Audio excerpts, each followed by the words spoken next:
We were lying in bed and she just said, I can't have this guy out there knowing that he took a whole neighborhood for like about $25,000.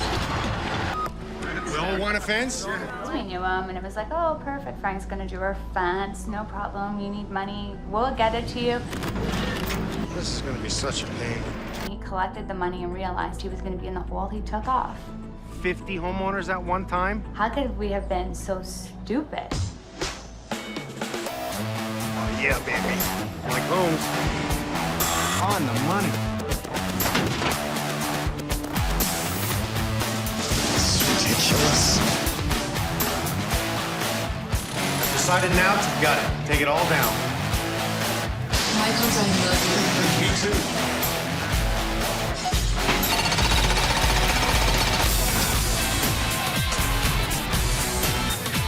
Unacceptable.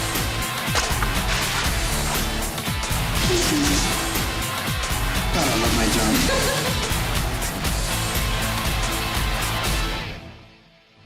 We kind of wanted to start a brand new life in a brand new home, you know, start off with a nice family, you know, try to get everything all done up with everything being brand new.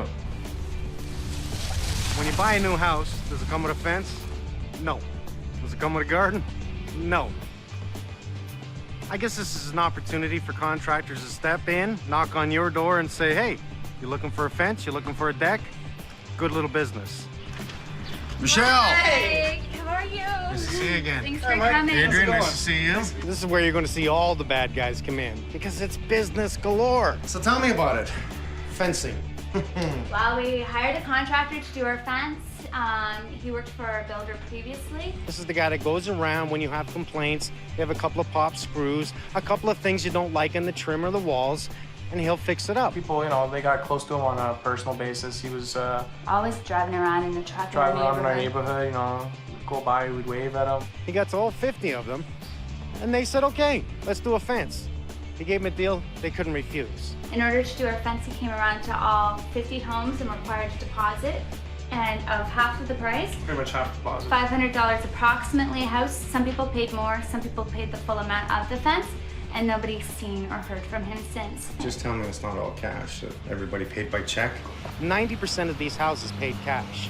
No paper trail, no chance in, really, hell, trying to go to court to get any money back. And it's a lot of money, especially for some of the people in our area that are living on pensions, disability, lots of new families. And it's a new house, so it's a constant expense. Think about it. You have no paper trail. The judge is going to say, no paper trail. It's your word against his. He did that to a few people where he really put them on the spot, saying, if you don't give me the money now, then your neighbor's not going to get their fence, and you're going to be responsible, and how are you going to feel if you slow down the project of the fences?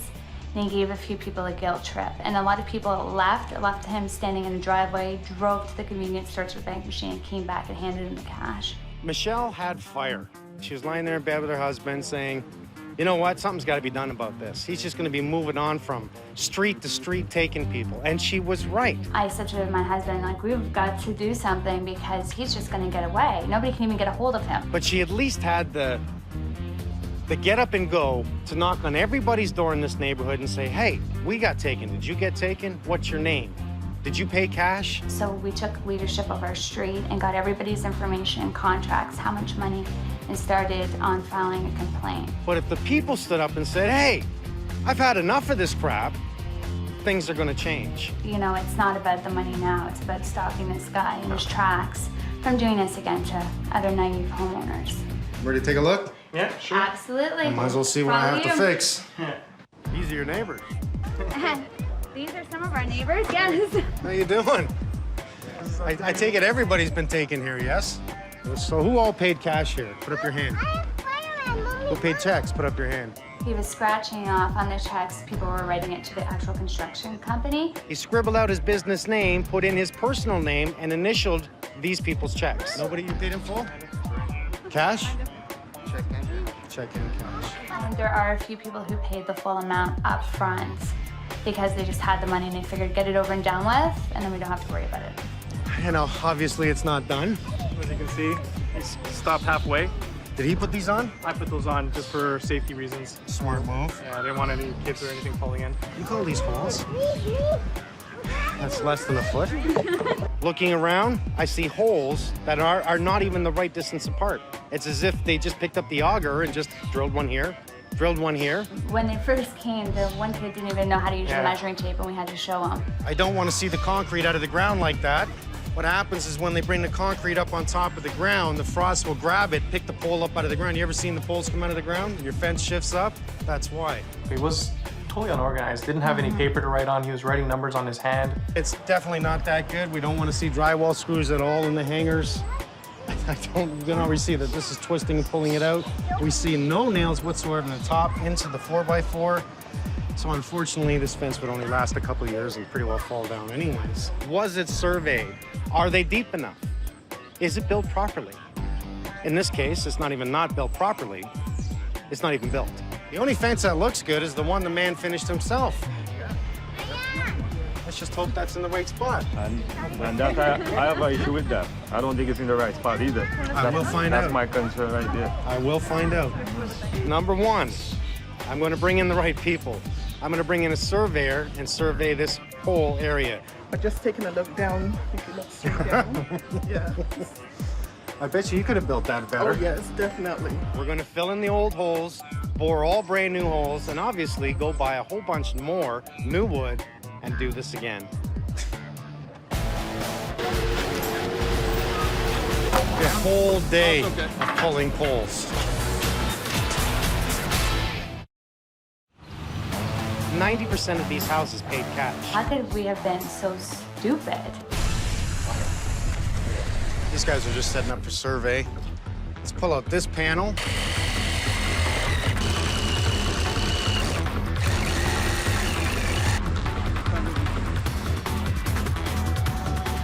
We're going to be drilling about 450 holes here.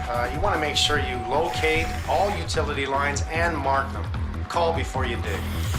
Before we do anything more, let's try and make it safe. Let's get in the survey, guys, because that's number one to see if they've even got the holes on the line here. Now you know what I have to say it. Survey says?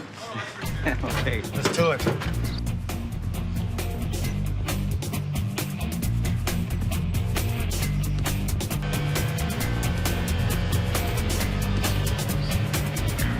On the money. Yeah. We've set the iron bar on a 1 meter offset just back here. Okay. And So if we ever screw up, we know to come 1 meter off. That's right. You can go right off of that. This is right on the property line. Okay. The last one we measured to is out there, and it's getting like 9 inches off line. So this guy's got more land than he should, and these people don't have enough. So what are you going to do now? Are you going to set up your you're going to bring your tripod to the other side? Is that the idea? Well, on the lines that we've done already back here, we're going to set up and do the sidelines. Okay. So And then move down? Yeah, that's right. So you can start at that end. All right, so then we don't waste time. You get this side done, and we'll start That's right. working on this. We'll just do it like a machine, from one end right through to the other. That's good. Well, we surveyed all the properties, and we know that all the fences are out of line. So they're not on the property line. You actually have less property, because you're on this side, right? Yes. You'll have less property than you should have by about 8 inches. So does that matter to you? Yes, Well, it it will does. matter in the long run if we have to sell. That's Right. the point. That's the point. Because if somebody checks the land survey when you go to sell the house and they say, hey, the fence is on our property, we want that extra 8 to 10 inches, we want you to move it. That has to be on the property line. The government laid down the lines, and that's where it's got to go. It's got to go. You will have a gate that swings this way so we don't disrupt your downspout. For me, building a house is bigger than this. How about I move the top to the back? But 50 families is huge. I'm gonna do my damnedest to talk to him and try and convince him to let us fix it. I got a lot of people I've got to deal with and calm down and put fires out. It's a small amount of money to everyone, and I mean a small amount, because all I'm gonna do is take on what they didn't pay. So in other words, if it's $1,000 and they paid $500, I want $500 and I'll finish it. We have to, because these people have lost. Oh yeah, I got no problem with that. But is this gonna be easy? No, not a chance. We're gonna bring the Bobcat up, and we don't want to damage anything on the outside that we're gonna have to fix. So as we bring the Bobcat in and it wheels in, we don't want to ruin the grass. Once we get going straight, we'll be okay. What I want to do is pull out at least 3 poles. Let's see how far they're in the ground. Let's see how they're cemented in. It'll tell us.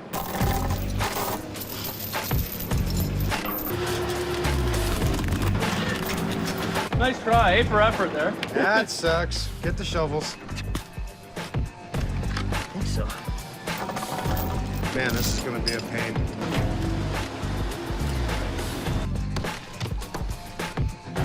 This is even more depressing, because it looks like all of them are 2 feet in the ground. We want to be a minimum 3 feet. But we've had some cold winters here, and I'll tell you, we've had the frost down 40 inches easy. So we go 4 feet, we're guaranteed. And make sure we cone the bottom of the hole.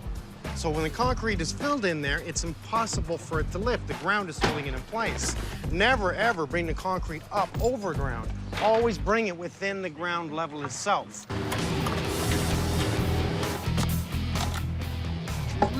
I worked out the materialist and I fell over. Well, it's 3,500 or 4,000 Linear feet. Yeah. So we're looking at 454 by 4s.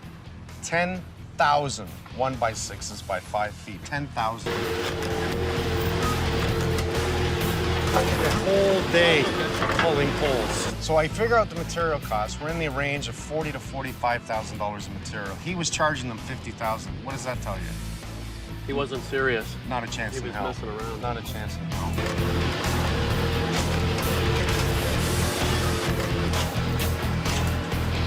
This is going to be such a pain. How many would pull so far? 1, 2, 3, 4, 5, 6. Don't count them, Mike. I don't want to know.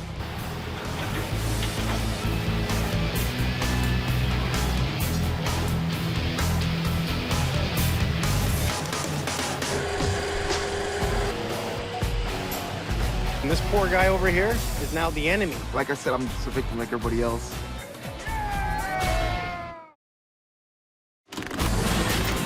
That sucks. Get the shovels. Man, this is going to be a pain. After Frank disappeared and took everybody's money, you know what? It kind of brought the community together because we had a common goal now. I personally believe that this is a blessing in disguise. I didn't know my neighbor behind me until all this started. We get to know everybody more. Everybody get together. Everyone is, kind of bonded tighter because now we got issues, right? So now we got to bond tighter to, fight this guy back.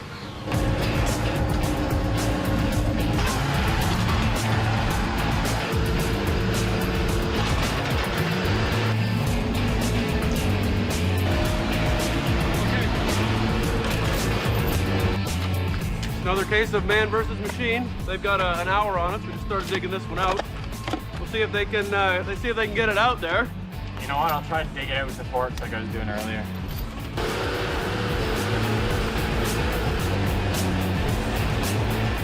Yeah, dig it out. Let's just dig it out.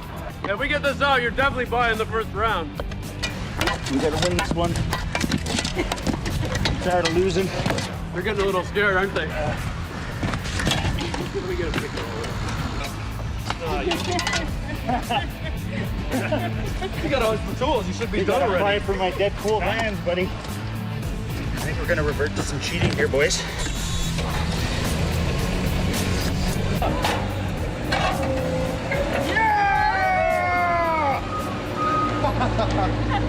What we want to do first of all is come 8 feet off the existing cedar fence, which is by far a superior fence than really the one we're putting up. It's what I'd like to do, but that's a lot of money, and nobody has that kind of money. So we'll come 8 feet off.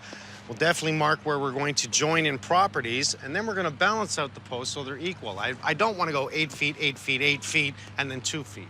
So we want to balance it so it looks good. We have to think as aesthetics as well as proper structure.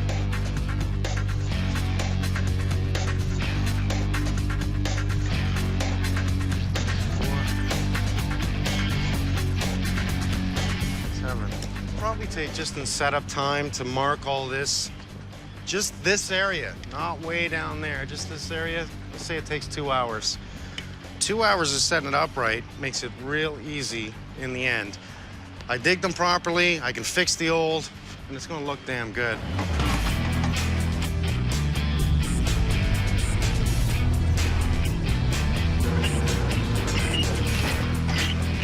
We have a big rock under there. Surprise.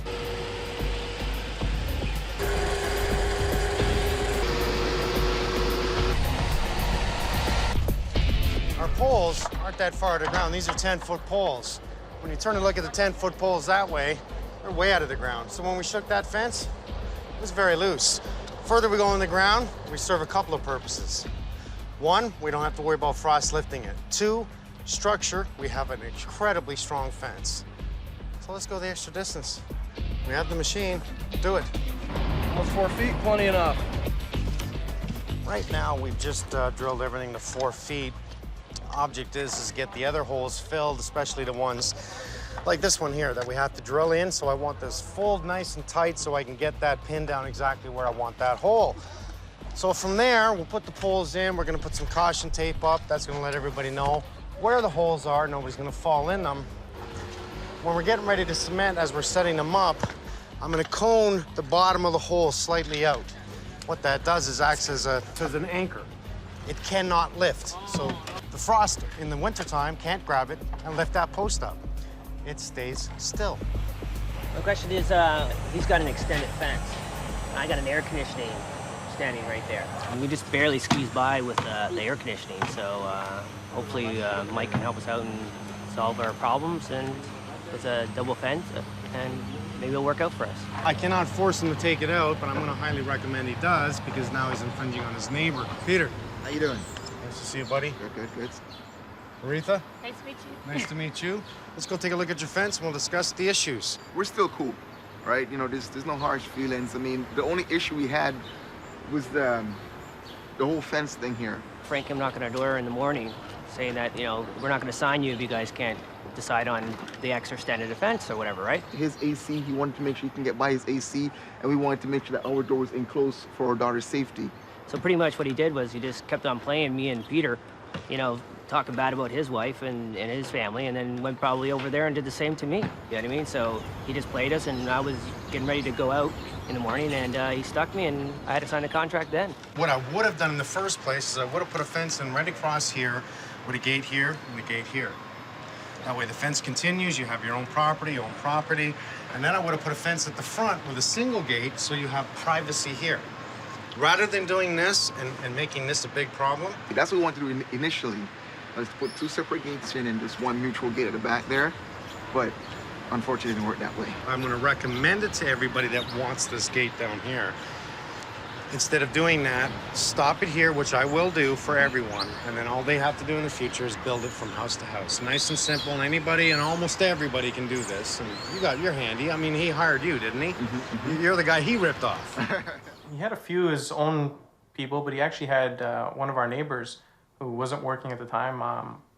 He asked him, you know, do you want to help out? I nothing else to do. It's in my backyard, right? So why not? Make an extra buck, right? So he had told him, to begin with, I have no experience building fences. Oh, don't worry, you know, I have some guys who've been working with me for 3 years coming out. And, you know, as long as you know how to follow directions pretty good, you'll be good. And it ended up just being you and some other guy. Yeah, that was it. He says, do you know how to swing a hammer? Yeah, there you go. It was the first time he built a fence, so, you know, nothing against him. He should have been showed by who hired him how to build a proper fence. My direct neighbors, the ones I talked to, you know, they were like, you know, hey, what's going on? You know, where's the guy and stuff like that, right? I was like, man, I have no clue. People were knocking on his door all the time, and he was being harassed, and he couldn't deal with it anymore, he said, and he had to quit because, you know, it was getting too much, you know, with all the neighbors and what Frank was doing to them. The distant people in the neighborhood who just saw my face and, you know, had no idea. Well, they didn't come out and say it, but I can read faces. Like, I can tell, you know, there was some kind of, you know, animosity. When it comes to Frank, he had nothing to do with it. He got taken along for the ride just like the rest of us. Like I said, I'm just a victim like everybody else. You get paid anything? No. You're kidding me. No, not at all. He's a real dog, isn't he?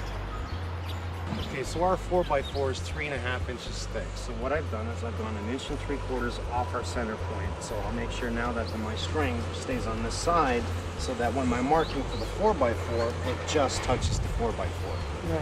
Now we'll bring it over to the other one. We can determine the exact distance away from our pin. Gogi's a new member of the team. She's an apprentice carpenter with some skills, with a hell of a lot of desire to learn, and I like that.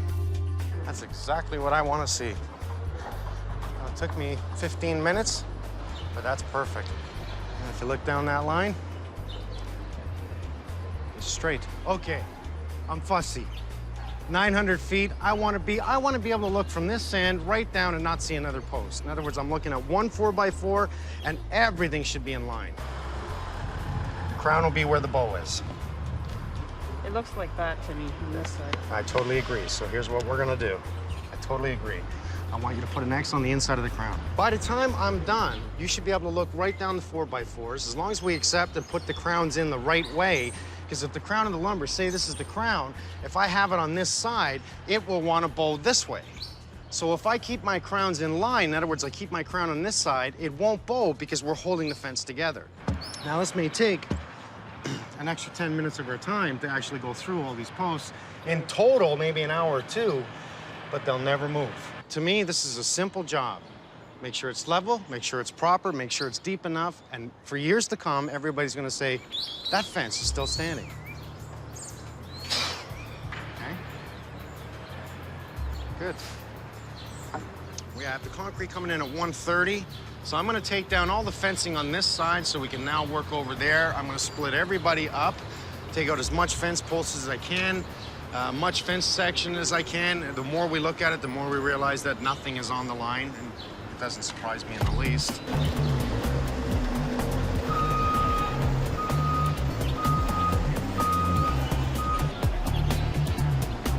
Anna, nice to meet you. I'm Mike. I'm gonna build you a fence so you can play in your backyard. Is that okay? Good one, with no nails sticking through it.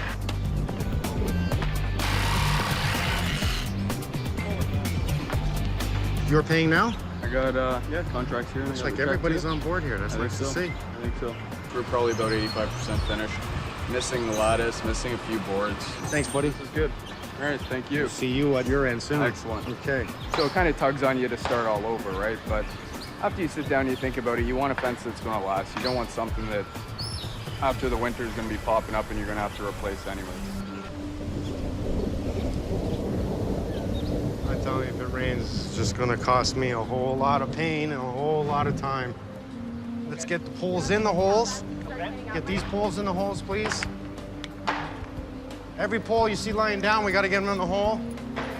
That one, it's coming fast. It's going to screw every one of my holes. Imagine all these holes are drilled 4 feet deep. The rain's going to come, wash it out. It's starting to spit now. So I'm going to have to pull every pole after the rain, ream them out, put them back in, and reset everything. This has just added a whole day to my project due to Mother Nature. Mike, stop, clean up right now. Yep. You're like a magnet for lightning right now. Yeah, we're gonna stop. We're gonna pick up everything we can right now, haul it all this way. Let's get everything off the properties and clean up. Let's get 4x4s if we can, get them in the hole. If not, let's get those black covers and hit every hole you can.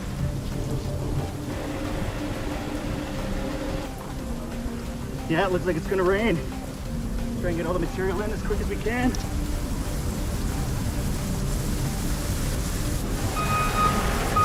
It's raining.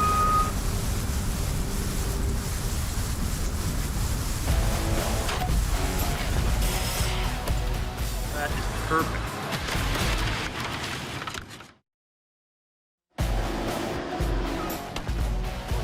I think we're out, guys. That one's out. We had a bit of rain last week and put us down for a few days. Rather lucky, not a lot of the holes got full of water, but right now, any posts you see out of the ground, we've had to take them out, pull out some water, get down, get that muck out of the bottom because I need that room to move the pole around. Besides, we don't want to leave the muck in. Most people would. I'm not going to. The guys are right on it. So we have the concrete coming in about an hour and 15 minutes. And we're gonna get this right back in a place where we were ready last time before we got caught by rain. And we'll get these cemented in today.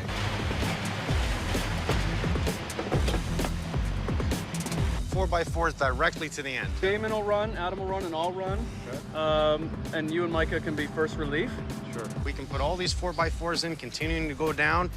Then we're gonna start working backwards. Everybody else, stand at the hole, and then you just direct the concrete in with the shovel, right? This is my access point to get in here. I'm gonna be able to truck through all the time, bring in material, and as we close off each section, we will not have to go back that way again.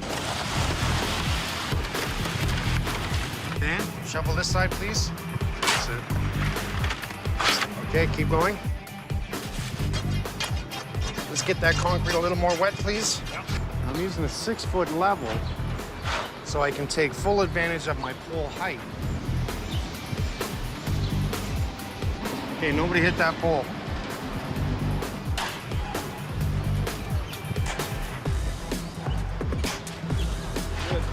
Okay, start with my right.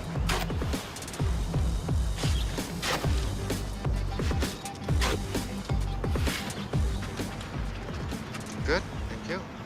Keep our string, we're gonna need it again.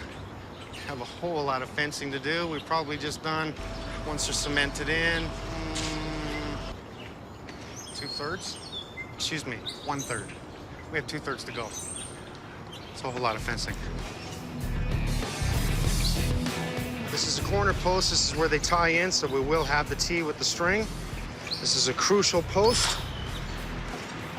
6 meters of concrete should do, I'm gonna guess, 60 poles.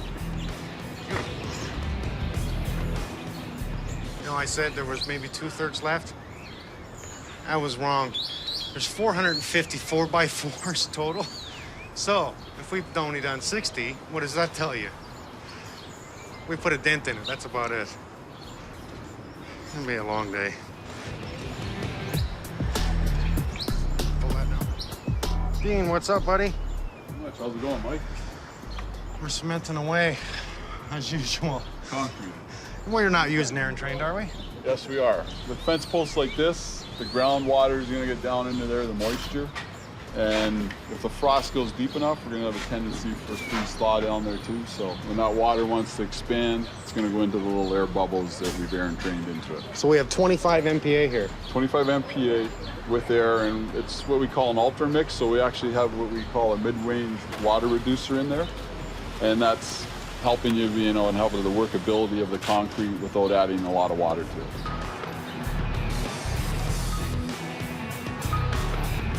Everything is going to be the same. This will be the one that marks everything. Our hanger goes in place center with the post. Here's our T, our vertical one, and then our horizontal. How's your bubble, Holmesy? I'm good. Always mark the top. That'll screw us up. Okay. We're different here. This one here? I can see it. So right now we're off, aren't we? So Yes, we we mark are. the bottom? Yeah, we marked the bottom on this one, and that one. You know what? Let's just redo it. Okay, let's bring it back. Mark an X right here. Okay?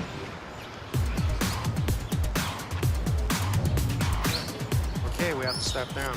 3 inches good for you? Yeah.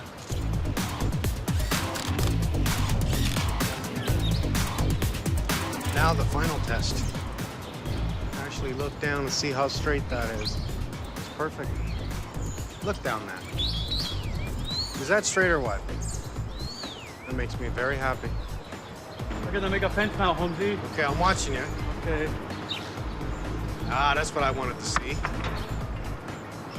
You gotta check the crown, or you don't last around here. Just go ahead and cut, put them in, then go back, screw. Okay.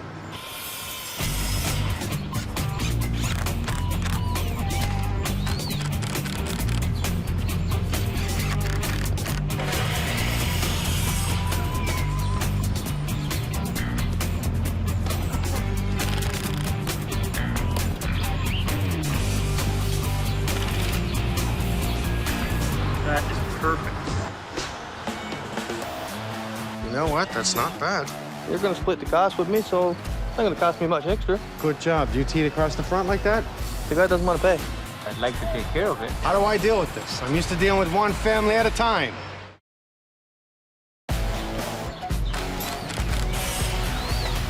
Cut, put them in. It's perfect. Got a little bit of wood for us. How much is this?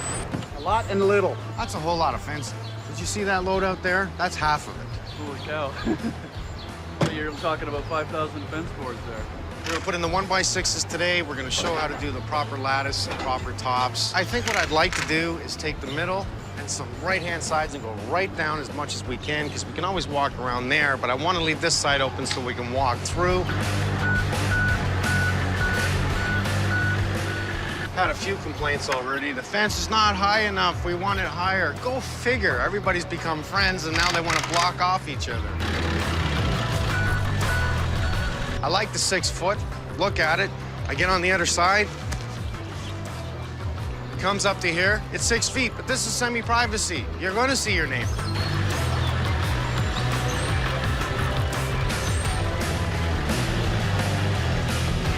I mean, think about it. contractor comes in, screws them royally. And this is true. He's part of the ugly, okay? He's not the bad, he's the ugly.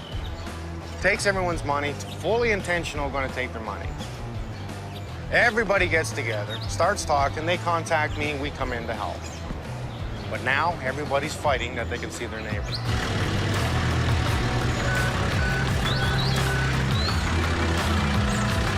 Because the boards are staggered, you can see through the fence on an angle, and we want that because as the sun rises across the sky, we want that sun to come through the fence and help our grass. Hi, neighbor. You know, say hi to your neighbor.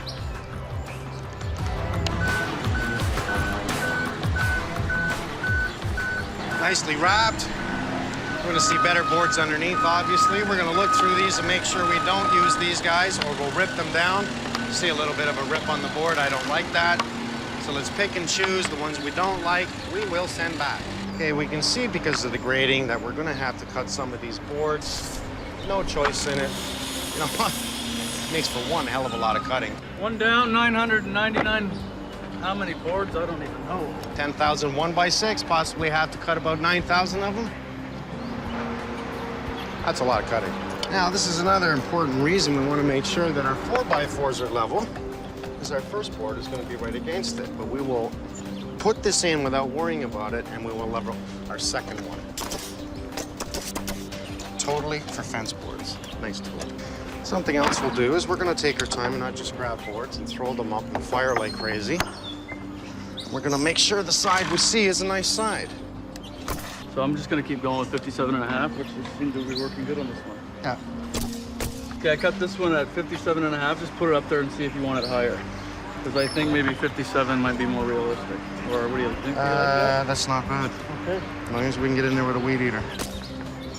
That's much better. I put it up to 95. Okay, are we gonna fire the barbecue up yet? I can just put it right here. Put the cooler here. We got shade now and everything. Look at you're sweating. You probably want to stand in the shade. A couple of chairs and sit here. Have a beer. Your cards. Play a game. We better get up another section so we have more privacy. We need more privacy. Dwayne, it's on your shirt. Not mine. Is this yours? Yeah. Looks like you know what you're doing. You're on the money. It's good? Yeah. Perfect? Yeah. Good job. Do you teed across the front like that? Yeah. You've built fences before, haven't you? No. I know fence builders that don't do that, and that's the way to do it. You know what? That's not bad. That's not bad. All you have to do is total your material cost, less your gate. Yeah. Is that your I'll gate? get all the receipts anyway. Okay. Well, You know, you figure it out, whatever, $100 of material. And then just take it as a linear footage, measure everything, and these people, you can divide it by 50. That's what they owe, that's what he owes. And I'll honor that because that's fair. So I spoke to your neighbor. Yeah, good. He's actually not a bad guy, and I've reasoned with him and said to him, I believe you should pay half of the material. Cool. The guy doesn't want to pay. I believe it should be $350, $400 maximum. All right. Well, he wanted to pass his door side entrance for his kid, you know? His kid come up to the side entrance, could go right in the backyard, didn't have to worry about him. I said, okay, no problem, I agree with that. You're gonna split the cost with me, so it's not gonna cost me much extra. So I went ahead and did it. I trusted the guy. Appreciate it. My pleasure. And hopefully we keep the peace. Definitely. That's most important. We'll cut cripples for the end. Yeah. Nail them in, right? We'll put a little bit of glue on that before we put that and make sure we do a little bit of glue across that top. Especially, most importantly, is the top one. 11 inches, and then our top plate will give a half and a half. Should we leave a little bit of play, go 11 1/4, 11 1/8? No, what we want to do is if we find, because many times when they cut the lattice, and I like this because this is more than semi-privacy lattice. You're right on 12 here. So what we can do is grab that at the end, and we'll find that we can, like an accordion, we can pull it a bit and reduce the height. Okay? Oh, that's good to know. It's a trick, Mr. Moore. That's Now a we really just good reduced trick. it by almost 1/4 inch. Right. When it comes to my top piece that we have our groove 2x4, unfortunately we cannot seem to get these in 10-foot lengths, which I would prefer based on 8-foot sections. We cut off the other piece it gives us. Absolutely. And then cripple. Yes. Each piece gives us the 2 cripples, right? Yep. So we can't get them in 10s, so we're gonna have to cut some 8s to create our end pieces. So what I want you to do is take your piece, look down it. I want to see every top piece with the crown in it this way. I want the crown on this side. You know why? Because once it goes down, well, it'll just hug the... Correct. It'll hug we the put this in lattice. place, it holds it tight. Imagine if we had the crown upwards, right? Over the time, that's going to continue to rise upwards, and that lattice is going to fall right out. That piece has to be replaced. So you're going to look down all these beautiful babies that you're going to cut. We know we want to keep this one for the top because the crown's in the right direction. Gotcha. If we think ahead and we do all this, it lasts forever. So the point is that homeowners, in this case, spend their money properly. If we find ones with the crown on the underside, they're the ones we cut for our pieces. Save for the cripples. Cool, man. Okay?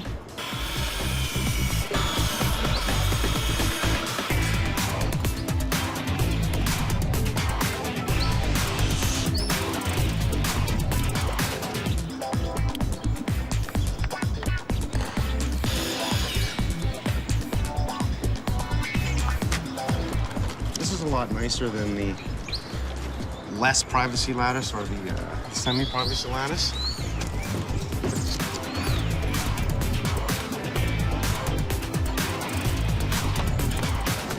I'm real tight here, so you can take an 1/8 if you need it. I'm trying to get my fingers in these holes. There we go. So this one's leaning this way a little bit, so that means we got to cut this piece shorter so it pulls it straight. 78 and an 1/8.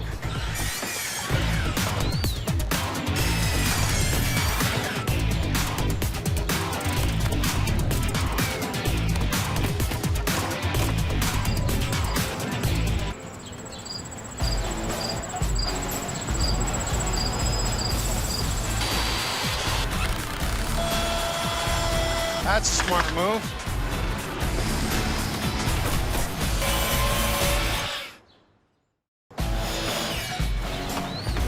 $10,000 1x6s. We accomplished what we were looking to do, and our main thing too was to stop this guy in his tracks and let him know that we were serious. The thought in your head thinking that, this guy's getting away with it, that's the biggest thing, you know what I mean?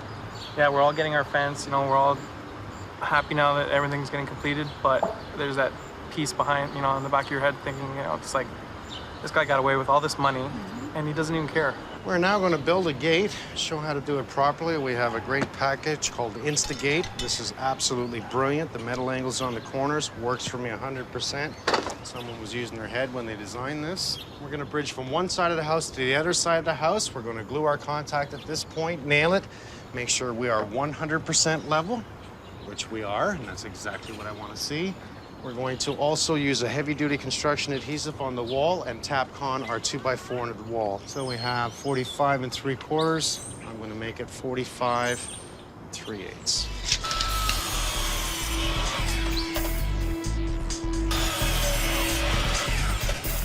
The glue is just a little extra insurance for strength. Always glue it and screw it, and you'll never have an issue. All right.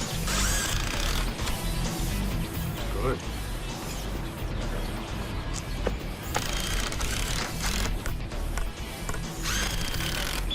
Cover one side and then overlap the other side. Gives you privacy. We are good. Look at that. Swing's nice. We are good. This is the part we want to stay neat on, so all our screws are going to be nice and level across and not up and down. We stay neat.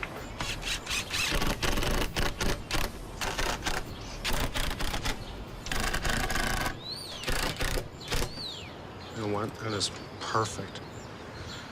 So we only have to build 51 more to get the latches.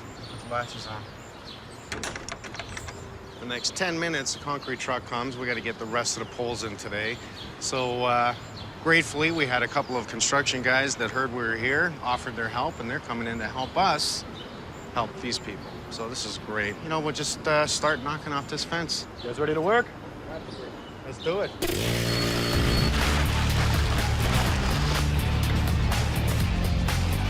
The idea is to leave 2 sections open near the fence so we can get through and just knock off everything we can along this way and, of course, continue the center fence.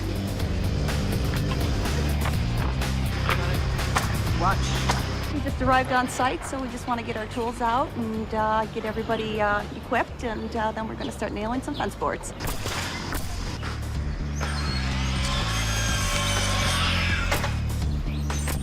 That's a smart move. I like that.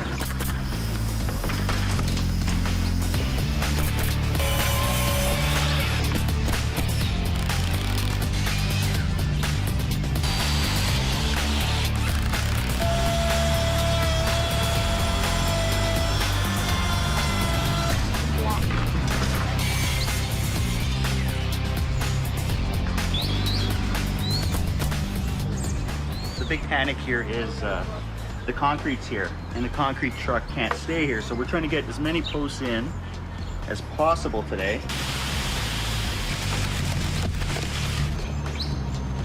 You think you want to be a construction worker? Try getting in on this. See if you can keep up.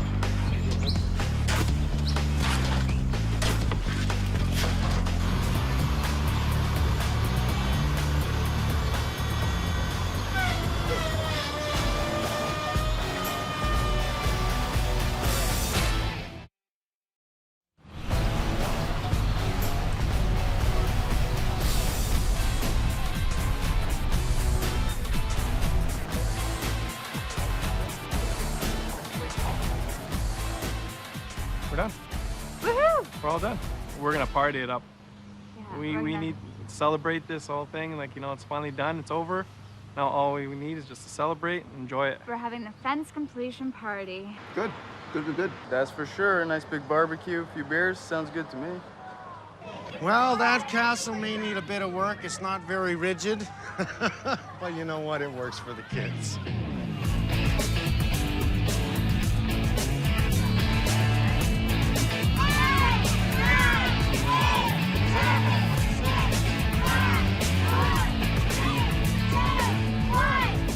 All right, let's get out. I love my job. I love building. I love making changes, fencing, decks, houses, additions. That's what I do. I love it. 52 houses of fencing is a little monotonous for me and a little too much, and I'd rather leave that to the fence and deck specialists. But for me, who was going to help these people? Well, you know what? You feed them, you let the kids play, and everybody's just smiling. That's it. That's it. Great turnout. Happy everybody showed up. The law states outright that as long as the contractor does something on your home or in the area of your home for you, it is a civil matter. If there's a dispute, financial, work, it doesn't matter. You must hire a lawyer and go to court. Who on this street is going to hire a lawyer by losing $500? No one. People shell out a lot of money for their house. You know what I mean? And all the things that go along with it. All the things that go along with it, you know, and then somebody taking your money without anything being done, that's a big hit to the wallet, you know? So for Mike to come in and help us out, really did a lot. Oh, nice and fresh. Oh, you made my day. Thank you very much. I need 2 beers, please. Well, I'll give one to someone else. Right in front of you is 52 families that got ripped off. This is one street. We know he took 2 other streets. What does it have to take before someone says, you got to go to jail? There you go, sir. Can I get something on it for you, or? You do it? Thank you. You sure? Thank you. Okay, you're welcome. Gentlemen. The government has decided to investigate him, and that couldn't make me happier. Why? Normally they wouldn't, because under the circumstances, again, like the police, it becomes a civil matter. But in this case, 52 families on the same street were taken by the same contractor. So I'm kind of hoping that he gets what he gives, because I do believe in that. I do believe you do get what you give. Oh, sorry. Jeez. If Mike hadn't stepped in to help us out, which is amazing that he did that, I don't know where we would be. We would probably still be sitting saying, what are we gonna do? This is for you, Mike. No way. You deserve that after hard work you did. You deserve that. Thank you so much. Thank you so much. Should I open this now? Yes. This is exciting. Wow. He does it the right way.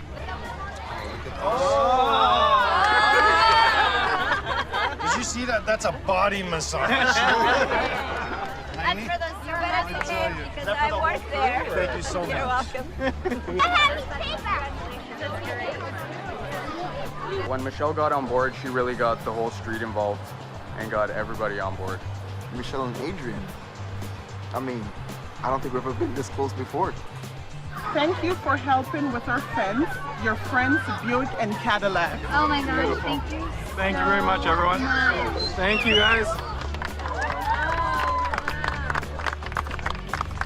Oh, we got you them Jackasters? We love food. Thank you, everyone. I already had one, but I'm just gonna have one more. I didn't eat today. We have dessert? We have dessert, come on. for you. Oh, that's very nice of you people. Okay, well, I'm gonna have to eat this, and I'm gonna have to come back. Yeah. By all means. Very nice. It's nice when everybody gets together and does something, eh? Well, honestly, for me, this is a very big day of ironing.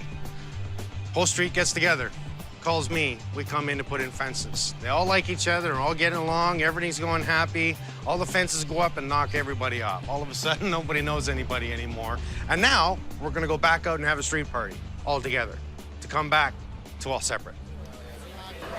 I had 2 burgers, but don't tell anyone, okay? Okay, it'd be our little secret. Cool? Here you go. Thank you. We were very excited about this place. It was supposed to be our dream house. As the renovations went on, we were happy, but we started to have a few concerns at how long it was taking. Take the whole room down, please.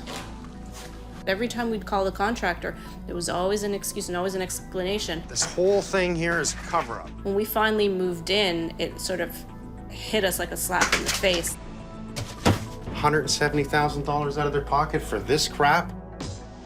Oh, yeah, baby. Mike Holmes. On the money. This is ridiculous. I've decided now to gut it. Take it all down. Mike Holmes, I love you. Me too.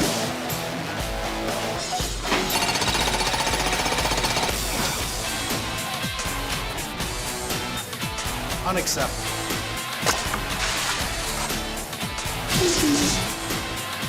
God, I love my job.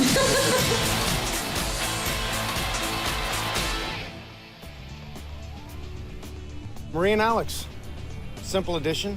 Expand the house for the 2 daughters. Here's the problem. Price just over $100,000, right price. Climbs all the way to approximately $170,000 in total costs out of pocket. And everything's wrong. We had no running water on our main floor. I have a big hole in the ground for a walkout. We frankly couldn't unpack because there wasn't a single room in the house that was finished where we can actually put our furniture into. And we do feel trapped, like we can't do anything. It's a beautiful day. Mike is our only viable option to try and make things right. Nice to see you again. See you. See you. Marie, come on.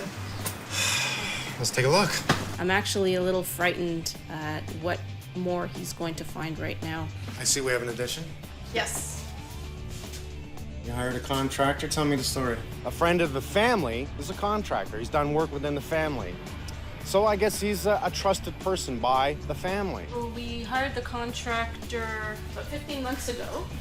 Initially, this was supposed to take 6 weeks. They look around a bunch of houses. He brings them to this house and he says, this is the one to buy. This is the one that I can fix for you. So it becomes a friendship. It becomes a great fit. Basement, first floor, second floor. Exactly. It works.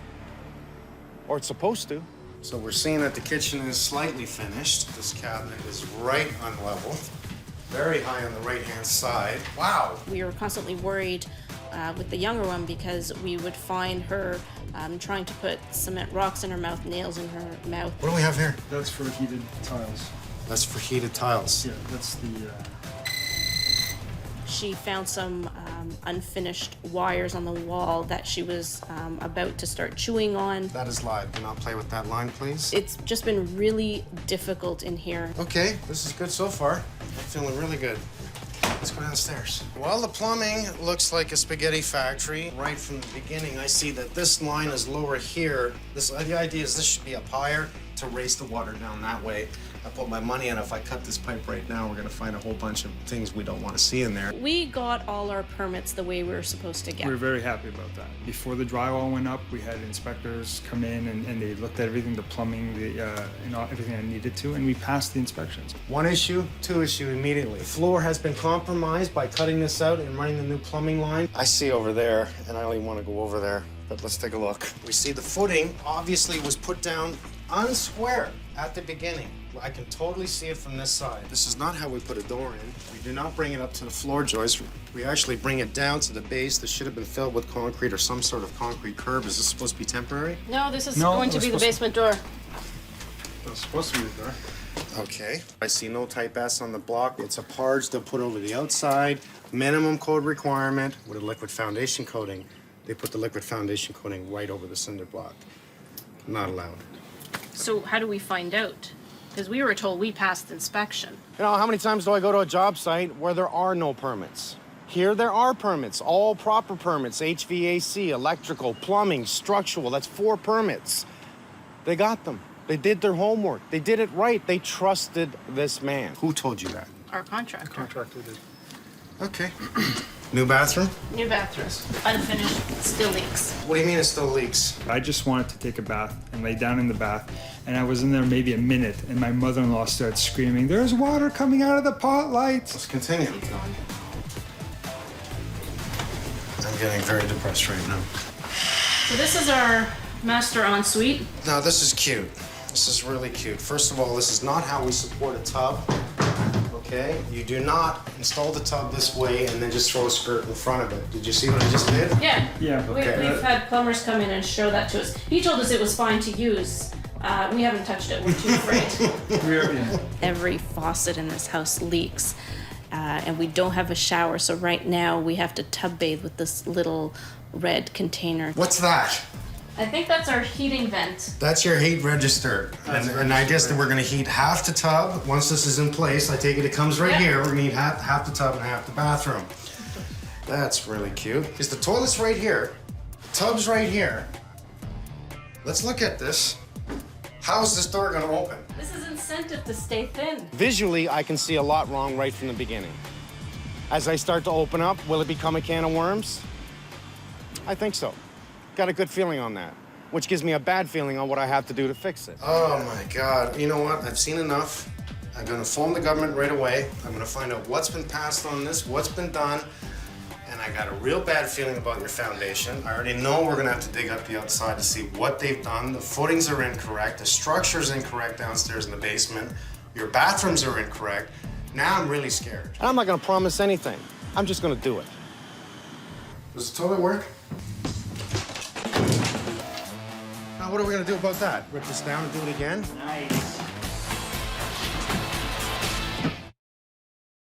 Oh my God, you know what? I've seen enough. We do feel trapped. I see over there, and I don't even want to go over there. What's that? Did inspectors come in and see this? It's just been really difficult in here.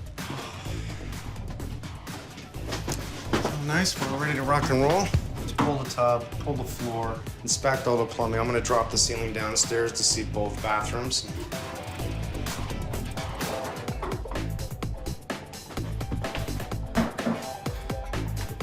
Clear? Yep, we're good, man.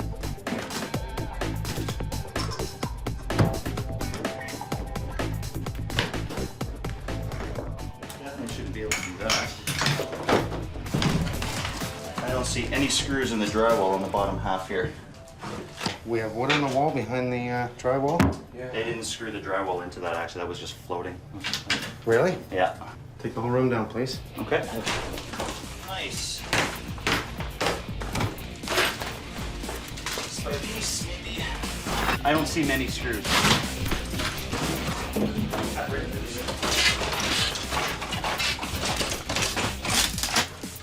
Let's take a breather. Yeah, man. This is depressing. Some more surprises down here? Oh, yeah. So what they did, here's the addition. They put on, I guess it's a steel I-beam in here, and I like that idea rather than having a jack post. Look at this countertop. It's not level around here. By about 1.5 inches at least. It just feels like you're this way and then you're... Well, you can see the dip on this beam, and that is heavy. That's what should have been jacked up. He came and he jacked up this area. Look at the hump in the floor. And this is where it humps. Well, this will show you why, because it's just pushed right up at this point. Now, what are we gonna do about that? Rip this down and do it again? It's the easiest thing to do in an old home, especially if you're gonna drywall over it. Level it from the basement first. We are gonna have to open this. We're gonna have to drape everything in plastic, and by the end of today, clean it up again. Right, okay. Watch yourselves, we're gonna have all kinds of crap fall down. How many times do I gotta see this? You're doing a renovation, you're gutting, you're putting in new plumbing, we see it all the time. What do we have in here, plumbing? What do we have here, an outside wall? What do we do not have is insulation. There we go again.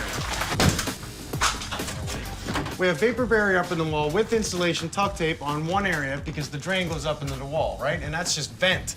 So we're doing that to the vent, but not the copper. That's funny. We're up.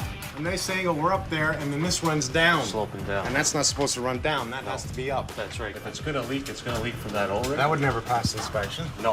We have a kink line here, too. Right there, see the kink? I'll tear out. We'll just start from scratch again.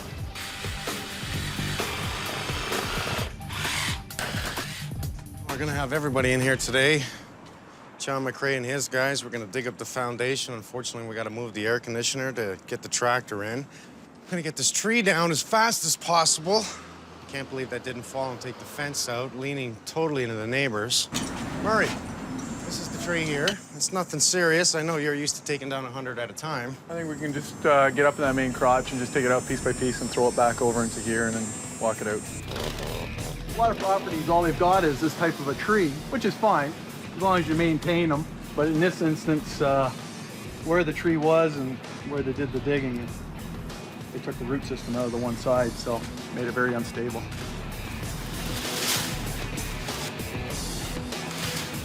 So you just tie it, cut it, and pull it? You got her.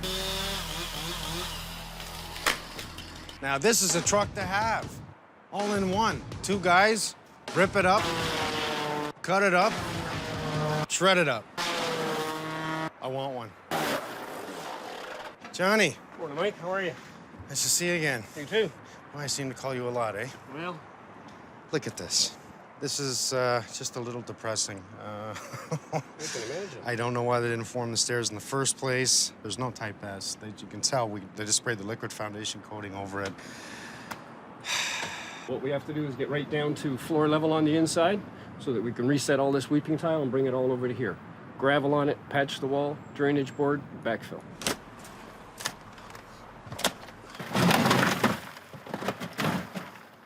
Yeah, no patching. It's so not necessary these days, you know. The industry has really stepped up with product development. People want to use the basements. It's part of the house these days. Hi, Mike. How are you?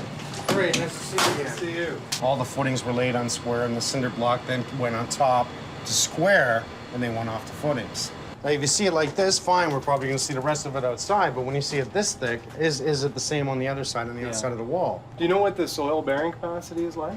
It may be worth getting a geotechnical engineer to tell us, because if we find that we only need an 8-inch wide footing, then having a 1-inch projection on one side isn't a problem. It was open to the elements for the winter. We do not see any cracks in the block whatsoever, which tells me it didn't move. Yeah.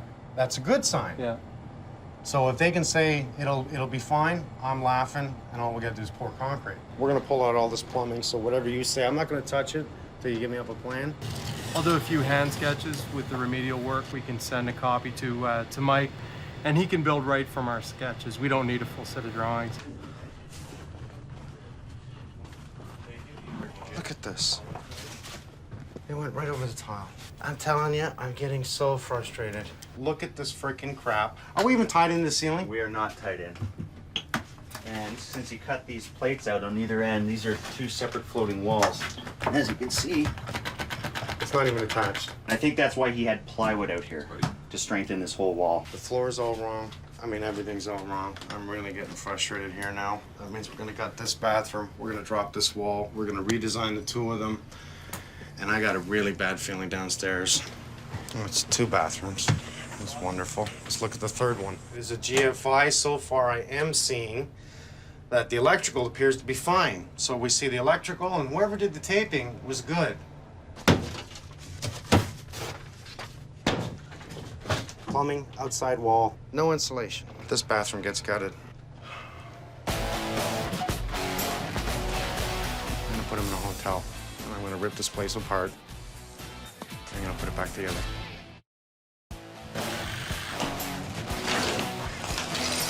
If you're going to do it right the first time. I can't say it enough. So I stole you out of an apprenticeship program, did I? Yeah. How long you in for? It was 4 months in school and then 480 unpaid hours. And after that, it's work from then on.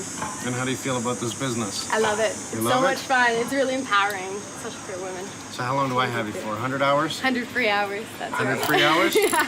The actual course name was called Women in Enhanced Skill Trades. Nice. Yeah. I like it. So it was good. 22 women in one class. It was awesome.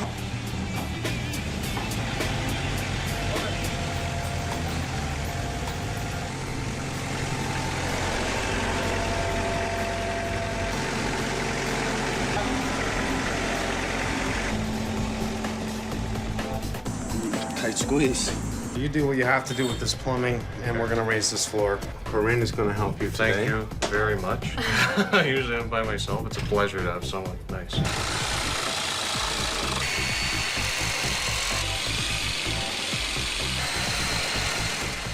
All new plumbing in the basement, right up through the kitchen. All new plumbing in the kitchen, all new plumbing in the bathrooms. It has to be done. If I was an inspector, I would not pass it. It doesn't pass. That's all raw sewage. See the water flowing already? It's all flowing down this way. I'm just very upset at this guy right now. Because all the plumbing's wrong here. It all runs this way. We're gonna tie in, we're gonna go over, we're gonna run downstairs. The plumbing that leads to in here, if all this plumbing is wrong, I'm gonna bet this plumbing is wrong. No insulation in the wall there, no insulation in the wall here. Where's the sink? Sink's in the center. Stove, dishwasher's here. Okay, we're not vented. Is that a surprise?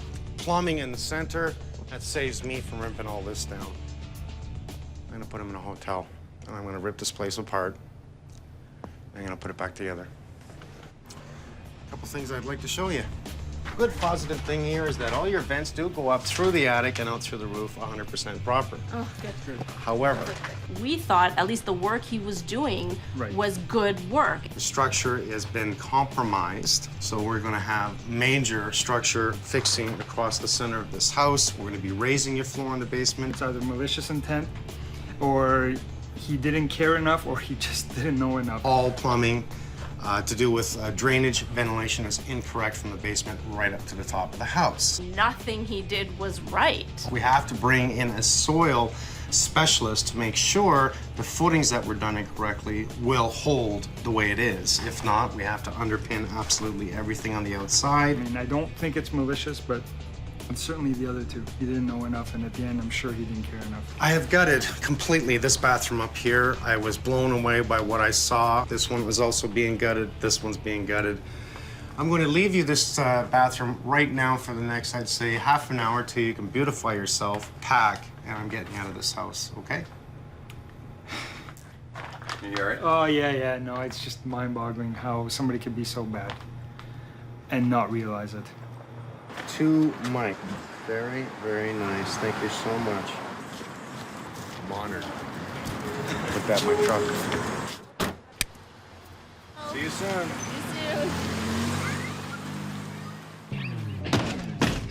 This is why we open this crap up. People wonder why their pipes bang. What, am I the only one ripping apart here? Sorry, okay.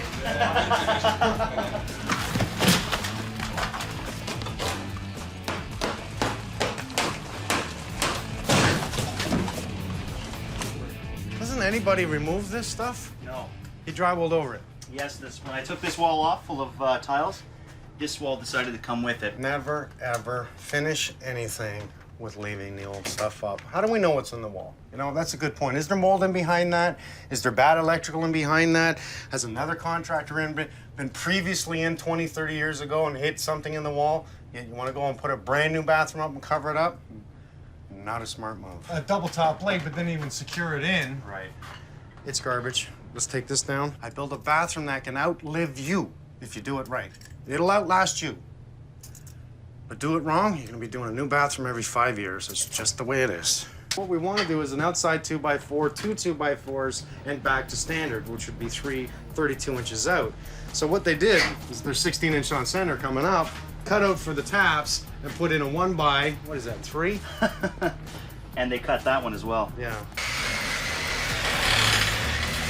This whole thing here is a cover-up. It was a brand new bathroom, but everything was old. So they just drywalled over it and made it look brand new again, right? Keeps the costs down, makes everybody happy. Remember, looks are deceiving.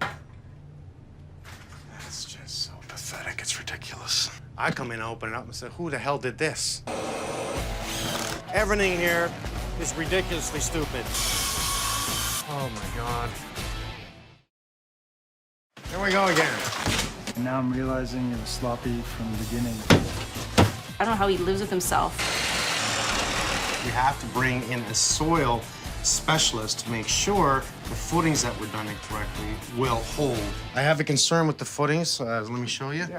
Obviously, they started off totally unsquare with the footings. Now we've dug down to the other side. They had a wider footing here, so I think we're fine with this. But you can see here, we have no footing.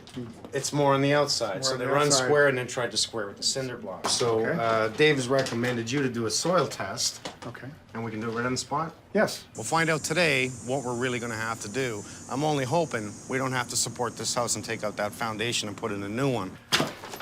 Well, it hasn't shifted and it hasn't cracked, which tells me more than likely the soil's good. I'm just using construction common sense.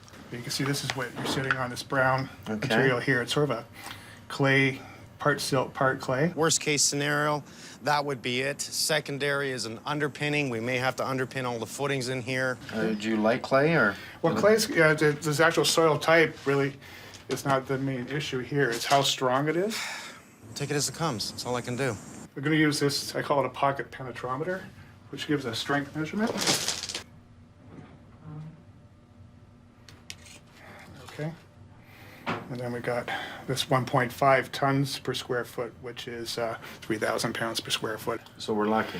You're lucky. Oh, man. You know what? I'm a happy guy now. Yeah. This means we don't have to underpin? Yeah, okay. Okay. So we're good? So we're good. We can see the weeping tile right there. Obviously, it's too high. We want that weeping tile down by the footings. We want to make sure it's level across the back. That way, water can flow level right through to the drain that's supposed to be in the staircase.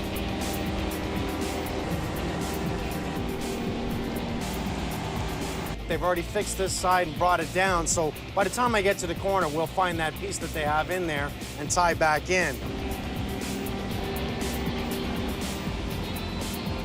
Everything here is ridiculously stupid. It just really is.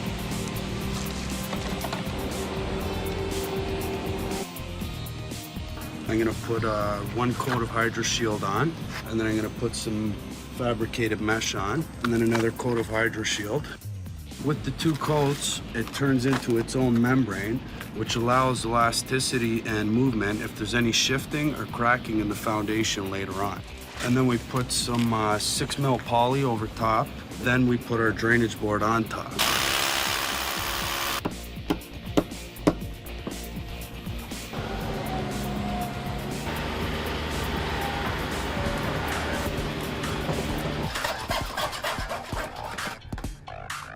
Bring it up as high as you gotta bring it. Doesn't matter. We'll raise the height of this floor. I already know that to go over top of this, we're gonna be pouring at least 3 inches. You want running water down here, just like a hose bib or something? Yes, let's make sure we have water for if we have to mix any concrete or we have to put out a fire.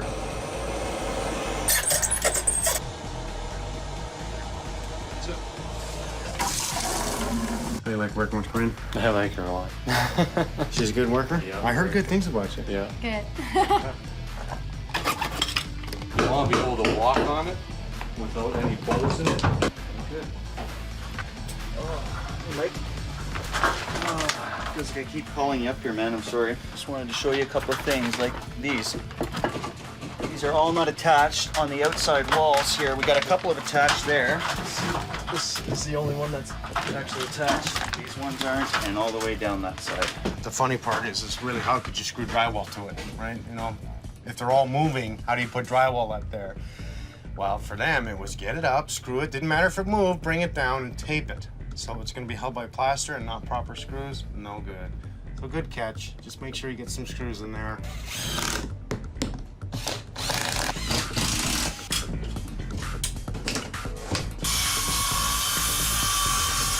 Countertop does that. Okay. Take this angle. Yep. Make it yourself. 45. And maybe we could have something here. If we did that, we would have to be symmetric. So in other words, we'd have to come out far enough to the point where we come across and come back in because we can't just do it'd be too wonky. When you're doing a bathroom, you want to think of everything, not just the functions of the bathroom, tub, toilet, sink, etc., shower stall. How can we lay it out? What is the best design? We have a square bathroom.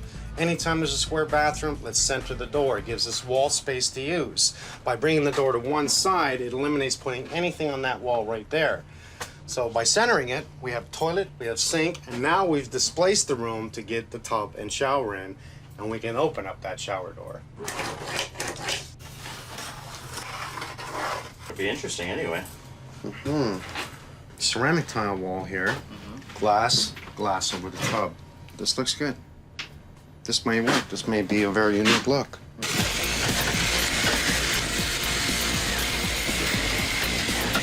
What we're gonna do is just take the 2x4 and bend it this way and peel the screws off.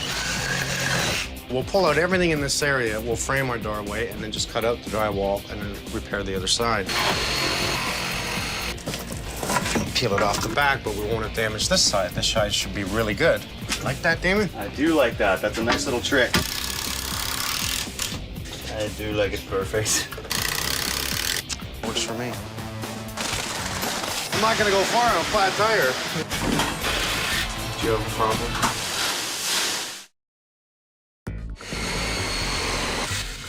$170,000 later, and here we come and take it all down and do it again. Can we make this work over the tub? Definitely. Well, as long as it's got a watertight trim. Okay, so we're gonna have a 5-foot tub here. Okay. So now we're probably gonna have to take the fan, put it in this location. I need you to pull out these wires that run across here so we can get 2 studs in here and fix up this outside wall. We gotta pull out this really, really bad bowed one. Shower stall with a neo angle bathtub. They really want this tub, and we've been fighting all morning on how we can incorporate it. Well, that pot light's gonna have to get moved so we can try to center it off over the tub also? Right. So this one's gotta be moved. Fan obviously has gotta be moved. This one here probably works. This is incorrect. This should be GFI protected. As we can see, it's not. In most new homes, you'll end up having one GFI and one bathroom.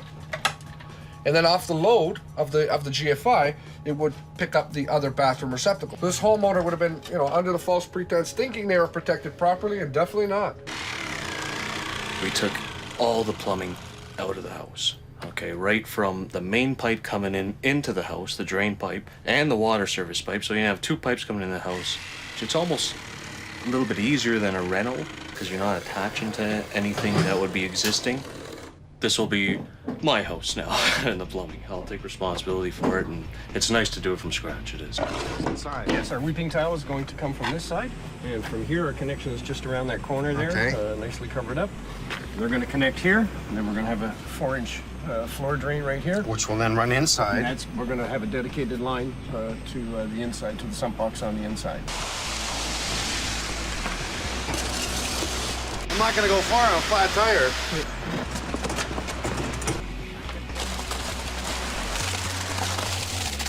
Flat on my other vehicle. Here's the exercise. Okay, let's go, guys. Let's get the gravel in. Let's go. Let's go. Got 2 guys shoveling, 2 guys moving, 3 guys downstairs pulling. Put it in the buckets, slide it down. Assembly line, we'll have that stone moved in probably 20 minutes. I never want to see rocks get in my life. We're just trying to get as much drywall up as possible in tight quarters, and it's going okay. Not bad. This is our one of our last pieces of just normal drywall, and we're almost ready to tape and tile.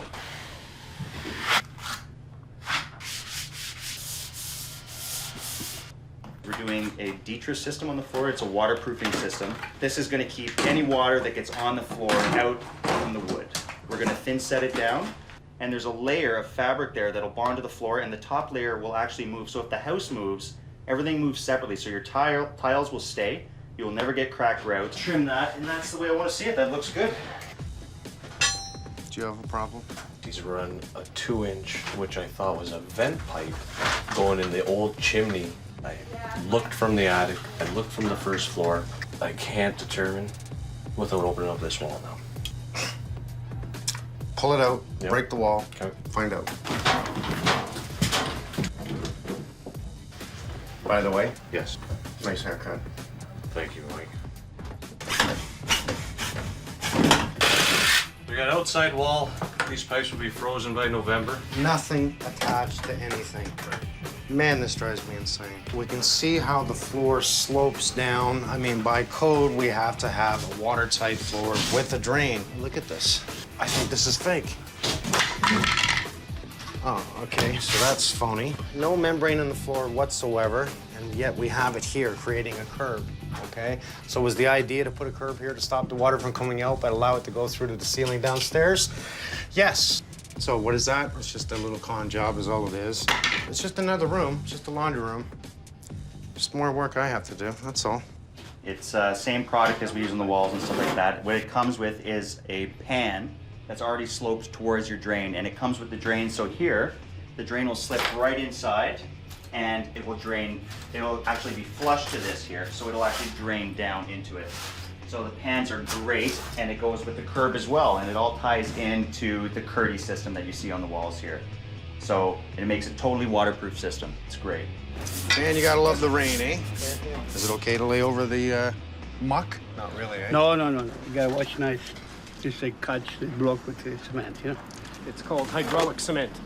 And what it does is dries up no matter how much water it's, you can put it right underwater and it will dry 5 minutes no matter what. You can't stop it.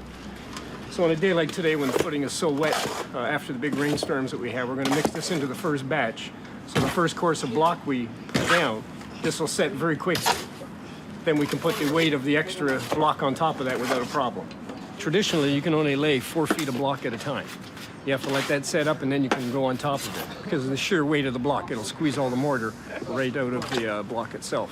But we only have a 6-foot wall to go here, so that's exactly what we're going to do. Is we're going to put down that solid base down there. By the time we get 2 or 3 courses up, that'll be set just like poured concrete, 5 days old. And that'll give us the strength that we need so that we can put the block right up to 6 feet today. Now that's what I call a footing. This was a temporary support to get the beam in so we could do the footing. This is now gonna carry the load. I've already made it tight, which made this one nice and loose. So now I'll pull that one. Gotta go up more.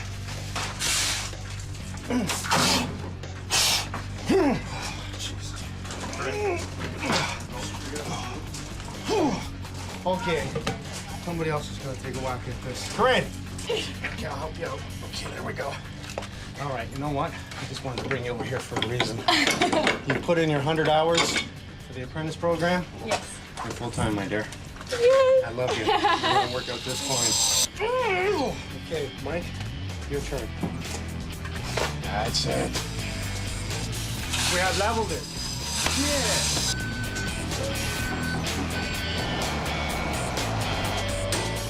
Now, who said this was gonna be easy? We gotta bring in a police officer to block off the street and control traffic, turn this truck around. This is no small job. Mike, we'd like to do an air test on it before you put it into the form. I like that. Let's do it. Okay. Okay.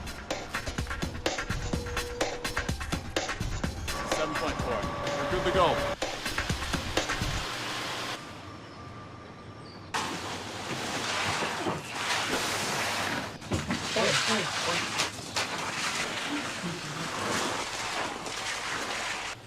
This is 32C2. This is what the Ontario Building Code calls for outside exposed concrete. That's nice and strong because minimum code requirement on a foundation wall is 15. Is that correct? 15 OBC wall mix is what you can use on a foundation wall. Well said. So since we have the 32 outside, we're going to use it inside. Now we have air in this concrete. Do we keep pumping the air for the basement? Normally we wouldn't put air in the internal concrete, but in this case, it's not going to hurt it. You wearing no special boots? Go. Oh, yeah.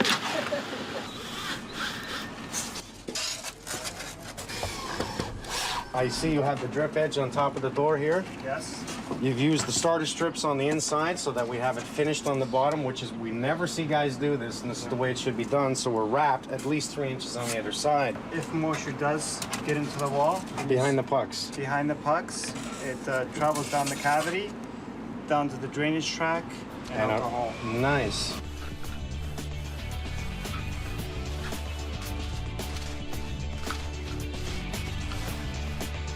We're sanding the walls so that they become straight somewhat. The walls are really bad to begin with. We sanded off, well, the styrofoam needs to come out to here, so we sanded off 1 inch. So we're right at the borderline. We can't do any more.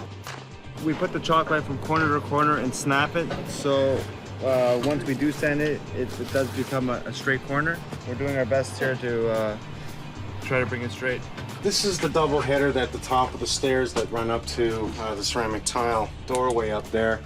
The wood's a little rotten. It's not a big deal. It was a knot in the wood. I'm going to take a piece of wood to help displace the weight load on top of this undisturbed flooring. This is original, so as far as I'm concerned, this will hold it. All we really want to do is stabilize this load so it doesn't sink anymore. All right, that's enough for me. We have 7 hours. Oh, I got a headache.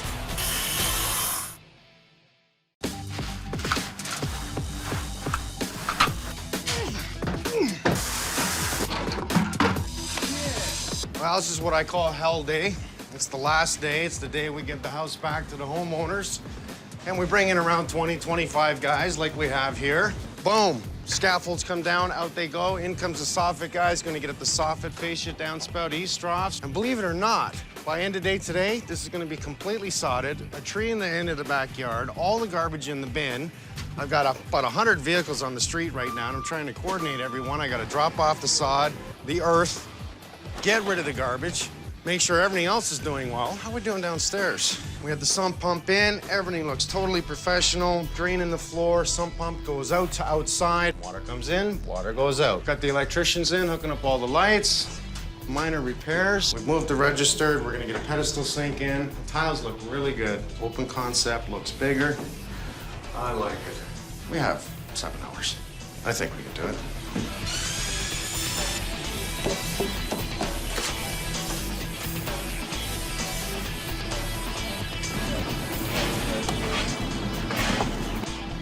Got a blue spruce to go in the corner and Virginia creeper to go all the way along the wall so it'll climb up the wall and cover it. I gotta get up on that roof, and with the telescopic pruner, I can take all this dead out of this tree. I'm gonna need a big bin. You need a big bin.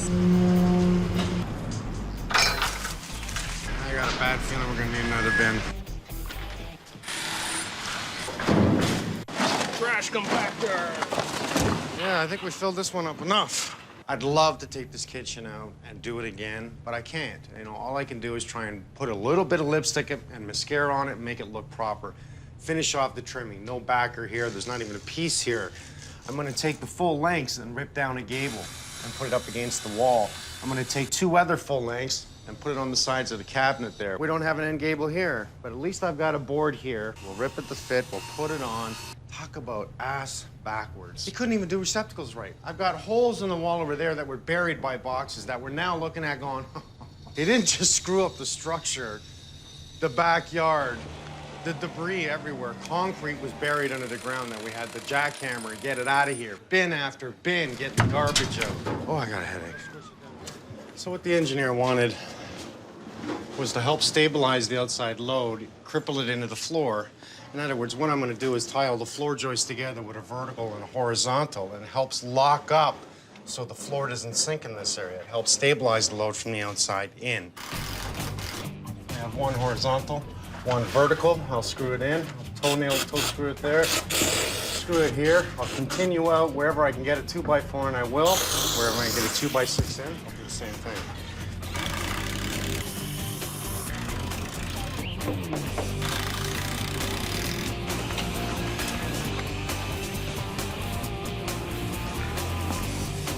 Stucco guys brought the stucco within an inch of the concrete, or left me an inch of concrete. I built the existing door jamb out with a piece of 2x4, and I just want to cap this off. I already spray foamed the heck out of it all the way around in here just to stop the airflow, insulate it. Hey, green side up, eh? That's what we've been doing wrong. Man, look at that. It's like putting paint on a wall. Right. Making up the downpipes now. Large square, better water flow, great for letting leaves out. Don't plug up your eaves trough. The bigger downpipe you can get, the better.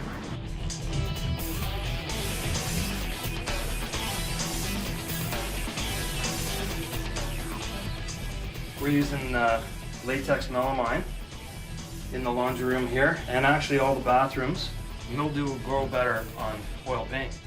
So we're using a higher gloss latex with a mildewcide in it, and we should have no issues. The guys are just flying inside. The painters are in the living room now. Bathrooms have been done. They're just waiting for now to Dan get up there, get the toilet and the sink in, go up and get the second coat on. Then we start pulling out and cleaning up. We've probably got a good 2 hours of cleaning. So I was hoping by 5 to be done to start cleaning, so I could give it back at 7. Maybe 8, maybe 9.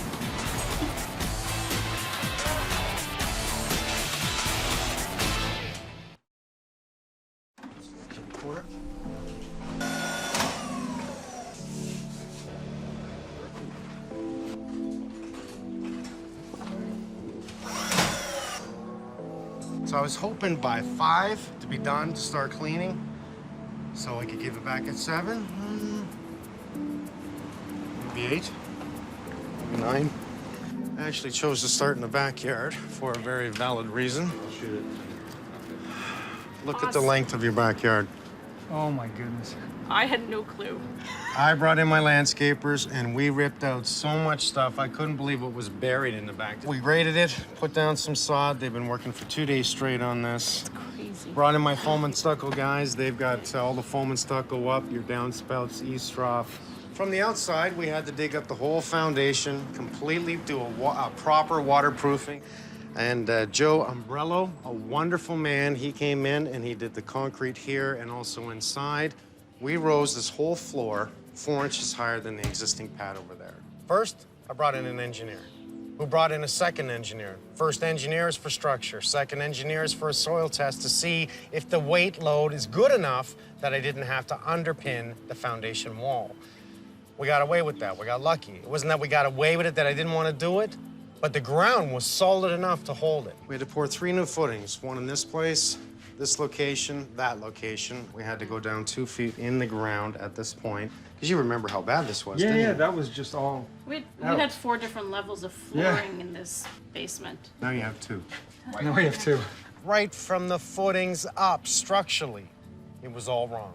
You now have a sump pump that pumps outside. You have a proper floor drain. You have 100% in this whole house new plumbing. We completely took it all out. Wow. Unbelievable. Should I have to tear out everything? Do I have to take everything down and do it again?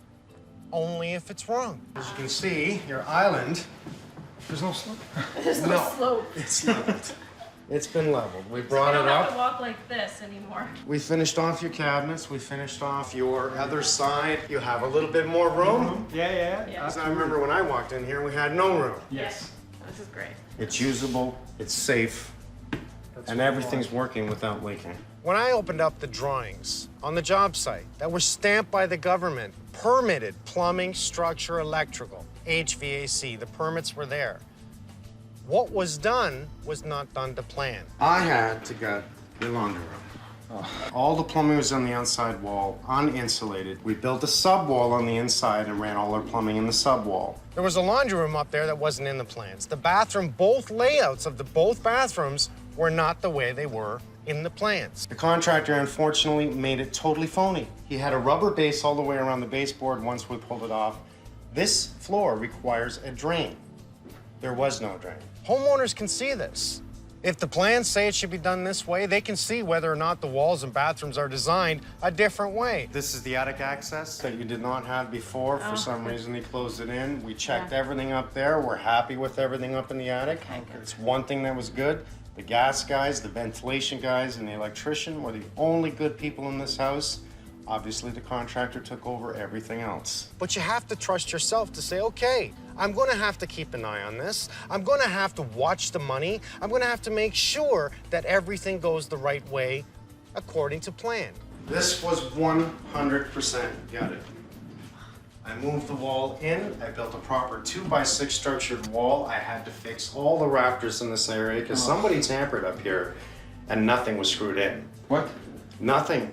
You must check out your contractor. You must. You must make sure they're licensed, insured, and know what they're doing and have been in the business for years. You must make sure you follow through with everything that's supposed to be done. They went over the lath and plaster, broke this area from here onto the other bathroom. Right. Don't ask me why, but they did as much cover-up as they could do. I can't get over why he spent so much time trying to cover things up and lie to us to our face when we questioned him on some things, when he could have just done it right from the beginning. It looks great. And the shower works. It works. I know, I can It's tested. It's not gonna leak. Sweet. Awesome. I made a few changes in here. If you notice, your door's moved over. Because it was in the wrong location. We've now opened the door to the toilet so we don't see the toilet. Oh, it works. Okay, look at your shower stall. Oh. It is awesome. You're never gonna see what we do until you actually watch the show. Right. I'm afraid. Your tub's not gonna rock, and it's totally safe. It's totally not Good. going to leak, and I think you can No now have a movement back and shower forth? Wow. and a bath. And it's not resting on a little piece of styrofoam? I put in a pedestal sink Beautiful. rather than the cabinet. It did not work for me. If you look at this, it looks rather big, doesn't it? Yeah, Yes. much more airy. In We the can actually shower. walk into our shower now, open up the door and walk in. I feel like a weight lifted off my shoulder. Are you ready to come home? Yes. Seeing people actually enjoy what they're doing and what they did in a month, I feel sorry that the team had to do so much work for the faults of one man. This is amazing. Thank you so much. My pleasure. The family is back. They're happy. Their lives are now, they can move on. They don't have to look back anymore. They don't have to deal with the contractor, and I recommend they don't. Forget about yesterday and move on with today. Keep smiling. We'll see you soon. No kiss from me. Okay, Thanks. thank you.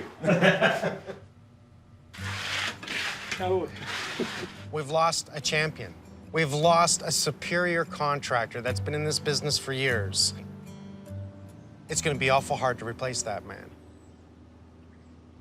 Every guy wants a big garage. They don't care about the house. Every guy wants a big garage. We're high, low, high. Well, it's not our fault the floor's not level. I'm like, well, yeah, you poured it. That looks like hell. Well, it's not really our fault the roof's not straight. I'm like, you built it. It's finished, it's passed, it's wrong. Just do what you said you would do. That's all I want. Yeah, baby. Mike Holmes. On the money. That's ridiculous. I've decided now to gut it. Take it all down. Mike Holmes, I love Me too.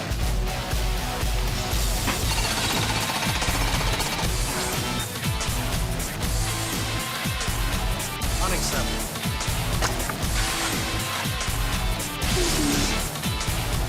God, I love my job. Dave, nice guy. Lived across the street, had a dream. I like that spot on the corner. Nice big backyard that we see here. Walked into the backyard and thought, this is really cool if you could put a big garage behind the house, because every guy wants a big garage. I would like to build a shop in the back for my photography. Sign. That's what I call parking. The garage is built, reserved for me. It's a square box, 12-foot high ceilings. Dave says to the contractor, I thought we were going 18 feet. His advice was, we have a permit to build a structure that's 12 feet. Let's go ahead and do that. When it's finished, we'll raise it to 18. Mistake number one. How you doing, Dave? Nice to see you again. You too. Jacked it up without having a foundation in here, so he's jacking it up on dirt, basically.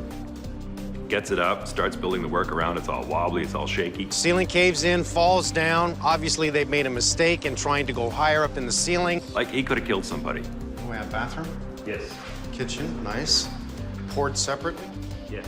From that point on, all hell breaks loose. That was the first stop work order. That was the big one. That was the one that lasted the longest period of time. That's the one where you got to go to talk to committees of people that know nothing about anything and try and convince them about what you should or shouldn't be able to do. What a strange way of doing this. I mean, I see a step up in the front entrance here, step up in the bathroom. If they continue to work while the stop work order is issued, like, they're in jeopardy of losing like a license and being charged. So they gotta, you know, they kind of gotta respect that. Things started to happen, stop work orders one after another. What's with the sand? When the snow thaws, the water runs right in through these cracks. So we're getting down and underneath the curbing. Where do we have leaks in the bathroom? Just this area here, because you can see like right down on the floor area. Okay, so we have a simple bathroom, shower, toilet, sink. Everything's workable, despite the fact the shower's never really been used. Why? A lot of stupid things with the city happen. I said, I want to put a slop sink in my garage. You know, clean out paint trays, all that kind of stuff. I want to put that in. And they're saying, well, you want to put that in your garage? You can't put that in your garage. I don't need a shower in my garage, but the city said, you gotta have a shower to do this. Why would I want a shower in my garage? That's interesting. Then they come back to you later and they say, well, why do you have a shower in your garage? It's like, because you told me you wouldn't give me the permit for the sink without the shower. 5 years later, it's to this point here. Roof, how we doing? We leaking? Yes, roof is leaking. Most obvious area is in the bathroom. Well, you have a gradual slope this way, but I can see all these areas here, these white spots were puddles. We're gonna see a leak right downstairs here. When push comes to shove, you're like, well, you know, I got all these problems. Like, yeah, the floor's not level and my walls are all out of square, and, you know, what are you gonna do about that? All along, water sits there, there. Obviously still there. Here's where you're leaking, right? Yep. No, this is not the way we do this. This is very thin roofing. That's very, very thin. It went from a $50,000 job, 50 grand for a garage. That's a lot of money, to 80,000. To imperfections, to leaks, to problems. You gotta kind of take care of this. This has got nothing to do with the city. This is your problem. This is your poor workmanship, and this is the guys that you've brought in here to do stuff that, you know, are showing up in the middle of the day and then leaving an hour or two later. And at this rate, they're never gonna finish. This is one layer. I can tell by walking on it. I can feel it. Why add on and then slope the roof this way when the roof was designed to slope this way? And this is probably just wrapped around the edge, which it is. It's not the way to do it. But that looks like hell. That was the first sort of sign of like, hey, what's going on with my roof? All right. Well, I've seen enough of this. We have a lot of work to do. Let's go back downstairs. In the long run, Dave had no choice but to actually talk to his lawyer about suing the contractor. Kind of the worst part of the settlement is you gotta bring somebody back that you're not comfortable with, that you've just sued and won, and then hope, hey, he's gonna do a good job for me. Well, no, he's not gonna do a good job for you. I want to check to see how low your flooring is compared to your foundation wall. Because if it's a lot lower at this point, we are going to have to dig all the way around this place and waterproof the foundation. I have options. I can raise the floor on the inside, which means I got to move all your cabinets, everything you have inside. We're definitely losing your roof completely, and that is going to have to be re-slope. We're probably going to have to build up and scab on top of the existing rafters and create a proper slope. I'd love to give you a new garage door, much higher, reframe everything, bring up the curb so we have a proper watertight system. I'm going to take the roof off. I'm going to open up the walls. I'm going to inspect this. I'm going to see whether or not I can raise this floor, waterproof the outside, and I'm going to turn this into what should have been done in the first place. The more I do, the more I get stunned every day. That's ridiculous. That looks like hell. Tiny leaks turned into big leaks, which turned into more problems, more water. That's very, very thin. You gotta kind of take care of this. This has got nothing to do with the city. This is your problem. When things go bad, relationships go bad. Contractor with government, homeowner with contractor, homeowner with government. I got a call from the contractor. We got a stop work order. Everybody's got to go home because they want the fireplace taken out. And I'm like, what fireplace? There's no fireplace in my garage. Why do I have a stop work order for that? He says, I don't know, but it's against the law for me to work, and we're sending everybody home. Oh, another day, another dollar. How you doing, Robbie? Good to see you. It's really an investigation day. I can't see how we're going to, do everything at once. We've got to figure out how we're going to do it. We're going to pull the roof and see what's been done, and we'll find out from there. It appears to be sloped well coming across this way, and then obviously we see it sitting in this area, and I'm sure the more water that comes up here, the more that sits. We got all kinds of puddles. What we might do is start ripping just on the perimeter a little bit just to see what we're going to be up against. I think we got an easy pull up here. This is the good part about guys doing things wrong. Oh, come on. Oh, look at this. That's ridiculous. That's ridiculous. Looks like just 15-pound felt paper. Torch down to tar paper. Tar paper is very flammable. We could have burnt the place down. Holy cow. All right, obviously this is going to be easy. 5 minutes.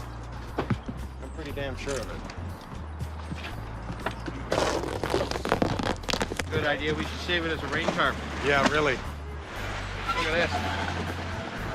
You know what? The more I do, the more I get stunned every day. And I shouldn't be surprised. I just shouldn't be.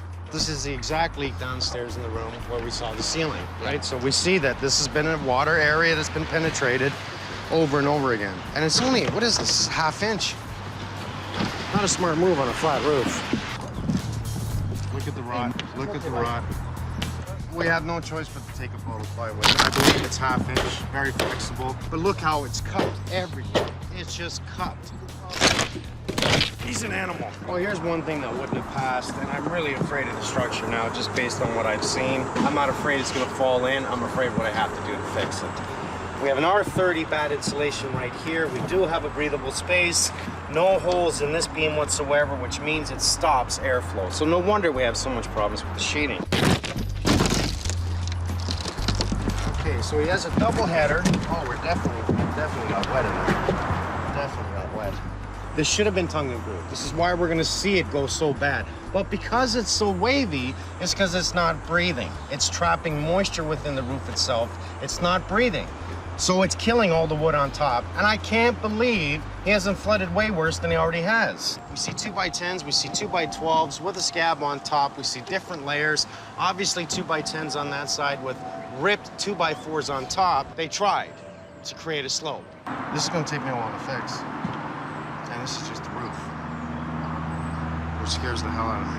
How much money? $80,000. Pissed is what I'd be.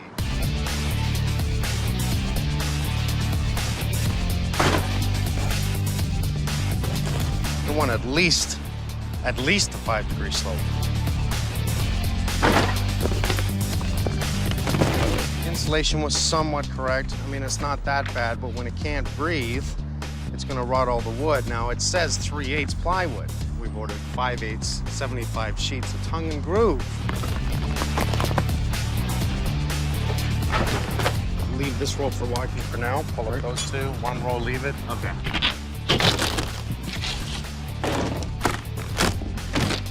I'll tell you, this is one reason I don't like batt insulation. Anytime you're gonna have a void like this of about 3 inches on the end, that's massive heat loss. So if you're gonna insulate, insulate everywhere. The idea was to rip all their 2x8s down and create the slope, but nobody used the chalk line. 1 inch and 3/8, 1 inch and 7/8, all in one section. They just cut by eye. So that's gonna make it go like this. We got a whole bunch of finger work there. A lot of minor things cause a lot of major things. At least they could have used tongue and groove. It wouldn't be so bad. What I can do is just pull all this off, you know, leaving obviously the 2x12s in place because these are fine. Fix all the insulation and then just re-slope it. A little bit of mold. Not a surprise to me.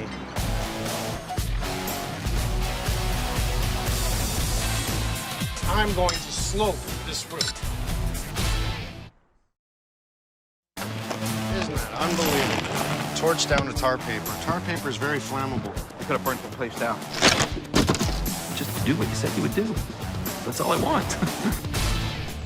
The trick to insulation is making sure you don't pack it too tight that it sits fluffy.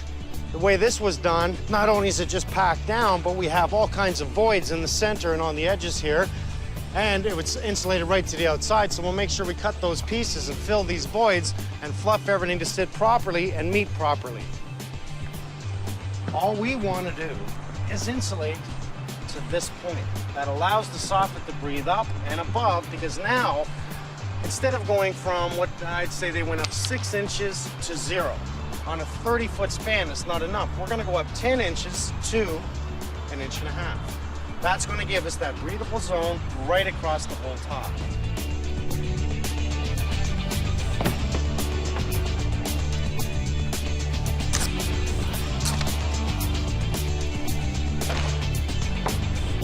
So we need a string, a chalk line, a skill saw, and extension cord, please. So we're gonna be from 0, 4, 9 1/4, to 5 1/2 up. So let's chalk line that from that point to the top corner. Okay, so rip this, and then I want you to use that as a template. The crown is always on that side when you put it down as a template. Okay. Okay, and then keep marking, keep cutting, keep going.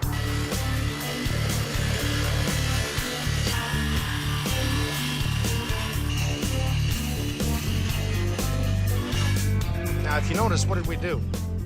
We cut the top side and not the bottom side. Right. This way we stay nice and true with all the rafters, and the top side is what we want to sheet with. Right. I like that angle. It's going to work. Every one of them will go into place. We get it sheeted, and we have a breathable zone all the way through the top, which allows the bottom sheeting to breathe, which is what we want. We actually notice quite a bit of mold on the underside of some of the sheeting. So this way, we got that run straight down. The existing 2x12s are fairly level and true, so that works for me. Now we're going to have a run that way.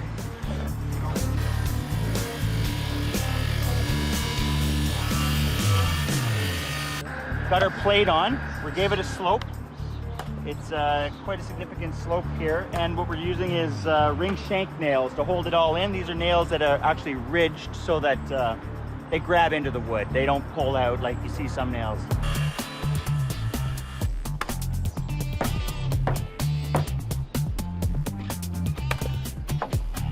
We're using PL and nails. PL just helps it's an extra bonding. So what it's going to do is grab onto the other piece, grab onto this wood, and just hold it all in. Then the nails, extra insurance.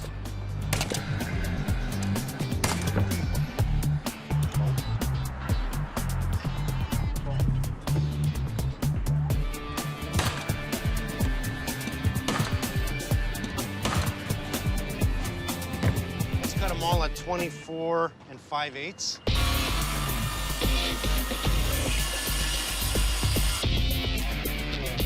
Here we make sure that we have airflow coming up, coming through underneath, right through the other side, which allows all the sheeting to breathe.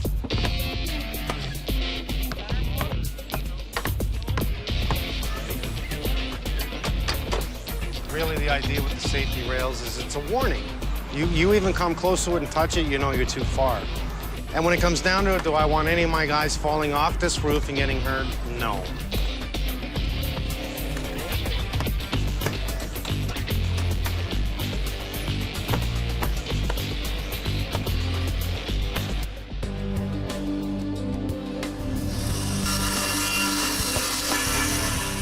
It's been a hell hole trying to adjust to total imperfections.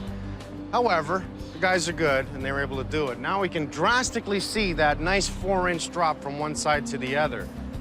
Nice and true, exactly how we want to see it. We're just getting ready for the roofers. We're going to sweep this off, get the safety rail back up again.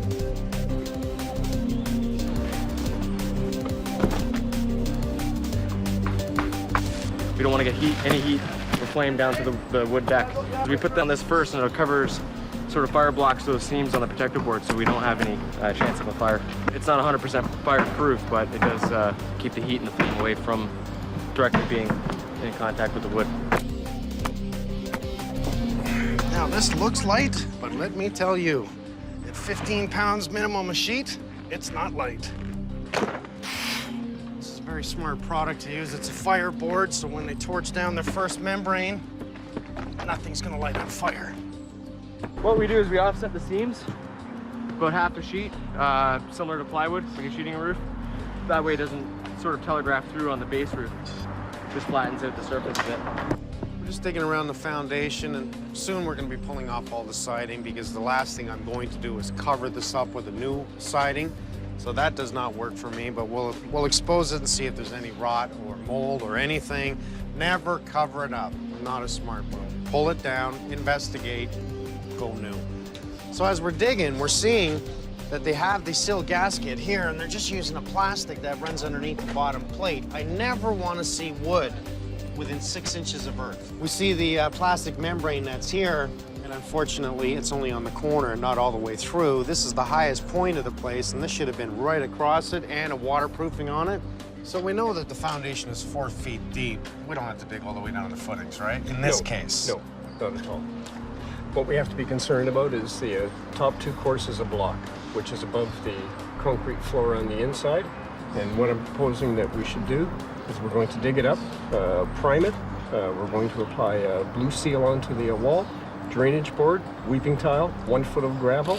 And the weeping tile is going to be continuous right around the whole structure, and we're going to run it into the valley behind the property.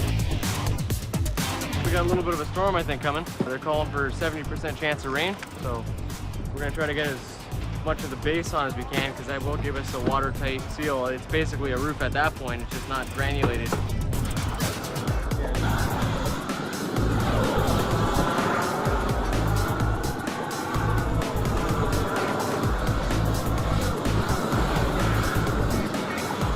Rain is coming, so we're hurrying, trying to cover this roof as quickly as possible.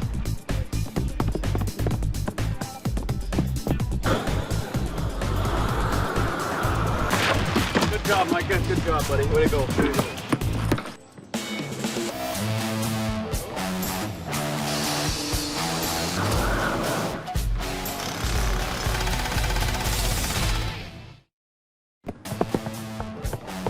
Rain is coming, so we're hurrying. I'd be pissed if this was mine. I got another stop work order. You can't put drywall up in your garage. And I'm like, oh my God. He didn't give up. He pursued. He kept going. I went to my local politician. He couldn't have been more useless. He actually sent a letter to me on his stationery saying, I have no opinion about the matter. And it's like, wait a second. 5 years to build this thing is totally unacceptable. Going through hell not only with the contractor, but honestly with the government. I'm getting nowhere with these people. They're not answering my calls. They're not returning any of my letters. They want me to build showers instead of sinks. It was stupid. Stop work order after stop work order to the point that he's got to go see the mayor himself. He says, I have drywall in my garage. Nobody came around and told me to stop. And I'm like, and then even the mayor says, what's this all about? so he calls the guys that's getting all the stop work order. He's like, come on up here and explain this to me. So sure enough, this guy trudges upstairs and he sits down. He sees me. His face just goes chair white, and he sits down and he's like, yeah? He's like, why can't Dave have drywall in his garage? Rambles on and on and on about why Dave can't have drywall. And he's like, that makes no sense whatsoever. Sign off and let him put drywall in his garage. This is ridiculous. How we doing up here, gentlemen? Doing good. Looking good. Look at this, eh? Strong, flat, and sloped. I'll tell you, one thing I love about these guys is not only do they do it right, they overdo it, and that's what I want to see. But look how this works. With the flashing on the outside that has the upturn and it's underneath, obviously, these two layers, what's going to happen is when it rains and the water's rushing down, and even if it does want to come this way, it holds the water here, directs it down to the bottom where the east trough is. But look how they've cut a precise 8-inch strip that comes right across, waterproofs from this point to the flashing, and then with the top layer that comes over, they'll cut it approximately a 1/4 inch, 1/2 inch short. So when they heat it down, they see that bleed come out. They want to see that bleed. If they don't see the bleed, how do you know it's watertight? You don't. This whole procedure makes it perfect, and this is what we want to see. Money well spent.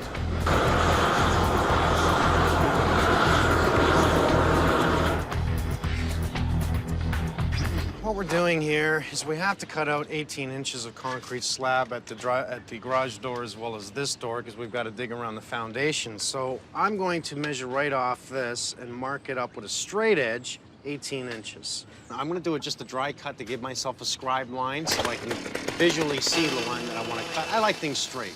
And if you don't give yourself a nice guideline, you're going to be all over the place with this saw. So we'll do a dry cut scribe, and if you notice, I'm gonna keep my wood on this side, so if I damage concrete, I'm damaging stuff I'm taking out and not the good finished stuff. Now, I didn't harm anything on this side, and I have a nice scribe to cut with. Now we'll hook up the hose and cut it. Now there's 2 reasons to hook up the hose to the saw. 1 will keep the blade cool and prolong the life of the blade. 2, we're gonna keep a hell of a lot of concrete dust down.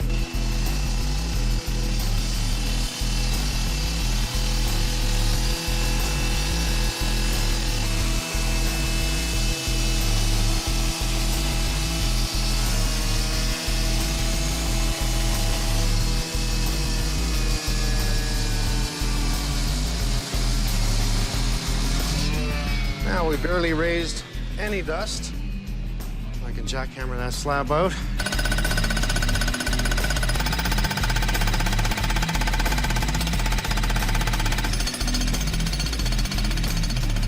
I'm telling you, as soon as we cut it, it snapped down. You can see the drop here. See that? Just pushed right down. How can that push that low?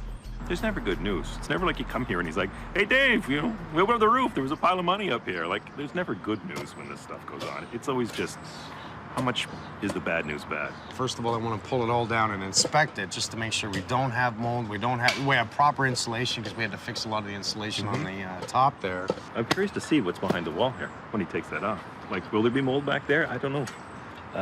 It doesn't look promising. Everything's coming off on the outside to redo it, but we don't have wood touching earth. You know, this concrete foundation should have been higher than the grade. Wet concrete always travels to dry.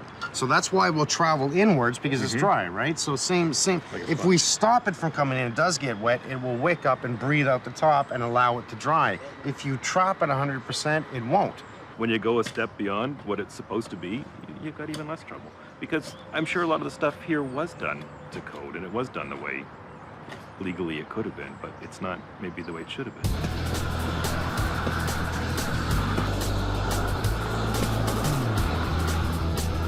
We're just chalking a line. We have to mark the splashing out on the underside so that we can degranulate it.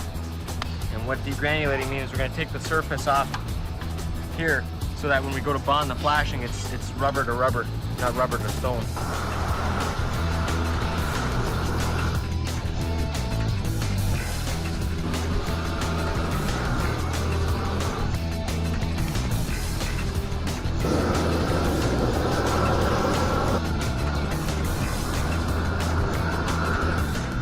Our slope of the roof is actually going this way.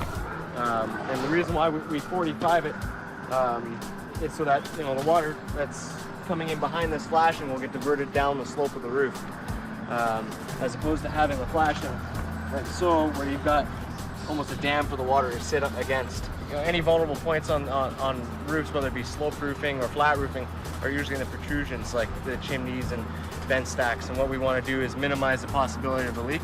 And this is one of the areas install methods that we use to help minimize that.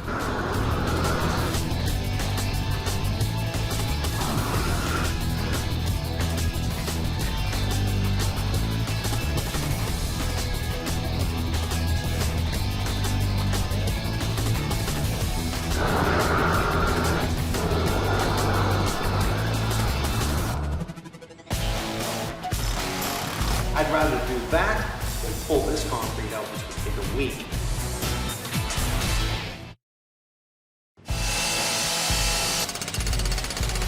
Look at this, eh? Strong, flat, and sloped.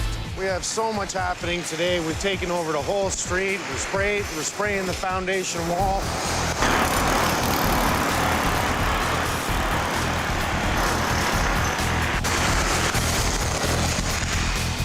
Hold up a sec.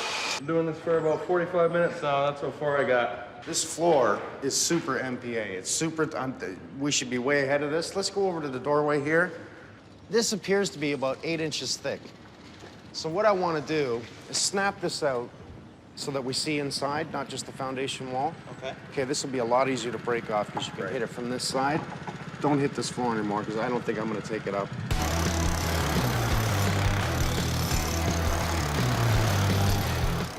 Because the floor is lower than the outside level, we're going to put up a spray foundation coating. And it's just really like putting an elastic rubber band around your foundation. Once it's dry, we'll cover it up. This system is monolithic. It's one wrap. It's waterproof and vapor barrier all at once. You cannot make a mistake because once the membrane is dry, it will dry to an ocean blue color all the way around. In some places, you'll see that it'll dry up almost transparent. So you go back and you touch it up until you get that ocean blue color. Well, this is a good sign. At this point, I see proper insulation. I don't see any condensation or any worry of mold. So far, I'm feeling good. We see a proper gasket seal at the bottom. See, this looks like a lot of damage, but it's not. It's just the lumber itself. We are seeing the black, but we don't see any mold, which makes me extremely happy. Damn, I'm feeling good. This is good.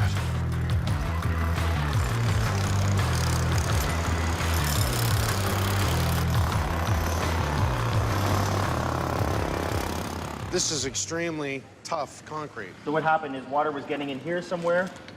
I was washing this out a bit, and you can see I can get my arm right underneath that, so that's going to create a weak point in the concrete. Let's take a hammer, go around the room, knock on the floor, see if you find any other hollow spots. Mark them. We'll deal with that, mark them, we'll deal with that as we go, and I want to bring in the laser level to see just how bad this is out. This is the high point. What do you got? 6 inches bang on. 6 and almost a quarter, so that's pretty level with the middle.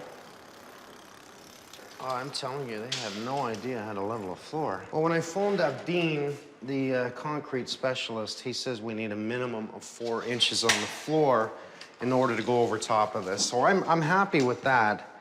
And what that tells me is by putting the laser level, it shows me where the highest point is on the floor, how bad the floor is out, and what we have to do to get a minimum of 4 inches. 5 5/8. Will we have to break down the middle area to hit the bathroom door is the whole ticket here. Everything else is high except the bathroom door. So that's our worst case scenario, is to raise this height here. Everywhere else is okay. I'd rather do that than pull this concrete out, which would take a week of bins of guys of pulling it out to put in a level pad. It will go over top of it. I'm not concerned about this. It's getting that 4-inch minimum. Very simple.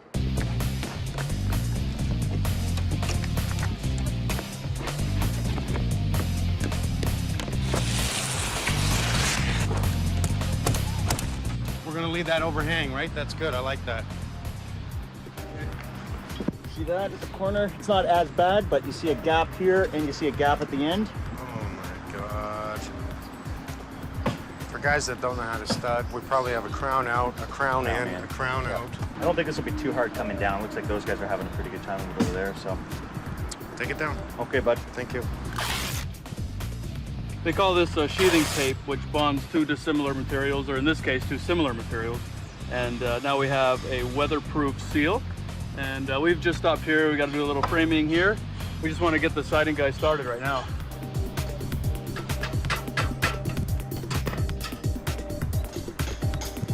We're using a concrete composite siding. Great product, hard to install, but in the long run, you're gonna love it.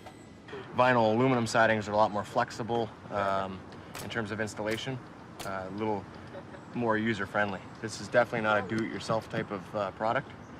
Definitely need quite a bit of experience and training to install it. Because we have to lay a new concrete floor over an existing concrete floor, we have to scarify the floor. In other words, grind it down. We need something to bond to or adhere to.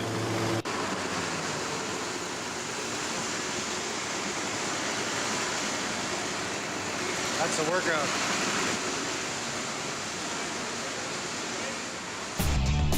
I'm getting ready to put the curb in place. The new curb, which is going to be higher than the outside grade. Okay, it's right on the 1 inch, perfect. And of course, it's not level. It's a difference of 5/8. So we're higher here, lower on that side. By wearing these red glasses, I can see the line much better. Because if you look in the wall right now, you really can't see it. When I put on the glasses, I can see the line. Cool tool. Nice.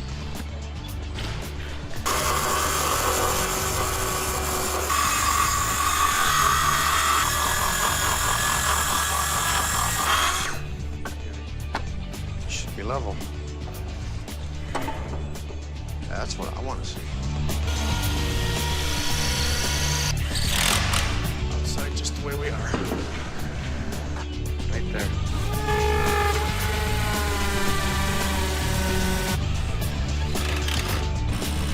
We're going to put rebar into the existing foundation. And what this is going to do is lock this curb that we've now created in from being pushed out at all. We're going to put quite the weight load of concrete in here, and I don't want this to be pushed.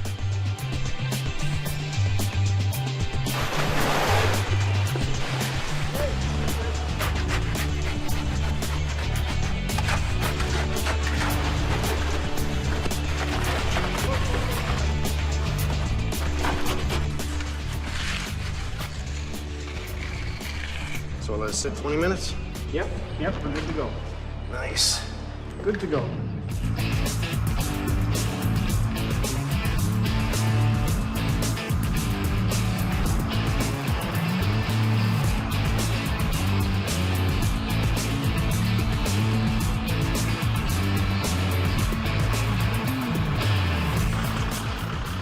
Wow. We're good to go. Yep. Okay. Let's pour it.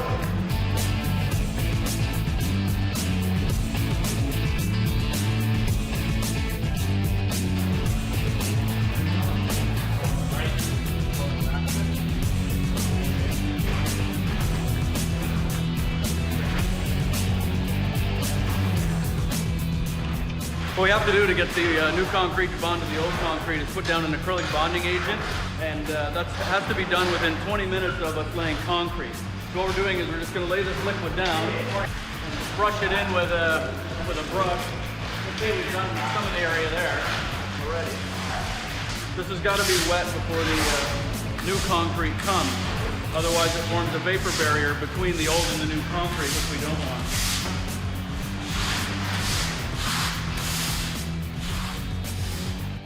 What's the MPA we have here? It's ultra horizontal, 25 MPa, and then we got the polypropylene fibers, the Novamesh HPP. That goes in the concrete. And this dissolves. That dissolves and it mixes through. Here's the old fiber that we were using, and there's some of that in there too. But basically, by using these, it's given us that structural equivalent to having a welded wire mesh in there, which is really good for the concrete if it's in the right place. That is brilliant. And basically, once this thing disperses, that's all through the concrete. Look how hard it is, too. Man, hard. And they're solid, they're hard. That's like a ton of rebar in there, but it's not metal. Polypropylene, and it's a hard plastic in here. Almost like a toothpick. Thank you.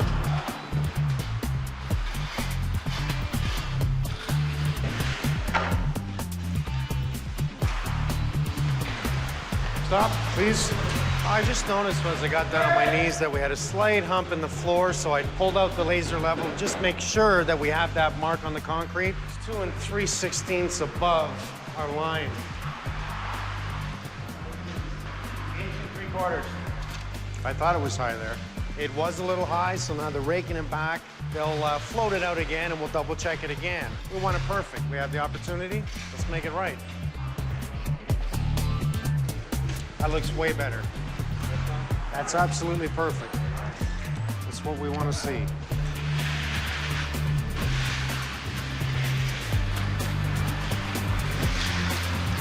Let this set up a bit, and then we'll get the pads out so we can walk across it. Start hand troweling it to perfect it, but we're pretty well on the money for levelness. And you can see it, you know, it looks level.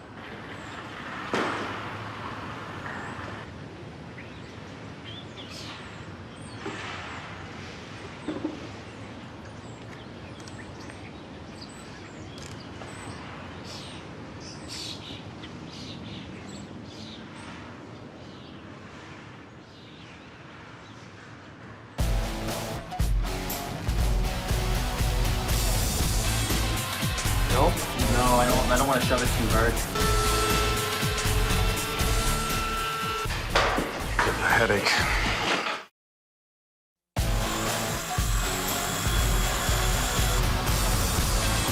Looking good.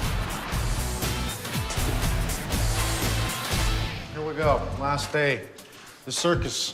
All the painters are here, the cabinets are going in. New countertop in the kitchen, new trim around the doors, finish it like the other person said he couldn't. Working on the outside, finishing the caulking, the siding, the east troughs, downspouts, cleaning up the property. Sean's created a nice little ramp on the inside, perfect in case he wants to drive his vehicle in to load up or his motorcycle. You notice there is no wood on the jambs. We've reduced it in, and we have all our wood behind the drywall so they can anchor the garage door too.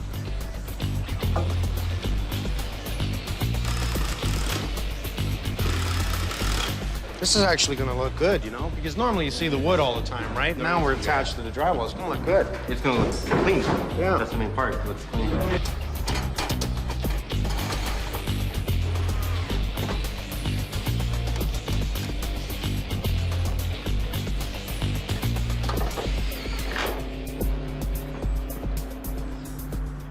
We're caulking the windows.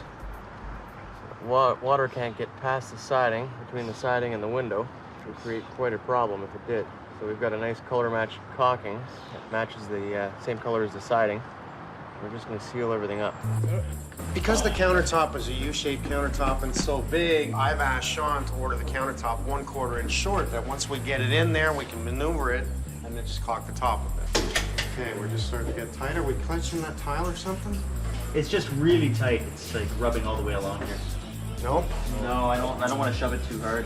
Because these tiles are here, it's not like we can slide that whole top in. We can't. So that's why I asked for a 1/4 inch short. Unfortunately, the countertop company made it a 1/4 inch bigger, so they made it exact. Okay, let's pull the top out, please.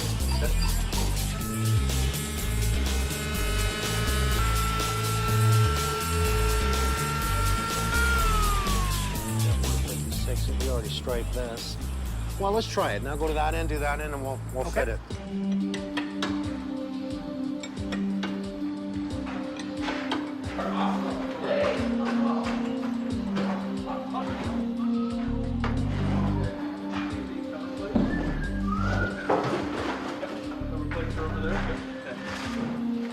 Just try and drag it more on the ceramic. That's right.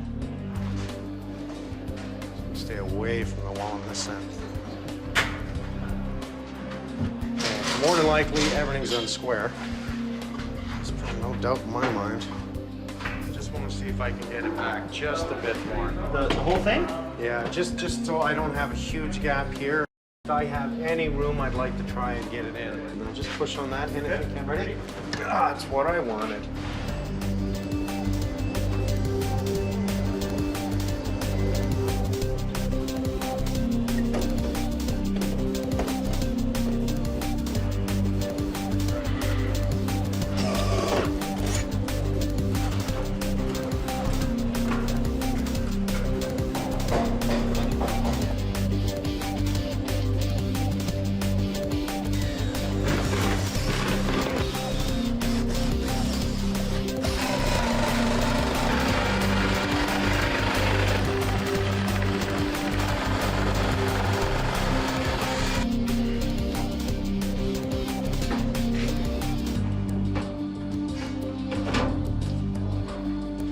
That's what we want to see.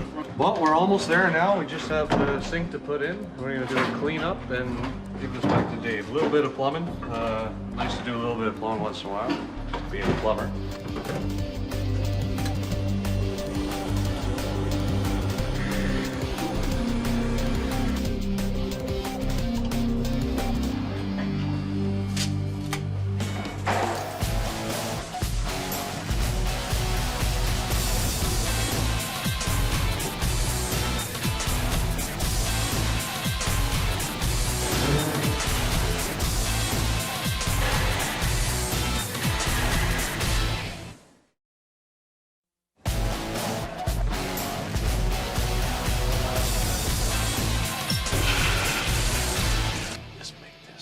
And shiny.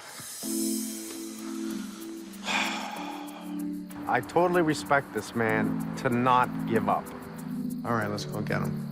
He kept going, and this man deserves someone to step in and say, hey, we can fix this. This man deserved everything that we came in to do.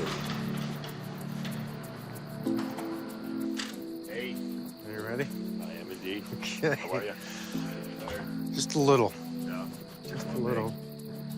Sorry about that. No problem. I've always said I would take to Christmas. Oh, we fixed your stairs, eh? I noticed. They're beautiful.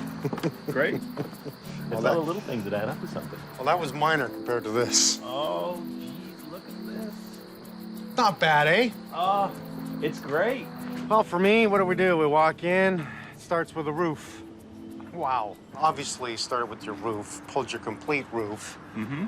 Restructured the whole thing, then did down a triple layer effect. Actually, it was 4 with the protection board. Not just a small roof, but a huge roof. Worked our way down to investigating, obviously, structure, foundation, dug up all the foundation. All new weeping tile all the way around, all new double coat water system with the blue seal and the outside plant and product. The structure's an important issue, we fixed that. The roof's an important issue, we fixed that. The foundation, a major important issue, we fixed that. New curb, brought it up higher. Yeah. So everything worked out just perfect with the garage door. Obviously, new eavesdrop, downspout, all the way around. The siding. You know what? This was so much work to do this siding, but I really like it. Yeah, it looks fabulous. Not only does it look good, the longevity of this product is phenomenal. It looks fabulous. I wouldn't even believe this was the same building. It looks great. It does look different, doesn't it? Oh, yeah. It's like you put a brand new building here.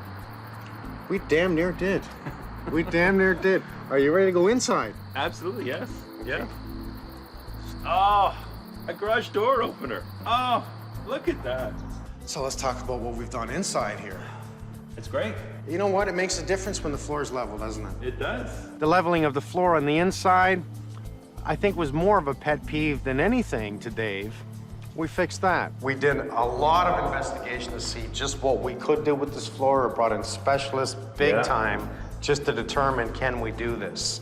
So once we brought it up, we created the curb for you so you can drive in and out on your bike or your van, right? If you're gonna load up, at least you can get up over that. You have the sensor control on the garage door, so it's safe. This is a thermal door. This is not a cheap door. This is a very good door. It's winterized, so this way, when it's closed, you're warm. Now that the floor is up, we had a hell of a time today working with your cabinets because we had to reconfigure them. I bought you new countertop, sink, taps. It looks fabulous. Pretty good. Well, you can't tell you had any troubles at all. You make it look easy. Well, now it's easy, it's done. But the floor's brought up to the bathroom floor, so that works for me. Everything's nicely trimmed out. Yeah. We even went to the extreme of getting proper plates for all your speaker wire holes, because that would drive me insane. Yeah, that's cool. Again, this terminal over here. Yeah. So we put up that. We had to totally raise the height of this, so cut off your cork board, bring it back up again, and get it back into place. And I see you put a cabinet in over here. Well, that was kind of ugly. So for me, you know, that just didn't work. So it just dresses it up a bit. Not only that, do you remember the hot water heater was here? Yeah. So we neatly tucked it in the corner, ran all the plumbing properly. Gets a lot more space in here. Yeah. Does it work? Absolutely does. Absolutely does. It feels great to be back inside. So the job started off right.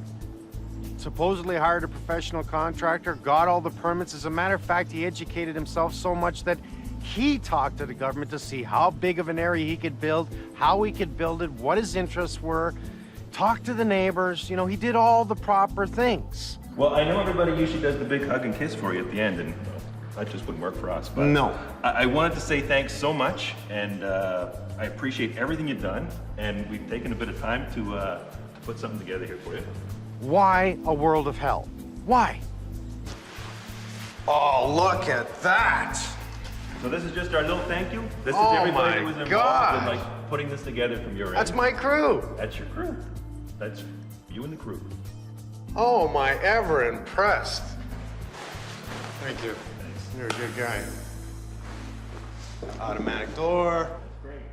You know, we wanted the kids to be able to come down here and watch TV and have a playroom and have their friends in. So it was really going to be more of like the family room down here. In 3 weeks or 4 weeks, you'll have the whole thing done. $25,000 worth of crap. And it just sounded perfect. Plastering sucks, the corner bead sucks, everything to do with structure sucks here. Now, not only did you just do a bad job, but you're a thief now. I can't wait to take it down and see what else they did. We've spent so much time and so much effort and so much anger on this that, you know, enough is enough. Oh, yeah, baby. Mike Holmes. On the money.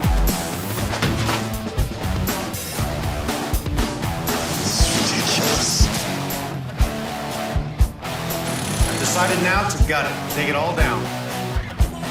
Mike Holmes, I love you. Me too.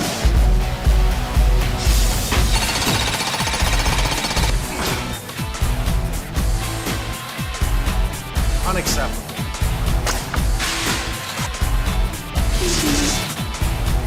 I love my job. Bruce and Diane bought this house, moved from a home that they actually renovated themselves. Took them years, but they loved it. Moving here was really more about being in a neighborhood, into an environment where the kids could go outside and play with other kids. This is a nice layout. It worked out well for the kids. They liked the neighborhood. Decided to do a basement renovation. And originally it was my intention to do the basement myself, but You know, kids are the priority, and I didn't want to lock myself into a basement job for 8 months every weekend, and I'd rather spend the time with the kids and with Diane. They've already done the renovations on the other home. They did not want to do it on this one. They thought they'd hire someone. I saw an ad for a company, and had a very intriguing name. It was all about basements and things like that, and so I went onto their website. Everybody can go on the internet now, and they can find anything and everything on the internet. But contractors on the internet, that's a different story. And the website showed fantastic photographs of like 15 years of service. Claims to be the best basement finisher. That's what his business is, finishing basements. However, he doesn't do the work anymore. Diane. Hi, Mike. Nice to see you. Nice to see you It's again. cold out there. Yeah. Bruce, Hey, Mike. nice to see you. See you too. His idea is to charge contractors across the country a monthly fee to be part of the system that when they get hired by this well-known company, supposedly, they've got business. And I made a call, and sure enough, within 48 hours, I had a guy here. What he's done is he's created a web base right across the country of hiring subcontractors that he doesn't know. You want to take a look? Sure, let's go. All right. Diane and I met with him. He had a fancy laptop, did a design for us right there, was talking about, you know, design elements for basements, things like that. It was all really encouraging, had all kinds of great ideas. And they said to the contractor, we want a basement like Mike Holmes does. Contractor says, don't worry, we work for him. I don't know this guy. I don't know any one of them. I have a list of guys that I use. They're not on it. So originally, we had sort of got this into sort of like 3 zones. One was we have entrance from our garage here, and because we don't have much of a front hall closet, we wanted to make the entrance, you know, Diane would come in with the kids in the wintertime, come down here, put your boots and everything like that into like a cloakroom or what have you. There's days that I work from home or we work at night from home. So we really required a home office down here. Plus, you know, we wanted the kids to be able to come down here and watch TV. Over in the next area, what we wanted to do is have a media center, sort of our television built in here. The whole renovation was based on putting their TV inside a wall with a surround sound system. This is what Bruce wanted. He wanted that stereo room, the guy thing, the toys, the converters, sitting down, drinking a beer and watching the game. So they moved the steel post from here to here. And you can actually see here, they just cut it off on the floor. It's right at the point of the tie-in. So they Right. moved it over here to help pick up the load, square channel to help displace the load. What they ended up doing is they just actually recycled the post. So they cut it off, and then they reinforce it. Unbeknownst to us, they welded on a big 5-inch piece of steel onto the bottom of the existing I-beam. They welded in a bunch of rebar along it as well. This is finger joint strapping is what this is. This is actually very dangerous to be under. I can see you're holding up with 2 pieces of wood. Yeah, the whole thing has fallen off. It's already fallen. I came down to talk to the guys that were mudding and taping. They were the ones that told us that this bulkhead had fallen on them. And he knew about the kids, and that's when he said to me, could you imagine if this had fallen on your kids? If I remove this post here, you can see how the whole thing was just supported by a couple of screws up there. Let's just take this down, okay? This is the moment we've been waiting for. This is how you build a bulkhead. That bulkhead must weigh 150 to 200 pounds. That's upsetting. They got 2 little kids. And if they were down there at the time it fell down, This is totally unsafe. $25,000 worth of crap. The 2 guys that came to mud and tape said, you know, they started looking around and said, this is the second job that they had worked with the general contractor on, and the work was shoddy. And they walked me around before my husband even came home and started saying, here's all the problems. Jesus. Okay, that's not gonna work. And it's pretty scary when, you know, somebody that you hired is telling you what's already wrong with your basement. That's unbelievable. Okay. They were pretty amateurish. It was apparent that even the way they did some of the work. Like, there's no way that that's gonna pass, okay?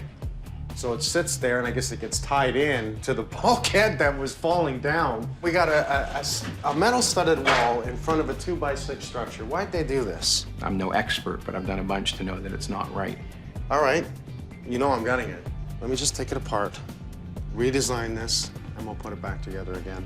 From what I see, everything in there is crap. Starting off with the framing, the finishing, Keep smiling. Yeah, thanks so much, We'll Mike. see you real soon. Thanks again. Okay. Man. It'll be hard to take this down, that's for sure. Let's take it down.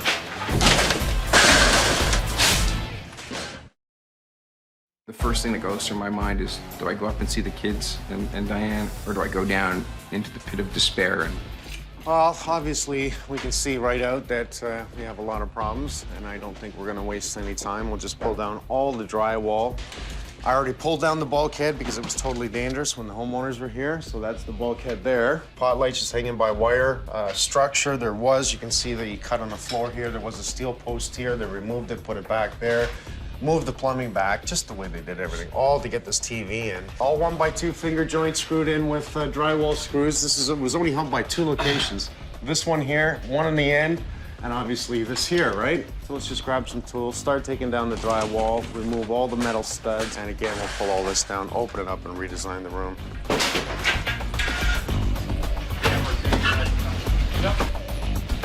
Oh, isn't that cute? That's cute. The kids left me a note. You gotta love it. We'll keep that up for a while. It's definitely not how we build bulkheads.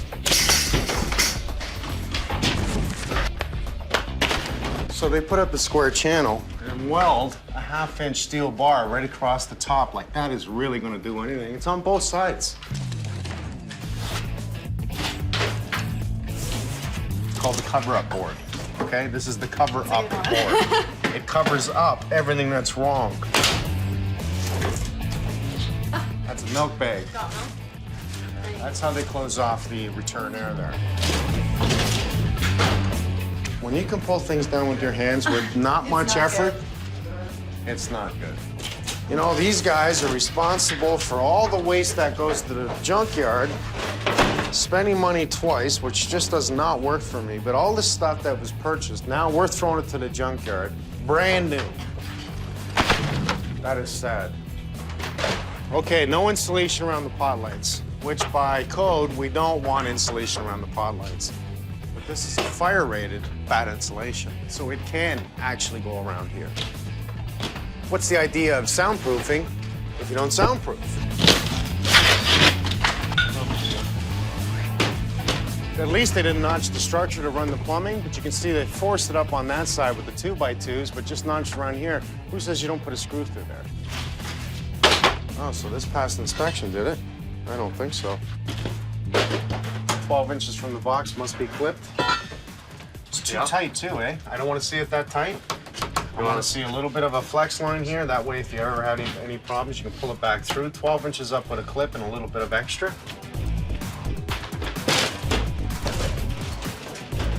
A little bad reception in this house. Yeah, just screw through it. And you know what's cute about that is that's the new cable line that runs to the TV. Like it's gonna work. The TV? Oh, the TV doesn't work.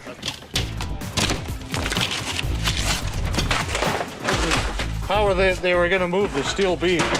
Those are the engineering drawings. Since we know this wall's not holding anything, we can take it down. Okay. We should write books on how not to do a basement. All their studded work has been screwed to the ductwork. Right across, everything that wraps around has been screwed up to here. Now, it is the cold air return. We know it's the cold air return. You're allowed to do certain things to the cold air return. Well, come on. It's not the way it's done. You don't screw to the ductwork. It looks like somebody's removed some sort of structure here. There's nothing picking up the bottom of the stairs other than a 2x3. What we wanted was the double, which in this case is a triple. That should have been here, underneath the stairs. Comes away so easy. Sloppy, very, very sloppy. One guy could take this down in half a day. What's wrong with that? How much? Under 10. Under 10. Over 25,000. What? That's what they charge. For what? For what? That's what I said. Imagine, you can actually go on the internet and hire a contractor, really without speaking to them. I find that very strange. What the hell's wrong with this picture? Is this a pattern that the contractors come in, take the biggest amount of dollars they can get, do the little bit of work to the point where it's no good, the homeowners are freaked out, the smart ones fire them.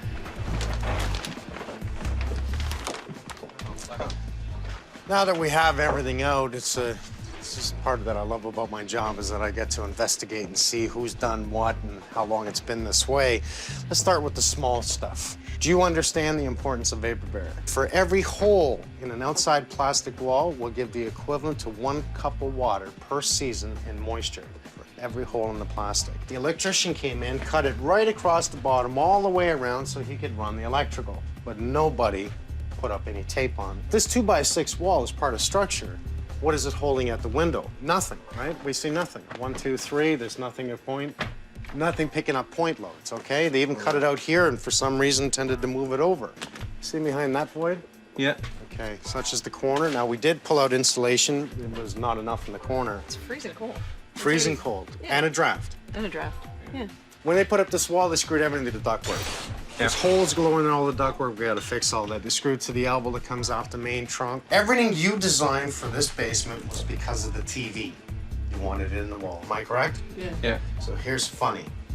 That cable line, that was new cable line, well, we found 4 screws in that line from the drywalling into the ceiling. 4 screws went right through your cable line. So by the time it was all done and you go to sit down and turn on your TV, you're not gonna get cable. The structure of your stairs from downstairs, there's nothing supporting the one side on the inside. There's nothing supporting it. It's actually held up by the 2x3. We see a triple header support here, a triple header support here.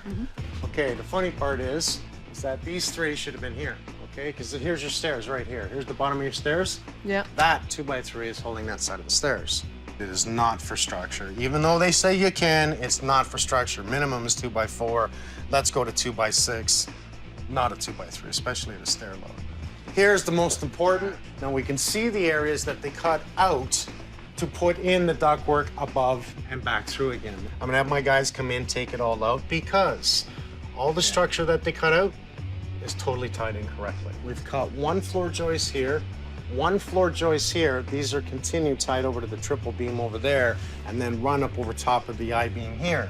Now, because of the span, it's not so bad, but because the second one is cut out and then a 2x6 was put in with a joist hanger here, a 2x6 on a 2x8, which nothing holds aside. Well, when they took this out, I mean, they told us about their jump test. Yeah, yeah. They said, oh, you know, we know that this is going to be strong because we did a over jump there test. Oh, yeah, well, I don't know. I came in and I said, well, what are you doing? You know, are you not going to structurally support it anymore? And they said, oh, we jumped up and down on it. And yeah, we performed the jump test.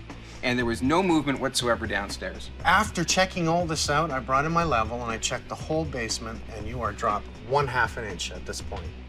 And that steel I-beam, when it was put in, is perfectly true. So what they did was weaken the load and this bent this and dropped 1/2 inch. They told us, oh, listen, they over-engineer, you know, residential homes, you know, 5 to 10 times. You know, we probably don't Is that even right? Yeah, yeah. That's why I see half-inch steel channel bar welded to the side of the I-beam like that's going to do something. And they did it to both sides of the beam. And who the hell in engineering is going to allow you to do that like that's going to do anything? So have no fear.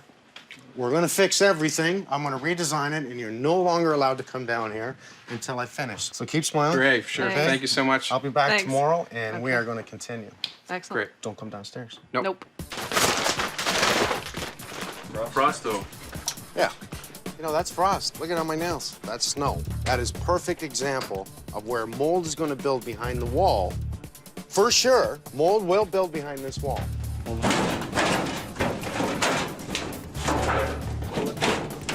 A 2x4 structure is holding this house up with a knee wall that's approximately 32 inches. We're no longer allowed to structure with 2x4. It must be 2x6. So because they went 2x4 on top of it, the government said we want a 2x6 construction. I'm glad the government did it. Unfortunately, I'm disappointed the builder that came back in here screwed up a top plate, built the wall on the floor because they're lazy and don't want to do standard cuts by measuring. They just want to make it all one size, and you can see by looking up right across how it goes up and down like a toilet seat and not structure the floor. With this beam cut, this beam cut with a 2x6 running across, not on structure, just tied into the blocking here. One joist hanger. At least he's got a joist hanger. So we have this area that's structurally held up with these two beams right on this 2x6, and nothing in this area. So that whole void continues down with no support. And they did a bounce test. That's funny. Oh yeah, they almost cut through that. Yeah, look at you dumb buggers. Two of them jump on the floor. We perform the jump test. We're gonna have to double all these up. What a pain in the butt. They took a single joist hanger and made it into a double. Which wouldn't work. These are engineered to hold one at a time.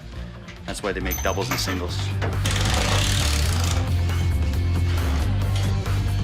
Take out these two, please.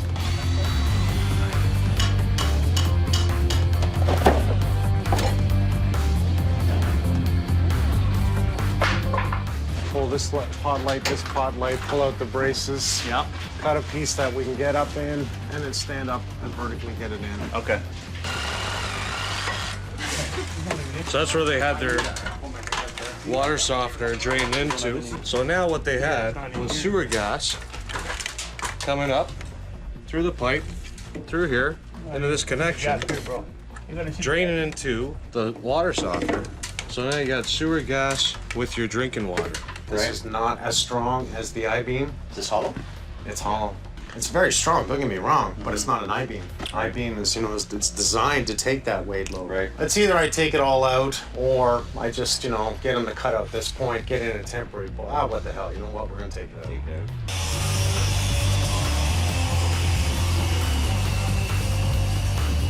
Pull it all down, okay? We're obviously gonna now have to fix structure, not just around the windows, but make sure this 2x6 wall is actually carrying load. See this area right here? I can see that. That's a beginning of mold buildup. Right.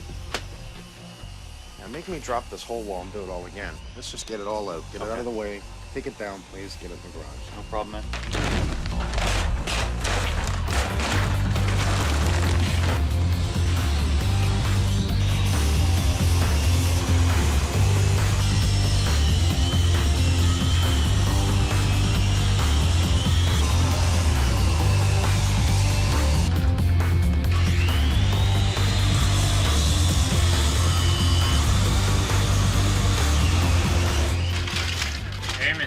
Instructions for their nailer. Oh, good. That'll come in handy when we use screws. Well, we'll keep the beam and use it for something else, but definitely not what it was doing here.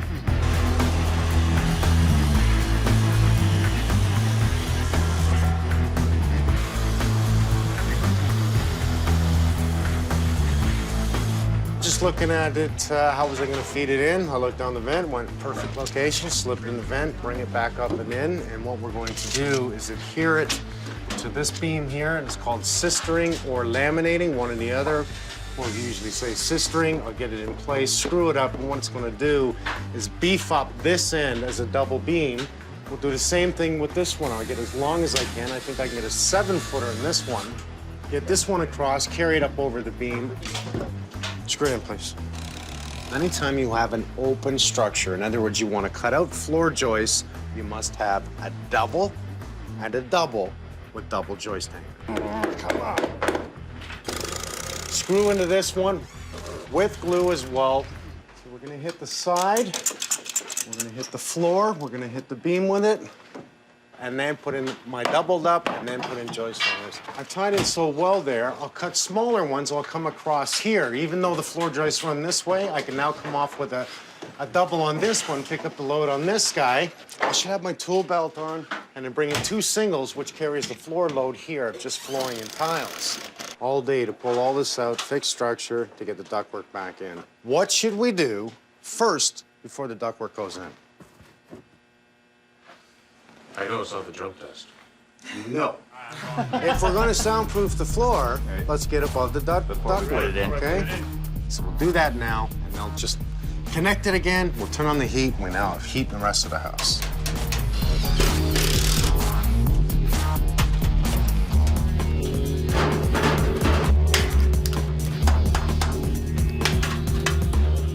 notice you're using an expansion fitting on the duct on the main trunk.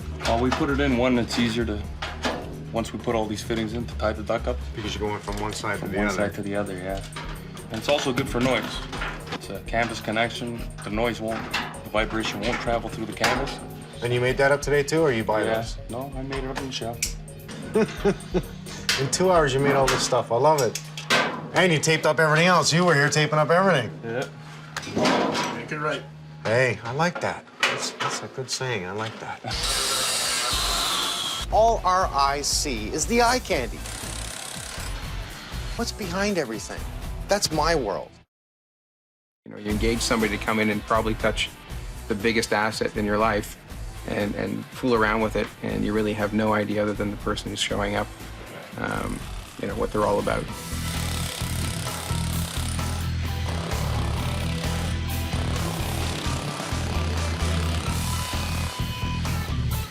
It's a cutoff, so they just cemented around it to hold it in. Is that right? Yeah, you'll soon loosen that. Okay. Well, we're free. Like that was holding a lot. No kidding. Ed, you want to cut that?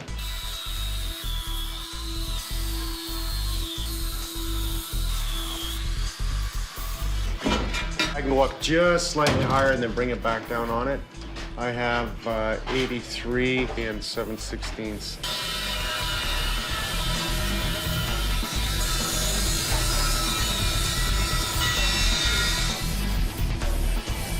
That's as good as my chop saw.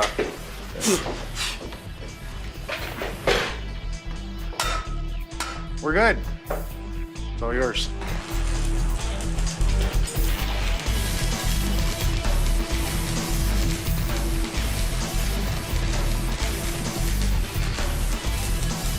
Now she's back to normal. Imagine that, all that work just to put it back the way it was. Absolutely no nails holding this in. Well, you can see how good this was doing. I took it down with one hammer. Oh, look at that. That's a top structured plate, supposedly. It was about a ½ inch off of the other plate that it's supposed to be tight to.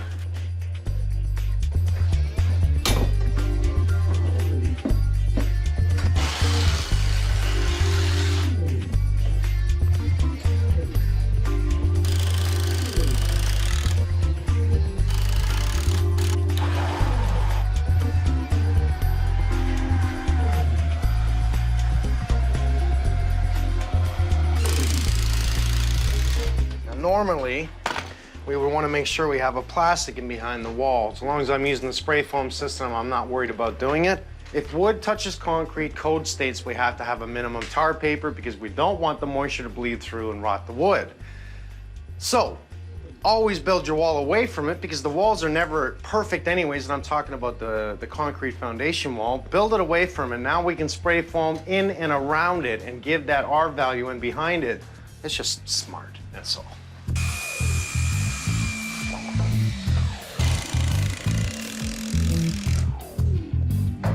I chose to put the wall here. So I have a nailing edge on the outside, I have a nailing edge on the ceiling. I put in 2 nailing edges to catch this wall to secure it.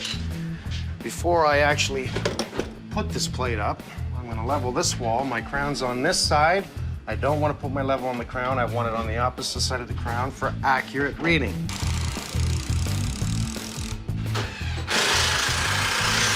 .71 inches. This is a big mistake everybody makes. When they make a tie-in from a partition wall to another wall, whether it's structure or not, they always forget the block in there. And the problem being is once it's drywall, we have movement on both walls, right? So if I were to take a simple 2x4, now we have a secured corner. It's totally strong, and we eliminate any possibility in the future of that cracking where it's tied in with plaster. Okay, give me 85.5 minus. 85.5 minus is minus the 16th, okay?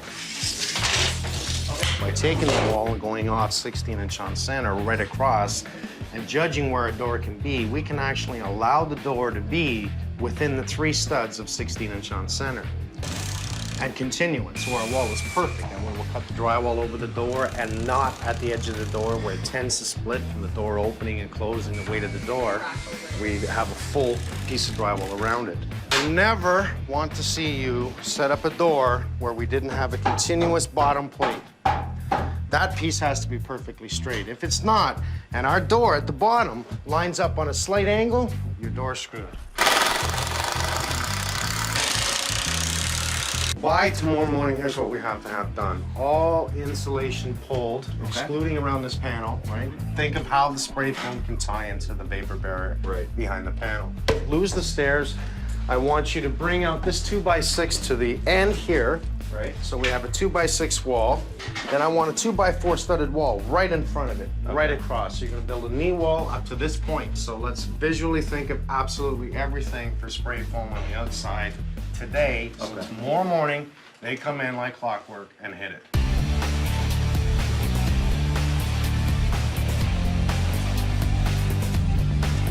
So we're gonna make sure we hit all the voids in the back and fill that directly up. Obviously, we want that thermal break on the outside. How much do we need in a 2x4 studded wall here? Where this is exposed to the outside, directly outside, there's gonna be an R20 in here. Okay. Okay, and we're gonna put an R12 down here. We're really gonna concentrate on making sure this is sealed very well, and also the plates are sealed totally encapsulated, so there's a continuous break all the way down to the bottom.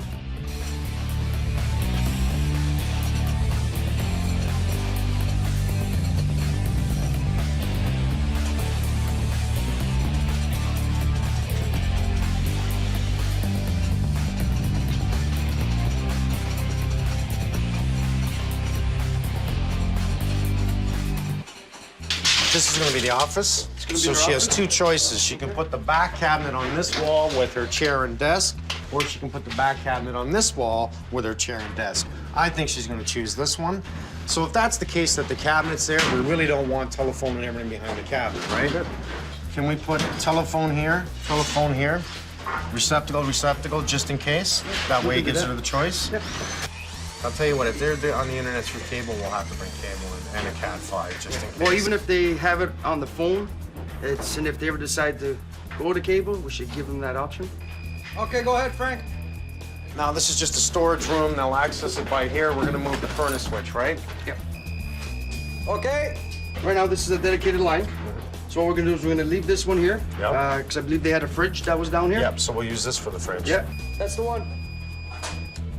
I'm gonna do a bulkhead on the corner here. So I'm gonna bulk this in. I'm gonna have an access panel to get to the meter as well as the shut-off for the drainage in the garage. Okay. So I'll build the bulkhead and we can probably put the switches right in here. Sure. I am going to be building a wall here. Okay, I'm gonna be building a wall up here, closing this in. I'm running in heat and air return for the kids in here to keep them warm. So I want, obviously, I want a light here, I want a light there. Well, 6 pot lights here plus 1 here, base light. Well, six will be fine in that area, because that area here is going to be used as a living space. Cool. Done. The reason I'm coming out around here and coming across is I want the closet here for coming down the stairs. Using this closet here to make sure they don't tread across to use the other closet. But main reason I'm coming out is so I don't have an angled bulkhead here. So that I come directly out here, finish off, that way my bulkhead's nice and straight and up. I have nice, clean, square joints and not angles or, you know, stick outs. I hate that. I hate that little bit of a jut out here. Someone walks by, hits their head, someone taller than me. You can see that the finish was going to be here, but that created an angle here. So let's bring it out, get more wall space here. I have the room here, why not use it?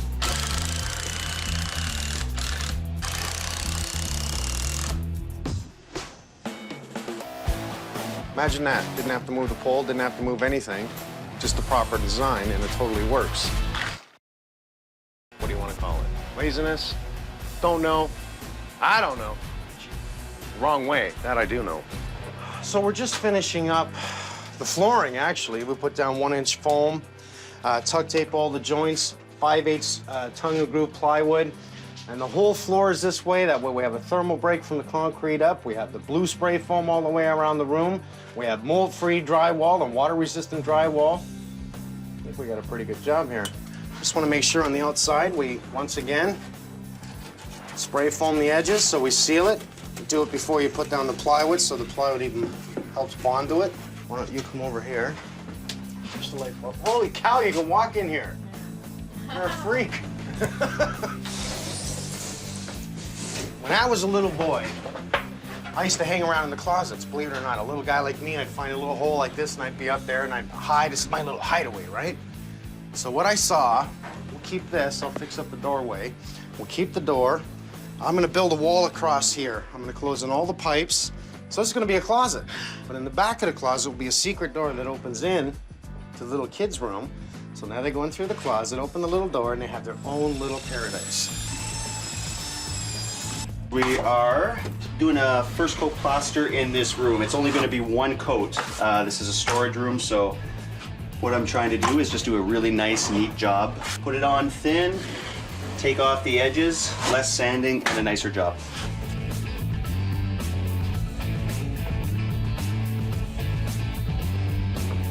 Now wires.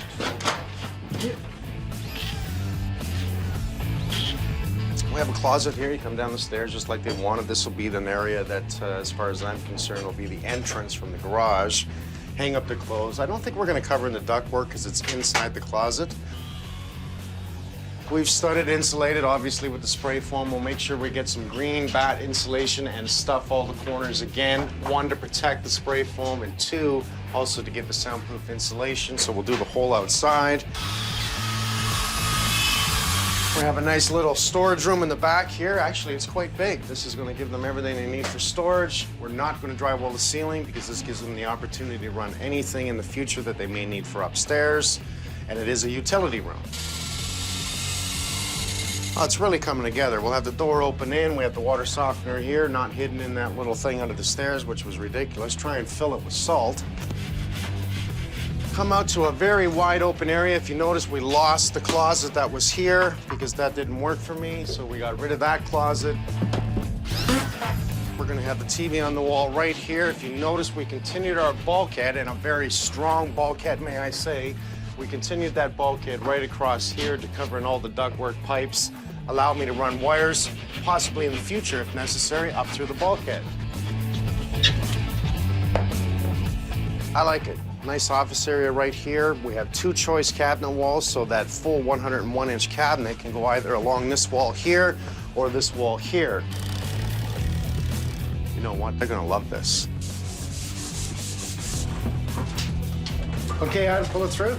Honestly, it's always nice to run your cable and everything before you drywall, but in this case, we just found out that we need two lines run in case they convert it to a dish for the HD. All right, we're through. Adam's gonna pull it back through, and then I'll tuck it up through, right across, and down the wall. Coil it up in the other room, so in the future, when they put the dish on the wall, they just run it outside and hook it up.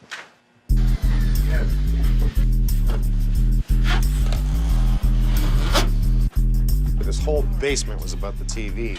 So I've arranged somebody to come in and install the TV so it's done properly and let us know how he wants the wires run, everything else. It just makes sense to coordinate with each other. So with the TV in place, I'm gonna do two wall mount speakers on each side of the TV and a center speaker. We're gonna have two wall mount speakers that direct sound both ways with a bass in them. So it's never direct to your ears. As you're sitting here, it's not directly into your ears. It surrounds the room with sound. This one in the ceiling, that gives it the back sound. Pretty wild system. We're just insulating the ceiling. First of all, it's for sound. This is going to stop any sound from traveling from the basement to the other floor. Next, it's fireproof. So we want all these joints as tight as possible because we don't want fire traveling anywhere up through there. If there's a gap, fire will get through it.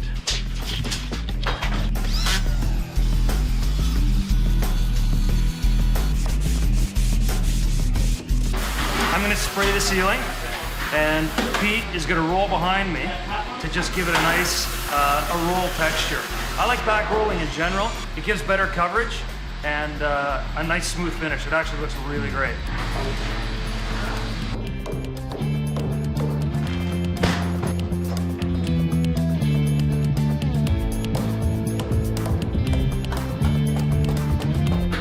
How can we finish the edges here? Can we wrap around? Yeah, just to the end. You sand the nose, eh? Beautiful.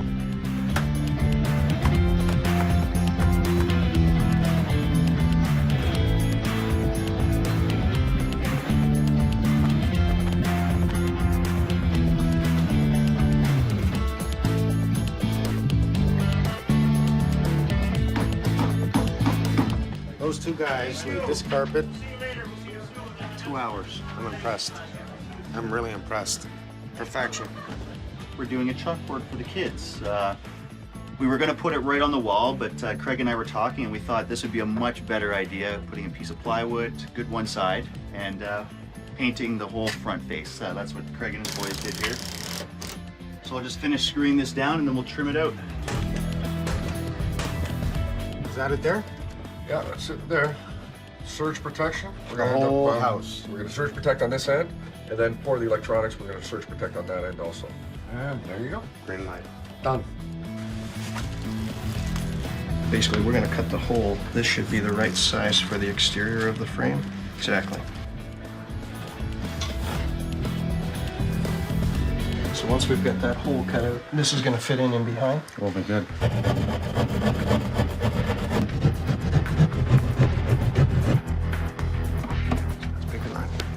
I checked this on the back of the TV. So the top line of this is 1/2 inch below center on the TV. So if we mount this bracket 1/2 inch below your line and make it center and level, it should put the TV center of the TV. So as long as we get 4 lag bolts into solid wood, it's more than enough to handle the load. I really like the way these go in.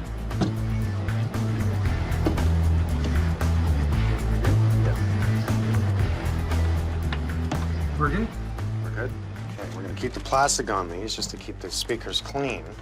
I'll pull them off after we clean the place up and put them back in place. I'm gonna be jealous, I know that much. I can tell this is gonna be gorgeous, and I just may not give it back to them. I just may say I'm moving in. Well, it's a fantastic TV, and especially for a basement type application like this where lighting is somewhat limited, this is the environment that plasma really shines in. I'm coming with a case of beer tomorrow. I'm gonna be tired after today, but tomorrow, hopefully there's furniture in here. If not, I'll bring my own chair. This is cute. Look. Cushion against the wall. Oh, you gotta be.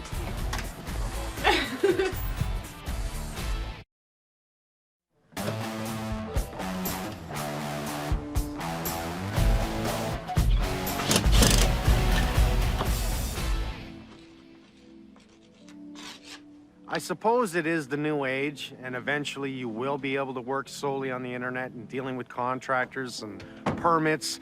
We gotta go get them. The homeowners did hire someone off the internet, and what happened? It's all wrong, it's ridiculous, and we had to come in and fix it. Oh my gosh. This is not our house. Oh my gosh. Unbelievable. Now, I know you see what's at the end there, but we're gonna have to try and ignore that for a minute. Oh, yeah, okay? right. We'll do a little bit talking about what Sorry, are you talking to me? Well, you know what we did? We actually gutted it and took out that jack post that was in there, took out that beam that was in there, brought it forward, put it all back to normal.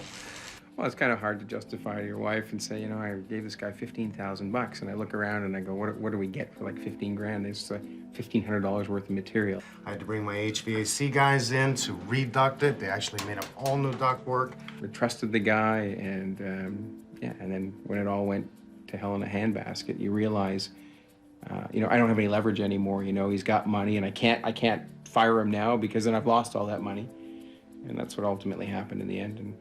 And I should have stopped it long before. I removed this closet. It was totally unnecessary. We took out the silly water softener where it was put, and we got it now in the utility. What you really have to do if you're investigating somebody and you're dealing with a general contractor is get the reference of that individual. Your electrical panel. In behind that, we have put on a surge protector to protect your whole house. Oh, fantastic. This is something I'm going to recommend to everyone because the logic behind it is if lightning ever hit or anything like that, it's going to protect your telephones. It's going to protect absolutely everything in here. I don't care about the company. The company's one thing, but I want to make sure that the guy who's in my house, who I'm giving my checks to, that's making his representations, is the guy. That's the reference I got to check. Before the finishing, obviously, we had taken down everything else that the bad guys have done, and it was pretty bad. For sure. But we also took down all the 2x6 walls that were put up by the builder because they were not good enough, and we redid all of it. And we spray foamed this whole place. You see how warm it is? Yeah. And we've had the furnace off for hours. Yes. Yeah. Totally warm down here. So by losing this closet, we've now opened up this area as far as I'm concerned and then brought it into this area. So we make sure we give you a rail, dressed up the stairs. So that bumper will bump against the edge. Okay, so now you have a full closet to use. We've kept your ductwork open rather than trying to close it in. Yeah. And I see that it goes down underneath, so you must have... Back the way it was. Look at the height we have. Yeah, no, it's Oh my gosh. we didn't have that silly beam going on there, right? Well, the 1x2s that they used to hold up your old bulkhead, there was like 3 vertical pieces on the whole length. Wait till you see what we did to do proper bulkheads. We could hang off it. That's our own weight. Yeah. Here's where you can see how we did the floor. We see the foam, we see the plywood.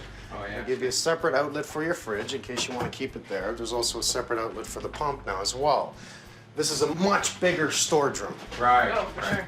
We went to the extreme and drywalling back in here just to a finished coat of primer for you, okay? There's a filter in the... There's Oh, your there's the water softener, everything out back in this room. Where it should be. Totally Yeah. where it should be. Yeah, perfect. I've made this area your office. You really made it clear to me that you wanted to be able to see the kids, so I thought if they're down here playing with the TV, which we'll talk about in a moment, I've gave you 2 options. You can now put that, and this is the way I've designed it, you can now put your back cabinets on this wall or that wall. So it's totally up to you. I've designed it that way. Well, you ready to see this thing? I think so. Oh my gosh. No, I mean, not to do the rest of it any injustice, but I'm just trying to take in the space. It's just unreal. That's great. Now, how does it look? Does it look bigger? Huge. Oh, yeah, yeah. This is really the ultimate system here. I'm glad that we picked it up together and put in something that you're really gonna like. Yeah. That's the biggest TV I think I've seen. That's a 50-inch. Holy crap. What I'm gonna do is give you just a little bit of taste of this.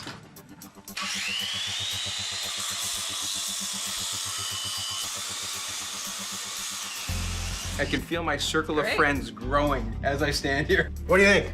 I love it. I'm envisioning my office right now. Wow, yeah. Oh, you know what? I have another extra special thing that I had to do for you. Peace of mind, we have a closet, right? Oh, isn't that great? I got you safe. Oh my gosh. Cool. And let me tell you something. I don't care who breaks in here, try and get that out. Come on in. Now, wait a second. I was gonna put a door here, and I keep thinking kid. They get excited. You open the door, you hit the other kid. So I chose to use curtains. Perfect. You're gonna have your coats in here. It's Yep. their little hideaway, okay? So to me, everything was designed to be safe for the kids. Come on. Great. We also ran. Oh my gosh, this is Out of amazing. control. Good looking This girl is again. So I went and I picked up a few things.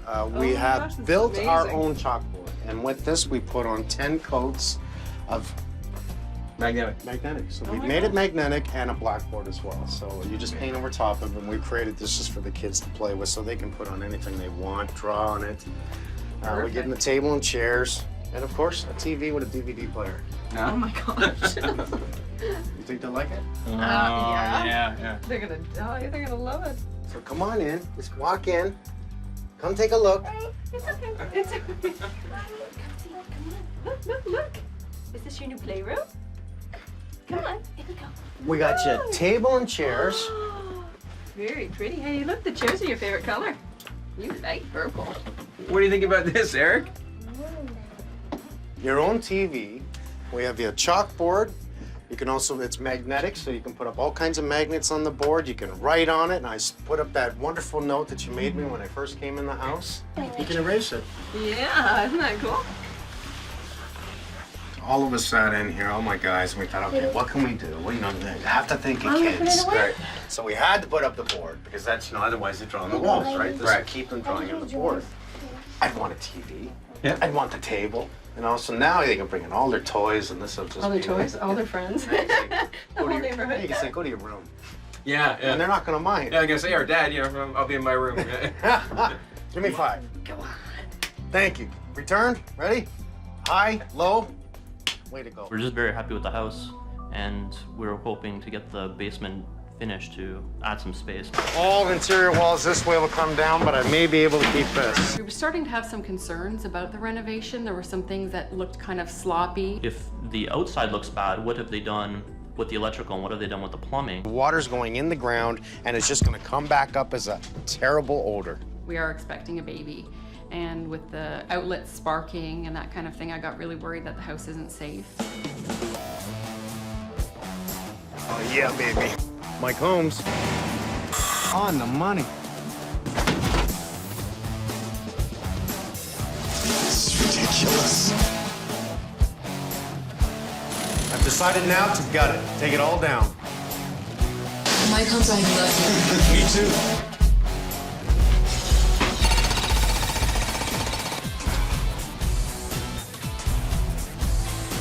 Unacceptable.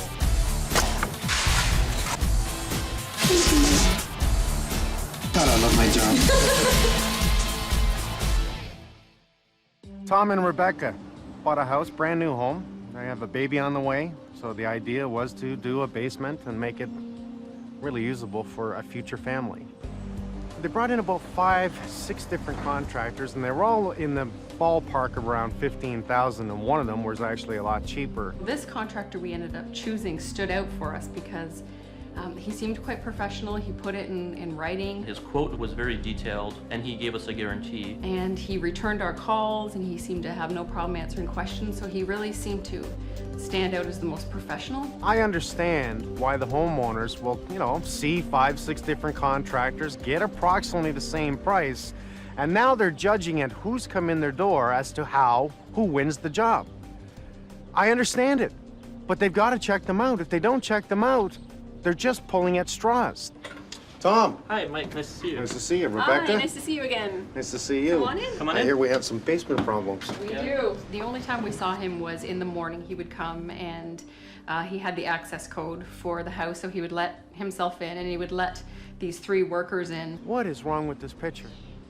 Contractor comes in, as kind as can be, sells the job, starts the work, brings in other people, he's barely there, and all these other people look like students.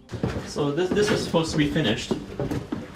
I hate this right away. And we didn't really know there was major problems because they put the drywall up and everything looked okay. It's only when they started doing the finish, when they started doing the plaster of the wall, that we could see what a horrible job the finish was. So this is the laundry room. And this is the furnace room, which was unfinished. Oh my. One day I was home sick and they didn't know I was home, and I heard music in the basement, so I just came down to see how things were going. Came down and they were standing on our couch with music blasting, playing the air guitar. And we actually didn't want the laundry room here. We wanted this to be an office or a guest room, but the contractor said we had to have it here because this is where it already existed. I guess he didn't want to get a permit. No. Did you have a permit? No, we didn't have a permit. One day we heard a vacuum running and we thought, oh, that's good, they must be tidying up down there. A few days later we realized it was our vacuum, our home vacuum, that they'd gone into our second floor, into our closet, got our vacuum, and was using our vacuum to vacuum up cement and drywall. So they burned the motor out of the vacuum. Is there any problems in this room? We're trying not to use the washer and dryer because we have some concerns, because in other rooms in the house, when we plug things in, it sparks and sometimes the power cuts out. As well, they took our ladder, and then since they didn't have a ladder, they pulled our couch out and used our couch as a ladder, so it's covered in cement and paint. We have no power to the dryer. See this wonderful tile job that was done in the baseboard. I mean, look at the gap here. Yes, so. I guess he didn't know how to level floors. This is disgusting. I'm seeing the walls wavy like crazy. This is just indicative of the whole basement. The finish is just horrible. And they went into our closet and got some guest towels and ripped them up to make rags to wipe up grout. This is the bathroom. This is the bathroom. They had to crack the floor to move the shower and the toilet a small distance. And that tap doesn't go right to the wall over there, but he said that's how it's supposed to be. Oh my God, this is poor. We can tell that the electrical was not done to code. That's got to be clipped. It should have been drilled up higher here and clipped near the box, meaning just a staple holding the wire. Stationary, not like this. And this door doesn't close either, for some reason. That doesn't surprise me. It's 14 feet off the floor, too. Well, a credit card was activated from our home, which was not activated by either of us. Somebody activated that card and it wasn't the homeowners. Somebody went out and bought a computer and it wasn't the homeowners. Somebody slipped that card back. What we also noticed from the filing cabinet is that all the paperwork related to the renovation has gone missing. How did they just go missing? They just disappeared? And why did they just disappear? If I had to guess, I'd say someone was trying to get rid of any paper trail that they were here and that they were responsible for the renovation. Little does this contractor know, the homeowners have the original documents. These were just photocopies. Well, we see an awful lot of receptacles. Yes. I think people complain they don't get enough. Yeah. Look at this. Every single one of them are poorly done. That's a fine door installed over there. Half of the doors here are used, and you can notice here that the doorknobs are actually bent in. So These are the ones we upgraded to pay for. Well, it swings in. It swings both ways, actually. With the price being so low, it doesn't surprise me to see used doors, used door handles, and totally installed incorrectly. They're never gonna work, they're gonna fall off, they're jams, but they're paying for a new basement with used products. I let the door go and it moves on its own. That means the door's hung and level. Visually, I'm used to going into seeing jobs that are not that bad. This one here, right from the beginning, I can tell we're taking it all down and doing it again. My main hope is just to know that it's safe and that we're going to be able to enjoy the basement knowing that it's not a fire hazard and that we don't need to be worried about our safety or the baby. I have to completely gut this basement. You do know that. We're hoping that's what you're going to say. This is terrible. Yeah. Absolutely terrible. Surprise? No, it's not a surprise. You see it wrong in front of you, it's definitely wrong underneath it. My God, you know, I haven't even seen another room yet, and I don't like this. This is not good. This is, We are walking into a basement that was finished by a contractor that states to be one of the best out there. Wait to see this. There was no permits, obviously. We've just got all our permits and all our stamps here, what they want. Normally, we usually go into the house and we have to open up to see what's wrong. Well, this one is right in front of your face, so there's not going to be open up. It's going to be take it down. That's the way to put on a door jam.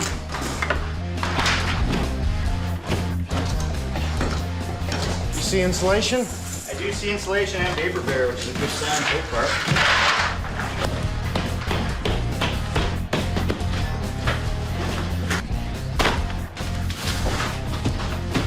This is called a clean out for your stack. What this does is if you ever have a blockage, you open this up, you run a snake down it. What didn't we see? Access to the clean out. They drywalled over it. So when a plumber comes in and he's got to find this clean out, where the hell is it? Leave all this up. We're just getting the drywall down for now to see all the studding, see if we can maybe use it. Sink is tied into the bathtub line. Yeah, whenever the builder gives you a up in three-piece, have a sink on one side, yeah, and then a bathtub on the other. So there's a trap in the ground now, and there's a trap above ground. So you have water in this trap, water in that trap, and air in between. So when you go to drain the sink now, you have a fluctuation of pressure in between the two traps, and the water will never drain properly. The water will come back up, drain down, come back up, drain down. When we stud around steel post columns, we want to make sure that they're within the wall, because what do we see here? It was drywall over that, right? None of this is any good. All interior walls this way will come down, but I may be able to keep this. We'll leave the plastic up for now, just in case we get all the drywall down, keep the insulation clean, then we'll investigate whether or not we want to keep this up. 40 minutes. Not bad. Looks like we'll be going home early. Aha!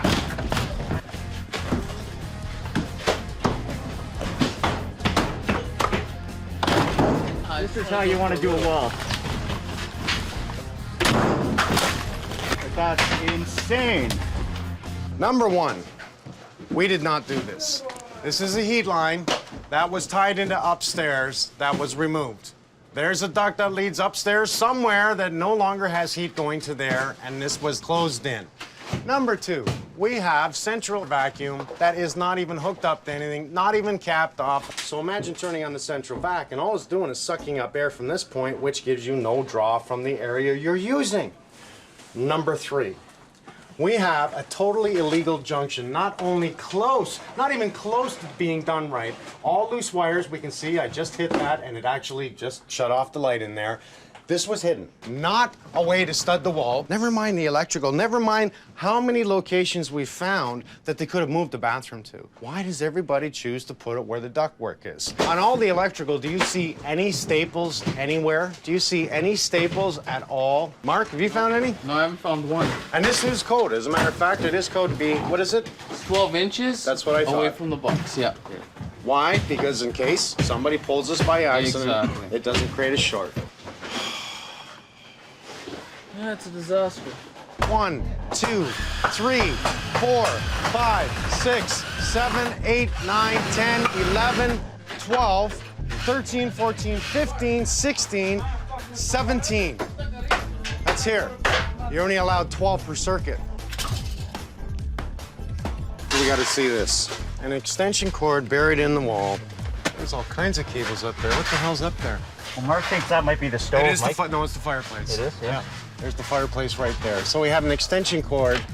At least you can get to it from the fireplace. That's still not the way we do things. When I was talking to the homeowner, they were turning on switches upstairs and lights were flickering everywhere, so they've really tampered with the electrical here. We're gonna have to determine what they've done. It'll be a lot easier when we get everything down. But why do you think that would happen? Why would lights flicker? Loose neutral. Well, we've seen it in the washroom. Right. Other connection was loose. Could be the same thing. And the switch, they probably tapped off of the An basement. upstairs line. Yes. In terms of their breaker tripping, they double fed the circuit somewhere. So while the switch is on, once they turn on that other switch, it blows the circuit, which is also popping their main. So it's a pretty big dead short. We have an illegal junction point over the doorway. We have another illegal junction point here, another point here. And you're gonna have to break open upstairs to get to the line to run a new line where? Direct?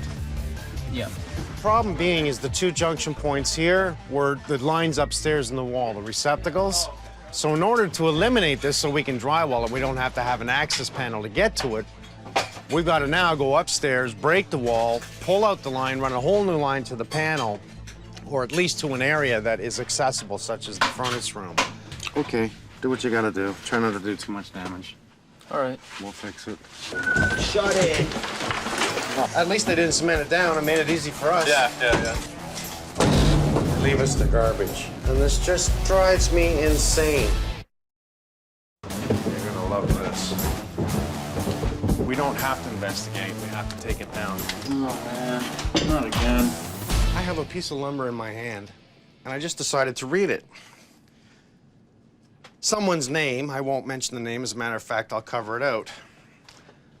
Built first basement ever. So they decided to sign the wood that states this is their first job ever.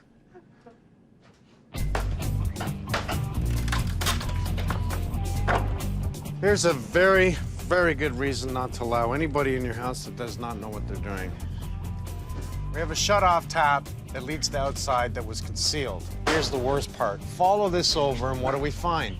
Plumbing that used to be down and stapled to the floor joists. These floor joists are 2x8, 12-inch on center, which I like. Here's the problem.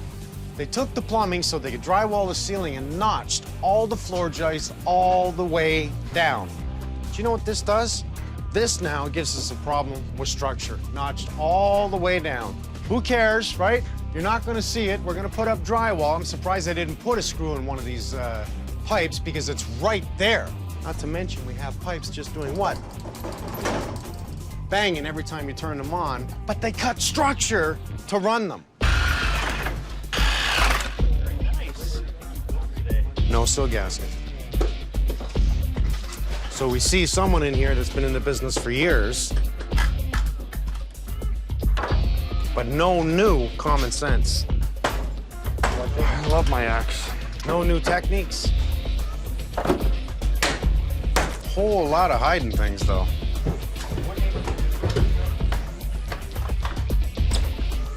Is it on sill gasket?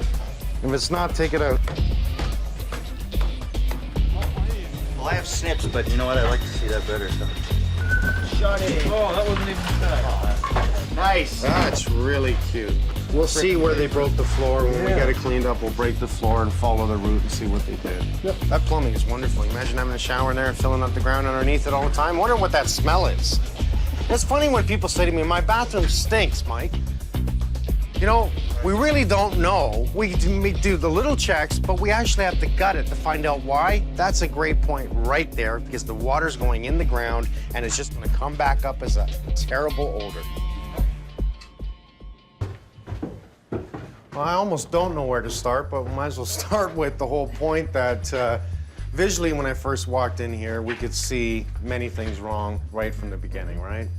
So we decided to gut it without even playing with it, but let me show you what I did find. Let's start with a few. We'll start with this end and work our way through. This is underneath your bow window, so no insulation in the ends, which totally drives me crazy. We had water on the wall, then once we took everything down, we had water on the wall. Wow.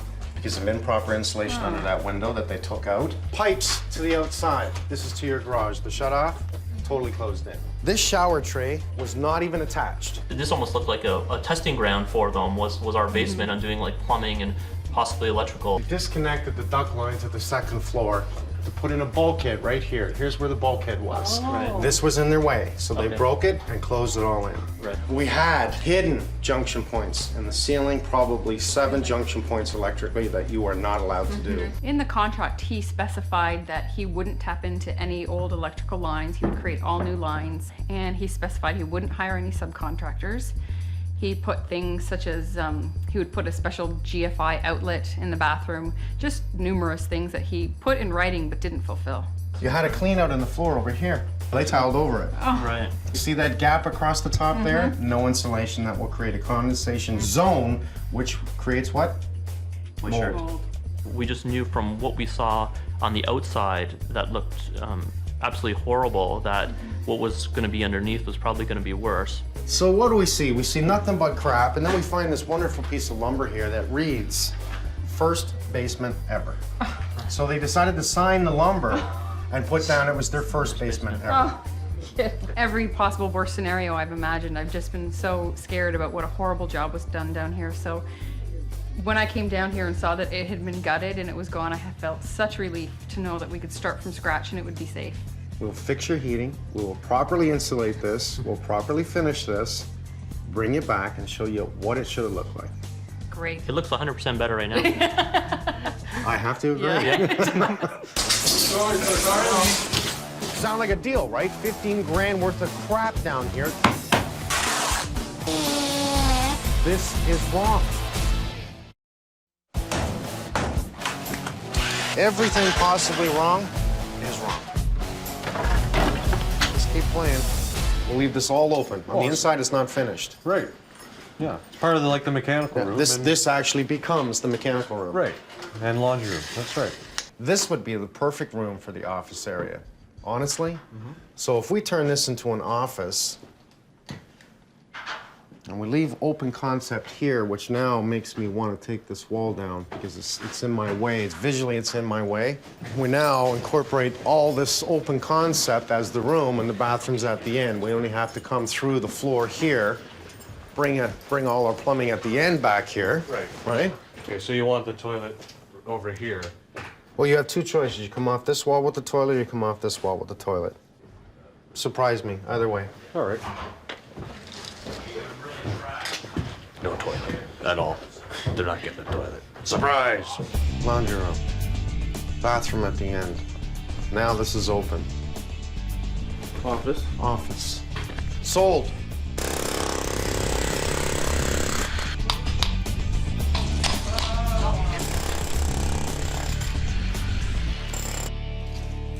The idea behind this is to show the best possible way of insulating a basement.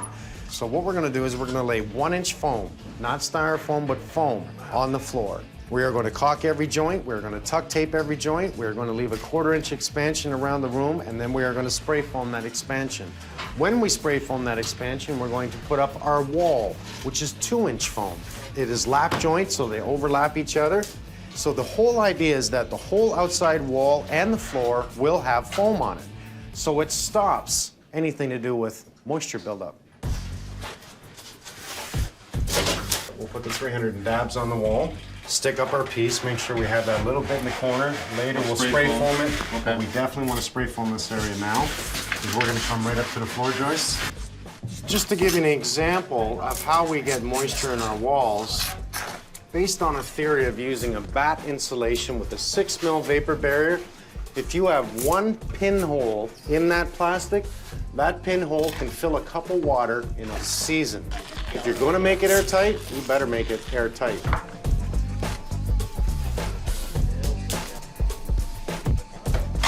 Now we're going to use a house wrap tape on every single joint, including the inside corners. Even though we have a spray sealant, even though we have caulking, it's a double protection. We must think about, like the outside of our foundation wall, a single layer of foundation coating is not enough. A secondary membrane is always better.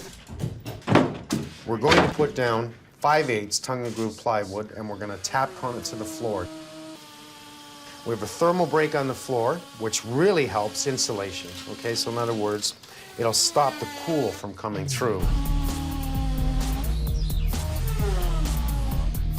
Like Mike was saying, he was very curious about opening up this floor, see what these guys did on the plumbing. My first assumption was that they took it off the 3-piece over here.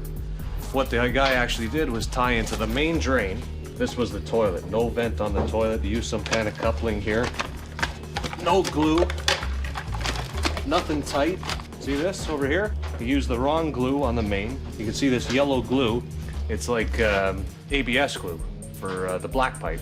This is white pipe with PVC pipe. You need the right amount of, right type of glue. Nope, not glued. He's got a union trap here, which goes underneath the kitchen sink. Okay? Everybody thinks they could do plumbing. You know, you just, whatever, you tie into this drain, tie into that drain, put some water pipe.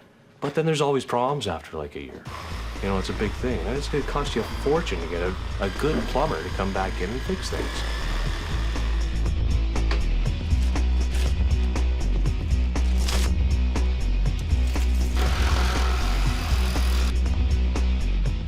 Cover it up, concrete over, keep going with the styrofoam. Let's do it. I guarantee everything for a year. Are they back here fixing this? No. What the hell is a guarantee if you don't stand up to it? It's in writing. It's verbal. It's there. Everything's guaranteed. Yes. Well, what a difference with having all the foam in place. You can actually hear how it's deadening the sound, so it's also soundproofing. I like it a lot.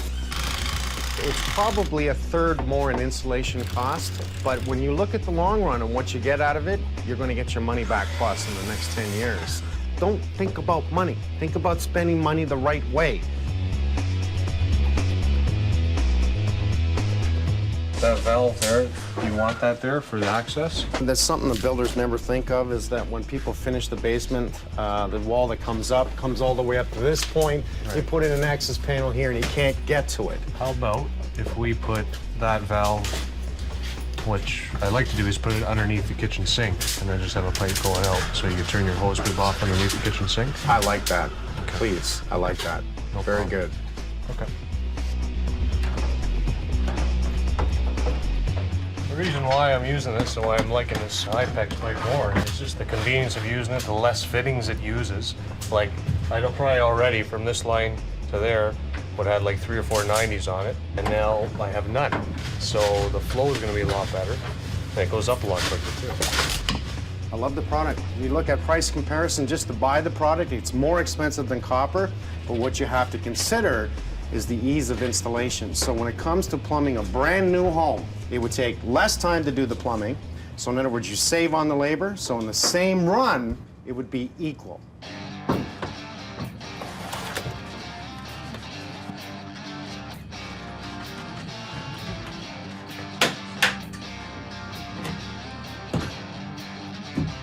Dan tells me you're playing with plumbing. Yes. What are you doing? I am hooking up the hose bib that goes outside. Okay, you feel good about it? Yes, I did some plumbing yesterday. It's got the bib out. When I look at this, I still see dirt on it, right? Oh, so you sand that like crazy, because the cleaner it is, it grabs the solder just like that, okay? And here's the trick I want to show you. The outside edges, okay? I want those clean. Okay.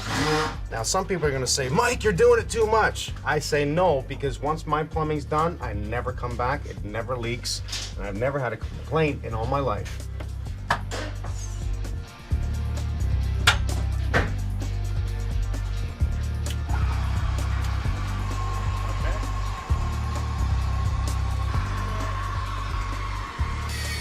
We stayed till about 7 last night. We knew Joe was coming to start running his wires for his plugs and everything for the bathrooms, the lights, everything. So we're just trying to stay ahead of him a bit, and that's what we're doing now, trying to finish off the washroom so he can at least start in a corner and work his way out. We've got a couple more walls to build, and we're there. 2 pot lights, receptacles. More than likely, this will be a TV wall, I'm gonna assume, so we'll set up for that later with cable. I'll run a cable line through just in case for the future. I can do that for you too. We are going to have the laundry room in this location here, so we're gonna need everything to do with the laundry setup and go over with Dan how we're going to do this. I believe the dryer's right here, the washing machine's there, that way we can vent directly up and out. And the other thing I'll do is I'll keep the lighting on one circuit and plugs on another circuit. I like that. If you blow the receptacle, you have light. Exactly. This is a big mistake when they tie the lights in the receptacles. You blow the light and you're in the dark. Yeah. Plus also, if you plug something in that's drawing a lot, your lights aren't gonna dim. Right. Here's the bay window that steps out approximately 2 feet outside the foundation wall. Now, normal minimum code requirement is to put batt insulation in that zone. I'm in absolute disagreement with this. The cold air is gonna come from the ground, because this is about this high off the ground, and just continue to go through there. Anything that overhangs should be spray foam. In comparison to just using batt insulation here, this will be about $100 more. But it'll be the best $100 you ever spend.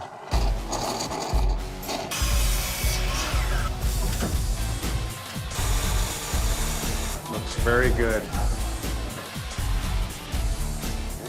I think they're gonna like it. The only guarantee that people have out there is to find the right contractor to do the job. That's a guarantee.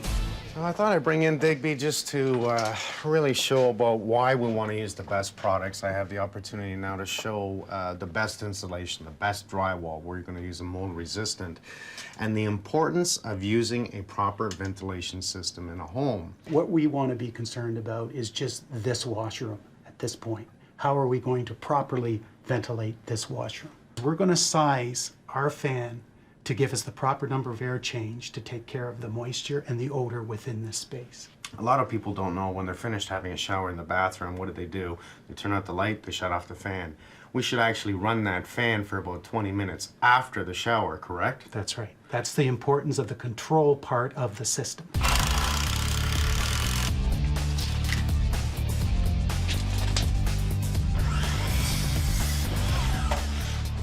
Watch the screw tube because you appear to be in the same line as your stud. All right. So if you cover that up, you won't be able to pull. Just careful. Yeah. Okay. Then we'll check it. I'm watching you from afar. That's okay. It's not true. That one's dead on. This is way out. You're totally right. Well, I can see it. So, like I said, I'm watching. This is how we teach, right? I'm watching and, you know, give off the pointers, you do it, and once you put it in, you'll see for yourself. Gentle.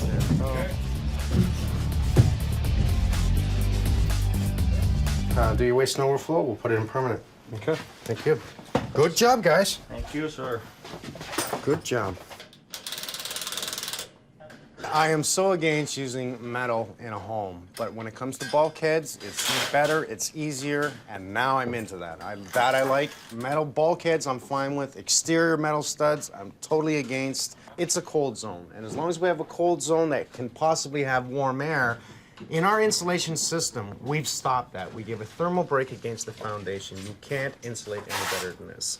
But as the old-fashioned to stud and put in batt insulation, we don't have that proper backing behind the studding of insulation or air stoppage. We're gonna have that warm meets cool, creating moisture, hitting the studs, and within 2 to 5 years, you will see where every single screw is. So in the basement, we don't put metal studs in the basement. Not on exterior walls. Not on exterior walls. Well, as you can see, we've laminated or sistered. You can say it two different ways. You sister the joist in or you laminate it. It's gone over the steel beam and we brought it out to strengthen this area that was cut out. But every time we have to fix something, it causes another issue. I wanted pot lights in here and we can't get the pot lights I wanted in here. Maybe I can do a retrofit.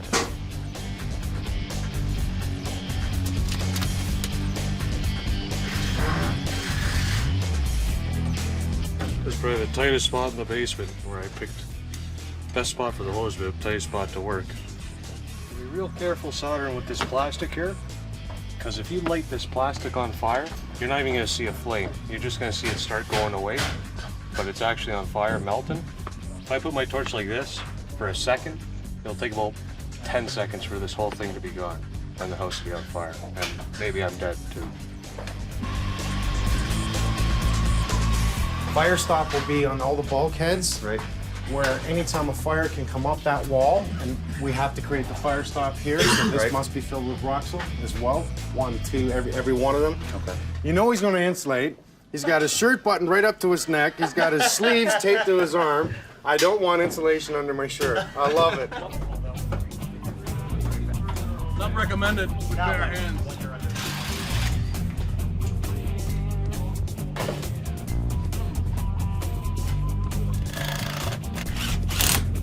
Perfect. You know, you stand here and you look down and they're on the money. Describe the line, be precise on it as much as possible. The cleaner we are to it, the better. And let's also take a measurement of these areas and do not hit it. Always keep visual of what's there, plumbing, electrical, where you can't put a screw. The drywall is honestly paperless. It's a different type of product on the outside and on the inside. And because there's nothing in this type of drywall that mold will feed off of. This is why we want to use it, especially in the basement. We should always think ahead. How many times do I go into a basement, we have mold galore? Because mold will feed off of paper, any live product. We're going to use the 90 on this because mold does not eat that. We'll finish this off with a compound skim coat.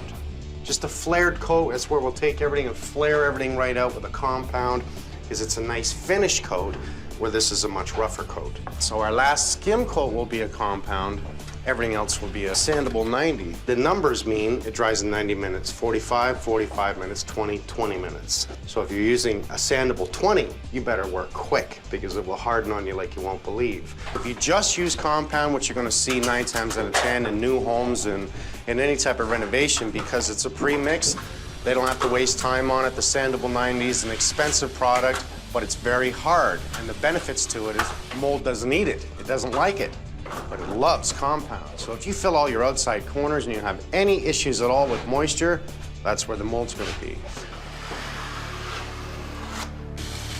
When we're laying floor tile, especially a tile that's 12 by 12, 16 by 16, or anything like that, we use a 1/2-inch square notch trowel, 1/2 inch wide by 1/2 inch deep. That gives us play within the floor, because no floor is 100% true, and it gives you a little bit of adjustment on the tile to create a true surface is what we're looking for. Not so much level, but true. So we'll just make sure that we push it into place. Notice I'm trying to keep it nice and thick, and I'm just pushing it into the holes. And we want to bring it out and stand that up almost as much as possible. Nice, clean, right across. Now, first thing I'm going to look at is on these tiles, is do I have a grain in the tile? Actually, I do. So let's go to the manufacturer who's already created a grid for us. You see the back of that? Yeah. So we're going to lay all our tile in the same grid pattern. I'm going to touch my first tile very gently, okay? I'm going to let it fall. I'm going to slightly pull this away. Now we see no tiles are true to each other. You see how we have a little bit of a bigger tile here than we do here? So let's make sure we have that play. I'm going to pull this one back down because of the kickboard. I'm not worried about it, right? I want to have that extra space to play with. No two tiles are the same size. By touching the other tile and pulling it back, I don't squeeze up the thin set that's in between it and have to clean that. Okay. The least amount you can do without oozing that up in the center, the better.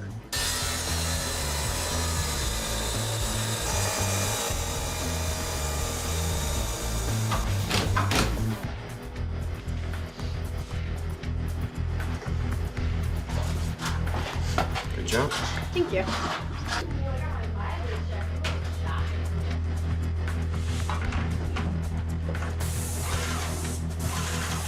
Yeah, you can actually adjust this to hit just below the roller or on the roller.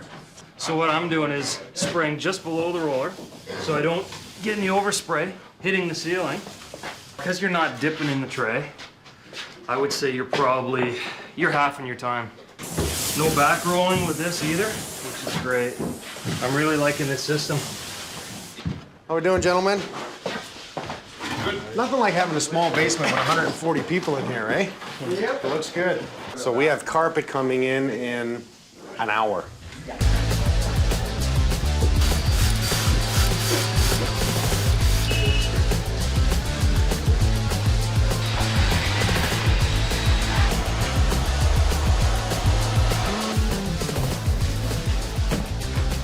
You don't have a ton of time to play. Push it in, scrab it around, push it in. And you won't believe how hard it is on the wrist. Your whole object is to make sure that grout touches the floor beneath the tile. Now, some guys will grout the top of it. I don't like that at all, okay? What we're gonna do is we paint it down to it. I will bead that with silicone. You grout the top of that, it will crack. The floor's not gonna move, but the walls will. All inside corners should be silicone. Did you find it hard on your forearm? Yes.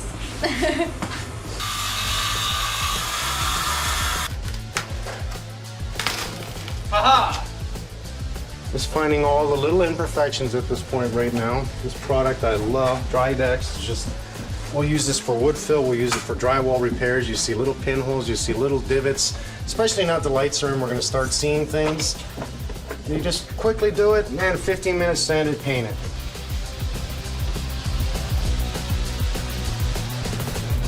Painters, are we done?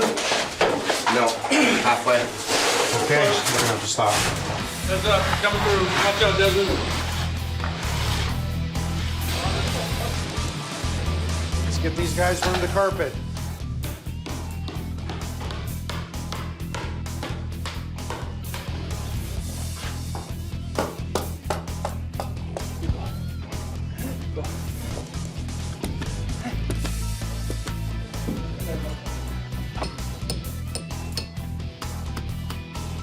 You see right here, I just put a tape under the carpet. It is a tape with wax and the iron up to 450 degrees. Now it's gonna melt it and it's gonna join the two carpets together.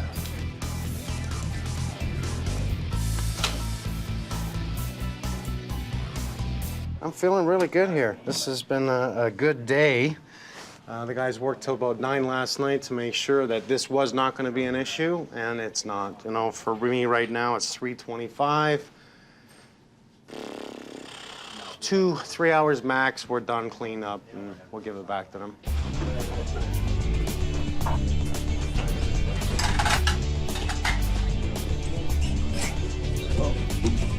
Just making a custom double door unit to access underneath the stairs, a little storage area.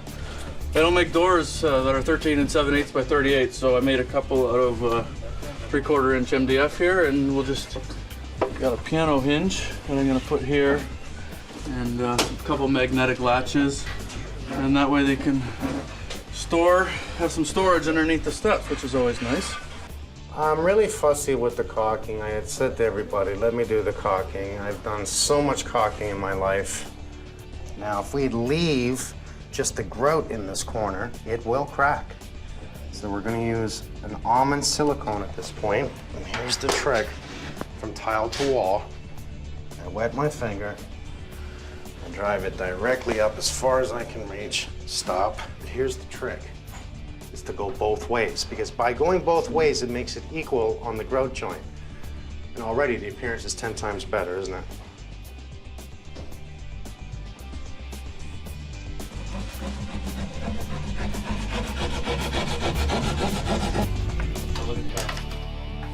This is going to look really good.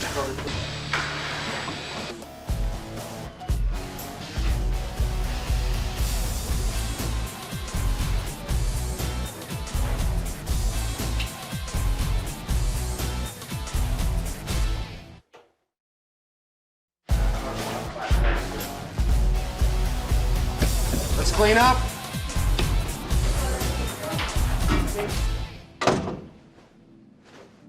You know what? This looks really good. This is open concept. I'm gonna go get them.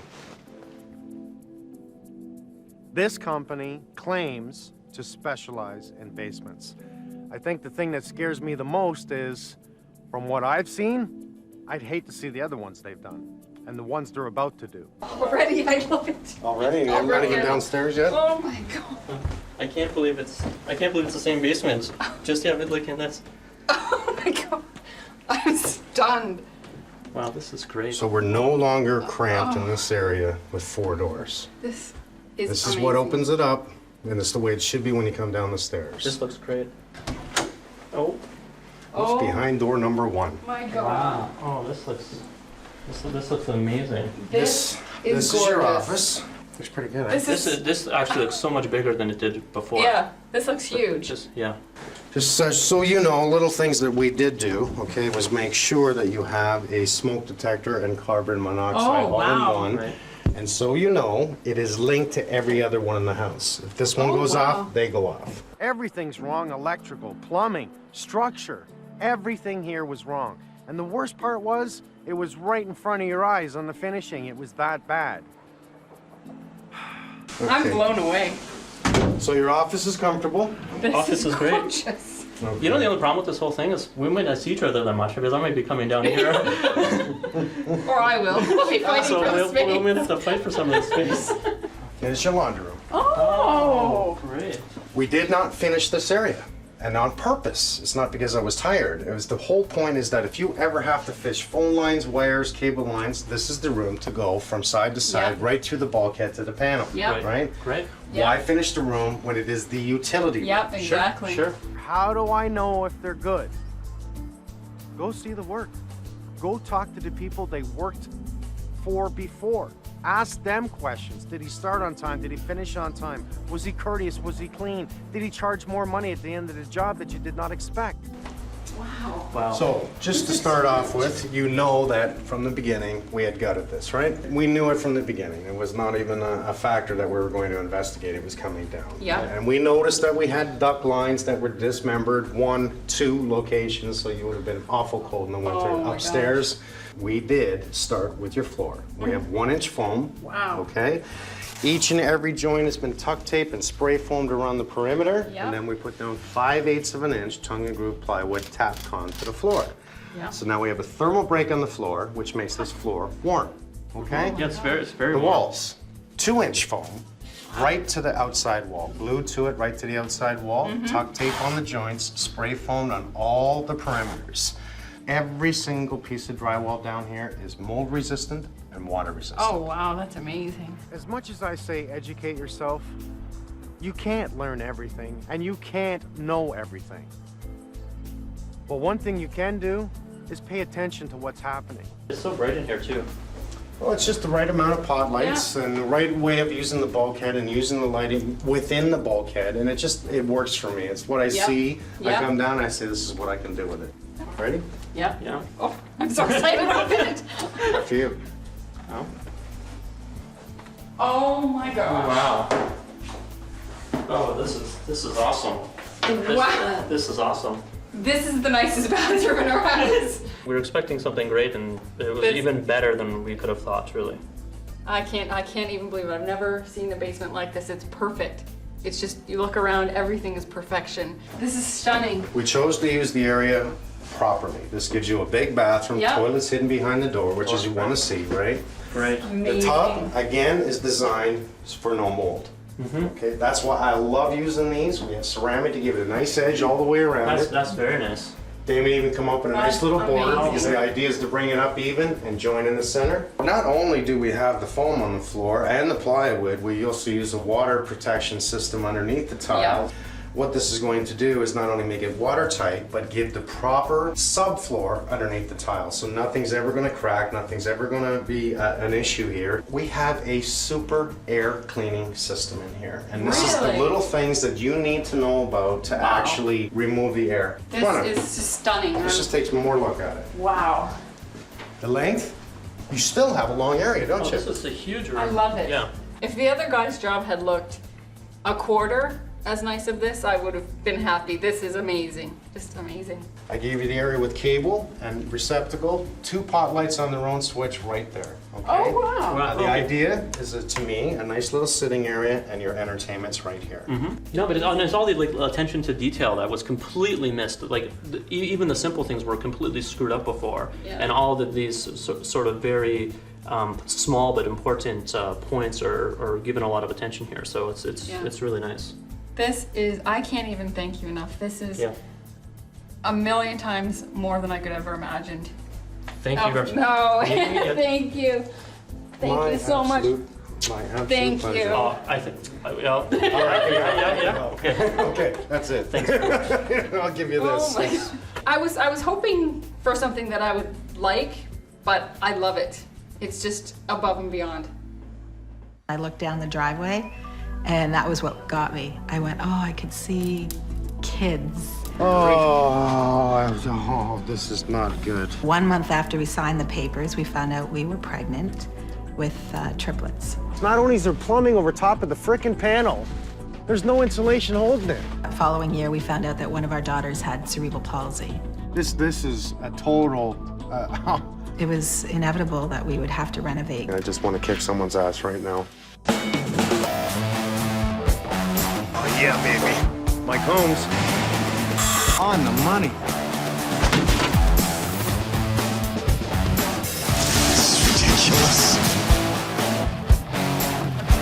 I've decided now to gut it. Take it all down. Mike Holmes, I love you. Me too.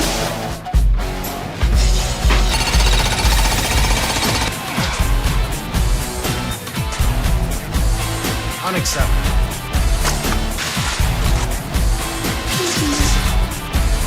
God, I love my job.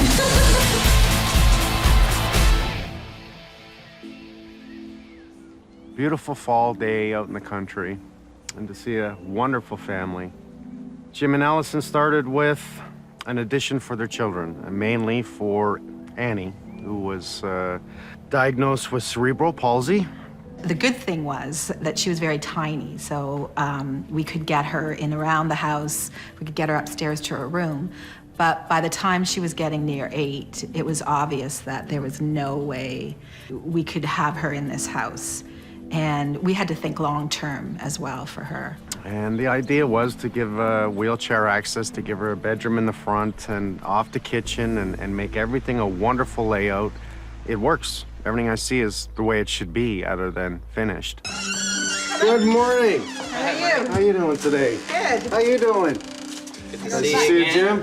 Allison? When they started on here, the guys were great. Like, everything was going really well. We're not finished. This is where it starts. This is where it starts. This is the old home, and you put on the addition Yep. for your The old daughter. farmhouse, yep. Or daughters, everyone. Yep. I was really happy with how things were going. Very happy, very excited that we were finally going to get the house for Annie that we wanted. I'm a little worried with the, I guess you have a peat moss on top of that. Yeah. We want to keep that away from the wood. Again, we're seeing a high point here, and it appears that it is. It's running down into the house here. We don't want to see this. I want to see this graded out away from it. It seemed like everything started to get very slow when they came through the door and came into and started to do the old part of the farmhouse. That's just concrete. Please tell me there's a coating on that. There was something black. They weren't coming out very much, and when they did come out, it just didn't seem like there was a lot of work being done. This is a big issue right here, I'll tell you right now. I have a feeling we're gonna have to dig this whole entire area right here to make sure that this is properly coated and properly wrapped on the outside of the foundation. We're told here that the contractor completed 7 other projects before finishing this one. Is it because they're too nice? Is it because they didn't demand more? Who knows? But at this point, bottom line is, it's not done. At some point you think, what can we do? You're sort of just left, you know, with having to figure it out yourself.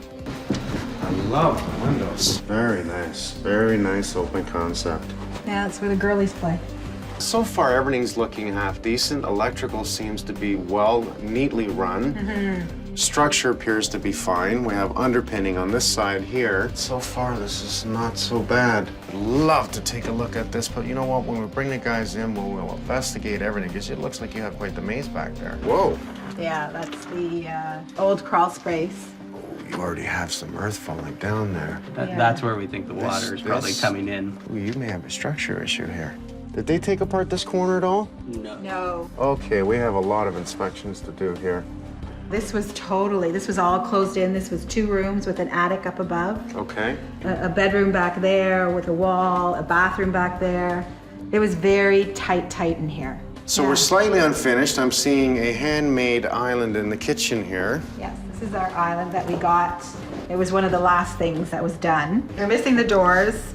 And this little spot was where Annie's wheelchair went under.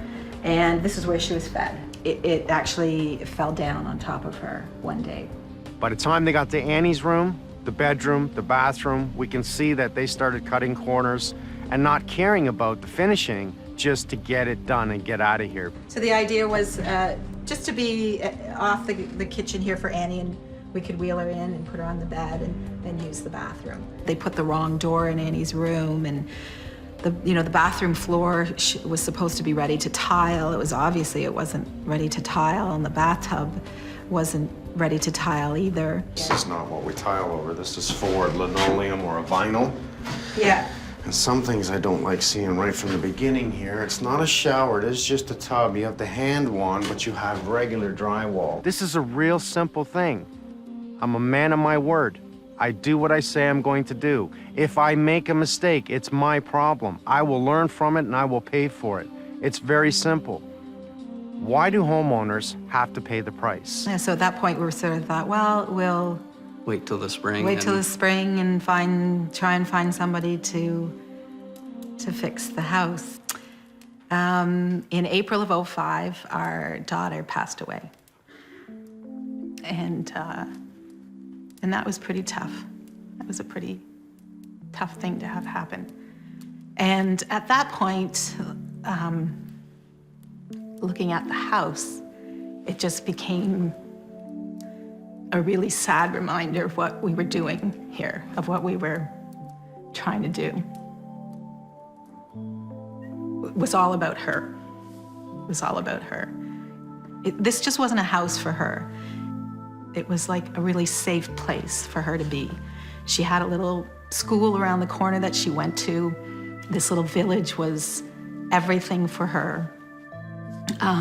It was just a really great place for Annie to live. And to look at the house and to see it as it was, it just made me want to complete it, because this is what remains. And for her, for her sisters, for us, we just wanted to make it really, really right. They have the opportunity now to make the changes that it's really not necessary anymore to have wheelchair accessibility. But under the circumstances, to this family, they want it the way it was supposed to be for when Annie was alive. So my job now is to make that happen.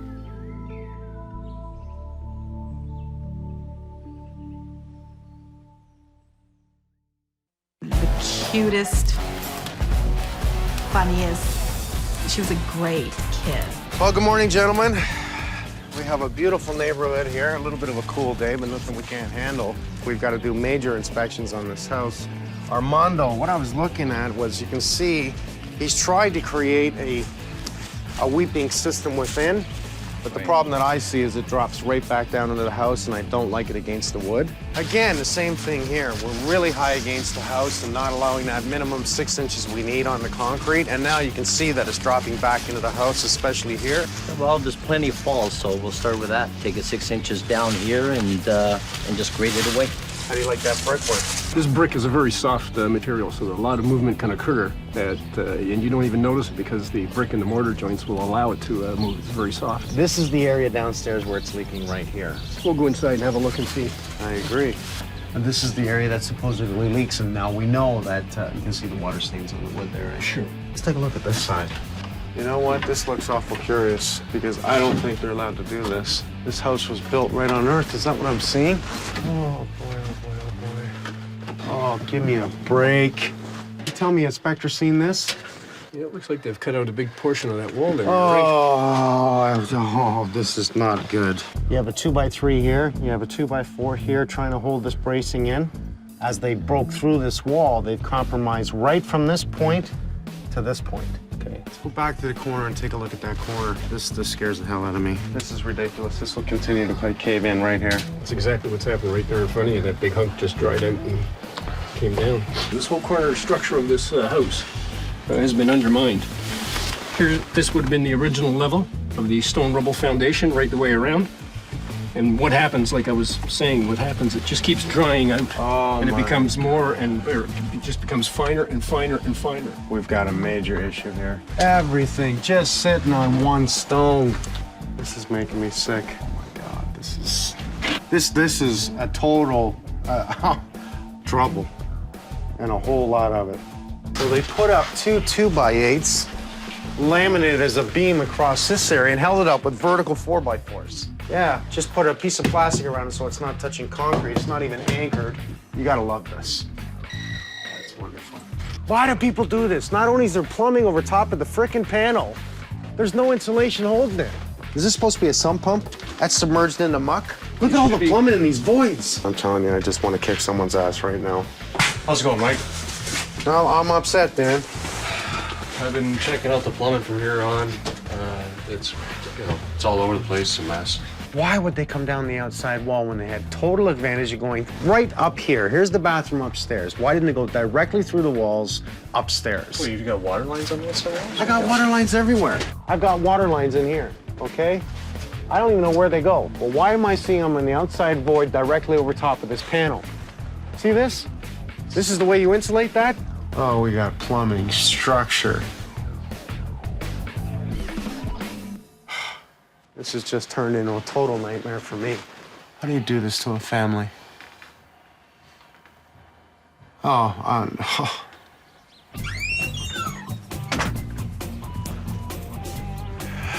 Boy, I hate days like this. Oh, that's not a surprise.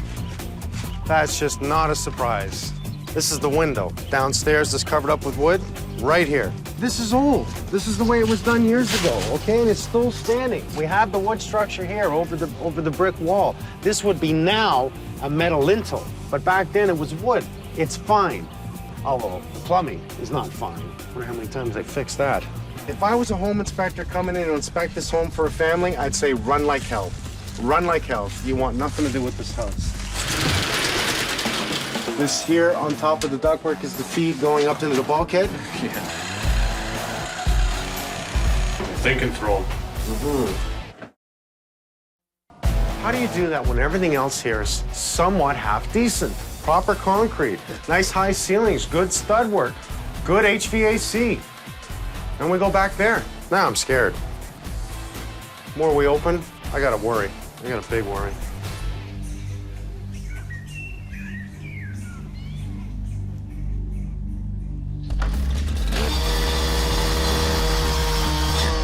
So you're just gonna step it back in, right? Yeah, this wall and half break. Yeah, I'm gonna take interlock it, join it in, bring it through.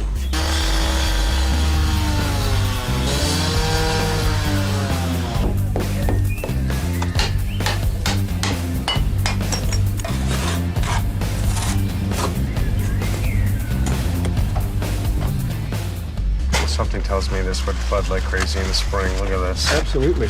Yeah, no. I can see right under it. What we can do is dig down here, maybe 2 feet right the way around, continue that waterproofing up to 6 underneath inch mark. the board, and we'll put our drainage board inside that one down there. Remove all this stuff, hold off on the toilet and sink. Let's see how far we have to go here. Just start by pulling the drywall here so we can inspect underneath. My main concern is the floor, from underneath, and if we jack it, we're gonna affect everything. We're gonna affect everything. I think all we can do is structurally now support underneath. And maybe pour some concrete. Level this. Level it. Obviously, we're gonna drop the drywall here. dig all this down, and more than likely open it up right here. Okay, I So gotcha. straight up, and Yeah. let's just see what we have from there. Okay. Nice. What does that say? Libby, Maddie, Annie, Horn. So far, so good, other than the finishing is poor. So this is rare that we come into a washroom and we're here and it's actually vented. Let's just clean up, pull the screws. Okay. Get this out, we get Dan in here and get the rest of it out. The baseboard too, okay? Yes, sir. Thank you. You're telling me there's not a pump in here, right? There's not a pump in there. Well, it's got water in it. There's no weeper being tied into that thing. Oh. He must have faked it. Like, or he didn't tie it in, or he forgot to tie it. I don't know. It's not tied in. We see nothing's in the sump pump, so I'm gonna assume right now all we have is weeping tile around here and nobody tied it in. Absolutely. All right, All I'll the get him to smells. dig this, and then we'll just keep going. Yep, because that is the most important, Mike. You're absolutely right, is that we have that positive drainage happening. And there should be a 4-inch weeping tile going right underneath that foundation, right into that sump box. It's exactly where it should be going. What is that? Look, you want everything. Give me that! Come here. You little brat, come here. Give me that. I'm gonna have to get him something to play with. When I came here and I saw the barn, I thought of you right away, eh? I thought, oh man, Doug would love this. And then I came in and I saw all the wood. And I said, you know what we could do? Because they didn't get the island they wanted. I said, I could call my buddy Doug. We'll take the barn board, he'll rip it all up and plane it down, and we'll build a new island. People are throwing this out, burning it, and That's a waste. it's a waste. Total waste. Dirty, my new truck. Yeah. Nice, look at that one. I'm trying to save this mulch because we're going to regrade this to make it look proper. So it works. Right now the drain's not working, the water's sloping this way. We'll regrade it, we'll put his little dry river bed back, and we'll put the mulch back, but without this filter cloth. We don't need the filter cloth under here. 2 to 3 inches of mulch suppresses the weeds. Then after 2 or 3 years, the mulch packs on its own, till it back into the soil, and top dress it again. Now, how do I tell the homeowners about this? I looked down the driveway, and that was what got me. I went, oh, I could see kids. 1 month after we signed the papers, we found out we were pregnant with triplets.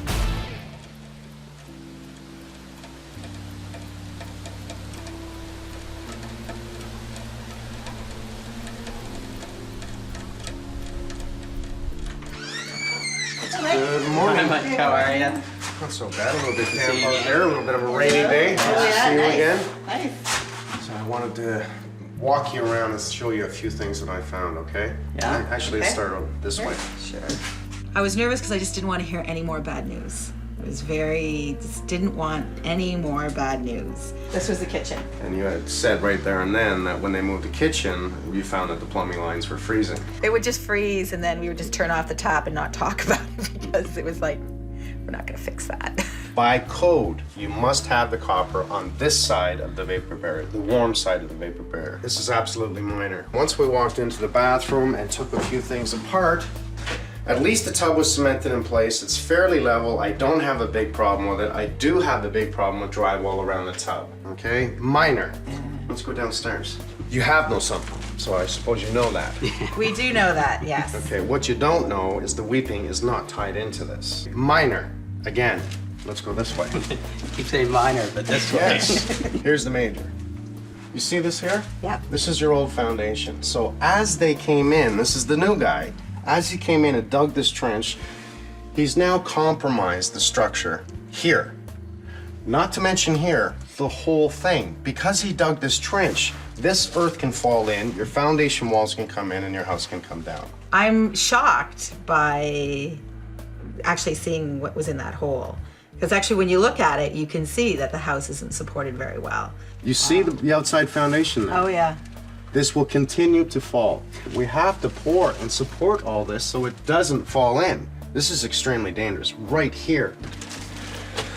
Let's go in here. I'm shocked by how many people, like I said to Mike, have been through the house and have never said anything to us, like not one mention that perhaps you should fix this. Yeah, it might be as simple as, you know, everybody saying and us also believing the house has been here 165 years. Where's it gonna go now? Right now, these floor joists are being held by nothing. This is, again, your major weight load. The only thing that is holding this side of the house is the small 4x4 that runs across as your top plate of the foundation wall. Nobody said anything. I find that mind-boggling. So what are we gonna do? Well, we're gonna do a whole lot. We're gonna dig the whole outside, fix the whole outside, finish off the brick in the front, pull down the brick in the back, fix all your structure by digging out this area, coming in, putting in cinder block, plus a bench system, concrete pads across there. That's a major amount right there. As well as finishing off the bathroom upstairs for your daughter with the bedroom to make it really nice, okay? Fix your bathroom upstairs, which is your plumbing, which leads to it, your air ventilation and everything else, and then finish the outside of the house. We'll be good for another 160 years. If I live through this.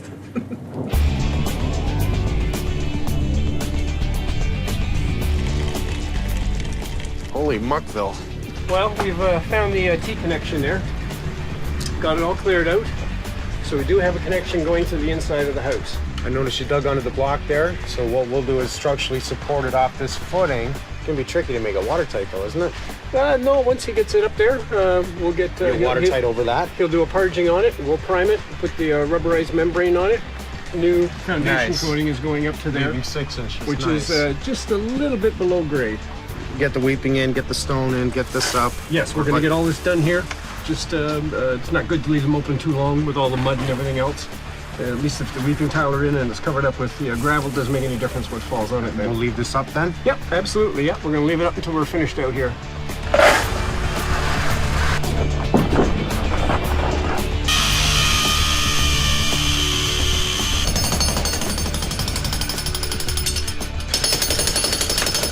We found the weeping tile here.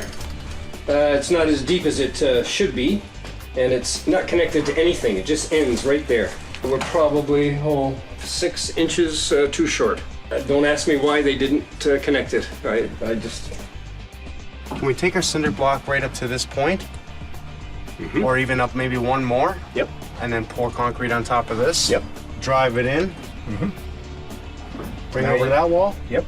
Actually, that would make it very, very strong. Have two 90-degree corners there, Mike. This outside corner and that inside corner.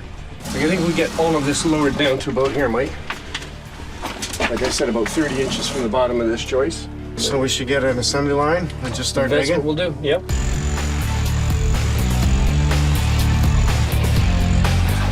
This took us approximately 2,500 buckets, one bucket at a time, 7 guys, 2 days. Where had the other contractor, when he had it open with the Bobcat, he could have done it in hours. Can you help me, Buck?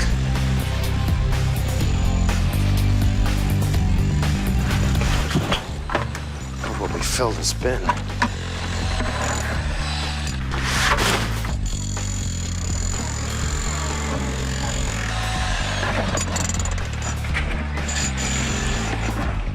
I want that dog.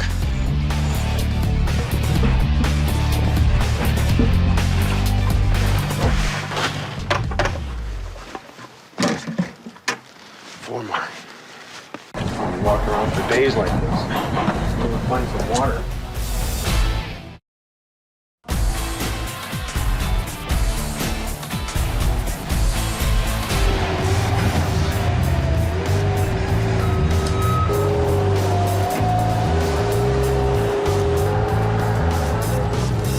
What's up, Shawnee?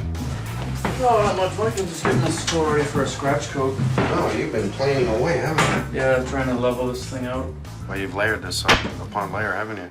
Yeah, like I say, it was used 1/4-inch intervals, 1/4-inch plywood, 1/2-inch plywood, 3/4-inch plywood, and we're just about there. It's about a day's work. Well, I heard the planer going forever. Yeah, it was a lot. Takes what it takes. I hate walking into a bathroom and think I'm gonna fall over and... At 2 1/4 inches out, you would think you're drunk. Yeah, that's right. I got it where I want it for the most part, and I'll do a scratch coat, and then tomorrow we can come back and lay down the membrane. Okay, great. The bathroom that's roughed in above Annie's bathroom has to be replumbed. So the first thing we're going to do here is we're going to cut out some water lines, cap them, and then go upstairs, take the toilet off on the second floor above Annie's bedroom, and redo the plumbing because it's not vented properly.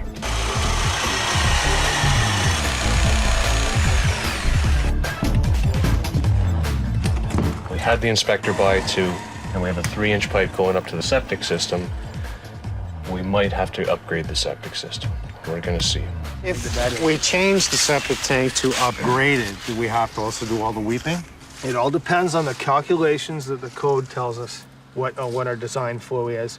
We base that on what I was telling you before about the number of bedrooms and the square footage of the house, fixture units, and then the other key item that we're going to need to identify is the soil type.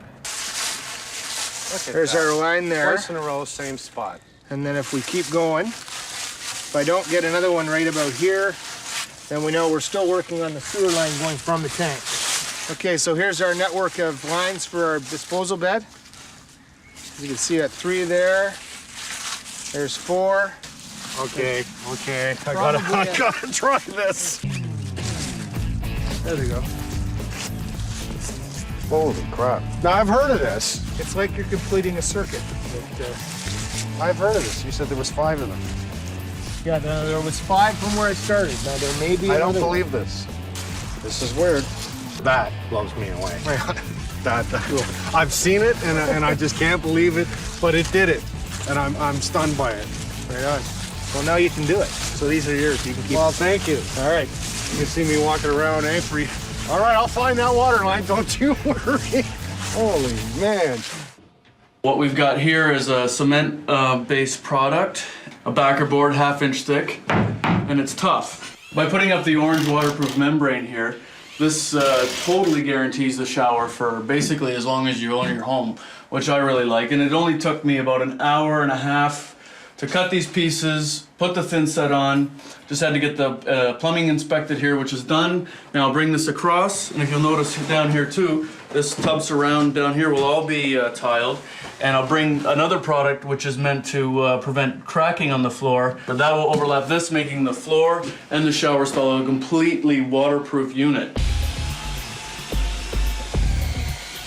You're supposed to use the right size trowel recommended by the manufacturer, and that's a 3/16 V-notch trowel. They're hard to find, but at the tile places they have them. That means 3/16 wide by 3/16 deep.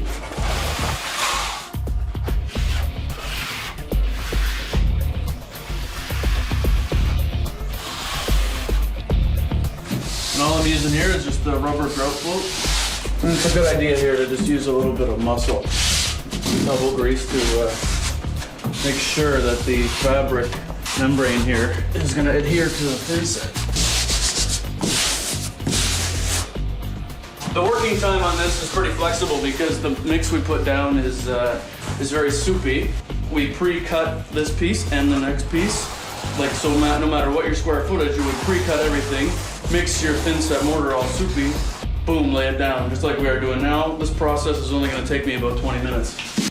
So taking out all these lines and all this pipe, and it's been going everywhere. It was a maze of pipe.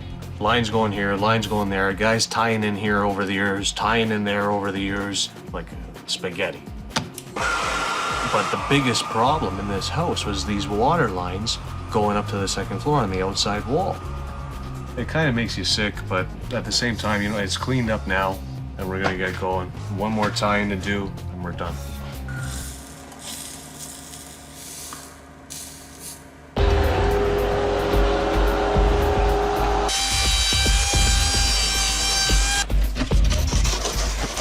Wheelbarrow cement. Let's pour these, get the cradles in. We'll line up our 4x4s where we want them, pour them in place. We're 4 feet deep in the ground, so we've got plenty of bags of sacrete to make sure that we have enough, because the last thing I want is to be short. Adam came up with a great idea, and he said, let's mix it right in the bucket. I like it.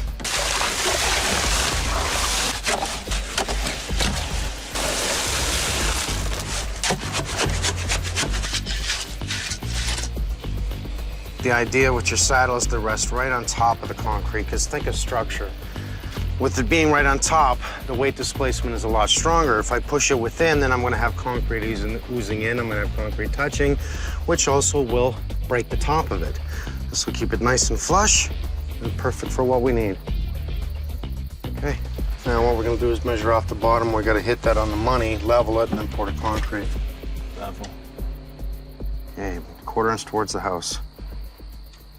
If you look down this side, I'm looking right at this side, and if you look right down to the other one, if you look at the top, it matches, and at the bottom, it matches, which means they are perfectly in line with each other.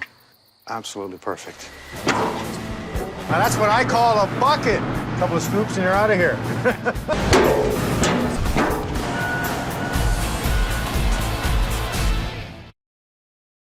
Right now, these floor joists are being held by nothing. This is extremely dangerous. Right here, this is perfect. Just perfect. Kind of excited about it myself. They're going to have some nice space down here they can use. I'm really impressed. Now, the idea would be to allow the concrete to seep down in between the earth and the block? That's right, yes. So to fill that void. Yep. Beautiful. This is way better than I expected. This is the area here that wasn't supported, right? Right. This is the new? That's right. Right there with that new So there's a big hole in the back. I can even feel That's the breeze. right, yeah. I can actually see the 4-inch cinder block on the outside here. So you're gonna bring the wall across here, 90, and then back in again? Exactly. This is gonna be interesting.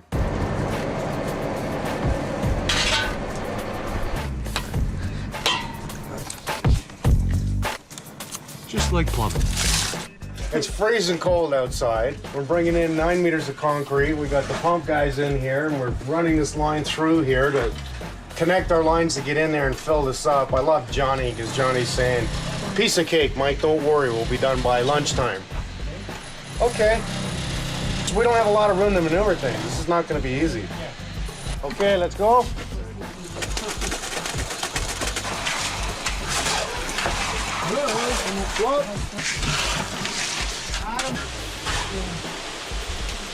I'm just creating a dam at this point because they're just getting to the outside of the edge here, so we'll make sure that we have a finished edge here to tie this all in together, and my structural supports will hold all of this from this side and that side. A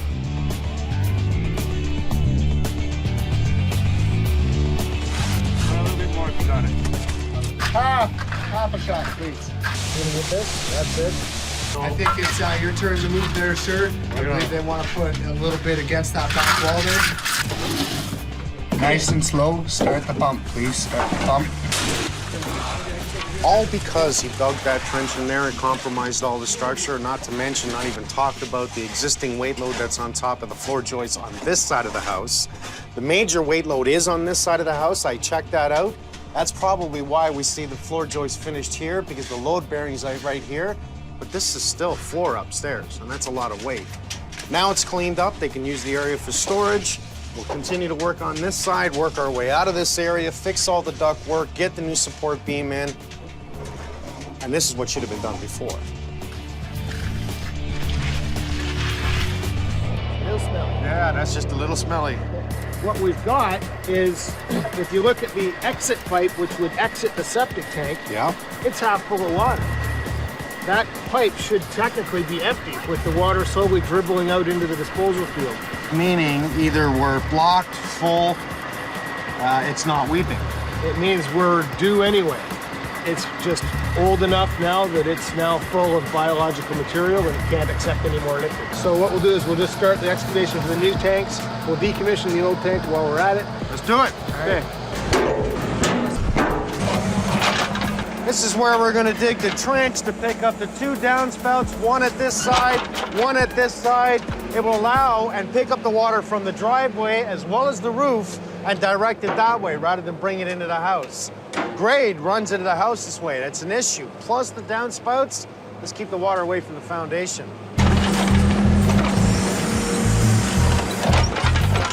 Okay, what the hell is that? Oh, hey, look, there's an underground cable. No surprise.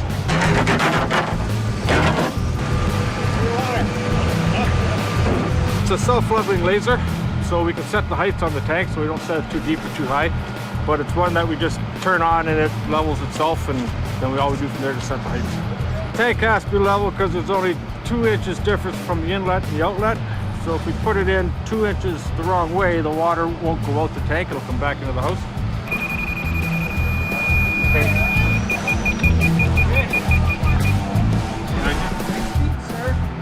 How long's the tank? 8.5 feet. 8.5 feet.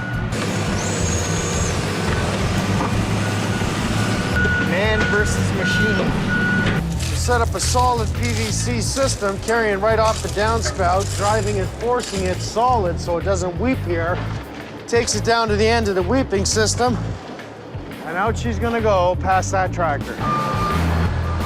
Septic systems are based on design. How many bathrooms are in the house, how many kitchens, how many sinks, taps, etc. In this case, it was a necessity because we have 4 bathrooms and a kitchen plus a laundry room. We're gonna help carry the load of all these floor joists, which are not in far enough, as far as I'm concerned, over the stone. Right. Especially these 2 here. We're gonna build a wall right across here and vertically support it with 2x4 directly underneath. So top plate, bottom plate, sill gasket, and structurally supported. Just over 20.5, okay?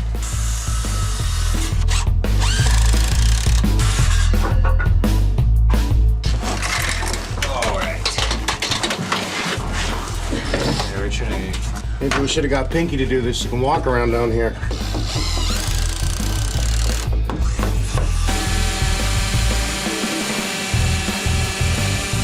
Try doing that without weight on it. Nice. Okay, Pinky, come on, get in there. You can do this. Let's see how strong you are. Smart girl, puts her weight up over it.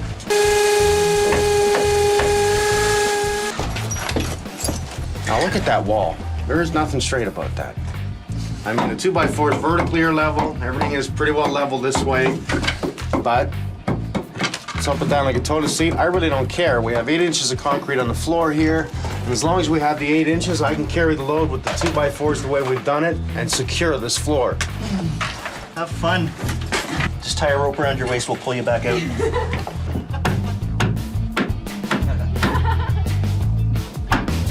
I don't advise to do that at home. I had a death grip on the floor joist.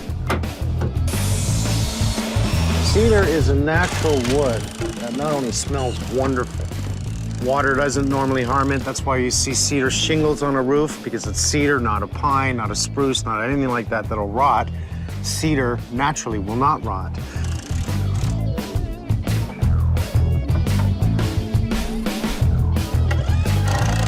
Take forever. I could have had this done an hour ago.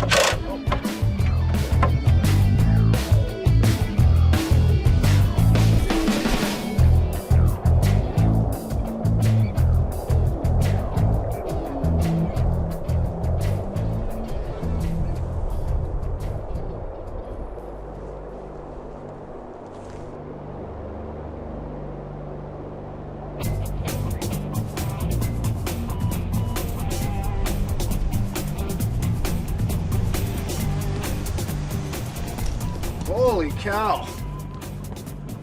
This is nuts. I think winter came early.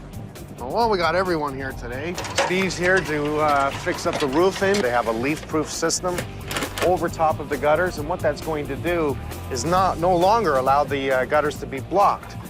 It's just a piece of metal that slips up, caps over top, and has been designed to handle an absolute heavy rainfall, that it comes down, controls the water directly into the gutters, and stops the leaves. John McRae and his boys are here. We're gonna try and finish off this weeping system out front. Don't ask me how, because there's snow everywhere. Finishing off the septic system, which you can see we've been buried by snow. The first thing I noticed is that you're actually higher than the septic tank. Right. What we're going to do is we're going to dose from the treatment unit. It will then flow by gravity into the pump chamber, and then we'll come up and we'll dose this bag. We've got solid pipes on each end. And if you look here, all the weeping. There's a weeping network of pipes along this pipe. So it'll fill the pipe, and then it'll all come out of those holes at the same level and down into the bed. Now, how much earth, there's Bucky, how you doing, pal? How much earth do we have on top of this? When we're all finished here, we'll have stone up to about here, and then we'll have somewhere between 4 and 8 inches of topsoil on top. You gotta like this. I just can't believe how much work this is. We started off with the witching rods. You know, to me, that was talk about old-fashioned, and then boom. I win. We're running late. We are going to be dark in approximately 25 minutes, which is probably just enough time to finish this. Then we got to clean up. I still got to get the island in. So they're not going to get to walk around with me in the daytime. You'll see it tomorrow. Not only did he professionally make a cabinet, but he professionally wrapped it, didn't he? I tell you. Gotta protect the good stuff. Oh, look at that. Look at that. Is that nice or what? Look at that. I even love the edges of the door. Awesome. Perfect. What a difference this is, eh? From a simple, silly cabinet they made to such a beautiful finish. Amazing what someone can do with wood.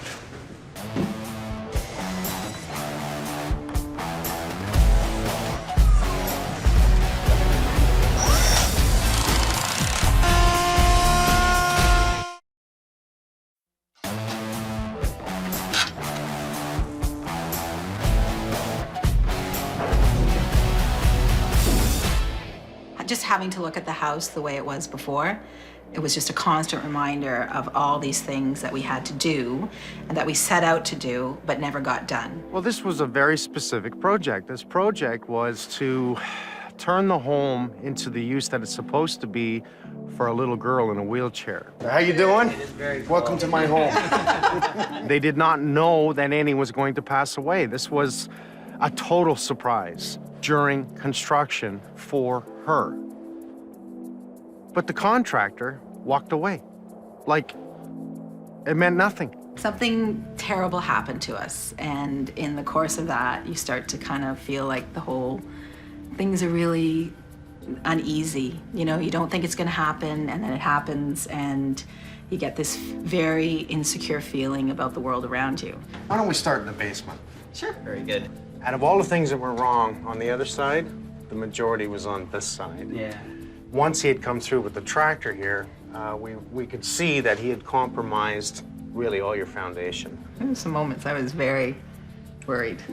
When, you know, especially when Mike would say something here is wrong or something there is wrong, I thought, oh, geez, I don't want to hear anything. So the important part to me was because of the compromising, we had to come in and dig out because your earth, if you remember, was about this high. I found a 2x4 on top of a 2x6 that was supposedly holding these floor joists here. 2,500 buckets of earth later, carried out by an assembly line of people, we came in and put in a cinder block wall to help create a concrete pad all the way around here to create a bench system which holds the foundation in place. This is why I put up a support wall across here. You'll notice that all the vertical studs are directly under the floor joist to help carry the load of the floor. The actual structure that I've created really does go up and down, doesn't it? Yeah. Now, for me, the first thing that we should have done was level that in the first place, because you brought in a nice gentleman that did the reclaimed wood flooring, but they leveled the floor from upstairs to the best of their ability. So I could not jack this up and re-level it because we would have thrown everything out upstairs. So at least now you have plenty of room for storage. If you notice, we created that concrete ramp which goes up to the sides there. What that does is holds the earth in place as well as the old stone foundation. Again, benching it holds it in place. It does not allow it to slip or fall out, which is obviously a structural issue. Oh, wow. That's beautiful. Doug is a master at this, let me tell you. I went into a shop with him and we had to reduce the length of it. Well, you got doors, we'll walk all the way around it. He took the shelves on this side, okay, he beat up the edges, stained them, and the idea is 10 coats of matte finish on this. Is to protect it, preserve it, and make it look. Is this what you were looking for, by the way? Oh, yes. As we started inspecting the outside, bringing in our Mondo, and corrected all the grading on this side until we started digging in the back with John. And that we found that we had to raise the height of your foundation protection membrane on the outside. We actually had to dig down in the back and fix a whole bunch of structure in the foundation in the back where the new meets the old. put in new cinder blocks so we could tie on top of that and tie it back into the house, which he was very successful in doing in both the back and the front, and I think it looks really good. It makes such a difference. That to brick. Keep the I brick. love it. Yeah, and that was what was in the original plans, but we never thought we were going to we'd get lost the brick. it. Yeah, we thought that was gone. We find you have a septic upgrade. Okay, how many toilets do you have? We start counting 4, so we call in our very good friends, John and John. Both of them came in and put in a super, I'm telling you, sophisticated unit that I've never before seen. I want one in my house now that I've seen it. That was like the lottery. That was like the lottery, yeah, for us. We also put in 2 new posts here. We put in a 6x6 and a 4x4 and dressed it up for you. I also built you a beautiful cedar deck out back. Oh, we can use the back door now. Yeah, Now we you can can go out use the the back back door. door. To take one thing off our plate is fantastic. I'm telling you, it's fantastic not to have to, worry at night, how are we gonna get all this stuff done that needs to be done? And why wasn't it done in the first place? Libby, she's gonna be in here now? This is gonna be her room now, Okay, so this is where we broke all out the bulkhead here and broke up all this wall and the ceiling, rerouted all your plumbing back to inside wall and down to the basement to make sure it does not freeze again. We don't want that, especially in the bedroom, right? Yeah. Now this is bright. I like this. Very bright. We leveled your floor because you were out 2.5 inches from where you're standing to the front. This was so cockeyed, we leveled it and then tiled it, and also we made sure that we put in a waterproof membrane in this whole area that you'll have no worries about this. It's a little bit bittersweet coming in here. When I first walked in, it's a little bit bittersweet because that bathroom should have been that way, a long time ago. Thanks, Mike. Oh, you're so welcome. Thank you. I just hope you feel better. You don't worry about anything anymore, okay? And if you need anything, call me. Libby's gonna love it in here, and it's gonna be great. But it's a little bit. You're thinking in the back of your mind, this should have been done months ago for somebody else. We cannot thank you enough for what you've done here. Well, you just did, and that works for me. Yeah.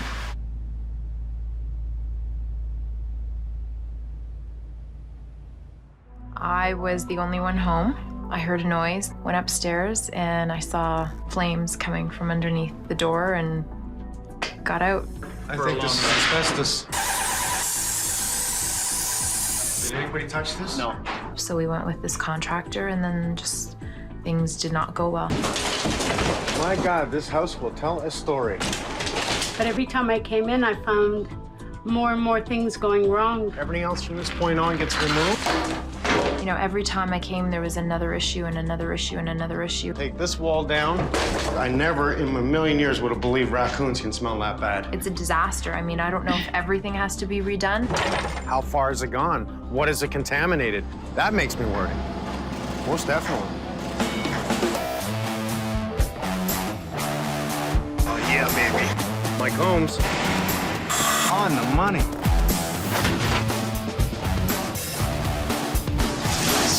Ridiculous. I've decided now to gut it. Take it all down. Mike Holmes, I love you. Me too.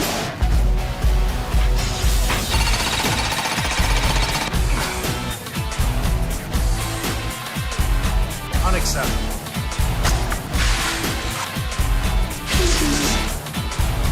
God, I love my job.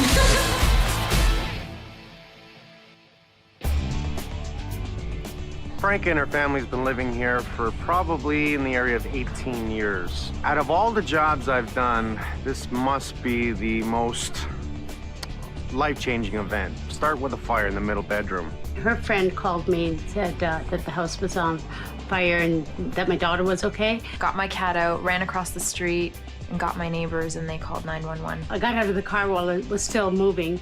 I just jumped out of the moving car once we got to the area. The place was swarming with cops and ambulance, fire trucks. Construction everywhere. Now, the insurance company did their job. They brought in the contractor. They took care of the homeowner. They did their job. However, how well does the insurance company know their contractors? Do they check them out thoroughly? Do they know everything about them? We were told that if we went with an insurance-approved contractor that, you know, they would back us up 100%, that, you know, they would be the ones looking after the progress of the house and making sure that things were done in a timely fashion. Daniela, nice to meet you. Nice to meet Franca, nice to see you again. We felt more comfortable knowing that the insurance was going to be backing us up, so we went with this contractor, and then just things did not go well. Now here's the problems we have in contracting, the guys that don't care. I don't want to say that all insurance companies have bad contractors, because they don't. But the ones who don't care are going to cause you even more problems. Can we take a walk through? Absolutely. I'd come here and I'd see what was being done, and, you know, I'm looking at a wall that was supposed to be, you know, torn down, and there's wiring running through it, and I'm thinking, why is this here? Well, the kitchen wasn't part of the fire, but we noticed that there was a leak and a water bubble building up. You know, he said, it's just a bubble, don't worry about it. And we're saying, it's water. If you don't burst it, it's going to travel. Yeah, okay, fine. If you want me to pop it right now, I'll show you. It's no big deal. You drain the water out. 2 weeks later, I come into the house, and there's the kitchen window is now soaked in water. The cupboards are starting to fall apart because it's still dripping. They had to tear out half the kitchen. Well, aren't you replacing the whole kitchen? Oh no, the contractor says. Just the damage side. If you want the whole kitchen done, you're gonna have to pay extra money. The insurance adjuster looked at me and he said, why are you bringing up the kitchen as an issue? The kitchen's being replaced. And I looked at him, I said, well, half of it is. And he said, no, the whole kitchen's being replaced.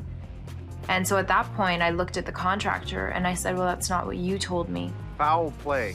Incredible foul play here. Numerous issues. Like, we walk in one day and there's like 40 some odd, you know, slabs of drywall piled in the middle of my dining room, my living room, and another like stack in the kitchen. And I'm sitting here going, my floor feels like it's caving in. So you've been out of the house, I guess around 8 months now. 8 months. Unacceptable. Totally unacceptable. Now we have raccoons living in the house, taking over the home, leaving, obviously, if they turn it into a bathroom. Is our power off to this house? No. No. Okay. We have knob and tube. They said they were just going to drywall over it. It's not a problem. Oh, it's a problem. I don't even know what I'm looking at here. All I know is I've got to come in now, take over, clean it up, investigate just how much damage is done by the animals, not to mention the other animals, the contractors that did not care about this family. Why do we have foam on the outside of the house? A foam board. So we questioned that, and they were telling us, no, that's fine. That's what you don't need insulation on the outside wall. We start with the fire. Within a couple of months, Franca's mother dies. And I was saying that I just didn't have the time to arrange funerals and be on top of what they were doing here, because there were a few things that did not go right. So they're going to use 1/4-inch fir board over top of all the wood and keep all the studs horizontal and you know, instead of this way, to create somewhat structure. I asked them, I said, doesn't it have to be brought up to code? Like, what was once code back in like 19 whatever? I'm curious what the answer was. And they said, no, our responsibility is to put the house back exactly how it was. If you want anything extra, then that's a cost to you. So he's trying to charge you more money. Right. On the side. Right. Through all the confusion and the death in the family, it's obvious that the homeowners don't even know what's in the house, where it is, what storage, and you know what? They're not even thinking about it. There's a couple of boxes missing. You know, they told us, oh, they've been put in storage. They must have made a mistake, and, you know, it's gone to storage with all the other stuff. Don't worry about it. We'll get it back for you. And I'd been asking over and over again, like, I really need that box. There's stuff in there that I need. And lo and behold, like, you know, in June, July, I see that, you know, there's checks that were written on my account that were forged, and they were in that box. Who did it? Sounds like a murder mystery. Who did it? It was the raccoons. Look at this plumbing. By minimum code requirement, the plastic is supposed to be behind if you're going to put the plumbing on the outside wall, which I'm highly against. The insulation that you're seeing behind that, I pointed out that, like, there should be insulation back there. There wasn't insulation. We had to argue for that. And they said, don't worry, the pipes won't freeze.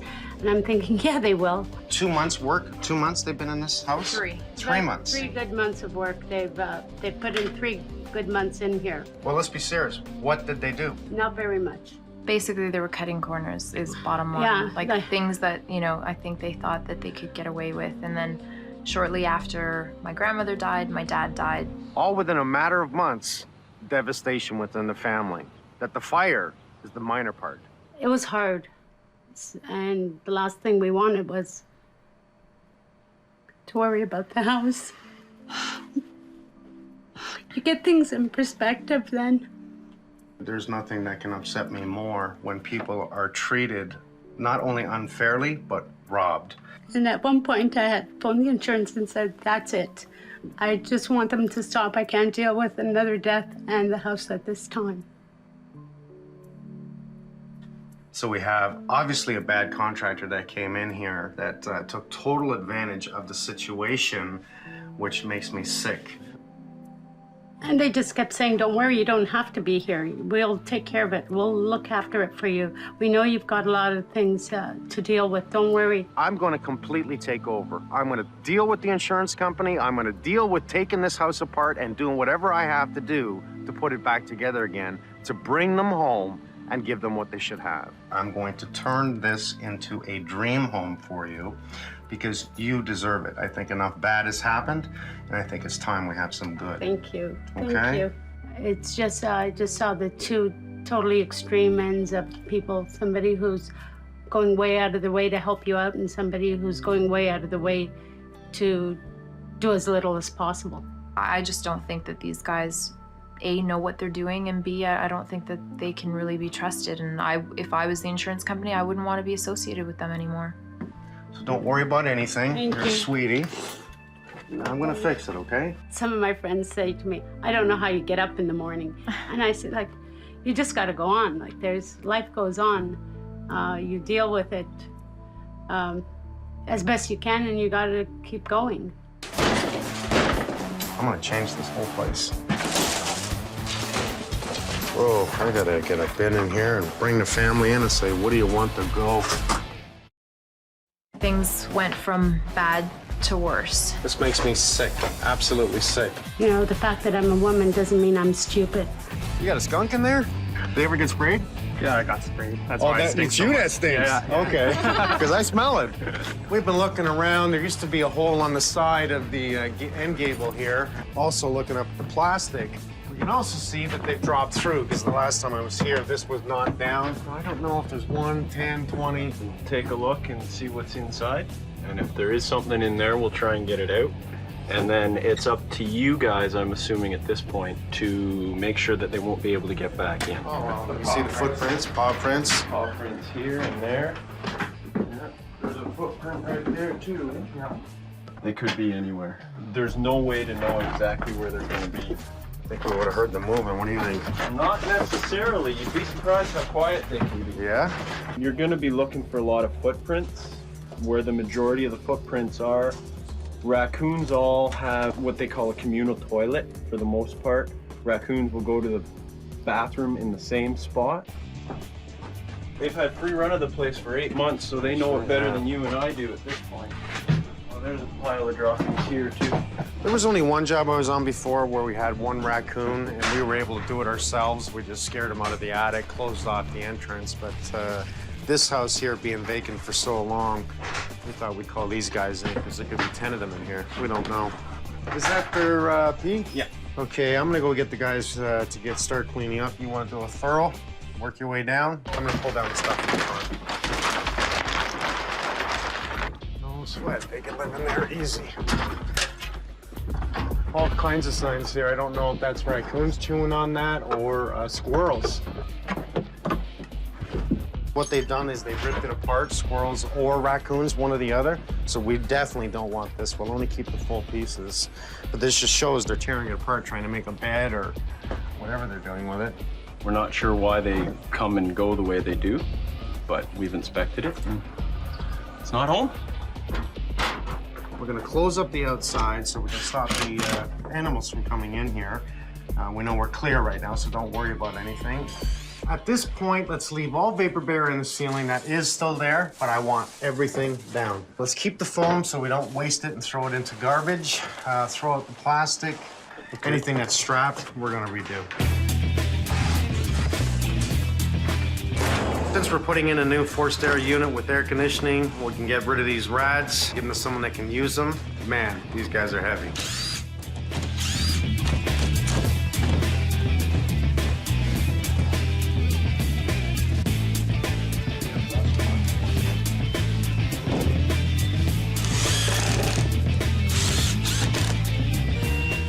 Right now, the meter's in the basement at the panel. We have to bring it up to today's standards, which Hydro wants it out at the front of the house 3 feet by the wall. I guess during the fire, this broke off. As you can see, this wire here needs to be replaced. It looks like it's got some heat damage to it. I can't temporarily hook this up. I'm going to have to replace everything.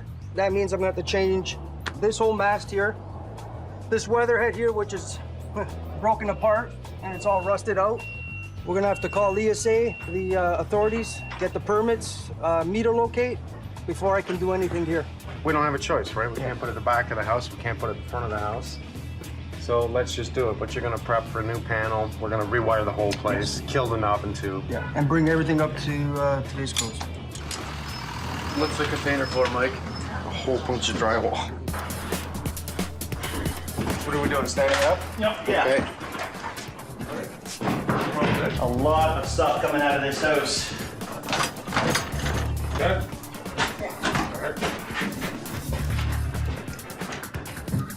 This is gonna take a while. Hey, Holmesy. Yes? Isn't this supposed to be going inside the house? It won't be going back in. Yes, it will. Unfortunately.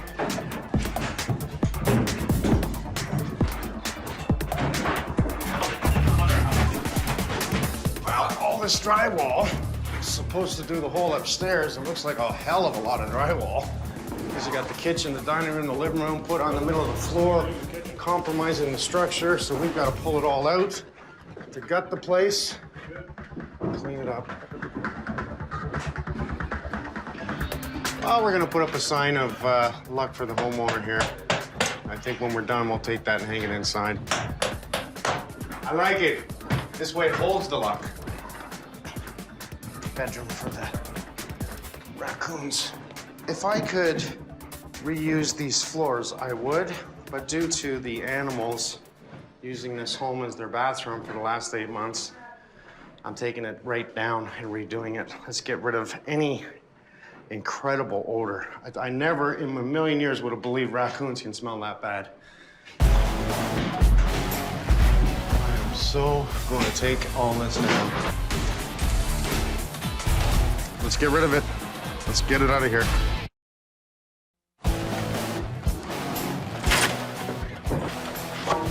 Every time I open up something, I gotta fix crap after crap. Get rid of the clothes, get rid of everything else. Just scout through the boxes, see if there's anything savior. If not, let's clean this out. Here we go. Sir. Daylight. These are not custom cupboards.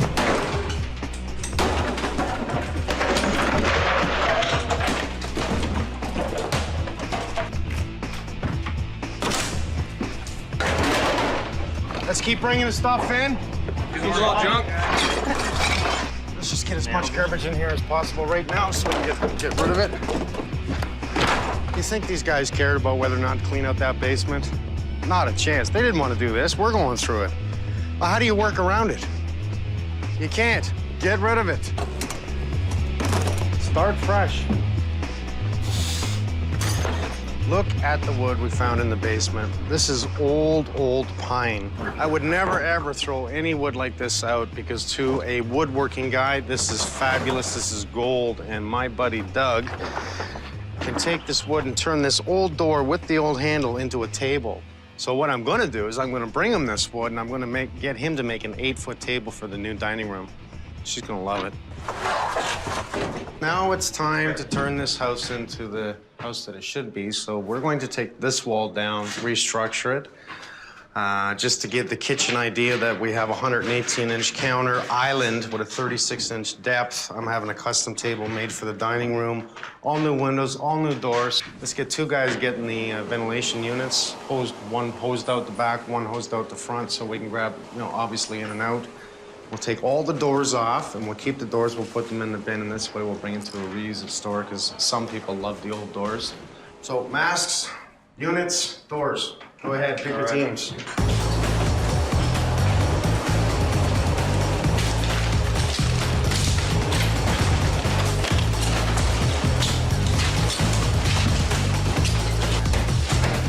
With a complete new upstairs, no choice for new electrical, new plumbing, new furnace, how do I leave the rest of the house like this? I have to take it down. Not to mention the smell of the raccoons. It's disgusting. It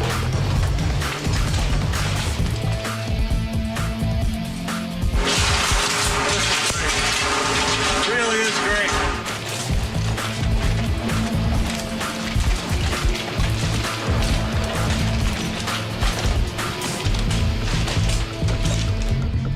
We're up to our third bin today, and we're just waiting here for one more to come. Fill another bin today, and hopefully we'll get framing and restructuring the center of the home. When you look at all this, we still got pretty much a day of demo before we can clean up and safe, and then get to reframing. But that's the way it goes: demo and then reframe, and we got a heck of a lot of reframing to do.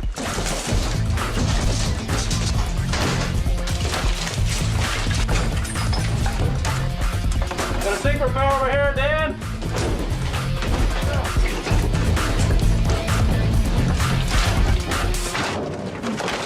Leave this wall up, follow this wall through here, across and down, must stay. Cut it here, take this down, take this wall down, take the new studded 2x4 wall down. The middle wall must stay at this point till we've decided on how we're gonna restructure. Remove everything that they've created in there. Dan, you can work on the plumbing, pull all the plumbing right to the top, and then let's go downstairs. Once again, all electrical gets pulled. We can remove this wall right to here. Cut out the top plate at this point here. These two must stay. Everything else from this point on gets removed. Right from here, take it down. Let's lose that whole wall right across the kitchen. What they've done, you see how they had this, all the plumbing running in the bulkhead here? I'm gonna eliminate that and we're gonna reroute everything. You wanna throw the dishwasher out with me right now? All right. Come on, let's do it. It's harder to tie into what's there than to start fresh. Especially when everything's gutted back down to studs and you're gonna redo it like that. It's actually easier on your mind. For peace of mind to start fresh. You know you glued every joint, you know you soldered every joint, you know you're testing your pipes. It's best just to do it right the first time and you don't have to worry what you're tying into. It's nice to see it when it's gutted, that way we can look at it and see what we can do to make some changes. Since we have so many windows in the back, I really see that being the attraction point as a possible master bedroom and not the front. We'll do a standard bathroom, turn this into a 3-bedroom because this is perfect size for a wonderful 3-bedroom. It allows me to take a look at it now that it's all down and see what I can do with it in my mind. Just take advantage of the space and redesign. Give them a really nice look. If you can't smell the smoke, then you're pretty much ready to start the repair. I'm being kicked out today. Well, yeah. Okay. We're not stopping until this is gutted. The whole thing is gutted. See, it's funny, now that we take everything down, we can smell the smoke, eh? Yeah, exactly. So what are you gonna do? Well, right now we're masking off all the items we know we're gonna be keeping and want to keep in good shape. And just make sure there's no obstacles or... Do you have to spray the brick, or you're just mainly concentrating on? We're gonna spray the entire top floor here, yeah, okay. Including floor. You don't want to start the repair if you or the homeowner still smell smoke. And you have to be careful that it's a reality and not a perception, because some people walk into their house, they see the damage, which is a shock, they smell smoke and they have this association with smoke and damage. They go back into the house after everything's ready in preparation for repair, and they still have this sense of smoke. It's a psychological factor and we have to deal with it. Sense of smell is telling me I would continue to seal more here. You've gone this far and you're making this dramatic renovation, plus you've got the other additional element with the raccoon. So that will also help the situation. Yeah, the whole thing's done sunk in the middle, that's for sure. All the way from the basement up. You know what? We're gonna jack it up. We're gonna level it. Since we have it completely apart, it's gonna be nothing to jack it from downstairs and level it and then work with a level structure. Well, I wouldn't say nothing, but it's definitely the most important part. See, over the years, it's just standard that the center of the house is going to sink, right? There must be a massive weight load here from upstairs to bend this, because that is 3 2x10s. Remove these 2 panels. This one we can keep and reuse. Yeah, look at all the We can keep that as an antique. The old knob and tube, how they used to join them in. This is obviously the hot line, and they taped them up, no morettes, but you know what? It wasn't dangerous until people got tired of changing fuses and they put in a higher amp fuse. That's when the problem started. Because there's a higher amp fuse means this point right here heats up more and arcs and causes a fire. I think this is asbestos. Did anybody touch this? No. No. We're gonna pull all this down, but I don't, you know what? I don't even want to touch this until we find out if that's asbestos coating. I think it is. So do I. We're gonna have to call in our asbestos team. Due to the raccoons giving up so much wonderful Little gifts. yes, they left little gifts behind? that they left, we've gutted your whole house. Yeah, because this used to be my living room. First of all, I'm going all new windows, all new doors in the home, all high-end windows and doors, okay? So that's number one. Took out your bathroom down here. I've taken out this room. I'm taking out this wall, and I'm restructuring. I have Weyerhaeuser coming in, and I had engineers come in and help me out with all the beams. So I'm gonna open this up. We're doing an incredible custom kitchen here. It's gonna be a 36-inch island by 118 inches in length. Wow. I'm pulling out all of your old rads, and you're getting all forced air conditioning. I'm dropping your back porch. It's driving me insane. Stairs have to be replaced totally here. This is asbestos that is over top of your pipes. We have a team of asbestos specialists coming in. New hot water heater, new furnace, new service coming into your house with a new panel. Every piece of electrical wiring here will be removed. A whole new structure will be in place here. This is our next move, is to level the house. I'm excited. I like what I see. I like what I'm hearing, and I think I'm going to be in for a very, very pleasant surprise. New beam across here. We're going to bring it over the weight load, which is approximately right here in the basement is the existing beam, so that's what moves this out. A new header goes in right to the outside wall. I tried very much to keep this. We're losing it. You're going all new stairs. It's a huge weight off my shoulders, huge weight off my shoulders, and I know that it's a huge weight off my mom's shoulders, so that makes me happy. So what I see in my mind is to drop this wall to approximately this location here. Put in a beam up above, which continuous weight load goes down to the basement. We've already determined this.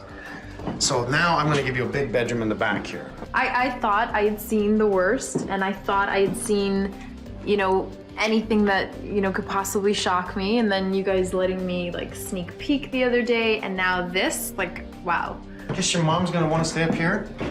Yeah, she thought I would try to convince you to give me this room and shove her off into the back, but no, I told her this is her room. I think she's gonna love it. I honestly think you're gonna have some serious tears of joy at the end of this. Keep smiling. We'll see you in 1 month. I will see you then. Okay. Thank you. You're welcome. Wow. So now I'm just looking for fibers. I've got 2 fibers. We're gonna have to call in our asbestos team because we're pulling this all out. We don't want to touch this. No. It's a war zone. Is this the walkout structure? Yeah. So we're in the dirty room. We go through the shower. Once you're through the shower, you're in the clean area. Yeah. This is not a small job. The biggest part of this job is setup. The removal is only going to take us about an hour, so they'll be done. Wow, you guys don't mess around. When I came in here and we took everything down, believe me, this place was a mess. We pulled 2 bins out of the basement alone. And the first thing I saw was this, and I knew it was asbestos. That's why I called you in. Is type 3 the worst? Type 3 is worse. Basically, what we're doing right now. This is type 3. Because this is over so many square feet, right? After so many square feet, you got to set up a type 3. Okay, so now that we're at a type 3, obviously this is too much. Must be totally wrapped. Right. Now you're going to put in the air unit, which I see right here. The negative air. Yeah. Right? And what that's going to do is pull out all contaminants, throw it outside. and then keep the inside clean. Yep. As you Everybody take it safe. down, you'll bag it, Yep. make it airtight, right? Yep. That way it can go out. We soak down asbestos when we do type 3. Okay. We soak it down. With water? Yeah, with water, yeah. Water, dilute water. What that does is help keep everything from fibers flowing down. through the air. Okay, that makes Yep. total sense. And the idea is to tent this right off, that we work our way upstairs into the shower unit, Yep. which you'll clean yourself off and Yep. get rid of all contaminants. Yep. All right, so not recommended for your average homeowner. No.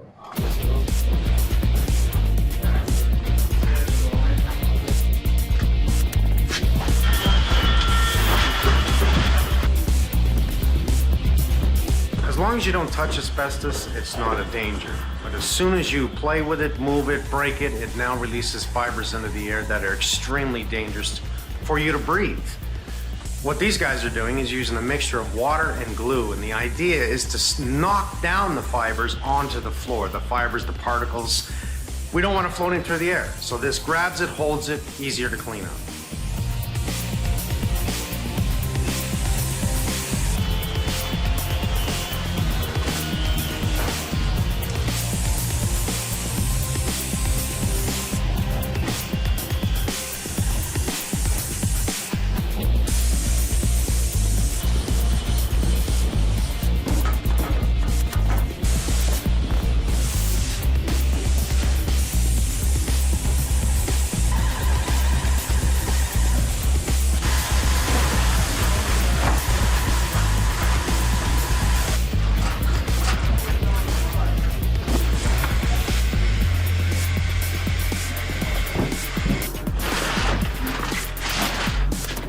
Hey, Marky. Hey, Mike.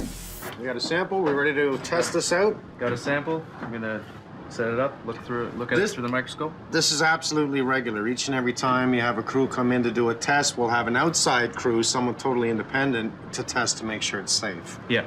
Testing the air quality within the site. Make sure it's matches what you guys are breathing out here. And then it would be safe for everyone to go inside. Used to be 360 liters to clear of air I'd have to collect to analyze. As of November 1st, it's become 2,400 liters. So that's 7-8 times the difference, isn't it? Yeah. The other new thing is forced air. So I take a leaf blower, blow And all the purposely surfaces. move it. Yeah, move all. If there's any fibers that are loose, it becomes airborne. Because of the size of the Type 3 enclosure, I had to take 3 samples, all of which have to pass. We'll find hair fibers, skin sometimes. It sucks up whatever's in the air. I've just taken a quarter of this, so if something happens while I'm mounting it, I've got another 3/4 to work with. Very good. I can't see through the filter, so I've got to blast it with vaporized acetone. The filter will go clear. Oh, look at that.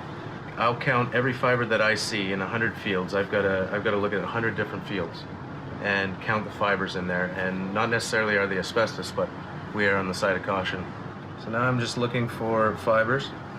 I move the slide itself around.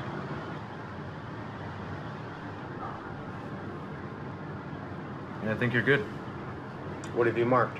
I've got 2 fibers. 2 fibers in 2,400 liters. Can I see through this? Sure. Just to take a look, just out of curiosity. Oh, that is wild.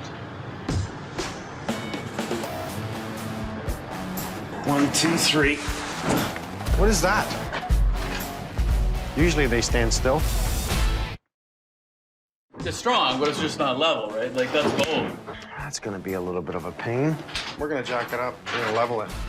Whoa. You gotta be kidding me. Hey, buddy. Good morning. Tell me this is not the oil tank. You're standing on it, Mike. About 3 feet down. I've worked on 120-year-old homes and never seen an oil tank in the ground. No, they have them, Mike. They just... You've seen them? Yep. I've seen her of them. Very hard to get insurance on your house when you have those in the... Yeah, I guess so. Talk about contamination. Man, this house has gone through hell, hasn't it? No kidding. Let's see, raccoons, asbestos.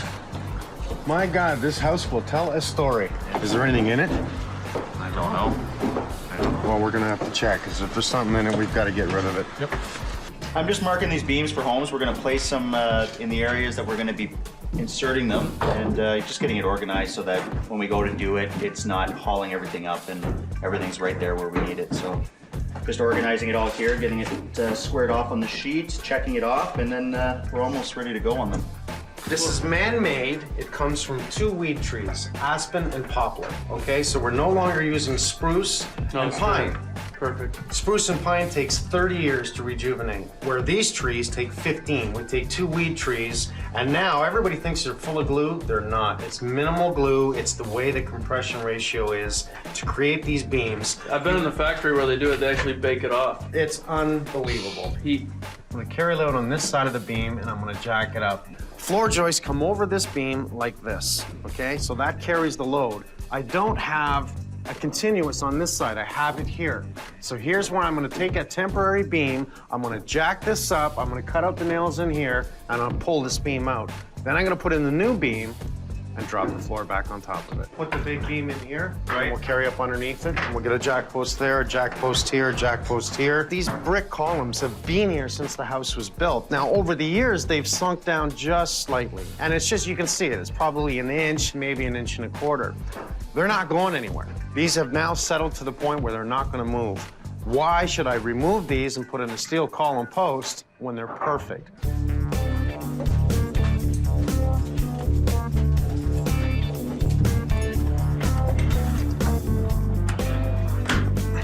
There we go, there's structure right in. Now take the same level, go to the other side and see if you're exactly in the same spot with the bubble. Yes, we are. All right. We're exactly the same. Okay, you wanna give that a couple Sure, of buddy, I'll take it. Which one it is?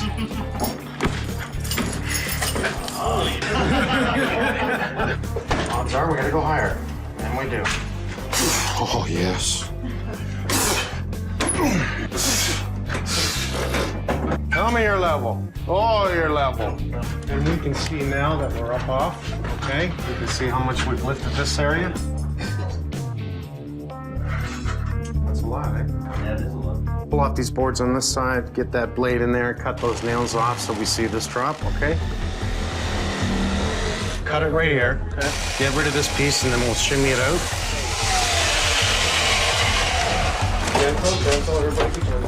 Can I go there? There you go. We can back it up. Watch the poles. It's not dangerous. We are well secured with what we have. We are not hitting the beams. I've put in a cripple to hold this in place so it doesn't tip out. It's fairly safe. It's holding a lot of weight, so it's not like it's gonna fall either way. Okay, did you look for the ground? Did you look for the ground? There we go. Okay. I can get it in there, but I don't think I'm gonna make the height. See how it is like this. Yeah, it's good. It's gonna pass. So it's just catching the wood. We're gonna get a jack post, pick it up a bit, and then hammer it into place. If necessary, I'll lift it up more so we have the room to put it in. But we don't need a lot of room. I can see it from here. It's mainly this beam right here. Good where we are. So, ready? Yep. Drop the posts. So we're watching the beam, guys? Yep. Now that's what I want to see. Yeah, baby. 2 more to go, guys. What a mess. An absolute and utter mess. This whole backyard has got to be scraped out. There's stuff in here that has not seen the light of day for years. It's coming out. What the hell are you doing back here? Nice mess. Is this all from this yard? Yes, sir. You'd think it wouldn't be a surprise, but it still is when you find barbecue parts left in a backyard. Hey, man, nothing surprised me to do with this house. Well, we have part of a garage left. We have, yeah, the only problem with that is it's very shaky. There's no fence behind it to the neighbor's yard. Who the hell takes down a garage and leaves leaves this? a wall? That is unbelievable. That's actually quite dangerous. Man, how do people do this? That's an awful lot of patio stone. Some of it's going to be waste, but I'm going to use up as much as I can. Okay, we're going to drop that, we're going to get rid of it, and we're going to build a fence. So, yesterday we finished up the center beam in here, and we've created a pocket sleeve on top of that beam. So now, the idea is we short up 2 temporary walls on each side so we can drop this beam. This will hold the floor joist. There is no continuous weight load upstairs on top of this. It's only the floor, so I don't mind doing it this way at all. The idea will be now to cut the floor upstairs, to expose this beam, cut these guys back, lose this beam, put in the new 3 LSL beams, which is manufactured floor joists, carry over top of here, and here's the pocket we've really created to hold that, continuous right to the outside wall. We have the old floor joist coming in that was carried over a brick that has been broken out over, obviously, years ago. This area is now lowered down. They've beamed off and tied off. In the old days, they would just nail it, where minimum code requirement right now is to have a hanger bracket. Oh, we have an arrow. Okay.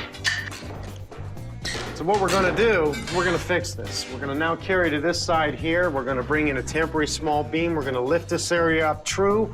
We'll cut out this area and we'll tie from this beam right to this beam. We'll put in a double header across here, 2 double hanger brackets, and what that's gonna do is level up the floor here. Not only do we have to do it here, we have to do it on that side, we have to do it in the living room, we have to do it upstairs. So there's what I was talking about the structure nightmare. You can see how the old way, they used 2 2x10s laminated together, tied in the floor joists into there, and used a 2x4 underneath as a carry load. In other words, a hanger.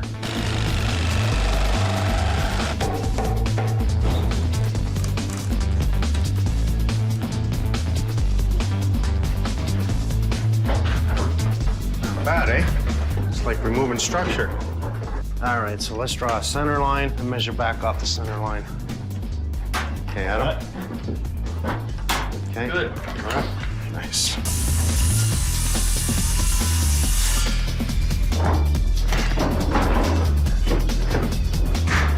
I'm good, 6 inches, you're good? Clear. You gotta add 2 inches. An inch, we're at the knot. Oh, that's perfect. We have no upper structure on top of this.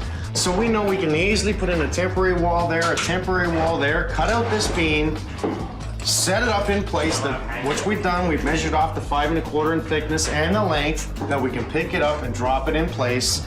And then simply, just as simple as it looks, pull up the floor and get in our hangers underneath. And you can see how much I raised this one area. As we continue, we'll move our way upstairs, leveling each and every floor. Right now, they look really good because if you remember downstairs, we had jacked up the house starting from the basement, which lifted the center all the way up to the roof line. So from where I'm standing, everything looks really nice and true here, as level as can be, true. 1, 2, 3. We're gonna pick up this probably 500-pound beam, 3 of us, 4 of us. We're gonna put one in on top of this ladder. We're gonna get the other in on top of the other ladder. Then we're slowly gonna get jack posts in there and carry it up. Because the last thing I want is on a structure-weighted ladder is to hold one body and a beam. It might be too much, so we're gonna try and maneuver this. Come to Papa. Oh, good. There you go. Yeah, we're up. Okay. 1 foot. Whoa. 1, 2, go. Good. Got it. Down. Okay, down. Don't panic, we're just gonna slide it an inch. Okay, that's it.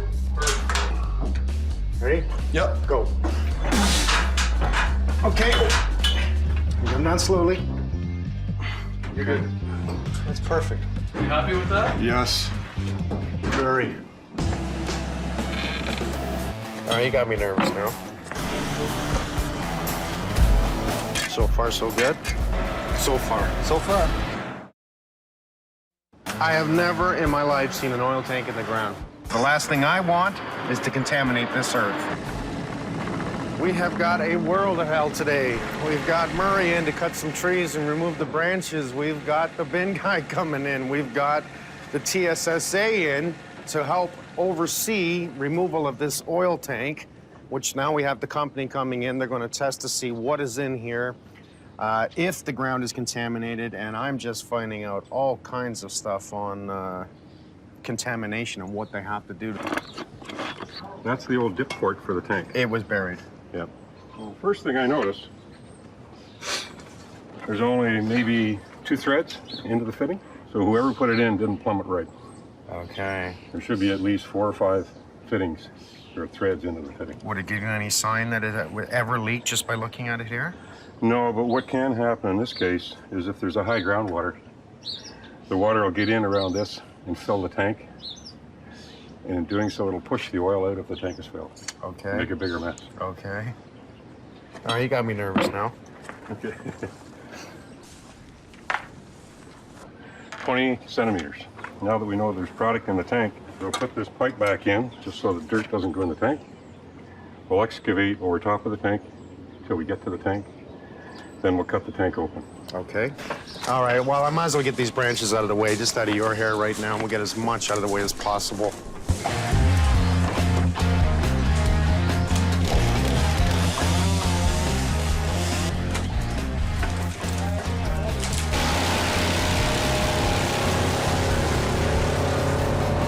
You ever get scared up there? At first, when I first started, yeah. Yeah. A little shaky.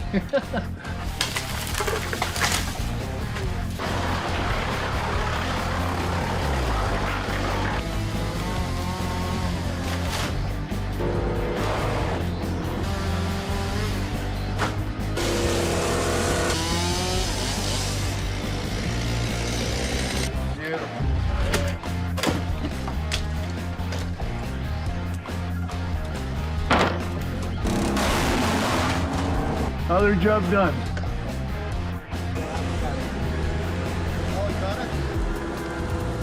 And I have my fingers crossed there's no contamination here.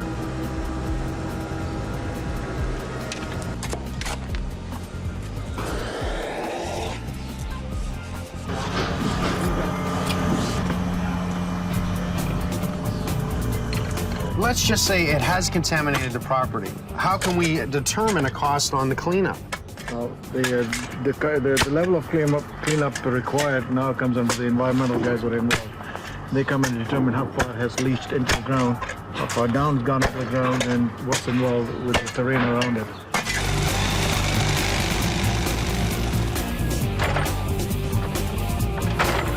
This could escalate into multi-thousands of dollars here.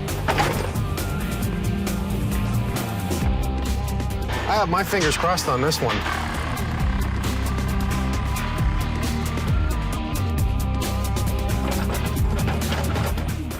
Can you tell anything just by looking at it? Like, what am I seeing there in the slight beige brown there? What is that? That's water. That's water. Yeah. That's not a good sign? It could have come in from the fill pipe. Okay. And over time, just the venting of the tank, you get warm air moving in and out, and cold air, and it condenses, and moisture forms. It'll condensate inside. Yeah, drips down, sits on the bottom.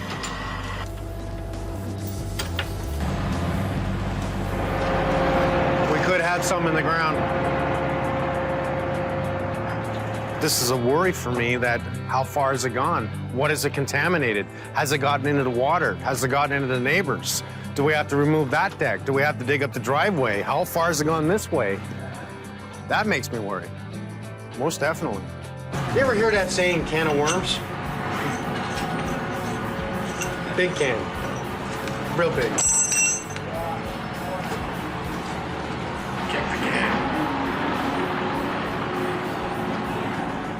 We felt more comfortable knowing that the insurance was going to be backing us up, so we went with this contractor, and then just things did not go well. You ever hear that saying, can of worms? Big can. My God, that's ridiculous. This is crap. Things went from bad to worse. Not just a house, it's a disaster. Oh yeah, baby. Mike Holmes. On the money.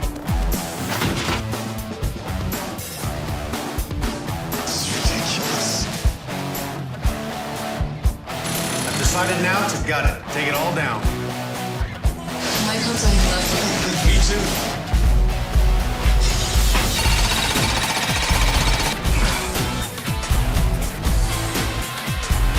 Unacceptable.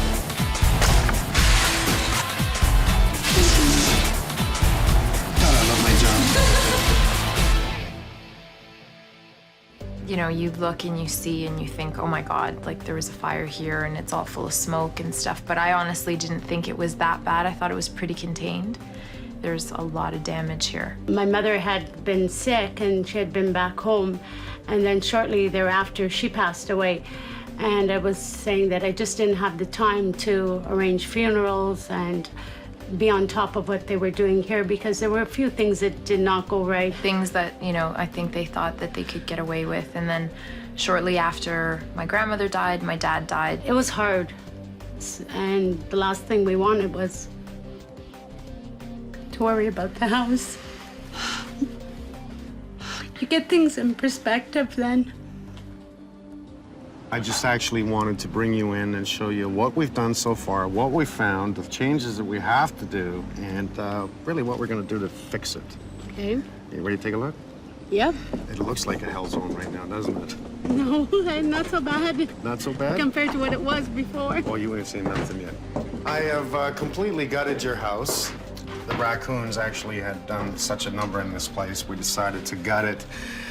We did find more smell of smoke upstairs, so we had the company come back in, spray it. As a matter of fact, they sprayed so much that they have removed all the smell of smoke, all the bad contaminants from the raccoons, which I found out was so bad. Once I opened it up, I realized the structure needed a whole lot of attention. So it gave me the opportunity to say, okay, I'm going to make some changes in here, such as removing this wall, doing a brand new structure directly above, which will continue up to that end. And now I'm going to create an open concept. We have all new beams in the basement right from back to front.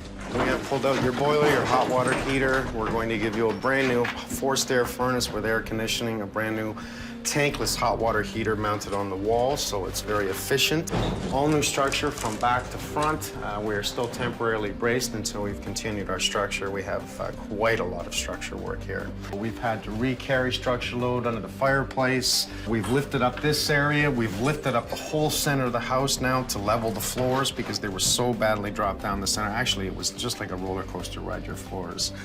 So restructuring this area, which had dropped due to rotten wood, in the kitchen, so your floor was so down. And my point was to start from the basement and work our way upstairs. It's totally blown me away what he's doing, the amount of work he's doing.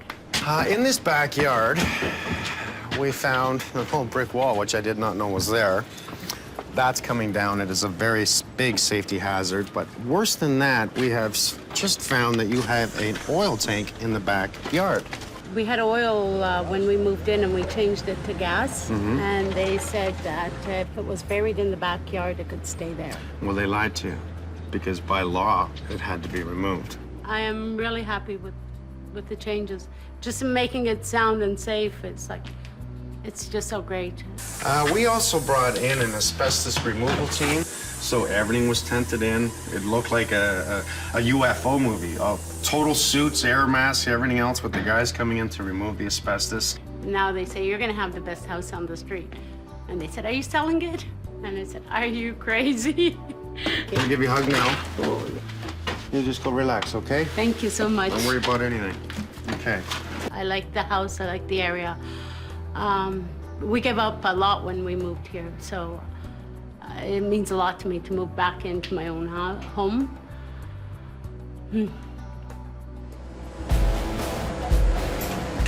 But I can really smell it, which is probably not a good sign.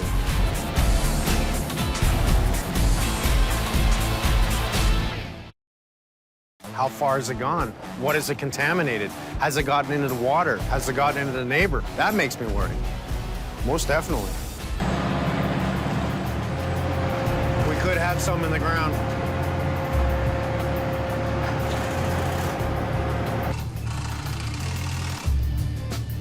A small hole in the bottom. Well, it's a hole that's failed in the tank. So it's really led to the release of a lot of this product here. And it's gotten into the soil. You can see the stained soil down there. This is not a good sign. We can see this appears to be oil, am I right? Yep.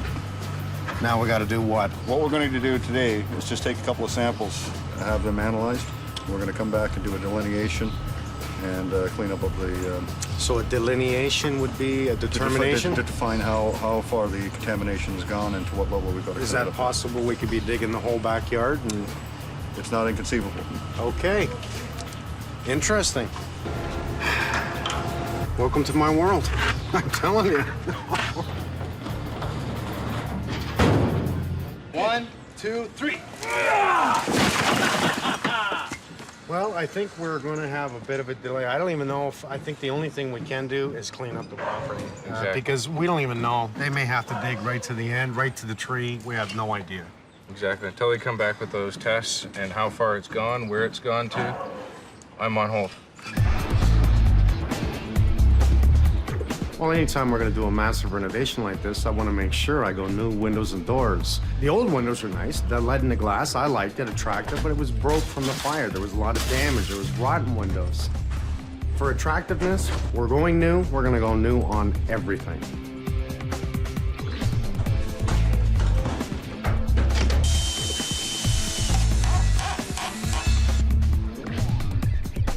I like it. This is a integrated polyurethane foam. It's not a permanent water seal, but it definitely is an air seal. It will expand to about double its size. This actually adds strength to the window as well. Beautiful.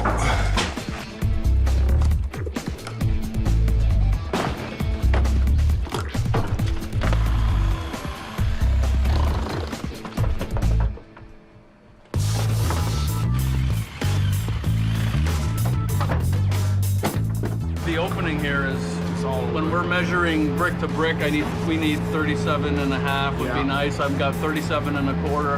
I'm gonna fire up the concrete saw and shave effectively about 1/8 of an inch off each side so that this opening here is the same in here and as well on the other side.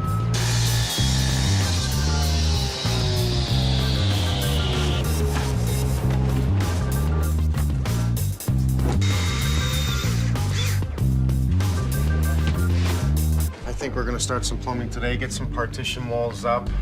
We've restructured downstairs. Coming a long way. We got the 2 doors in, all the windows are in, but we do have some layout issues to tend with for sure. This house has been a can of worms for me. I think we can now, because I see this post in place, I think we can now come off and go in and just create a powder room here, and it's going to work. A nice little cubby hole in this area.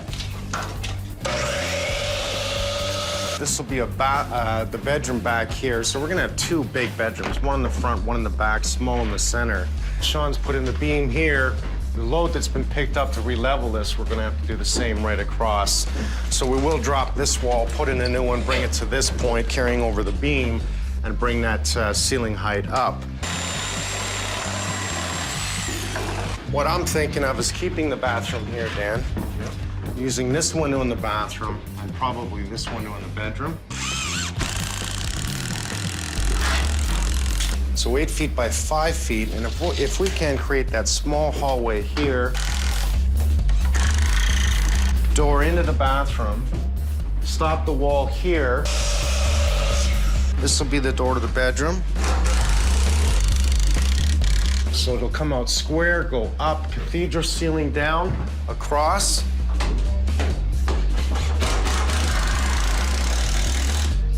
It's kid stuff, so it takes more time. Got a layout for upstairs. We know the washroom's gonna be in the same location as Frank had it before. So I'm gonna start down in the basement because there's a lot of restructuring upstairs. I don't wanna get in their way right now. I wanted to hook up to this stack, but this stack here, they hooked up already and it's loose and I could just pull it out just like that. So the washroom that was connected to this before would have been leaking underground the whole time anyway. So what I'm gonna do now is I'm gonna break the concrete. I'm gonna get it back to a point where I could tie into it and then take it and we'll do it all new. Hopefully we don't strike oil in this basement.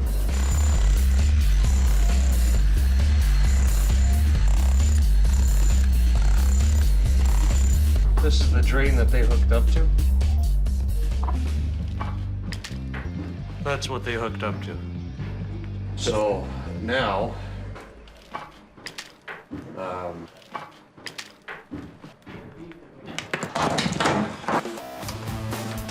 put a bulkhead right around, bulkhead.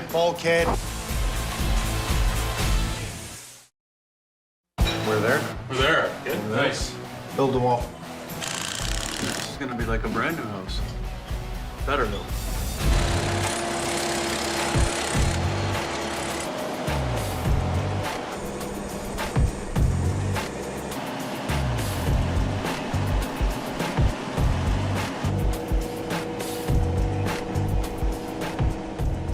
we're going to go until we find it starts to come clean again. We're not picking up any odors. We may or may not even pick it up here. We don't know how far it's gone either. So that's the other objective, is to find out how wide it's spread. So we're going to be doing one in the driveway, one farther down, one on that side, but also one through the center of where the tank was. Okay. Because that's going to be the point of highest concentration. We want to run down one at a depth. And we're going to put a well in there as well. We're going to put a well in? Yeah. Meaning? To monitor for groundwater, see if it's gone down into the groundwater. Okay. All right. This is the gray material that we were running across earlier. Okay, right at the bottom? Yeah. You can smell the odors in that. Definitely. Yeah. This is the point where we reached last time. So from here forward, as we go deeper, we want to find out how far it's gone down. So the next ones will be critical. We'll be selecting samples out of these for analysis. So we can get the chemistry on it, know what the numbers are, and that'll help us to determine what how large a scope we're dealing with here. We're gonna have to get the stairs out right now so we can start restructuring to carry the upper load. So as far as I'm concerned, lose everything here. Just take it right out. Let's just carry it back in a temporary support here. Make them like they used to. Continue a piece in this section up over the beam and then come over 4 feet with another one right across to the double header there, okay? As this is down, we'll go back up, remeasure, See how far we and gotta go. figure how our stairs are gonna be.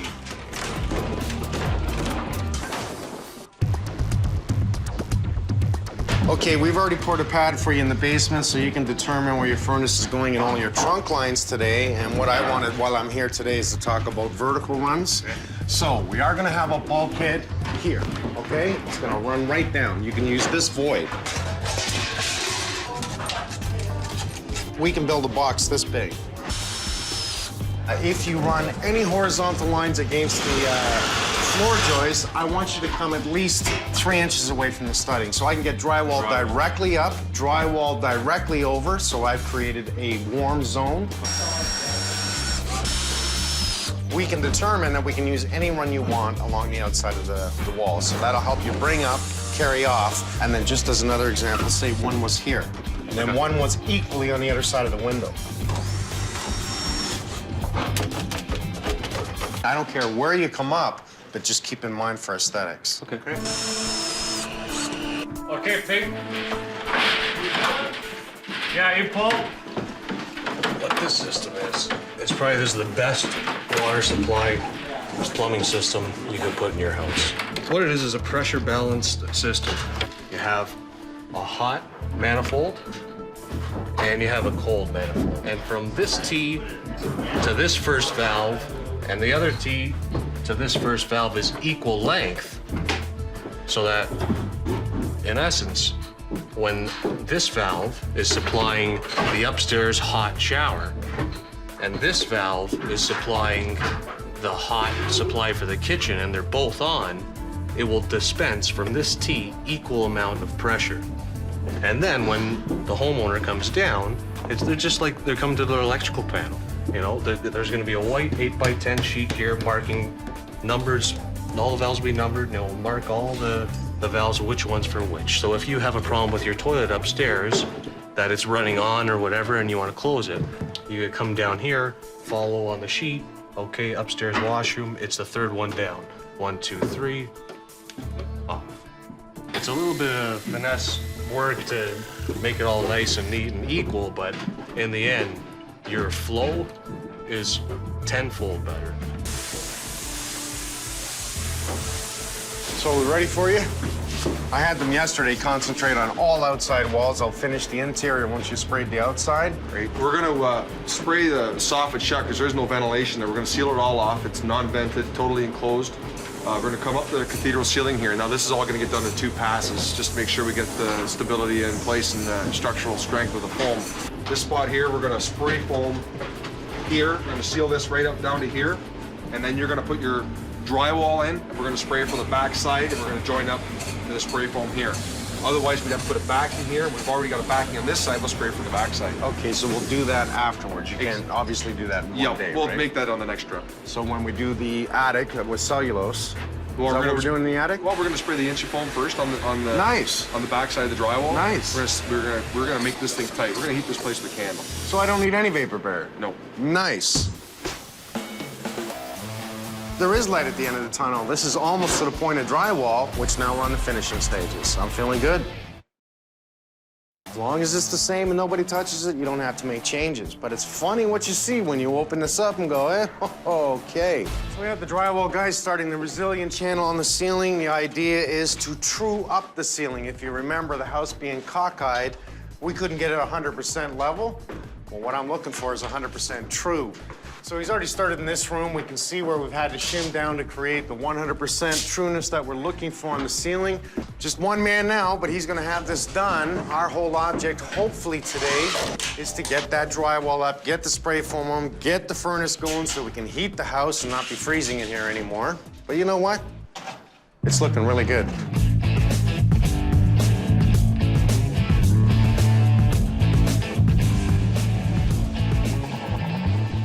Today, really, it's just the ceiling. I think you guys can knock that off in about an hour and a half, 2 hours. For sure. So we'll hit all this. The idea is then to come in, come up, straight up, across here, drywall it down, boom. You can hit one side of every wall. I love this drywall being mold resistant, water resistant, so we will use it in the bathroom as well. I would like it very much that if you could run the drywall first as tight as you can to the ductwork, I'm going to double insulate the ductwork. Then I'll build the bulkheads coming out around the ductwork.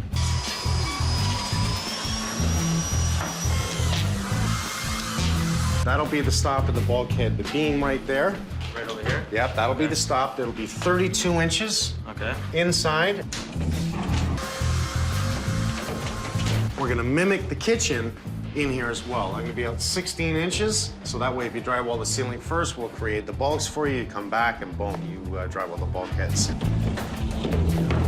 We're gonna drop the ceiling about, just under that ductwork, right in this void here. Just drop the ceiling, continue the bulkhead out, so it looks like, again, we vaulted the ceiling in the dining room. Really, we've done these last little things. The house is yours. You're gonna drywall it, plaster it, and then I'm not coming back until you're done. The nice thing about these overflows when you can work on them out of the top. If I were to come straight down with this, which is a lot of mistake rookies make in plumbing, they'll come right down, they'll drop the tub in, and you're right on a joist where your pipe's coming down. So I always measure first, see where my joist is, and then if I have to come a little bit this way, a little bit that way. So in this case, we're coming a little bit more towards the wall. Almost done, we're just doing the finishing. Doing up the wiring, low voltage, humidifier, HEPA filter. And when we do the installs, you can see we do a lot of things very neat. Vents are very well supported. You know, little minor things, clipping the wires. It's nice and clean, neat looking. A lot of the times we'll silicone the joints for the ductwork to stop the air leakage, or we'll use silver tape on the rungs. That way you don't lose any of the air. You know, it's better for the equipment, better for the homeowner.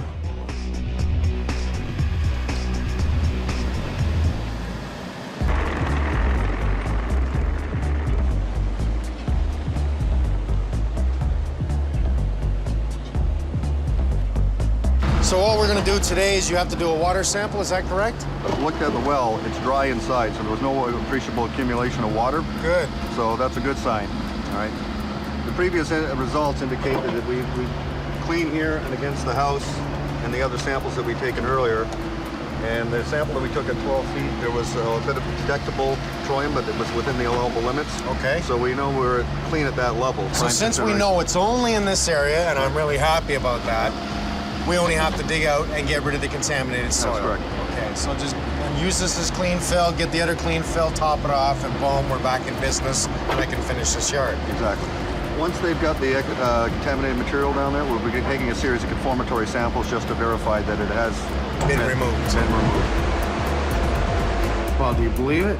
We've had to take the tank out, do core sample test 12 feet deep, drill for a well to test the water, Through all this, we're gonna find out the results to see how much earth we have to remove.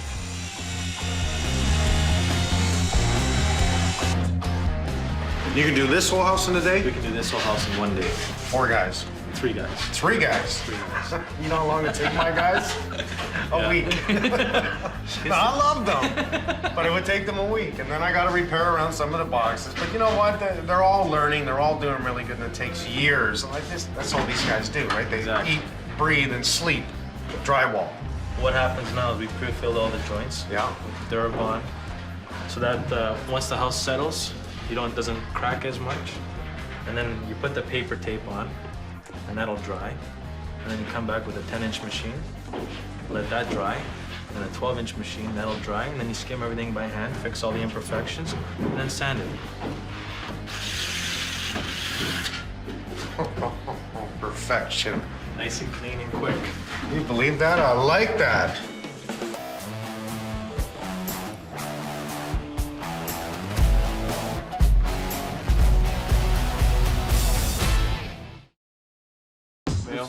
Mail.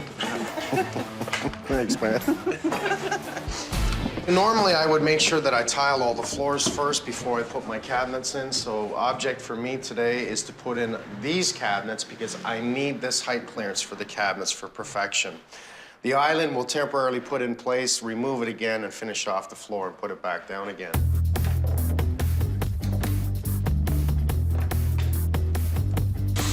What kind of wood is this, walnut? Yeah, these are solid walnut frames with a plywood 1/4-inch panel, and it's an ebony stain on it. And what do you call the front door style? Shaker style. Shaker style. That generally means a square edge on the outside and a square edge on the inside. Okay. The dark cabinetry with the stainless steel handles. There's always stainless steel accents in the kitchen with your fridge or your stove or your sink. This 118-inch island, did you check the setup for plumbing? Yeah, we're fine. We're fine, good. This is the dishwasher falling to the right. On the left, we'll have a garbage bin. Nice. It's over there. And I think another cutlery drawer over here.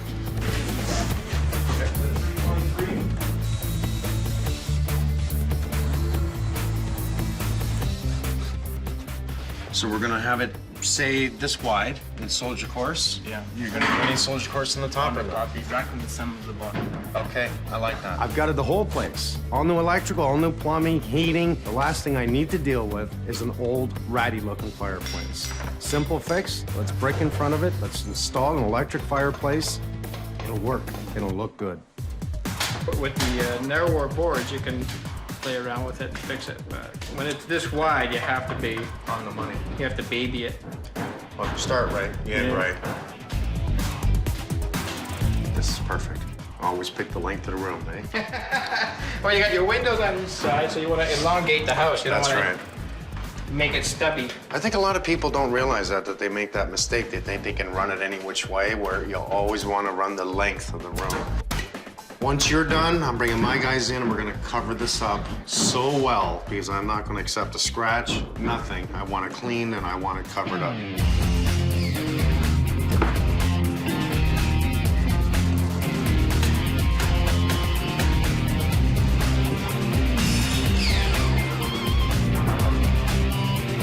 This is gonna be really nice to see.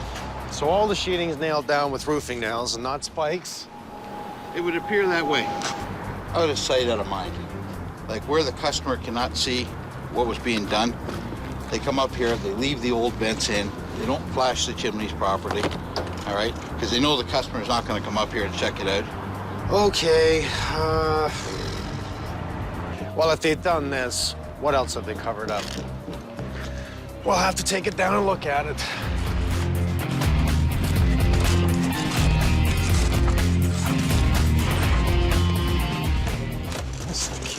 Put up a new roof. This is minor compared to some of the stuff I saw over on the other side there. It's all rotten. I don't want to see this neither. There's nothing to tie into. You walk on that, fall through, fall off. This is why we have lines. There wasn't even tar paper coming up the side here. I want to see a minimum of weather and ice shield from the roof line to the end gable. They just taken the old crap wood. Okay, as far as I'm concerned, they should have been plywood, but they went right over top. Obviously, we have a rotted area here. This was the hump that we saw earlier, but it's all shingle nails holding it down. I'll bet you pull that up with no problem at all. And you shouldn't be able to pull that up by hand. That's ridiculous. Yeah, imagine the high winds getting underneath that. That's a good shim effect. Yeah, how many layers are there? 1, 2, 3, 4. Well, it's not just a shim, they're short in the plywood. I see. So they fake the back, they fake the front. Pitiful. So we're gonna strip it, we're gonna sheet it with 1/2-inch plywood right over it. I guess at the same token, we'll pull up any rotten wood that's there, sheet that, and then go over top of that. Yeah. Did you see the little patches they did down there? Yeah, exactly. They've used a piece of chipboard, which is 7/16 in that area, a piece of 3/8 ply in this area. You can see the height, the elevation difference.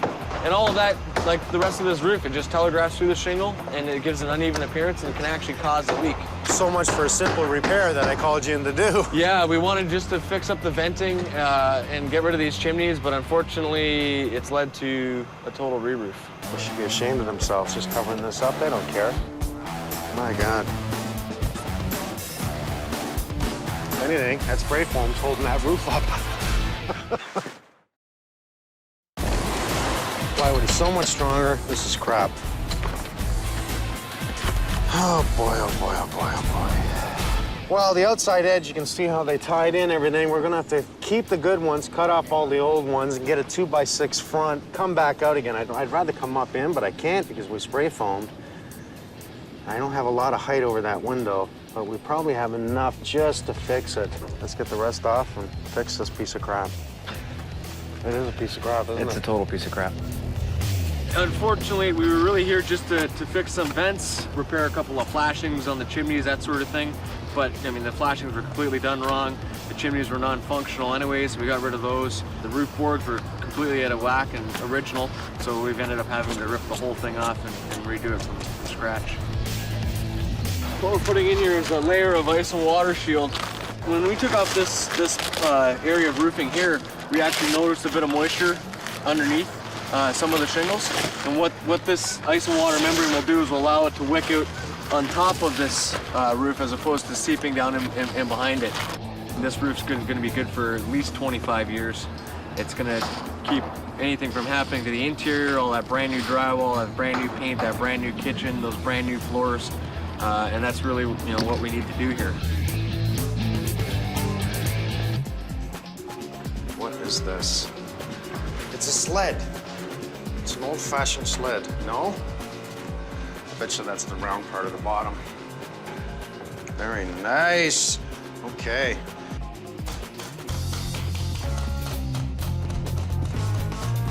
Now, who uses that many nails, eh? Doesn't squeak later.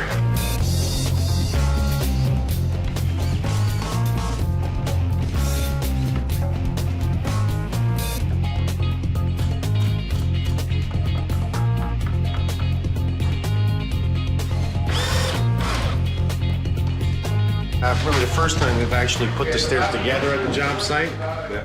But I understand it because there was if this was made like this to try and get it in through that door and try and get in a position. It would never have. Yeah, I have to agree with that. This isn't a big room, but you want it to look big. That's why there's an open concept ceiling. Use a big tile, less lines, and do a brick pattern will open up the room. What color is that? Corn silk. That's perfect. That'll dry just a little lighter? A little tiny bit lighter once it's dry, not much. Anytime you're doing grout for the forearms and the wrists, that is an exercise in itself. Definitely. I try to switch hands while I'm going through it. They're actually the best time to dig a tree is when it's dormant, which would be in the spring or in the fall. When it's dormant, you can dig the tree as much as you want, no problem. It doesn't shock it. That's normally what kills them. It's normally what kills them is the shock. Whoa! I like the little corner. You've created that little corner off there just to give it a little bit of a... I can't actually wait to see that you get this done. What about the tub? What are you doing with the tub? I noticed you didn't get rid of it yet. Oh, no. I'm going to tip the tub on its side, create a bed in front of it so it looks like it all spilled out, and it spilled out soil. And there's going to be a whole bunch of bulbs planted in the middle, so in the spring, she's going to be in for quite the surprise in our garden. My goal for today is to get all the beds in and planted, because we work our way out. We take the beds, plant all the beds, then we do our final grade, and then we lay our sod, roll it, and we're done. We're decking the deck in 2x6 by 16. The thing about cedar that's great is it's a soft wood. It's like softer than pine. to work with, and you know it's gonna last because it's an exterior wood. It actually comes from a rainforest, so when it gets rain on it, it doesn't rot. The reason I'm doing such a small gap here, it's only probably a little over 1/16 of an inch, is this wood is still fairly wet. Over time, I mean, it's gonna be better if the gap's small now and gets a little bigger later versus doing, I could do a 1/4 inch or 3/8 of a gap now, but once the wood shrinks, that'll be up to a 1/2 inch. Johnny's done a really nice job of trimming out these windows. What I'm doing is I'm just doing the corners. I do all the seams with a caulking sealant that you can paint to, and it just closes up all your gaps. Any little gaps you see everywhere, it'll just close these right up, and looks really good on paint. Just makes everything really nice and tight. So I'm just gonna finish these up. We sanded the treads, which makes them very smooth, and we want to look for any manufactured areas like corners where the riser meets the tread, anywhere there's a possibility of the manufacturer spilling glue. Then we're going to condition it with water. By using water, it gives us an opportunity to see if there's any glue. I look for those areas, sand that down as far as I can, and you really got to be careful with that because that will not take stain. Water does a tremendous job of conditioning or opening the pores of the wood, allowing it to take evenly. That's basically the biggest trick with staining, making sure it's prepped properly so it accepts the stain evenly throughout. So it's looking really nice. The ones I finished already look great.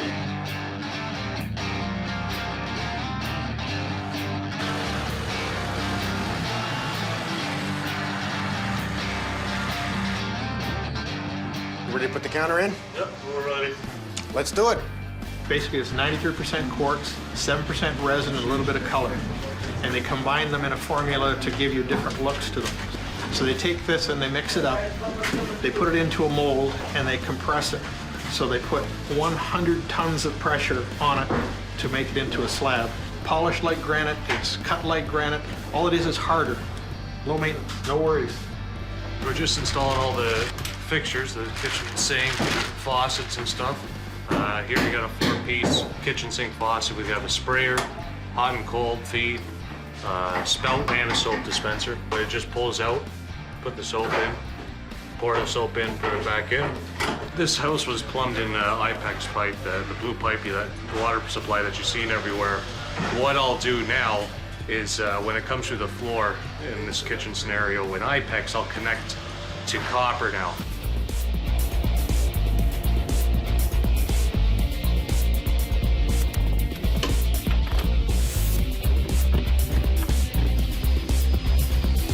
So we make sure that we secure the middle one and the whole bottom for strength. The rest are just tacked in, right? And glued. The pressure of the nail gun, as you're nailing them, when you start at the bottom, if you just nail, it has a tendency to push the handrail up. So when you get to the top, all the pickets are now leaning off level.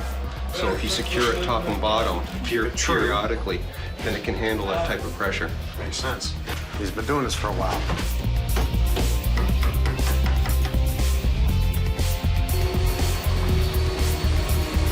So in this house, we did the ceilings and trim dark and the walls light, which accentuates the ceiling and the trim, and the walls kind of, blend in with the bulkheads. Certainly not typical, but I think it looks great in this place. And they've used poplar for the trim. It's a nice trim, so it's gonna stand out. Well, the thing is, you can either spend your time on the structure or you can spend your time on the finishing. We chose to spend our time on the structure, and our finishing is going rather quickly because everything is level and true. Had it been the other way around, and we rush for the structure and blah, blah, oh, we don't need to do this, we don't need to do that, then we'd be taking all our time trying to do unsquare edges and make things right. That's just pain in the butt. So this is really the way to do it. This is level. The door is hanging nice. Now, all I have to do, throw the levels out, I'm just gonna adjust this until I have a nice gap between the door and the jamb. Now you can see that's a nice gap right there. That's about 1/8 of an inch. I know my doorknobs are gonna be at 36, so I'm gonna make a mark. I'm gonna make sure that area is shimmed and reinforced for my lock set. That'll work. Now you can see all the way through.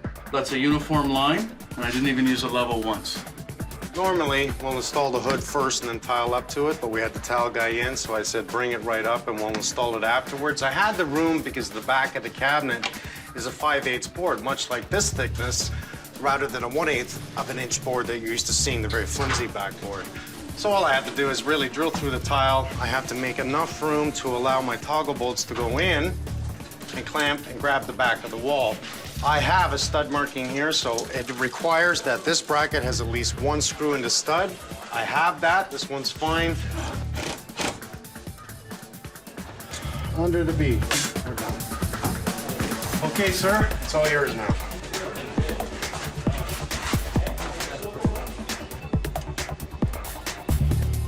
Gas pipe was tested up to the shutoff.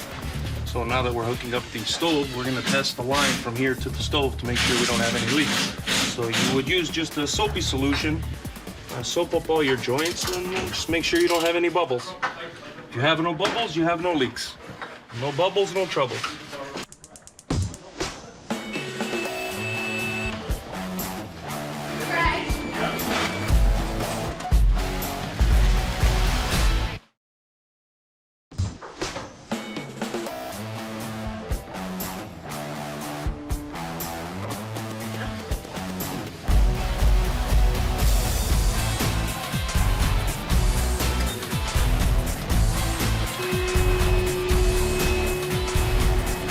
When a family goes through this kind of tragedy, that not only was there bad contracting here, but a world of pain, I'm gonna do my damnedest to make their lives different. It's a new day, really. For them, it's a new day. That works for me. Good. Oh, wow. Wow. Oh, my God. Look at that. Wow. This looks amazing. Well, 2 weeks ago, we looked at the roof. We went up to put a couple of vents in, realized that the roof was completely rotten and totally done wrong by whoever did it. We stripped the roof, resheeted it. We also took the shingles off that dormer, Yeah, put I up like siding. that look. It's actually what I always wanted to do. I really like that look.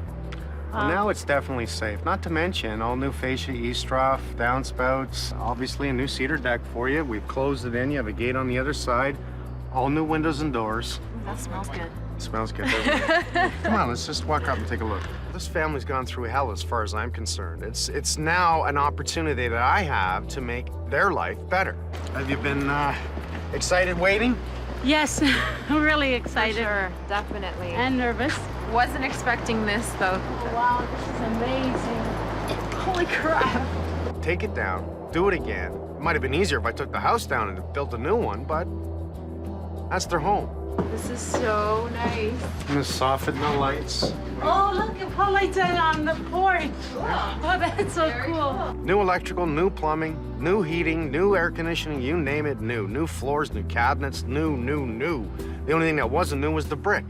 We kept the old tub because it was Teo's idea to tip it over at the end there and fill it full of tulips so that it will just overflow with tulips coming out of that tub. You don't even know how appropriate that is because my grandmother had a bathtub on her front lawn that she planted flowers in. Is that right? Yeah. She used it as a planter. The least that I could do for them was to help change their lives. And it's not often that we see death in the family, and it's not related to the contracting, it's the timing of events. But when things like this happen in life, I think we deserve a change. I think they all, deserve a better step forward. And we have in memory of your mom, her name, the plaques I had them made up. Even her name. Cool. Yep. That's very, very, very cool. This is so nice. Oh, I love it. I'm not gonna go halfway. Halfway doesn't work for me. I either go all the way or I don't do it. Here's one of your major beams that was replaced. All we did was put up 2 walls right down the room, lift your house, pull out the old one, put in new ones. We had engineers come in from Weyerhaeuser. They were fabulous and helped me restructure and design so I could put it all together. Brand new furnace, air cleaner, HEPA filter. You couldn't probably get a better system for cleaning your air as well as making sure we get rid of any contaminants with the HEPA filter. Brand new washer and dryer for you. Awesome. Wow. Very nice. Oh! It talks to you. Okay. It talks to you. Okay. Isn't that nice? Both of them talk. Okay. Yeah, I think it wants a quarter. Obviously, we had pulled out all of your hot water system, all the piping, absolutely everything. And again, removed the asbestos that was clear right down the center here. And wait till you see what it took to do that. This is the new IPEX system that we brought in. And what this does is extreme pressure balance, about the best piping system you can put in your home. We put up a tankless hot water system. Again, one of the most energy efficient things on the market. When your taps are off, it doesn't do anything. It's when you open them up. It fires up instantly. And it only uses gas when you turn the tap on. My reward is each and every time seeing the look on their face when they walk in the door. After you. Oh, wow. Wow. Oh, this is gorgeous. Oh, man. Holy. Oh my God. Wow. Oh my God. Look at the staircase. Oh, we do have a fireplace. Oh You my have a goodness. fireplace. Oh my goodness. This is nice. So let's talk about what we have done. Let's walk in and take a look. Let's focus on the fireplace at this point.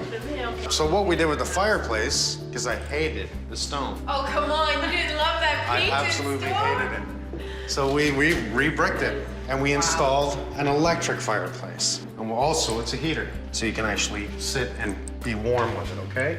Do you remember your barn board you had in the basement? A good friend of mine, Doug, made you up a table. Oh, wow. This is amazing. This is very cool. It's like a harvest table. It's like a harvest table. It's very nice. So you can push it against the wall and sit around. We've also made, well, here, look at your kitchen. Look at the kitchen. Oh my God. I was able to Wow. Oh my God. get you all new appliances. Oh my God. This is amazing. Now they'll expect me to cook. Okay, I don't recognize this house. This is Well, totally different. it's been opened. Come on in. Yes, I'm ready to walk in. I feel like I'm walking into somebody else's home. I even love on the I side got a new here. dishwasher. Yeah, here. How do you like that, eh? Oh, this is so cool. So we have one garbage, one disposal. This is amazing. I thought I would have no wall. The kitchen was going to be sitting in the middle of big area. Well, if you notice, when you come in, you can't really see the kitchen so well. You've got to come around to see Yeah. it, right? You gave us beer! Get out. That's for celebrating. That's if you want one. Oh, wow. This is just your simple powder room. It doesn't look simple. Oh my God. Oh, God. It's so It's a little different than the nice. other bathroom we saw here. No kidding. Very, very nice. This is really, really nice. I like this. And the mirror. If you notice, I darkened the trim, lighten the walls, and I hit the ceiling in here dark.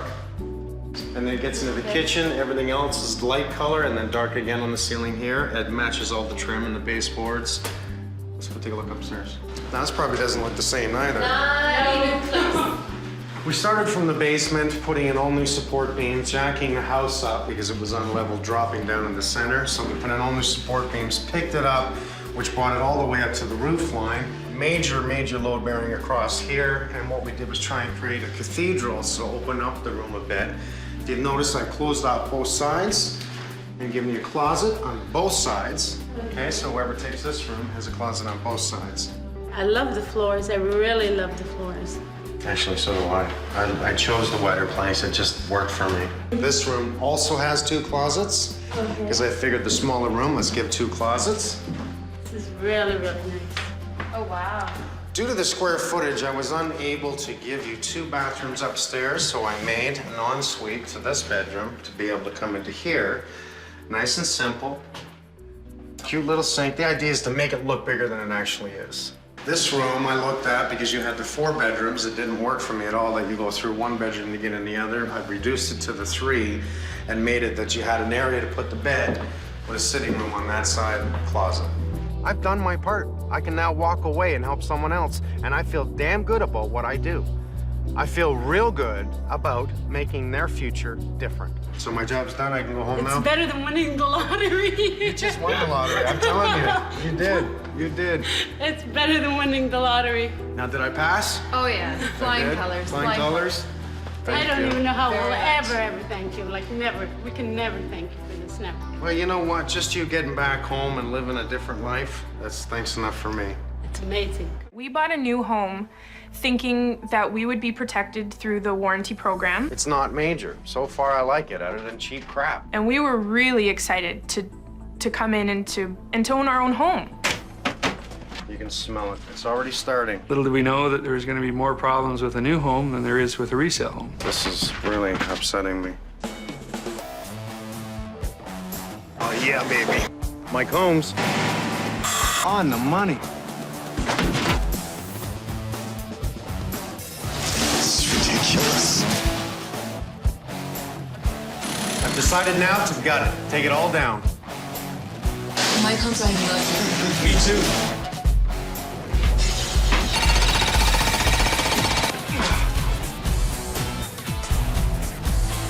Unacceptable.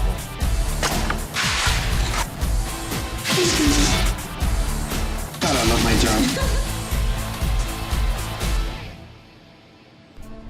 So you think buying a brand new home, everything's going to be perfect. You're not going to have a problem. As a matter of fact, what I'm seeing in the last many years is more people want to buy a new home so they don't have problems with contractors. It's valid. Everyone's scared. We thought we'd buy a new home to avoid all those problems that a resale home might have and picking up other people's problems, and well, that didn't work out. You buy into the brand new home, and it automatically comes with a 2-year, 5-year on the foundation home warranty program.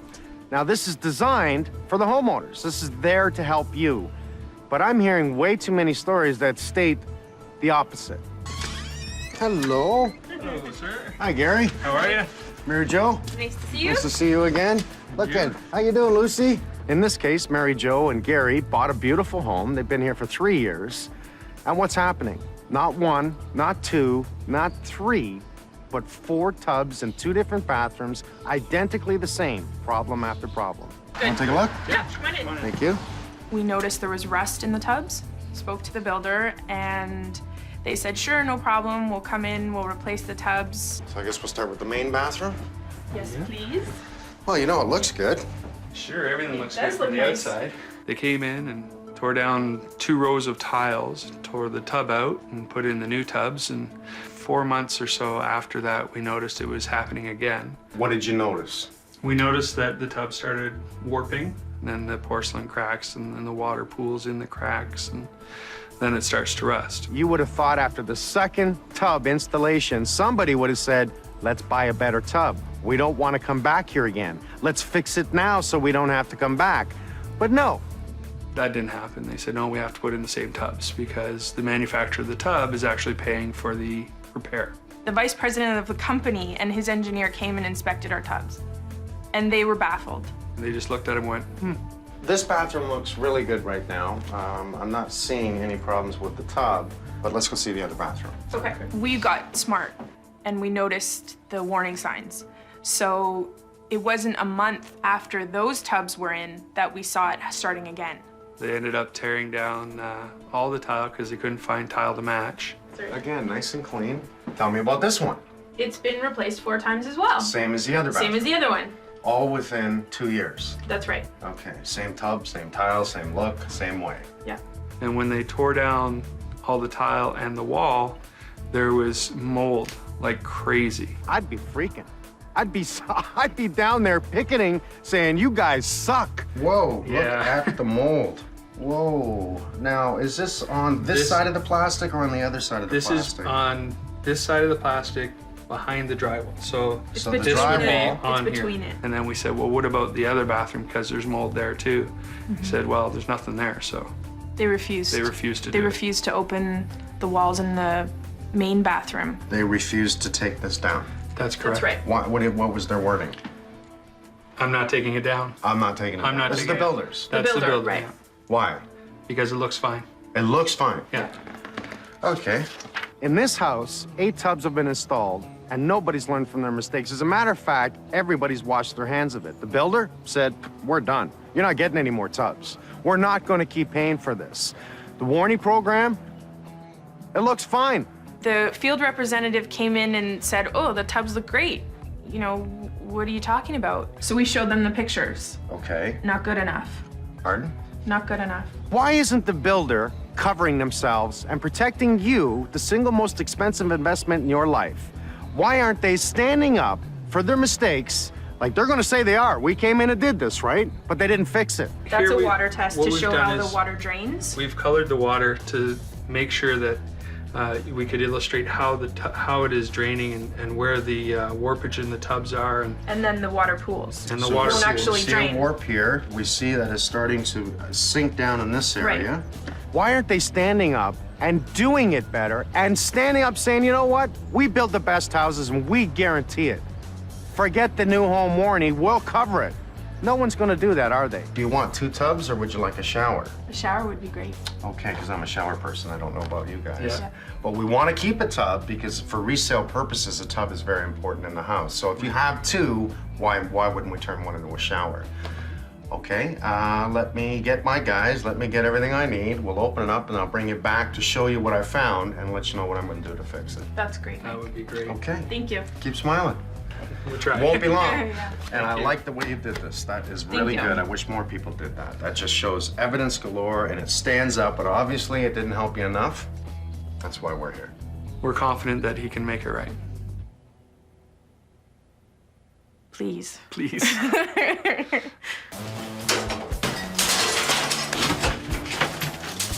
Go figure. Like I said, they're a good builder. But anytime you go cheap, it doesn't matter who builds it. That's it. They could have sold this house and nobody would have known the difference. No one, until we come in and open it up. We're gonna gently remove this. We're not gonna hack and slash. So we'll just start with point at the mirror. We'll leave the light in for now so we can use it. Pull the sink, pull the toilet. Really nice. Let's silicone the trim on. Yeah. Your toilet's been rocking since the beginning. Seat's not tightened. This is a perfect example of production housing. See the sponge gasket, Steve? Because they're gonna use the wax. Yeah, because they're continuously pulling these things off, putting them on. Sometimes they'll put on before the floor goes in and the vinyl guy comes in. Right. And he takes the toilet off. So it's holding water? Right, it holds water. So now you have like moisture and you have dampness and it's dark and Yeah. And what comes with that, man? Mold, right? That's right. PL this one? Nope. This is cement board. Now, I love cement board because mold does not like it at all. So we use green drywall and cement board in this one area because this is often the area that breaks on the tub and people see it split. Why didn't they just use it in the whole thing?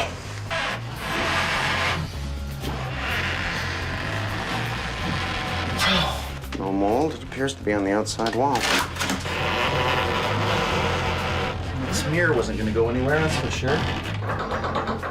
That drives me insane. Why do my pipes bang? Because they're not secured. There we go. See how the tub's installed? This is an aluminum nail, fine. The point is what they're doing is they put the tub in, drive a nail, and it supposedly holds it in place. I think it's the tub installation. So we see your basic cheap tub, okay? All braces, very cheap, thin gauge. We see the foam, and the foam is designed to serve 2 purposes. Because the gauge is so thin, they'll put the foam on it to keep it nice and rigid on the bottom. But they add a spray foam because they're trying to solve the problem as to why the tubs are buckling. All right, so far we haven't seen any mold. Due to the way we see the plastic, we can tell that this was possibly replaced. We see how it was tied in with tuck tape on the corner. We'll see more as we pull this wall. Something that slightly bothers me, we do see great building practicing here, other than cheap stuff. Let's remember cheap. We see the vapor barrier. It is a 6 mil vapor barrier. Unfortunately, it is not down to the floor properly. We have the proper building wrap, which is required by code to come from the outside and wrap back up again to complete the seal at the bottom. Problem being, what we have here is because the plastic is not down to the floor with an acoustic sealant across the bottom and tuck tape in the corners, it allows the moisture to come through. So this is going to give us moisture underneath the tub. Air movement, which is what we don't want. So this is incorrect. So far, it's not major. So far, I like it, other than cheap crap. You know, cheap crap you're gonna replace in the future. This is why I always say spend your money right the first time. There's minor mold buildup here. Very minor. But we shouldn't be minor. We should be zero. It's just, we see mold. It's already starting. You see that? Smell it, eh? You can smell it. It's already starting. It's on this side. We're gonna see the mold simply because we have an issue with airflow within the wall. What is that airflow? We're warm on the inside, we're cold on the outside. When warm meets cool, we have moisture. This moisture is gonna cause mold. This is really upsetting me. By code, we wrap the outside stud to protect that stud from moisture. This should be tuck taped to that plastic. It's going to help stop any air movement, which we really want. To go to the extreme of all of this tuck tape in the wrong areas, wrong practice.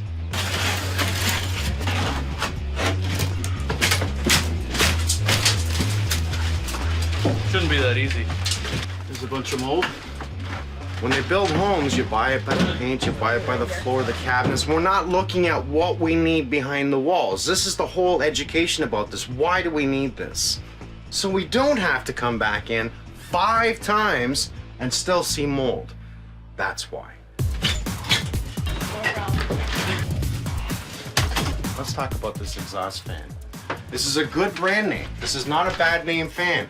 We can do a thorough test on this and more than likely find out it's not adequate enough to pull the contaminants out of the room.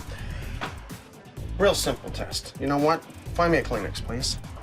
Mike is not grabbing the Kleenex. It's not grabbing the Kleenex. What does that tell you? This is extremely light. If it's not grabbing and holding the Kleenex, it's not pulling air out. We're gonna replace that fan. We're gonna pull all the screws and the nails and we're gonna gently pull the plastic down. We're gonna put it in a bag and take it out so we don't have so many fibers in the air. Feel how cold that is. That's extremely cold. We don't see the mold. Good sign. That means the plastic was doing its part by keeping the cold on the outside, but unfortunately did not stop air movement. Well, you can see here we have a little bit of mold in between the, it's actually on the surface of the plastic. Yeah. Did you get gloves? Okay, it's again surface mold, same thing I found in the other bathroom. Obviously, again, they replaced this. We can see the tuck tape. They did replace the plastic in there. I mean, it's not a nice job, like the cosmetics of it's not very nice, but, you know, they obviously wanted to, I guess, fix it. No, they tried. Honestly, they tried. Sean, this is all about the products they've used. There's nothing else. Yeah, cheaping out on the material. Yeah. All right, well, just keep taking your time. I'm trying to keep the dust down. Get it all out, then cut out the plastic, wrap it up, put it in a bag, get rid of the tub, make sure Dan pulls that out, and we'll keep that stopper. Let's pull the casing, light, hold the ceiling, cut it. Just at this point, hold the ceiling until we get the new exhaust fans.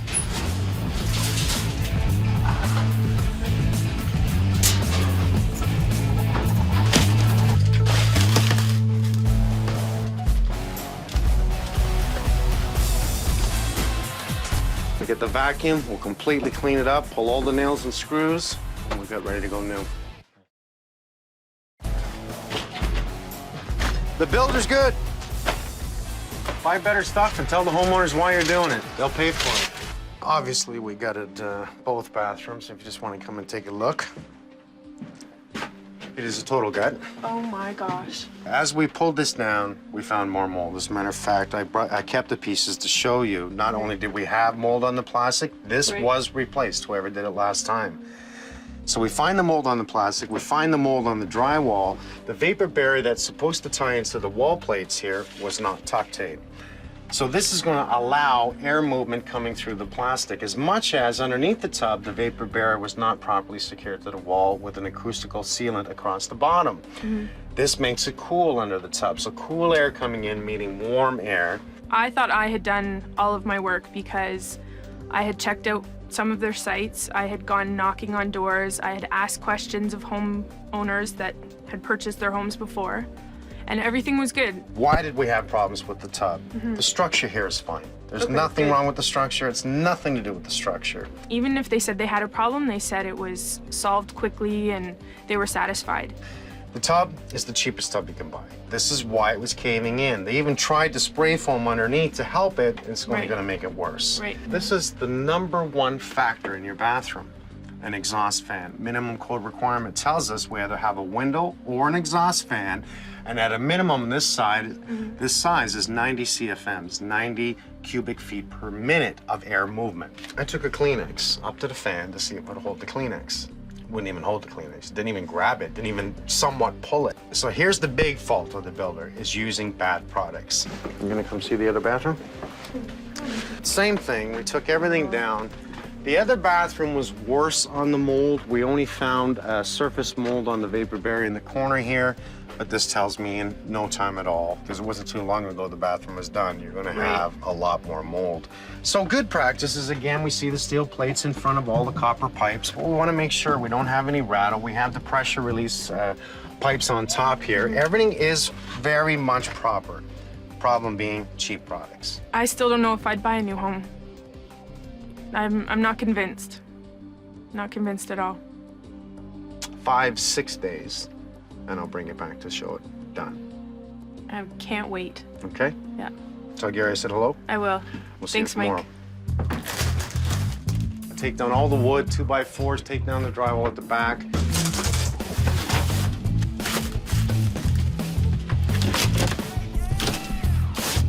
Let's lose the tub board, let's lose all the vapor barrier.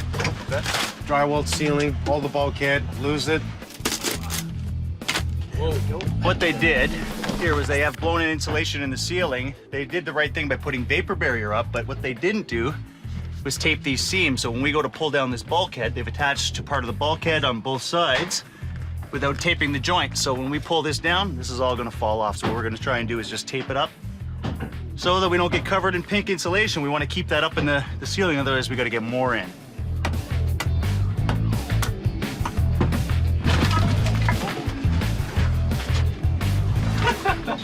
Tarred and feathered.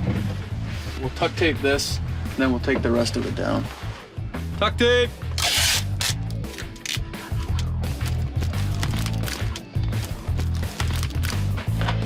I will use the same insulation, but what I'm going to do to make it easier on us and give us a good R value is I'm going to put in batt insulation in here. We're going to plastic it, and we'll go back up into the attic, and we'll push the blown in right over top of it, so we have a nice amount of insulation here.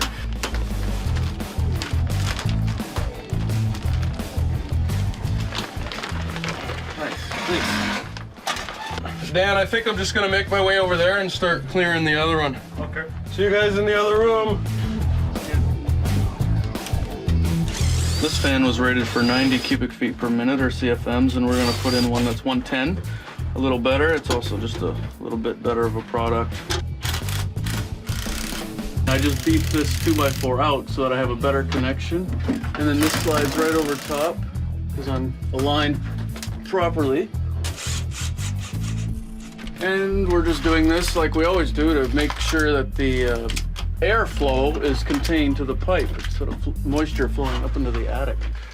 I just finished shutting the water off downstairs, draining the system. We're gonna move this shower valve, which is at 32 inches off the floor, standard, anywhere between 32 and 34 inches off the floor for a steel tub insert. So we're in the ensuite now. Mike's gonna change this to a shower area. So we're gonna move it to a standard 4 feet center. And we're gonna move it over a little bit because showers are usually 32. So we'll move it to a 16-inch center, 4 feet high, which is a very comfortable height for a shower.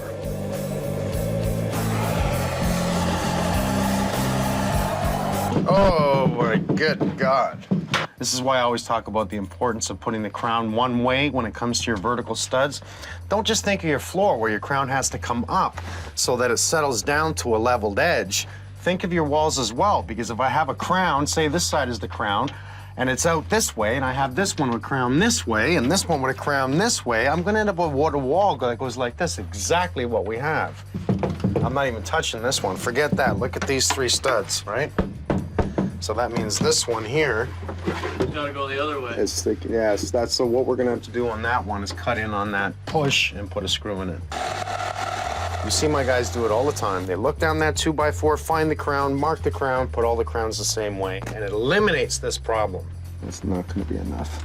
So cut a bit more out. That's a really bad stud. I could just as easily pull out the stud. We do have an electric cord running through the wall. We don't want to cut and do that. This is not a load-bearing wall. If anything, this one here is a load-bearing wall.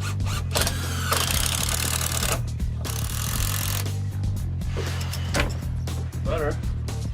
Oh, it's way better. Get the new tub installed, start the drywall, have the fan in. We'll do pretty good today. Cut out here, and move that up and out of my way. Reroute this so I've got at least a 10-inch clearance. No problem. Now we're gonna make sure we put a high-quality thin set. This is a modified thin set that we want on the floor. And this will help bond down our wonder board on the floor. So we have double adhesion. We have screws and, in other words, mechanical, and adhesion within the adhesive. Oh, baby Bubba, there we go. Now it says on the directions, and we always read directions of everything, to keep 1/8 of an inch in between each sheet. The idea is that when you put down the next layer of thin set, you'll fill that gap. I suppose it's going to allow for any expansion. Create a stronger bond. And create a stronger bond. Very good. It actually bonds the two edges together, which is what we're looking for.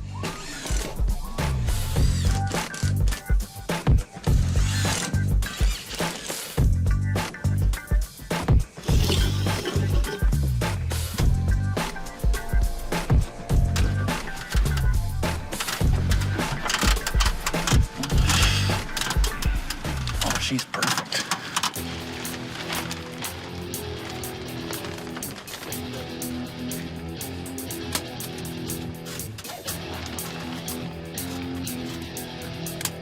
If we didn't use the acoustical sealant, we could have put red sheathing tape here, which would seal this to the attic. But since we have our acoustical sealant, which I believe is a better, tighter seal, especially over the long run, we're good to go. We're sealed all the way around and at the perimeter down low here. I do not have acoustical sealant here because I have this piece of plastic continuous to the corner, and down I have acoustical sealant at the bottom. Now, the final phase to my envelope is to use this across my vapor barrier and his and wrap it around.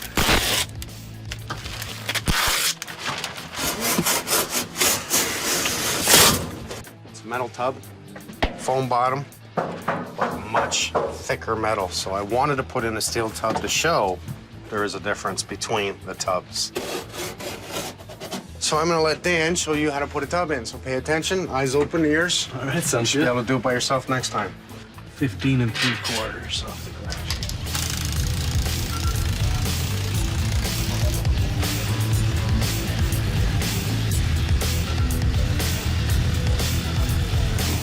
That'll give it some play now. If it's gonna touch the floor or not, it's gonna give it that 1/8 of an inch, 1/4 inch, so the tub sits level. Oh, that's perfect. So we measure the back of the tub for the piece of wood, and we put the piece of wood at the back. And this happens almost every tub. It gets out a little bit at the front. It's hard to get the exact measurement. So now what a lot of guys will do is shim the front to get this level, because it's sloping down like this. It's wrong. You can't do it like that. The reason you can't do it like that, if you shim the front now, your styrofoam pad will be off the floor. So it's a lot of work, but we gotta pull this tub back out, get that 2x4, take it out, put some duct tape on all the holes, and redo it again.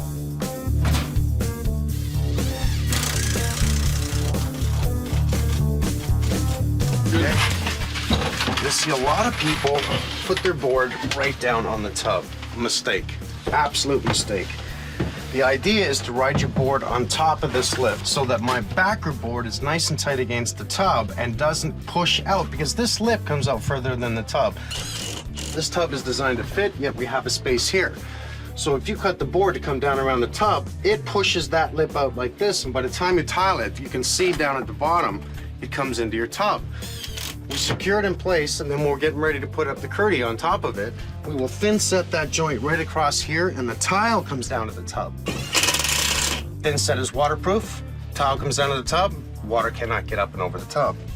If you notice, we are using a proper backer board. Now, I could use this drywall because it's a mold-resistant drywall as well as a water-resistant drywall, but we still prefer to have a more denser board in the back. Now, we have special screws. If you notice, they're a very flat head. They are not drywall screws. We want nothing in the area that can rust, that can fall apart, that can mold, anything. Proper screws, proper boards, proper tiling, proper technique.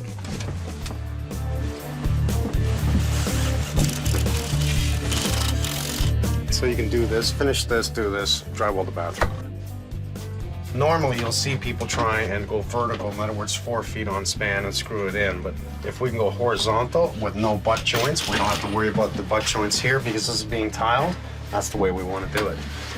Works perfect, bevel on the bottom, bevel on the top, so it makes it really good for plastering. It creates that perfect 90-degree corner rather than being 2 butt joints in the corner, and then we plaster it, it just actually comes off the 90-degree.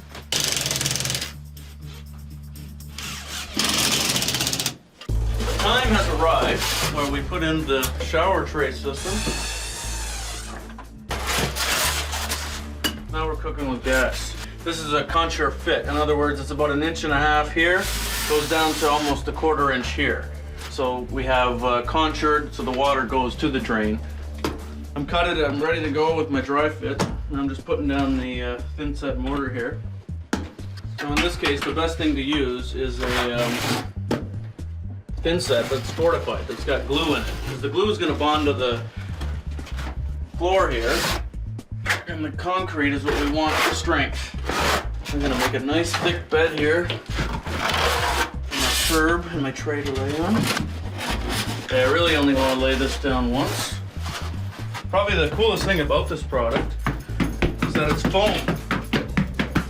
It's not concrete, it's foam. But it's extruded polystyrene. It's foam made under pressure, so it's very hard. And look how perfectly contoured this just goes down into the drain. Drain line, drain line. It's not like if you were down here with a sand mix, a concrete mix, trying to get it all to go to the drain, messing around. This is a machine-made, perfectly contoured drain. I love it. It's just super tight. And I'm almost done. We've been here for 10 minutes. It's okay to join this all together because what we're gonna do is, now that I have a base, I'll be waterproofing the entire walls with the membrane system all the way around, bringing it down into a waterproof tray. As long as I use a membrane strip along this edge and I got my water going to the drain, I've got no problem with a leak. Yes, another seam, but again, once we wrap the system all the way around here, it becomes one, and we're good to go for tile, completely waterproof. Thing of beauty is nearly there.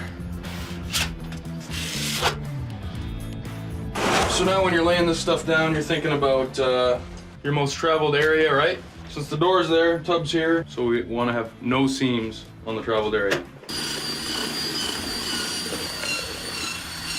So your mix should be soupy enough to pour out of the bucket.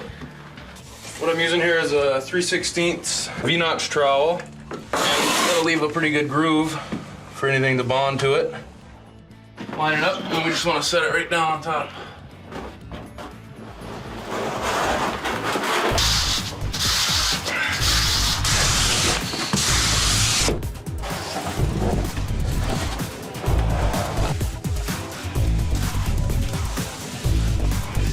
I'm going to do this according to the manufacturer's specifications, which is to put the corner strips in here. And this is a fairly involved process, but we're going to do a corner piece in here and then waterproof the whole thing. It's pretty foolproof, but if you build it up too much, or you'll start to lose your 90 degrees in the corner, which is very important. So this tool here, the drywaller's corner trowel, is a technique that I've just been using to make sure I keep a 90-degree corner. And then all you want to do is make sure that you're spreading out, pushing out the thin set a little bit from behind the membrane. The moisture in the thin set, the soupy mix, will start to get sucked into the dryness of the backer board, and my curdy may not bond properly. So I got to be very quick here, go all the way around, start the sheet here, go all the way around. So we'll start in this corner, and we'll do this whole sheet from the center down and up, just the way the lines are going. Yep. and then up. Start at the words in the middle, go down. And once you've got that corner good, like you see that mortar start coming out like that, then don't mess with it anymore and try not to pull it off the wall. So here we can see our overlap starting to take place. This piece is going over the corner piece that I put in earlier. And then we're gonna do another one across here. We're gonna do the tray, and we're gonna actually completely waterproof this bathroom, which is gonna be wicked.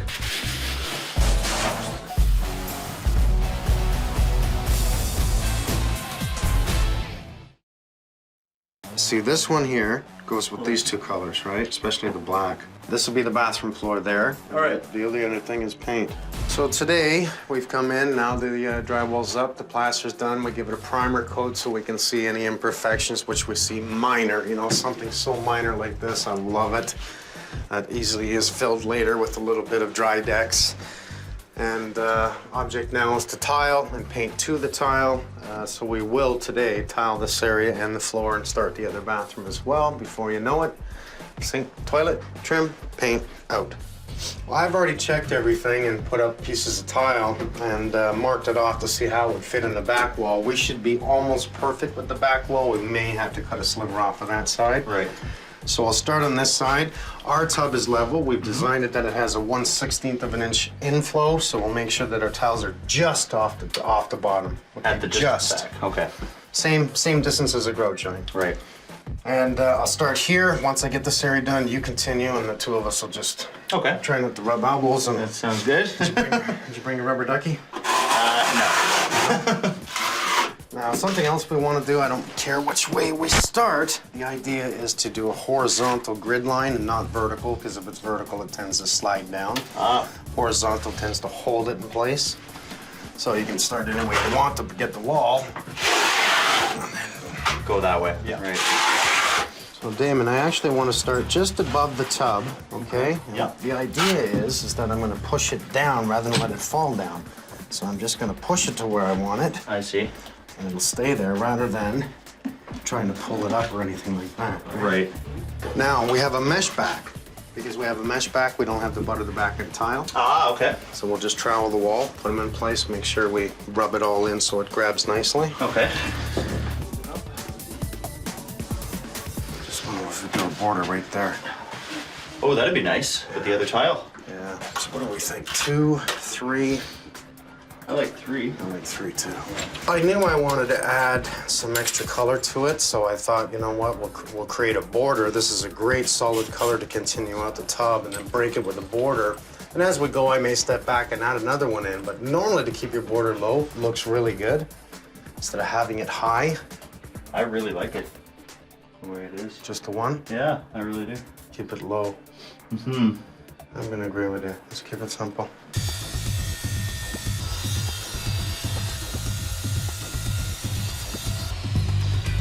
Mud it right up to here, right across. 2 sections. You mud, I'll tile.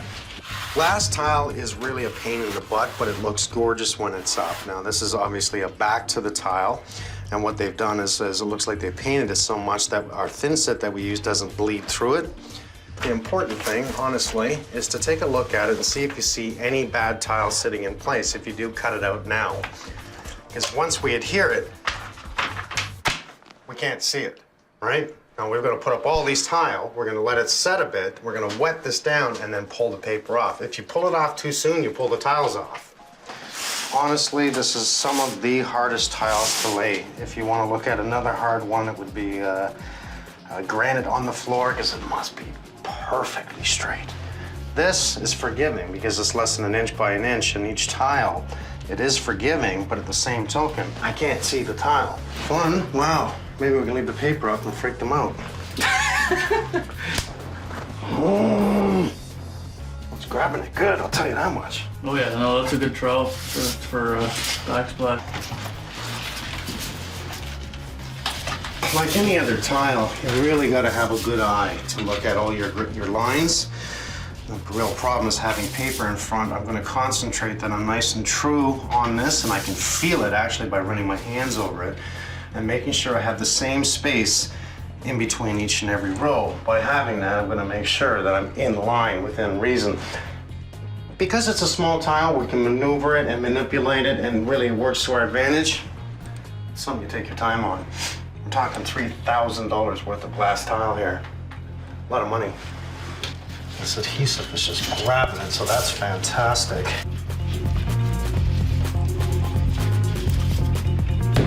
Why do I always gotta pick the hard stuff? Always, always, always. Oh, don't keep it simple. No. Gotta go for the look, right? Could have used any towel. Could have used porcelain, could have used slate. No, I gotta pick glass. All right, your turn. I'm wearing square by quite a bit. I'm not impressed. Holy crap, look at that. These three get done in the order that we have it. Yeah. Not on the top at all, not on the bottom at all. I'm down with that. I like that. Yeah? Yep. This wall to this wall is unsquare. I mean, our tub's right against the outside wall, so they'd obviously built the walls totally out. Yippee-yi-yay. Here we go. This shows you the importance of anytime you're gonna tile is to check the room for square. How do you do that? Do you just take the square and put it up in the corner of the walls? No. Lay out some tiles, compare it to the tub, what's it gonna be like from the tub to the outside door, and then to start to determine how you're gonna hide an unsquare finish. Personally, I'd like to come full tile off the tub, full tile off of this wall. I want two surfaces, so two walls that I'm gonna come off of square. I'm not so worried about this wall with the cabinet, the toilet. But since I can't come off this, I now have to come off the tub and create the illusion that it's square. So we'll back it off, we'll do a cut against the wall so each cut goes in. Only a trained eye would see that it's unsquare, but we don't have a choice, because if we just went off the tub and tried to go off this wall, we'd throw the whole bathroom out.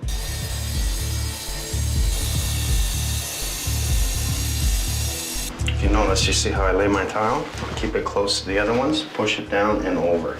Trying not to allow it to ooze up in between, right? Just gonna push it down to create equalness.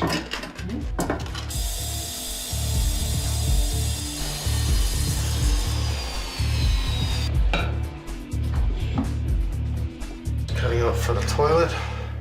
So I'm drawing a circle. Doesn't have to be perfect as long as it's under the toilet. With the grinder, we can just take the wheel and cut around it, cut around it, cut around it, and then knock it out. That's what I would like. I don't want to see a piece under the toilet, big mistake. So we'll see how he does with the grinder. No,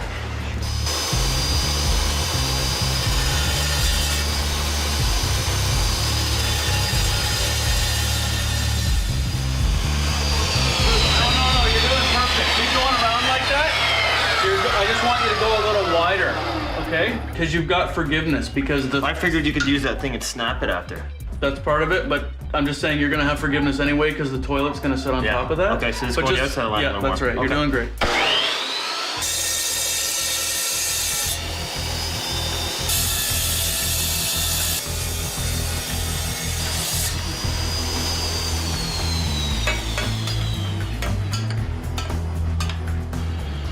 Makes sense.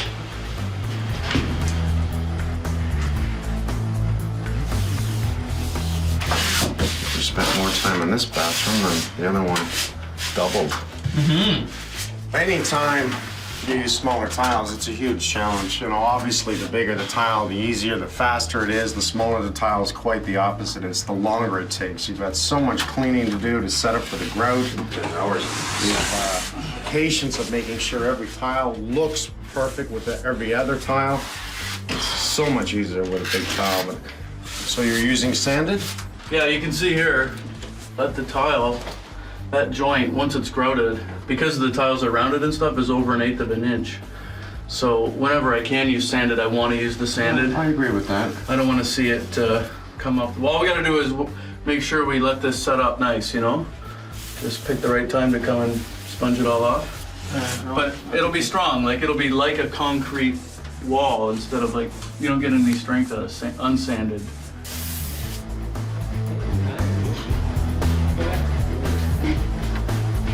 This is the last day here, and a little big. Usually the plumber's last guy in, so try to get everything installed.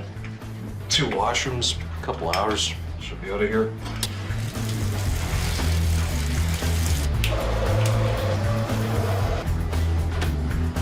It's a lined toilet tank, meaning there's styrofoam on the inside. Prior toilets didn't have them, and what you'll see, a lot of homeowners will notice in the summertime, the tanks with the cold water inside and the hot air on the outside of the tanks will condensate and sweat and it'll drip. And a lot of calls I get when I go into people's houses is my toilet's leaking. And I go under and I check everything, but it's just the condensation sweating from the tank falling down on the floor. Look at that. That's incredible. That's a good 6.5 liter flush. Boom. Hey. Might as well take the shingles out.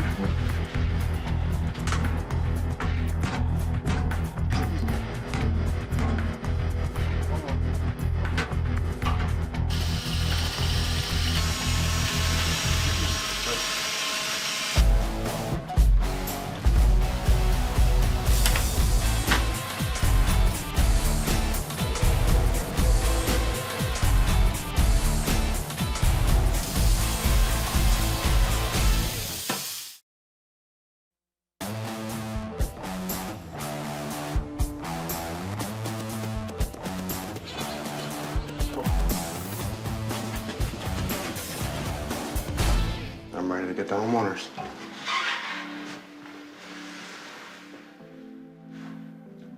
Nice. I think I'll close this. I'll let you open the door. Oh, really? Let's walk right in. Oh my goodness. God. Oh, this is beautiful. This is awesome. A little different? Yes. Oh, wow. This is outstanding. All right, let's start. You already knew what we found, okay? Now, what have we done? We replaced your sink cabinet, your sink, your taps. We kept your medicine cabinet because it worked for me. We kept your mirror, new light, new fan, new light in the shower because Yes, I that like really that. makes a difference for me. And I used a steel tub. Yay! Okay, because I wanted to prove a point. I could have put in an acrylic, I could have done anything, but it was really important to me to put in a steel tub in this bathroom to show the difference. A high quality tub compared to a low quality tub. How many times do I gotta see it? Brand new homes done wrong. Okay, but are they done wrong? No, because minimum code requirement says they're not wrong, but they are wrong. If we're finding mold in a brand new home, there's reasons why. It's the products we're using and the procedures that we're doing with the wrong products. Tile on the floor. Yes. Sure beats the linoleum. Beautiful. It does. And I like the way you underneath, finish it off with the trim. to me, you know what, that's important. Dress it up, it's important. Underneath this, we have D-Trip. On the walls, we have Curdy. It's a waterproof product, as well as underneath the tile is designed to take the tile based on a 200-year-old theory. I love the product. So this is 100% watertight. With everything else, the mold that we found, again, is ridiculous. You're never gonna see that again. Think like a builder for a moment. What does a builder want to do? He's going to build 300 houses. He's going to find the company with the cheapest tubs. Does it make sense? 300 houses? I say what, 20 bucks a tub? Think about the dollars there. The 2x2 tile with a little bit of a border in there. Keep it simple. Beautiful. Just give it Love a it. look. It looks so much bigger in here now. And we used to have the bulkhead that came down, well, to about the height of the shower rod now. Yeah. It just, it's gone. And I mean, makes Gary's, the room just yeah, much bigger. Gary's 6'2", I'm 5'7", and you're at the shower head and you're kind of ducking to get under the shower. Love that light. Yes, I do I very love much. the pictures that you've picked. They're perfect. So far, Very so Art good? Deco. Yes. Excellent. Okay, let's see the other one. The homeowners never win on this one. They never win. Even when it comes to new home warranty, their hands are tied. Why are their hands tied? Because as long as it's done to minimum code requirement, they can't do anything. Oh my gosh. Is this what you wanted? Yes. This is exactly Amazing. what I wanted.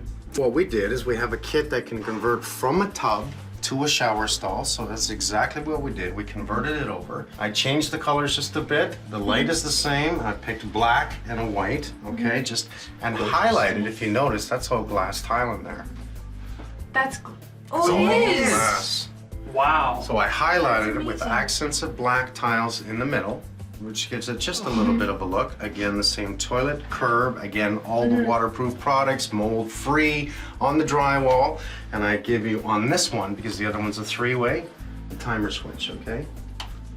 For this wonderful fan that is going to pull everything out of here. Now the fan isn't Is going to be that on all quiet or day. Is that quiet? That's amazing. New taps. Oh yeah. And a little more fancier in here. Yes. Just something that goes Yes. with the black and white look, as well as that beautiful glass tile. Oh, this is wonderful. That's amazing. I love this glass tile. Do you? Oh. Who is left holding the bag?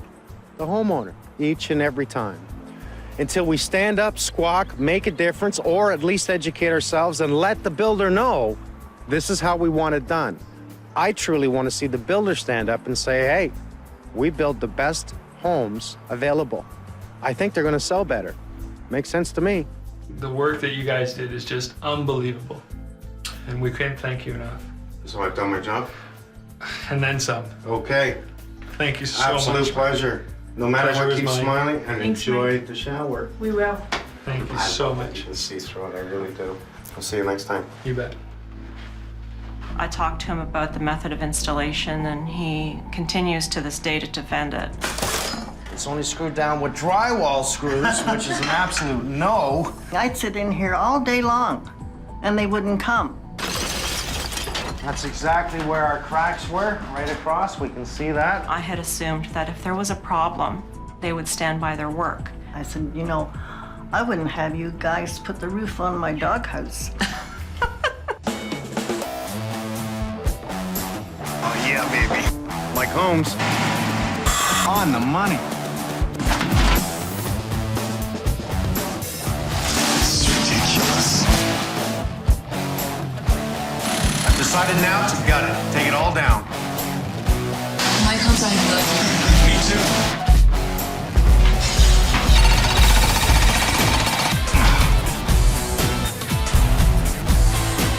Unacceptable.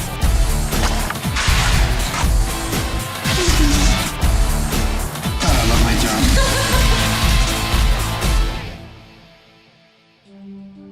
Janet and Audrey have been living in the house now for many years, dealing with the same contractor that they've grown to trust. Obviously, they do some half-decent work. There's some retaining walls, some concrete in the front of the house, the back of the house, some minor work downstairs. So, of course, when they wanted to do a new tile floor in the kitchen, they knew who to call. We were very pleased with the work they had done. In fact, we had them come back and do more work at the back. So we didn't hesitate when we wanted the floor done to call them in and have them do it. I believe this weather's February. Unfortunately, this time, they did the floor wrong. Now, what bothers me more than anything is the price. $4,500 there in that area to do a new ceramic tile floor. Hello, Janet. Hi, Mike. Nice Come to on see you in. again. Nice to see you. Nice day we have, eh? Beautiful. That's an awful lot of money for about 120 square feet. That's a lot of money.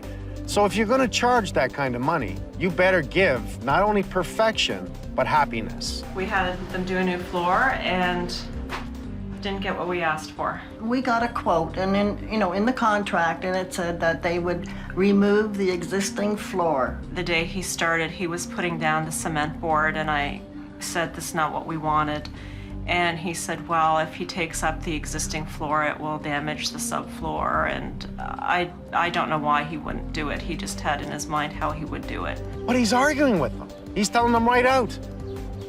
I don't have to pull it up, but it's in the contract. Unfortunately, I didn't do anything at that point except let him proceed. Normally, we're used to seeing the grout crack, but in this case, we're seeing the tiles crack.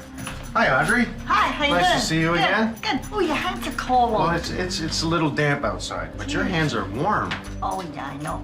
You don't mind if I hold them for a while, do you? We noticed the first couple of cracks. Then we contacted the company, and the floor continued to crack over the 9 months we had been dealing with them, or trying to get some resolution, to the point where a third of the tiles are cracked now. Now, we have certain ways of applying the concrete board down, and what I'm seeing in the cracks is that obviously it's falling in the sheets. Like we can see it directly running across the floor, straight across and back again. So that tells me this is one piece right here, It's not bonding at the edge, so as you walk, you're snapping the tile. Now, this is a ceramic. I can tell by looking at it, not a porcelain. What's your name? Hello. They came and said they would fix it. At the same time, they convinced us to have some more work done, which was a countertop and everything. But when I saw the price of it at $5,400. Now you're getting dirty. Now you're starting to take from people that you shouldn't be taking from. $5,400 for 10 linear feet of countertop. I felt like they were trying to pad it to, you know, get some money for doing the floor over again, so we canceled that. I could get expensive granite for less than that. They didn't even pull up the baseboard, which is not so bad. Normally, if we're going to do this and they're going to leave the baseboard, we'll tile it, we'll put down some corner round. And the idea is that it finishes the floor to the trim, it looks good, we paint it, so we see there's no painting whatsoever. We see massive grout on the edges. This is what we don't want to see. Well, See how there's it's cracked? See, this is cracked there. There is, see, that's not even. See the grutting? It gets wider as it goes back. And meanwhile, I can tell they have a saw because I can see the cut, so they have a wet I saw. know. I wasn't really happy with the quality. When he came to take pictures and see the floor, I questioned him on the method of installation as being the problem, and he defended that. Then I get a phone call and they said that it's the joists have moved. At which point I thought we're in some trouble here because I think they're gonna blame us for this. This is something I'm starting to see way too often. Jobs are being done, there's a complaint, the contractors come back in and take a look, and what they say is, this is not our problem. There were only two options at that point, is to replace the floor or give us our money back. It's always somebody else's fault. We never got an answer from them until I finally filed the claim with the Better Business Bureau. I was very happy because it sounded from their end that things were gonna speed up and happen, and basically the company did to them what they did to us, and they didn't return calls, and it was hard for them to get answers from them. You know, I had a home inspector come in and look at the floor joists, and I talked to a couple other contractors. So you really went in detail here. I did. I had one come in and another one I just told what was happening, and they feel that it's the way it was installed, and there's nothing wrong with the floor joists. Their final answer was that they've done everything they can. They're not obliged because the warranty period was up. And that was the very first time I'd ever heard about any kind of warranty. They'd never talked about a warranty. Oh, so that's There's nothing in writing about a warranty. It's not on the contract about a warranty. Last minute, I'm sorry, your warranty's up? Yep. And the mediator got the boss, the owner of the company, to agree to come in and redo the floor. And I said, that's not acceptable, because I don't want them back in. They said because I was a little old lady, they figured I wasn't They might very have smart, done but that. I got news for them. I would have taken them right to court, because I mean, I've been a credit manager for years, and you don't fool around with me. So I basically said, so you're willing to come in and replace the floor and incur that expense, but you're not willing to settle financially. And I kind of talked him into agreeing to an amount to settle. For me, you know what? I'm gonna pull it up. I'm gonna show why it broke, why it's not working, how it should have been done in the first place, and what we're gonna do to fix it. If you don't do a good job, then we'll contact somebody and have you. I like it. I like it. I'll accept that challenge. Okay. I can't believe these drywall screws. You never use drywall screws. That's your law. I washed the floor yesterday. I don't very often get down on my hands and knees anymore, because every time I do, I find another crack. And I found one just behind So it has you. nothing to do with you not being able to get down there. You just don't want to see it. I just don't want to see Don't want to see the cracks anymore. Gonna try and keep these, Mike? Yeah, I do. So let's start by just pulling down all the trim across the top. That way we'll separate them one piece by one piece. I save everything. All right. Give it to her. We use the store. Everything but the tile on the floor, because unfortunately, that sucks. Cabinets are designed to go from finished floor. So if you tile up to your cabinets, you'll never be able to put in a dishwasher underneath the countertop. It won't fit. It's designed to go from finished floor height to the bottom of the countertop.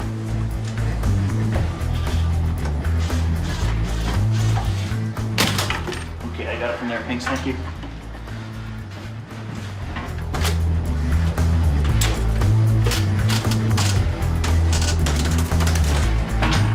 You got that? Yeah. Walls are in fairly good shape. Normally, if they're real bad, you'll see me take them down, but they're in fairly good shape. Nothing that we can't fix up cosmetically. So when it comes down to it, new cabinets, new floor, inexpensive kitchen.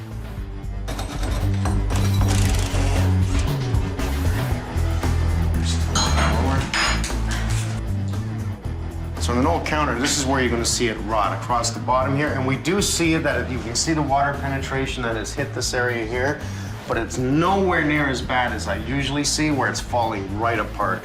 The back of the countertop caves in. That's when it tells you it's time for a new countertop, sink, taps. And behind the wall here, we see a little bit of rot on the wall, which means water did come down, penetrate it. A little bit swollen in the wood down here. So bit by bit, it did leak and cause damage. We can see that at one time there was a new sink installed here because we do have copper and we've now changed it to ABS, okay? Copper fitting, compression fitting over top. Somebody's even put some caulking on it because obviously it leaked. Well, it shows why. Whoever put it on didn't really do it right.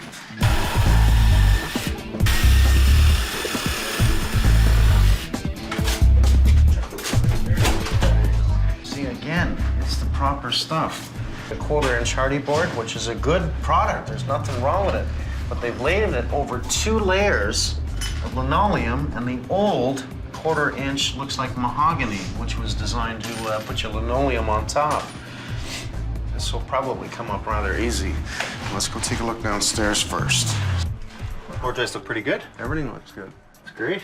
I mean, there's nothing wrong with the structure. They blamed it on the structure. Go figure. Like, can anybody ever accept the blame that, oops, we made a mistake? Yeah. The board they're using is good board in the wrong procedure. So it's just done wrong. I would have put up plywood on this. It's just a smarter move. And then a Detroit, just way smarter move. Yeah. So this is a hardy board.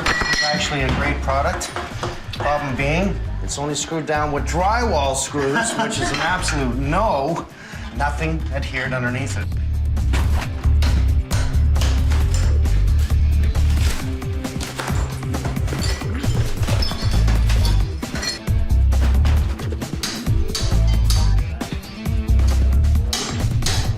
Well, you got hit by the tile, eh? That shows how sharp the tile is.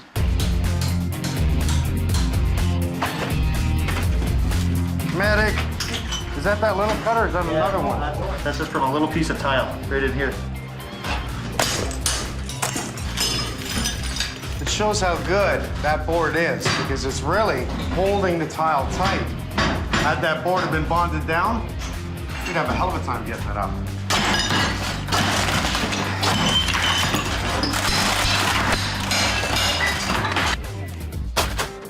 Just do a path right through the center down here. Okay. And we will try and peel it up this way and this way. All right.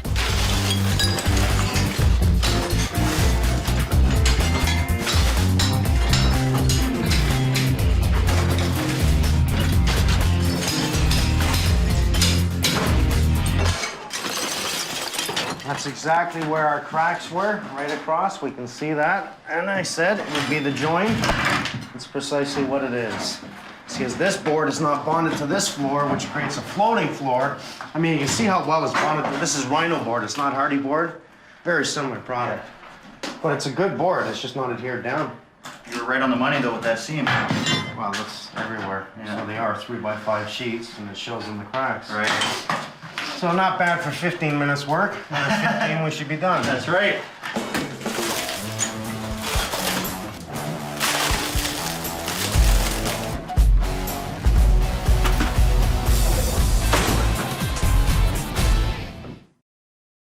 So maybe what we should do is I'll throw you in my truck, we'll go down and put a construction boot on your foot, and maybe I'll hold them and you can kick them in the butt. Is that a good idea? Would you like to do that? Very easily. It's in great shape. You know, even this is usually the bad area where the big base cabinet is. You'll see that it's usually broken like crazy across here underneath just because of the cabinet, water penetration, it falls apart. But for what you have, I can easily fix this. As a matter of fact, I can fix it so good that all your imperfections you see, there's a few of them. Yeah. I'll break them out and I'll patch them up and I'll use all the right products. Now, what did we find that the other contractors did? They used a great product, the Rhino board. It really is a good product, but it's how you put it down. You have to thin set it down with screws. but they use drywall screws. So drywall screws is a no. Not being bonded down. Had they bonded it down, your tiles wouldn't have cracked, your grout wasn't cracking, which tells me your floor is moving nice and equal. It's not moving independent so much.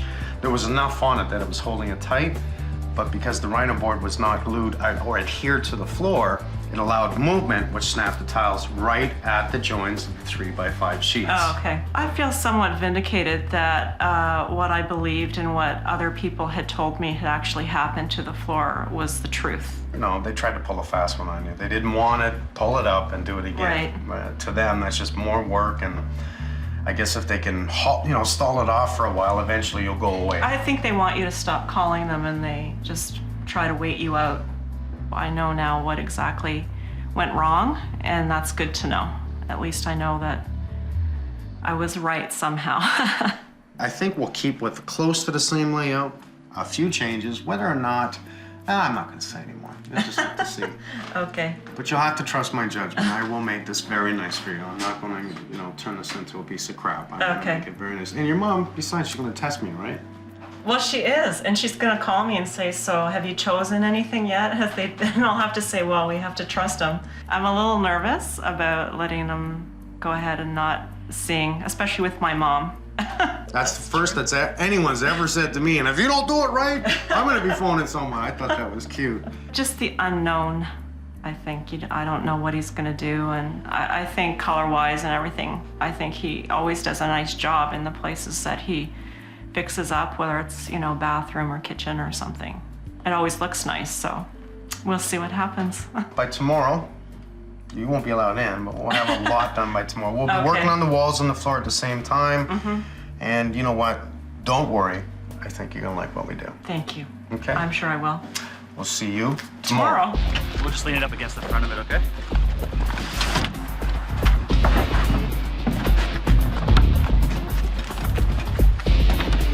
Thanks, Pink. We are gonna run this way. We're gonna stagger our sheets so we can get going with hammering all the nails down. We're gonna make sure, I wanna add just a little bit more. So we'll add some PL Premium right across every board. Just a nice little bead, right? Put down the plywood, screw it, make sure we leave that 1/8 of an inch gap in between our tongue and groove. You picked up tongue and groove? Yeah, TNG. So we got 3-inch for the joist, and we got 2-inch just to hold in between. Okay. If we glue it, we won't need the 2-inch, but it wouldn't hurt to throw in a couple. Yeah, okay. Just bring it up nice and tight so that glue gets in the sandwiches at the end. See that? Yeah, that's why we're gonna need a filler strip on the end. Make it square? Bit of a pain for the countertop. Cabinets are easy on unsquare walls, it's the countertop. Right. How about the other one? This one wasn't as bad. A little bit of space in the corner, but it's, That one's fine. Yeah.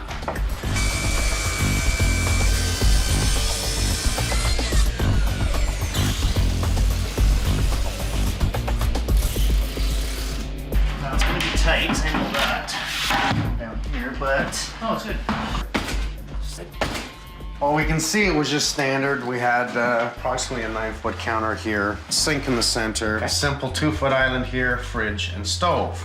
Possible ideas that I have really is, can we get a small island in here? Can we come off and just come across this way with a couple of bar stools? And do a little peninsula type of idea. Yeah, because it'll define it and give the area of the table over there. Sure. We don't have a lot of room. We're about 9 feet wide, so it's not a lot. But if we came out with a little bit, it might work. If we do bring it over, we're probably looking at going to this end over here, and that's probably as far as you want to get, considering how much space we have. But you're thinking just a 12-inch depth? Very small depth. And if we put the stove back over here? Then we can get that full depth. Worst case scenario, would I have to move the stove from here over so we could open that door without an issue? You'd be okay. I think we'd pull the peninsula out far enough that we'd keep the stove approximately starting right here. You'd still be clear And for that maybe have opening of the door. A small island. A small little counter on the end. That's right. Island counter, yeah. Yeah. Okay. All right. Do you mind drawing that up for me? Oh, no problem. And we'll look at types of cabinets. You brought in some doors for me? I did. Let's take a look at a couple of colors. This is it's not cherry, is it? It's actually, it's a maple, but it's a cherry glaze finish. Okay. Beautiful color. It's actually one of our most popular ones. From the beginning, I like this one. That one just appeals to me. I could put in a nice cream colored tile, a backsplash, bright colored paint. It's really going to enhance it and stand out. That's right. And work with a nice countertop to balance that color. Yeah, that works for me. It's not just tile on every home. It doesn't work that way.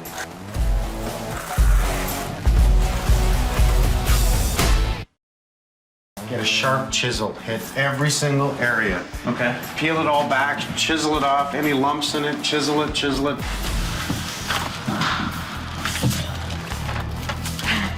Demo, these are happy. Use your strength. Hurry up. Oh my God.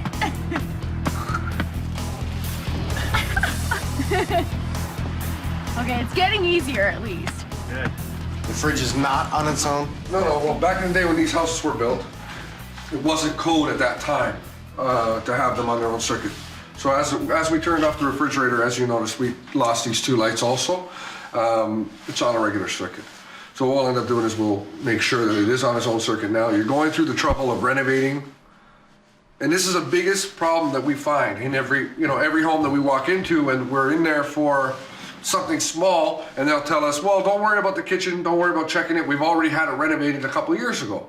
Well, yeah, okay, they renovated by putting new kitchen cabinets and they touched up the drywall and everything looks nice. What's behind your wall? You still have an ungrounded line or circuits that are not on their own.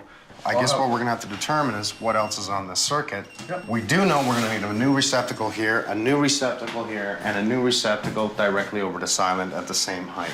2 pot lights right here, or even one. Even one. And we can end up coming straight up into the bulkhead and retrofit 2 pot lights.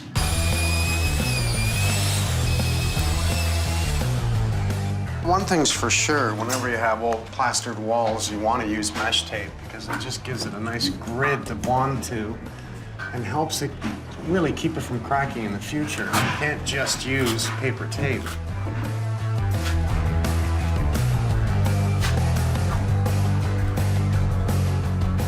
It's perfect for this application, but we can't have any lumps. Right. You can't sand it. I don't know. I'll tell you, one time I was teaching this guy years ago, someone I hired. Yeah. He put up so much of it that I looked at it afterwards and I went, oh my God. I said, do you know you can't sand that? Oh, we can sand that. I said, go ahead, try. So he tries. Yeah. I hand him my belt sander and a mask. I said, have fun. Good luck. Have fun.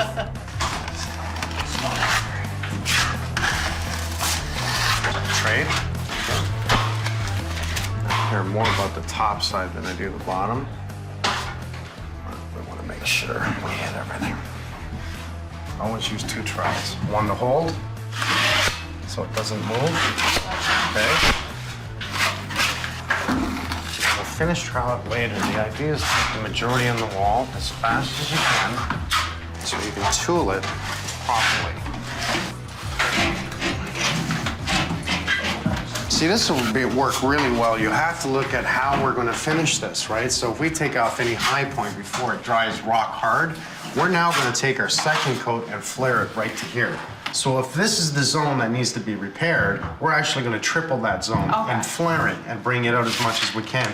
Otherwise, we're building out only this area, and that causes an issue. We must flare it. After you paint it, you see everything. Nothing is perfect. It's the illusion of how you create perfect. So the more we flare it out, the more we keep our true edge when we tile.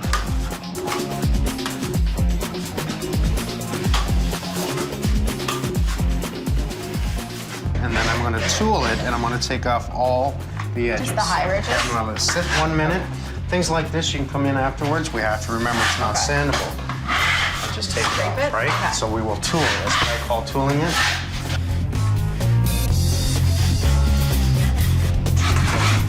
Hit it now when it's not totally dry and it's rock hard. We'll bring it down to a nice flared.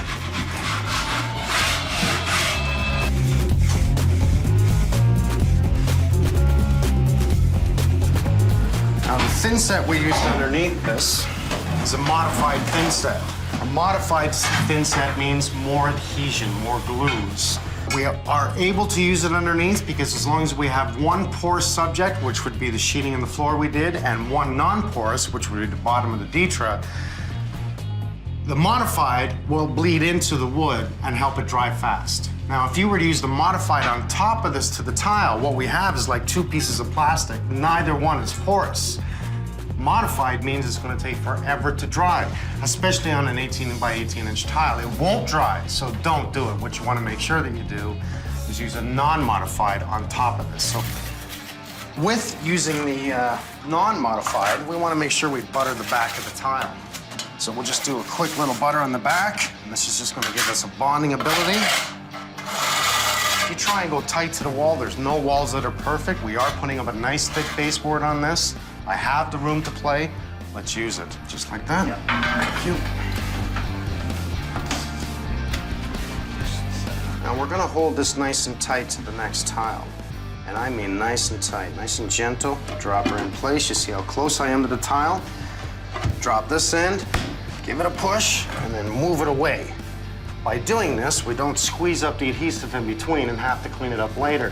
A lot of tile guys that I see just mud the floor, slap them down, push, push, push, squeezes up in between. They give it a quick wipe, but they don't clean it good enough. So when you grout it, you see the thin set.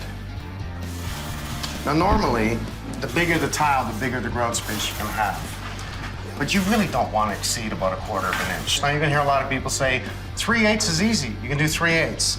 If you look at this spacing, this is a perfect spacing with the tile, with the right coordination of colored grout, such as a bone, an ivory. It's the perfect spacing. It's not just tile on every home. It doesn't work that way. What type of thin set to use? What type of flooring to use? In other words, a subfloor. Do I have to build up the structure? Should I double sheet it? Is the Dietrich good enough? You really need to know these things. So for your average person who thinks they can tile, you better educate yourself. Someone get me a 4-foot level, please. And once again, everybody's gonna assume you have to be 100% level. That is incorrect. 100% true. It looks straight, it looks level. I care more about trueness than I do levelness. Why? What home is level? What walls are 100% level? So if you try and do everything on level, it could be an issue. You can look and see how it is, if anything is sticking out. And that simple leaning trues it up.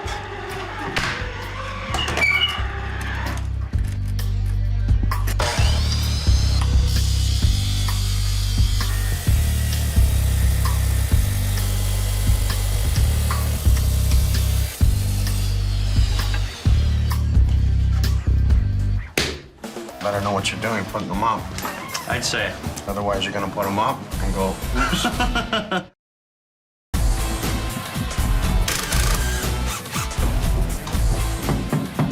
Why does it appear there's no stud in that one?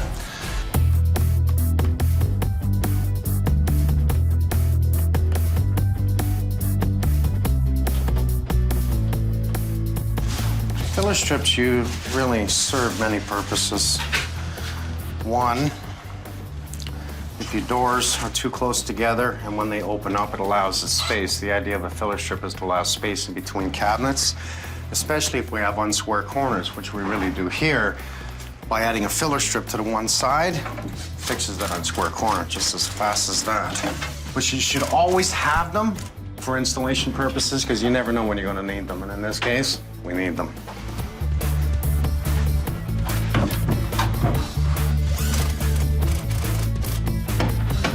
No, perfect. What I've done is the center one is catching strapping onto the wall, which is nice and tight. These guys here that I'm putting on the outside is catching plaster. Now, if you don't really overturn that screw, it will bite the plaster very well, and we should be able to damn near hang off this cabinet. I will go in the corner here. What I'd like to do is catch it on a slight angle, but instead, again, I'll try stay about the same distance away from the bottom, put it on a slight angle, and try and catch the one in the corner. And I did. For the corner here, we can see the cherry. Now remember the doors, okay? We have a cherry gable, we have maple on the inside and a cherry end, so the doors will come right to the end. This allows this door here to open easily and not scrape off the wall. It sits perfectly here. This cherry piece here was unlevel to the wall. We've made it level, So we'll fix this little corner here with lipstick and mascara, a latex caulking, preferably. I don't want to use silicone unless I absolutely have to. And we're good? Looks good there, man.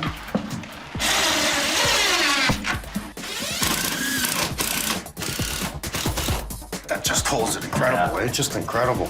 Look at that. Very nice. I think we know what we're doing. We're gonna add a little bit of peel on the inside of this.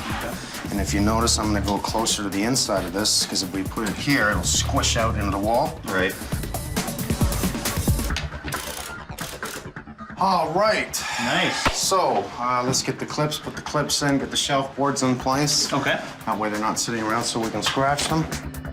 I kind of like this because rather than having the dishwasher right against the wall, they have a 6-inch cabinet. So this 6-inch cabinet works to, with a solid door, it makes it look like drawers, although it's not. It opens up and it's perfect. Just slide the baking pans in the side. It also acts as a filler that comes off so the dishwasher is away from the wall against the side of the sink. It's absolutely perfect. Happy day. This is the gable end for beside the fridge. It's got to be 24 exactly. So what they do is they send it oversized in case you have to scribe the walls and stuff like that. So what I'm going to do is I'm going to cut it down to 24. That's what we need. So I got to get a nice straight edge on it. What we're trying to do with the tape here is just stop it from chipping. Sometimes the tape will just, you know, grab it in place and it prevents it from lifting the layers because it's basically just a laminate on this. 24 exactly. All right. Thanks, boys. The end gable is really the clean area for the fridge to go. It allows the upper cabinet to exceed past the wall cabinets, which are approximately here. You want your cabinet above the fridge to be deeper. This way you don't have to dig way back over the fridge as the fridge is in place, the cabinet's in front of you. So by tying the gable into the side gable of the cabinet and then the cabinet to the wall secures everything nice and tight right at this point, as well as hitting it on this area and back finding 2 studs makes it perfect. The bottom is a different story because right now it's free flowing, right? It's not attached to anything. So what we'll do is we'll get in the upper cabinet on this side. That way we can attach everything perfect, even secure it to the cabinet. Once the base goes in, it locks everything in place. I don't even have to worry about an L bracket on this because the base is also a 24-inch depth. It makes it perfect. Ties into the wall, ties into the base, strong. The floor is on level. The cabinet's cockeyed.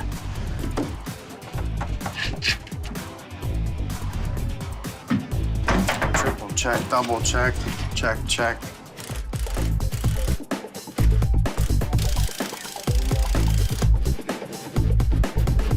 What we have is we have a duct shooting out across in between the floor joists outside the wall. And the piece that ties into square ductwork is off the elbow. I can completely feel it. It's just off. It's not like right on. So I'm just gonna try and feed it into place with my one hand. If not, I'm gonna punch a big hole in here, fix it completely. The problem being is, once we try and put this vertical piece in, and knock it off again. So, what we're gonna do is cut a hole. Okay. This is not a surprise. No insulation around here. Somebody's played with this before, whether or not it's been disconnected.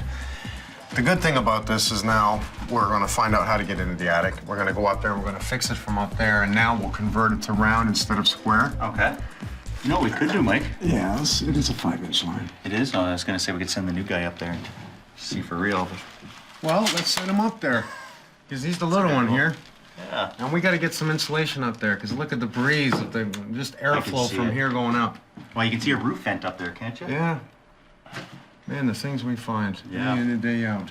Can continue, work with Dan and Matt to get in that cabinet, get in the corner cabinets, get a filler strip on the inside edge. You're going up into the attic. You can have someone work with you. You're gonna need snips. You're gonna need tape. Bring up some metal screws. What I need you to do is make sure whatever you do with all your elbows that you bring it down, and we have a 5-inch pipe and people can cut the pieces, pass them up, throw them over to you, as well as the insulation. Stay up there till it's done. All I want is a line coming through about this height here, and I definitely want that piece screwed into the ductwork, okay? So it does not drop. From there, start insulating the void and working your way up, closing it off, and drape over top of the pipe, okay? So we've insulated the pipe. Okay. Once that's done, clean your way back, that you have no issues. Work your way out, get the access back in place, put everything back in, okay? Welcome to the team. Thank you. Okay. Sorry you gotta go up there. That's okay. I've already put in my time, okay? I put in my time. It's your turn.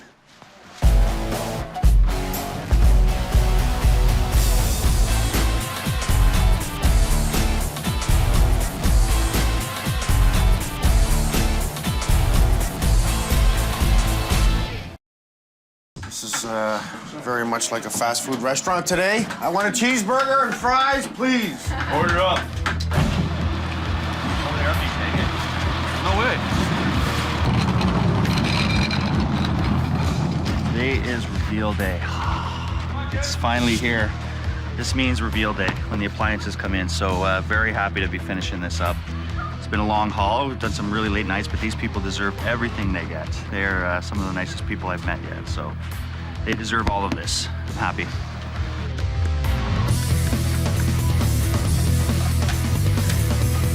Not a bad little, it's like a maple stained cherry look. I like it. Since we're gonna hit the walls again, just take the tape off. Climb, hit the corner. You don't have to be too deep. I was Hit the doing corner. fine, but I figured once you got here, you. I'll just brush it, because you know what? I'm just worried it's gonna peel it off, fresh paint.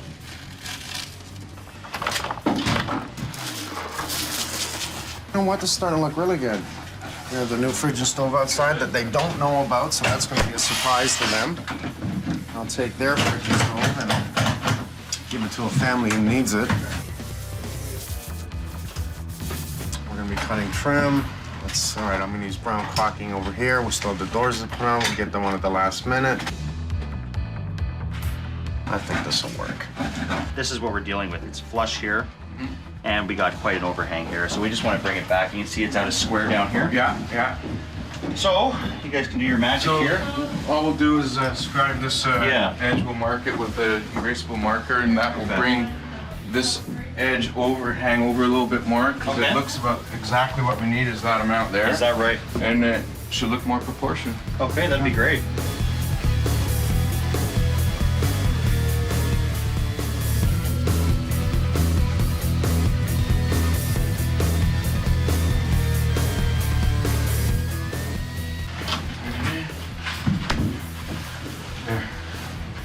Now we're a lot closer to the wall. Not bad at all. That's I can fix that with a caulking bead. That's great, guys. Yeah, okay. Didn't take any time at all.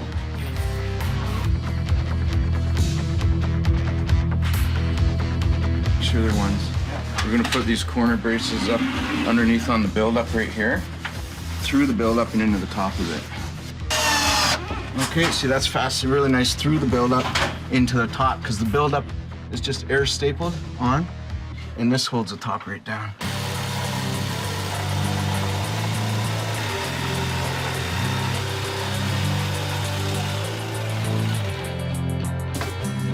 I'm gonna put the range hood in. This here is the damper that will go up in the hole. And all around there's this seam where there's two screws holding on.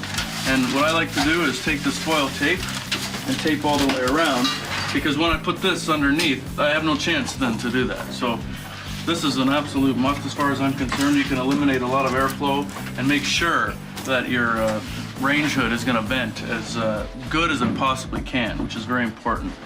I'm just making sure that I have 30 inches, your typical microwave range hood, or in this case, we're just gonna do a nice range hood and then vent it up top here. Matt, our new apprentice, was nice enough to go up in the attic and take care of that. So all I gotta do is get my template here, cut a hole, and duct up through here. That way the range here will be properly ducted with a range hood. Every time we get down to the last day, for some strange reason, it always is just jam-packed, tight, or go, go, go.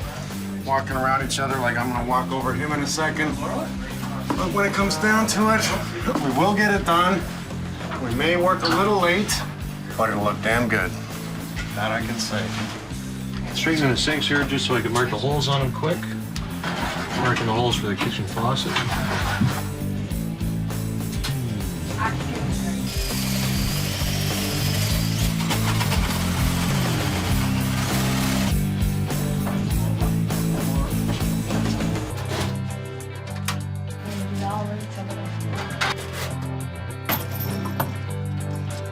Good.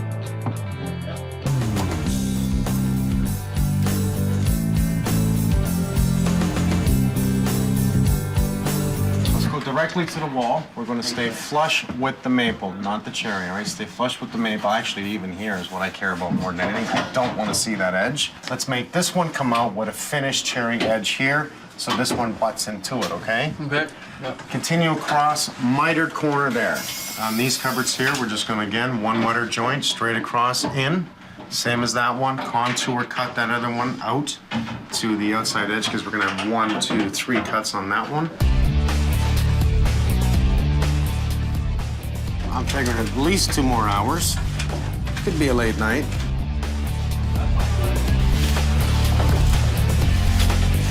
More than likely with the minor little things.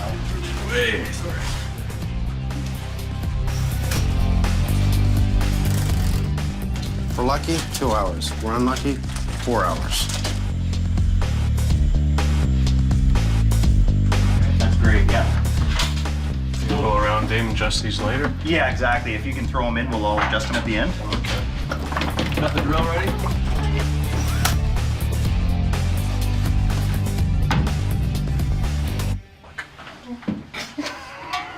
This has been a long, long day. And I want to say, you know what? I think we pulled off a miracle today. And there's another front. Oh, did you?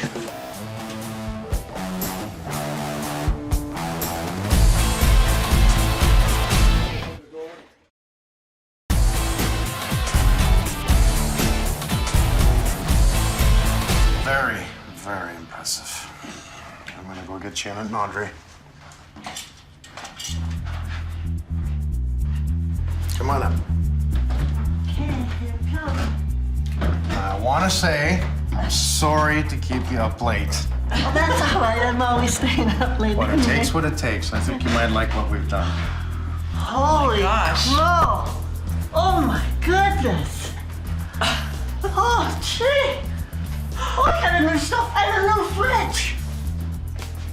Oh. Wow, it's beautiful. Wow! Is this ever something? Oh, he took that crappy lamp down, light down to the fan. Look at this. You have a dishwasher. What? There you go. Oh my! Thank you guys. You like it? Oh, do I ever? Thank you so much. You know what? You're welcome so much. Every once in a while, I do a job that pays off so well for me in the end. Isn't that gorgeous? I wanted this island, and that was what I was trying to put together, that you had more counter space, got the island, and had a more usable workstation. As you can tell, we took your stove and moved it over a bit. I saw in my mind to put a bulkhead right around the room, okay? And that just gave it a little more character. This is something sort of my signature, but it's to me, it gives it character. It is really unbelievable. Brand new stove, fridge, dishwasher, sink, taps, hood, stainless steel hood. Yeah. Oh, gee, everything. Wow. And look at And the I space did a little here. bit of a different design here. I didn't even know we could have this. I didn't know there was enough room. No. Does it work? Isn't Yeah, that, it does. Isn't that There's lots nice? of room. Oh, yes. I mean, what did we do? We did a small kitchen. It was a small job. But to see such a gracious face at the end, I love the job. I'm telling you. Oh, gosh, I can hardly wait to start. Want to stay for dinner? She's a firecracker. If I have to say it that way, she's a firecracker. So, is my color coordination good? We got some backsplash there, nice porcelain tile. Just beautiful.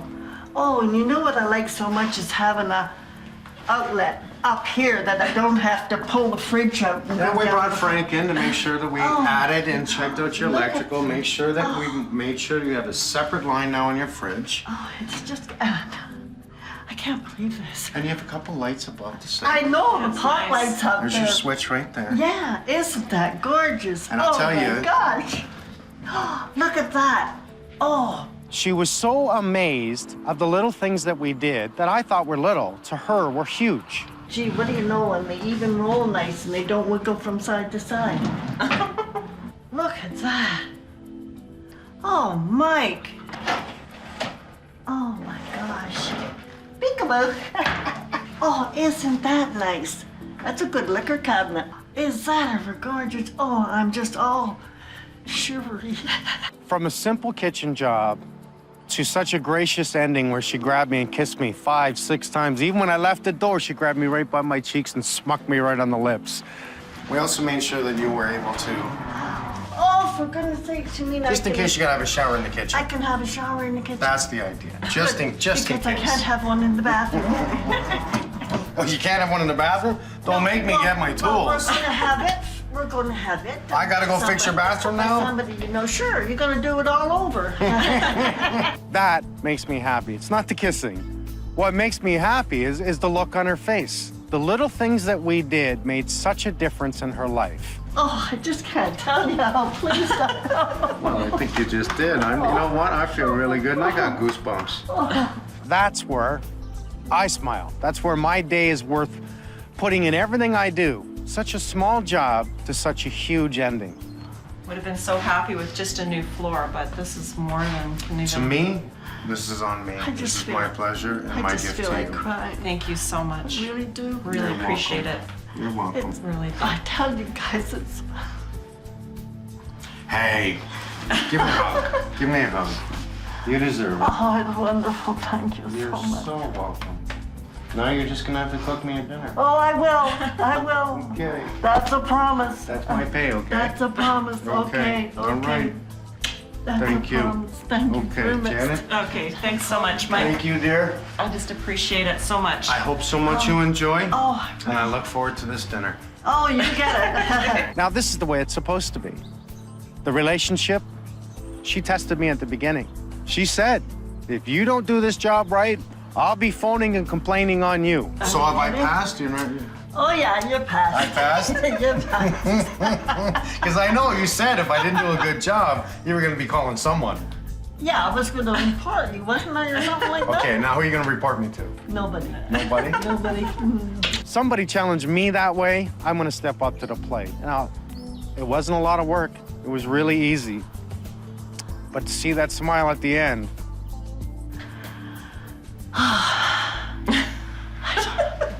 That's good. I tell you. Shows up, he's full of energy. Yeah, had great ideas. What's not to like? it's unbelievable. When can you pull tile up like that? Never, never. Very polite, educated, could hold a sentence together. What's not to trust? It's not bonding to anything. That's just ridiculous. We're looking at this every single day, wondering, how am I going to fix this? How am I going to fix this? Oh, yeah, baby. Mike Holmes. On the money. This is ridiculous. I've decided now to gut it. Take it all down. Mike Holmes, I love you. Me too.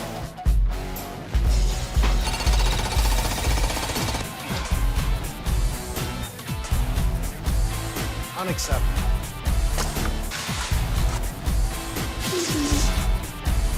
God, I love my job.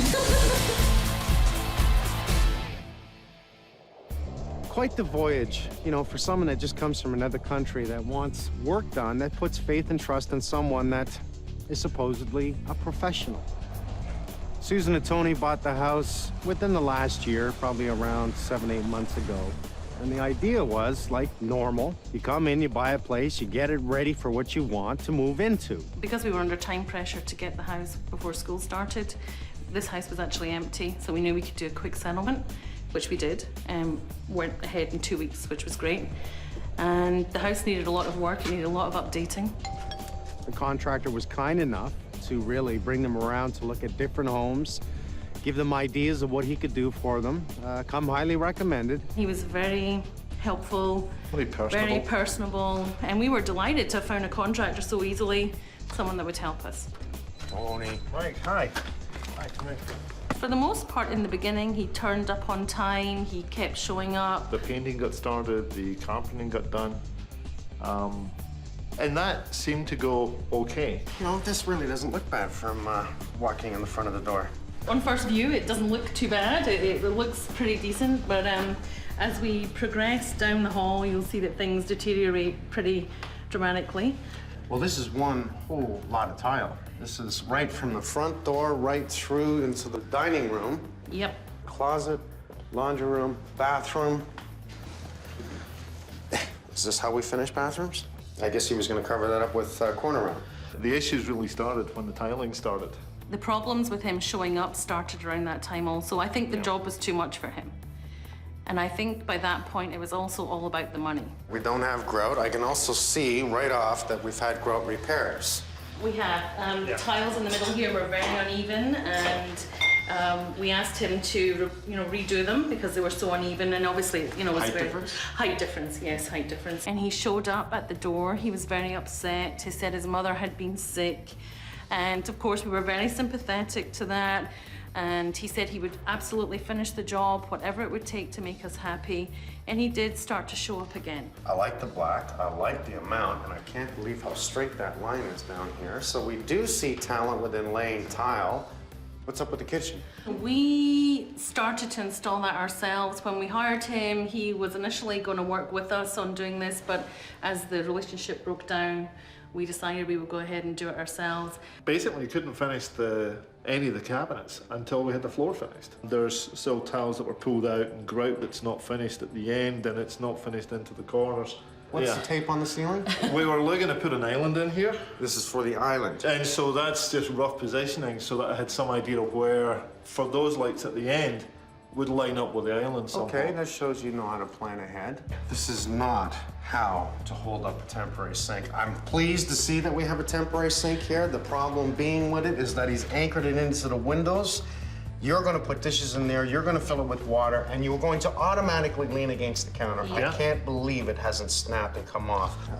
4-inch line on your hood is incorrect. You need a 6-inch line on a microwave hood.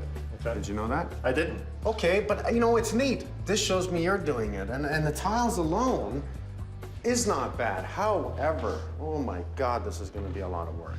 I can tell by looking at that one area has already been touched up. It has, and it's also cracking. If you step on the area over there, the grout actually cracks. In fact, this whole 3 or 4 tiles here, this was done separately at a different time, and all of this moves and cracks when you walk on it. He claimed that he's been in the business for 20 years. It shows in the work he's done. But what he doesn't understand, obviously, is old technology does not work with new minimum code requirement today. This is the method that was used 20 to 30 years ago. We're right down over the OSB, and they put down a metal mesh and then a scratch coat and tile over top of it. 20, 30 years ago, even 30, this was acceptable. Why? Because we had 2x10 for floor joists, not 2x8. It all has to come up. I cannot fix it. I have to take this up, and I've got a huge problem here. That's removing that metal lath from the OSB. He should have beefed it up. So he may have tiling skills, but he doesn't have new methods and understanding of why the structure will not support the tile. You're going to continue to see cracking. It's not going to stop. Right. How did you get a hold of me? One day, Tony happened to be home, and there was a big knock at the door, and we were really devastated. It was the tile company. They were looking for the contractor because he had bounced the check for the tile. He bounced the check with the tile guy? Yes. Yeah, with the tile company. With the tile company. The And he had written our street name on the memo part of the check. They actually drove around to this street, saw a bin in the driveway, got out, took a look, looked inside the bin. Ceramic tile. We invited the tile guys in, and they took a look at the job, and it was at that point that they started to show things to us that were not correct. And they were great. They were so helpful. They were, wonderful with us, telling us if we ever needed any help to contact them. So in a moment of madness, I called the tile company. I broke down crying on the phone with them, and we started talking about things we could do to fix the tile. And they were laughing, saying it was a job for you. And little did we know, they contacted the Homes on Homes show on our behalf. The supplier said, no matter what, if Mike doesn't do this, we're gonna help you. They offered to supply all the product that we would need, including the subflooring, to complete the job. Now this shows the people here, how good the people are. There is a difference in money still owing to the tile company. There was a $3,000 and change difference owed to the contractors, so the homeowners paid the tile company. That's beautiful. You're out of pocket everything. Right. Pretty much, we yeah. paid for the tile twice. Okay. Do you know how much it's gonna cost to pull this up and do this right? Lots. Lots. Job's gotta be redone as usual. Who is left holding the bag? The homeowners. We'll see you soon. Just keep doing what you do. We'll be smiling in no time. Okay, Thank you very thank much. Take it easy. Unbelievable. Now you know why we're here. I've had actually pulled up carpet that was harder to pull up than this. Okay, don't you worry. We'll put down a new floor for you, new kitchen. You'll be running around like it's just nothing. Thank you. Make it safe for you.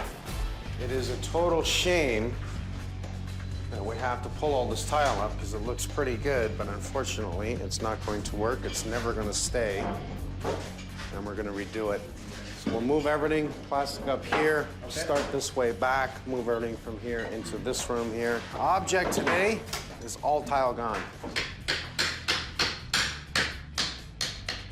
Right now, the first piece came up, obviously, because it was not well bonded. It did not stick to the bottom. It was a dry mix. So, if we get lucky, half of it will come up this way, the other half is going to be well secured. This is barely stapled down. It did not bond to the OSB. It has not bonded to the tile. He's obviously used a non-modified thin set, so I have a feeling we're in for a lucky day. Good. Let's concentrate on just the tile right now. Okay. Okay? Because that's going to raise dust, so we'll wait off on that.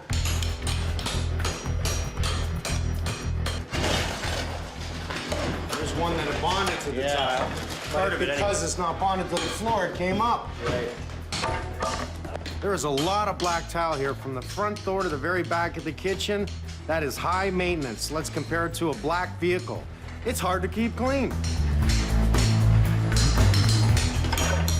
There was absolutely no way of repairing this. Not a chance in hell of repairing this because the grout would continue to crack on a monthly basis. The tiles would eventually loosen and snap up everywhere. They're coming up without even breaking. You can see all the characters from his trowel. It's as if he troweled the floor, grabbed the tile, and just placed them down, placed them down, placed them down. He created a nice level surface with the thin set, and just tile after tile. By the time he got to a certain area, it was dry. There was no pushing it in. There's no buttering effect. It makes it easier for me, but I shouldn't have to be doing this. Never in a million years would I believe it.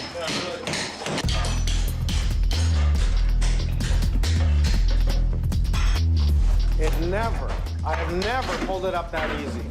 This was my worry. See that? My biggest fear was to pull up the thin set. I knew the tile was gonna come up fairly easy. I thought half and half. It's all coming up in full pieces. It's all non-modified. If we have a porous surface, I'd have used the modified, we'd be in hell right now. This is gonna come up so clean, you're not even gonna think it was even tiled. That's incredible. But it goes to show, certain ways of putting something down, such as tile here, does not work. He's definitely gone across like this. Move this way back, that's what he's done. Wrong staples, wrong procedure, wrong thin set.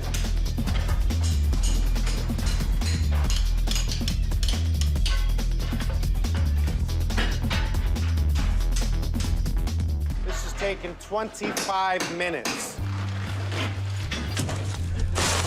If this was placed right, we wouldn't even be out of the kitchen yet. Unbelievable.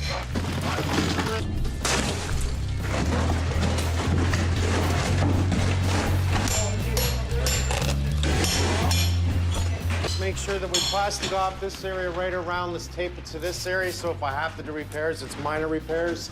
Right around, okay? Drape this whole area so it doesn't go upstairs. We'll start sweeping from the kitchen this way, nice and gentle. We use our vacuums for the finer dust. Drop that plastic, move the fridge, move everything else out. Clear the base. We'll pull all the base cabinets, pull all the tile. We are gonna have an early day today, guys.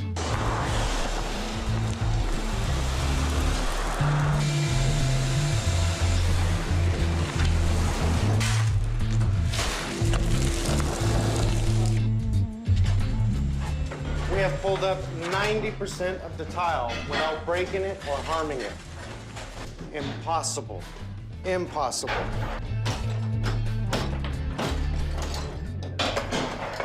Every single one.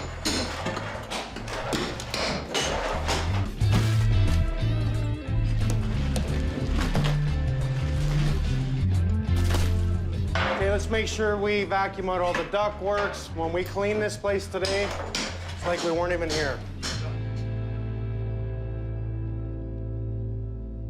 Pull all the baseboard in this neighborhood. Let's pull the drywall off the edge there. So it's more investigative today. I'll take everything down. Thursday, you do everything. Okay. Let's split up. Plastic, away we go. Save the tile, take your time. Let's preserve every tile possible. It's almost like carpet, isn't it? This came up so easy. I've never in my life removed any type of tile or thin set without any problem. Really? This way. We saved 80% of the tile. Wow. And the only reason we threw out probably 20% because they were the cuts or it had a little bit of adhesive on it. We just threw it in the bin. It is incredibly shocking to be back in this original position again. We look at the kitchen, and I braced your cabinet just a little differently because that doesn't work for me, right? The way it was hanging off the window. Right. This is secure. We've hooked your stove back up. We have some plastic on it right now, and we'll take that off for you to reuse for tonight. Now, I want to definitely tile just to the front where we see the front entrance, okay? I want to bring in exotic wood. I'm gonna bring it right through into the dining room, and we're gonna start tiling again from the kitchen only. Okay. Now, we're gonna change the color of tile, and we're gonna change the style of tile, right? Okay, yep. Okay, so I'll confirm with you just on the tile. I won't confirm anything else. Okay. But I have to change this kitchen. All right. Okay, because I need to sleep at night. Okay. You know what? I understand what you were doing. You were trying very hard to finish it on your own because you ran out of money, and that's totally understandable to me. But the design does not work for me, and I know what I can do with it, and I think it'll put a smile on your face. I'm going to pull down your ceiling. I'm going to pull down your bulkheads. I'm going to run the proper 6-inch line that we need for the microwave hood. I'm going to re-drywall it, fix all the unleveledness of the bulkheads, and I'm not going to tell you anything else from there. All right. Okay? Surprise. I have to surprise you. We are delighted to let Mike do things in here that we don't know about. It will be amazing to actually have a house that we can live in and enjoy. You notice we did have water issues, Right, and that should have been okay. addressed right away. We will fix this. We have it Okay. on both sides now that I've Okay. opened it up. Okay.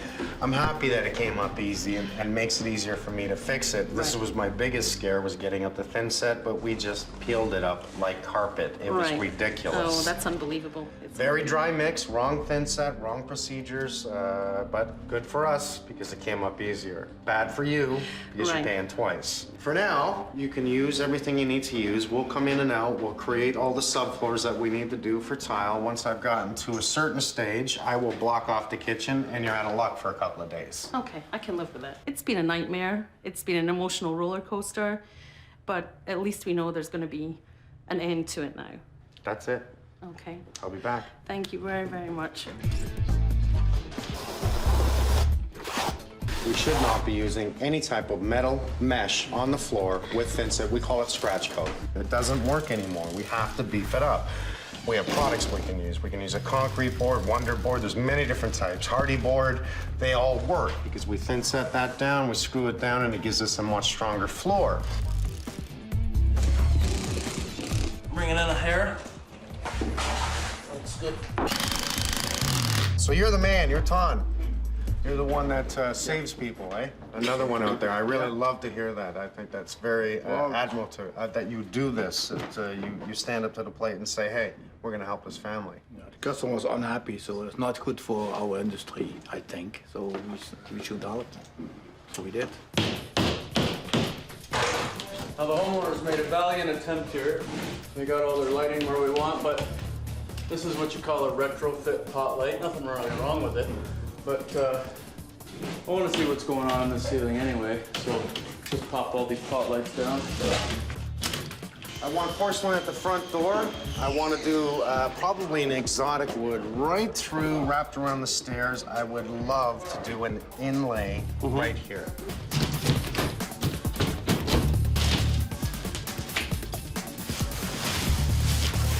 This has character in it, right? It almost looks like an old, new look. It's a hand scrape floor. Right. And this is what's drawn my eyes to everything. You know, when I see the standard that everybody likes, even though it's a high-quality wood, we are talking high quality, I'm seeing character. It's individuals who actually have scrapers, and by hand, they scrape it off, and then it's finished. Beauty. I was just getting started, man. I'm sold. Excellent. A couple more nailers.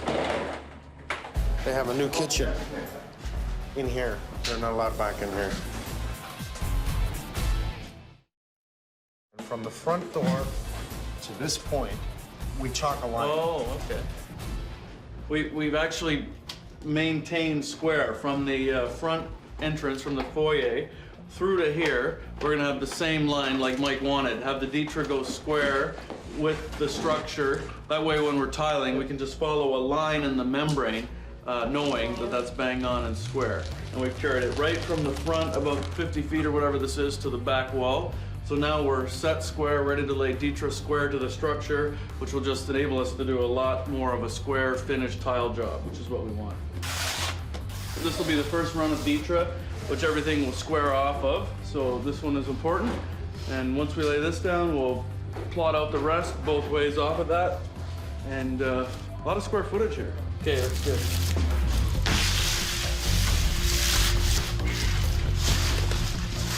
Look at this thing. It's a toolbox.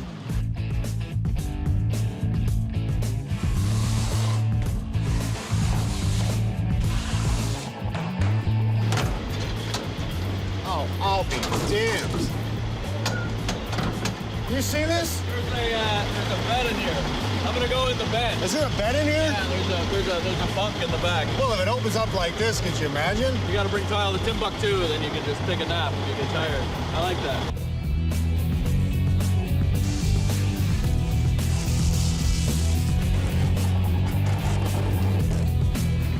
Look at this.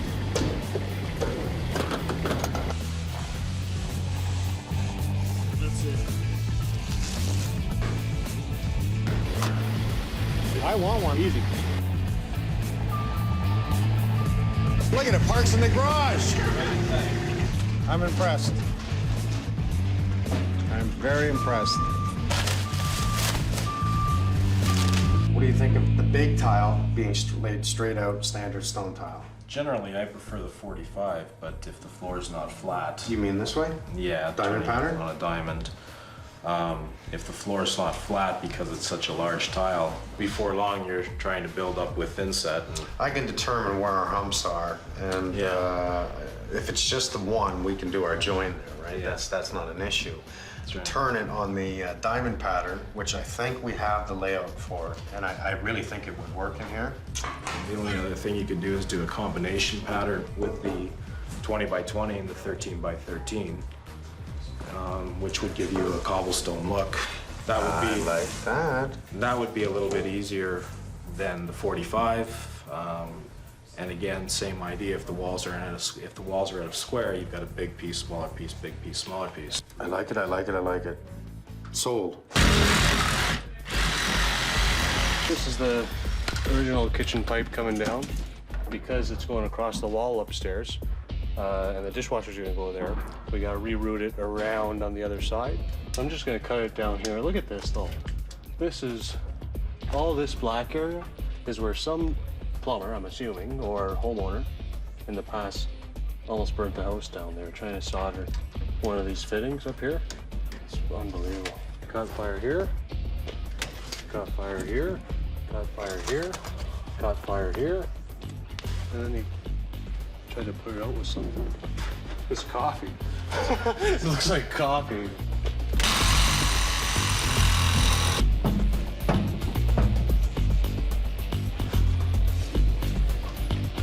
Brent and Ron just showed up, bring us some more Deidre, and are just giving us a hand here helping out. So right now we're just building up this edge a little higher because we have a couple humps in the floor. Start from this point, get our trim up, and then we'll start from our trim over.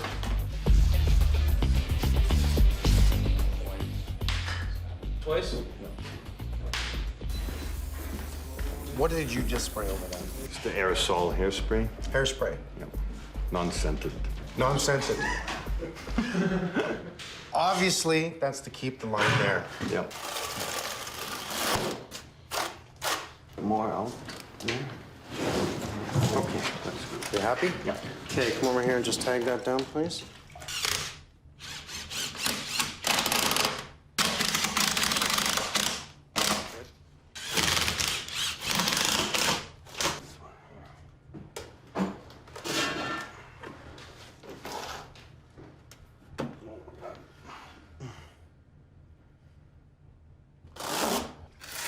Now, this is the impressive part.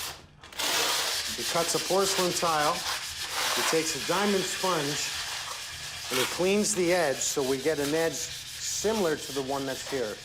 Just a nice clean edge. I can't cut myself. It's going to go nicely against the trim here that we've put in place. Very happy. You see the pattern start to form. Oh, I love it. Each small tile surrounded by 4 big tiles and vice versa. I love it. Big tiles surrounded by 4 small tiles.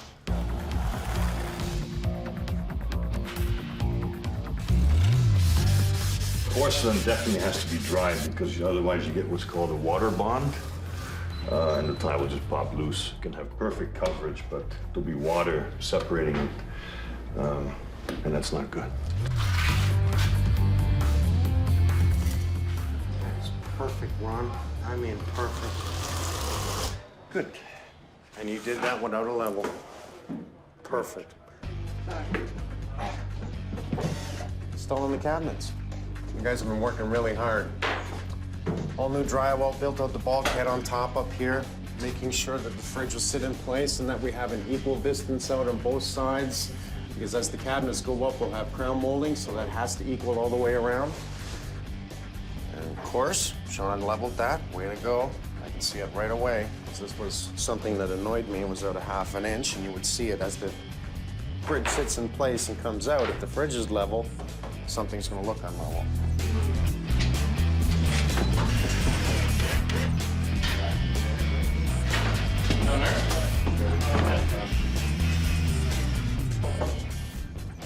Nice.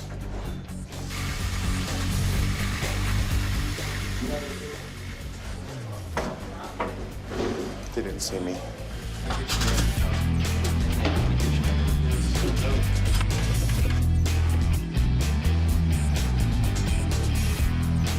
I know it's painful, but the best way to go is actually removing the nosing, raising it up because we have original nosing. It's already curved.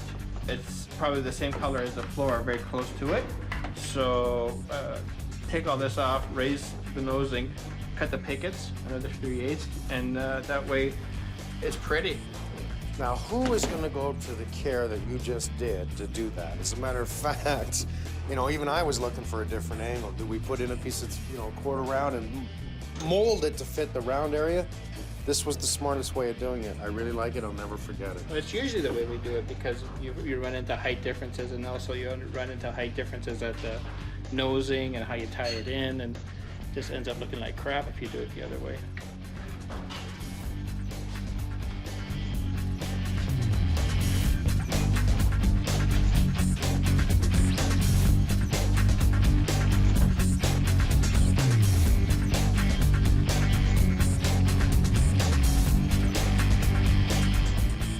Oh, look at that. At the beginning, when I first walked in, I saw the tile.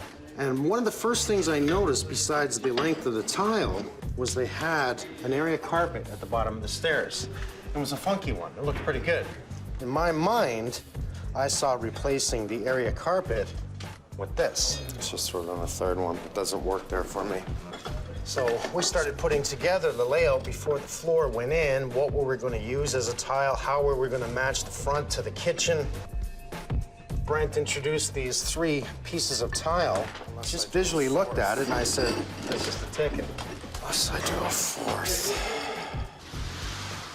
Stick with my original thought. Oh, you know what? That's starting to work.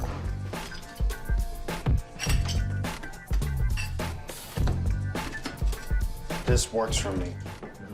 Oh, this, nice. that just stands right out. Oh, look at that. That is exciting. I'm happy. Cool. Thank you.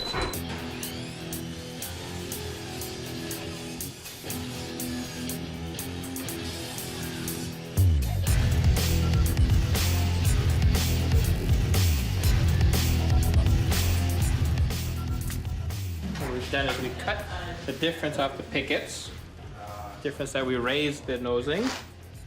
We've drilled little holes here, and we're actually redoweling them, so that way, once we put it into the banister, it becomes one solid piece again instead of just tacking it with a couple of finishing nails. So it's as good as new.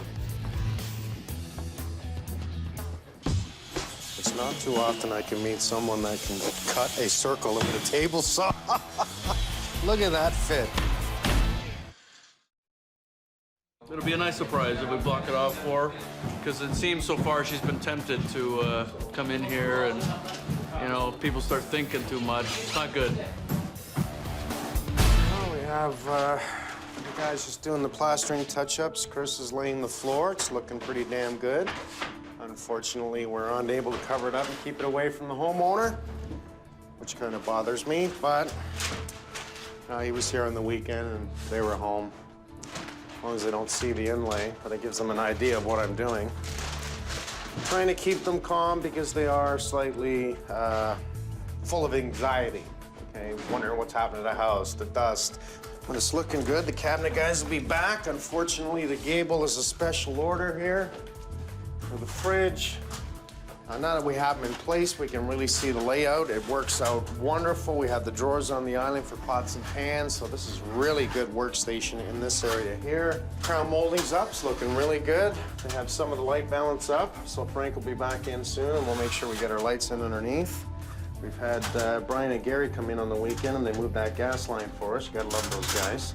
The lights work out perfect. It appears right now they're off center, but they're not because the island will overhang about 14 inches on this side. Again, on that side, the lights will be absolutely perfectly set over the island. Hey, it's coming. You know, this is a lot of work. It's not like we can do this overnight. This is a lot of work, a lot of tiling, a lot of setup, a lot of plastering, a lot of fixing.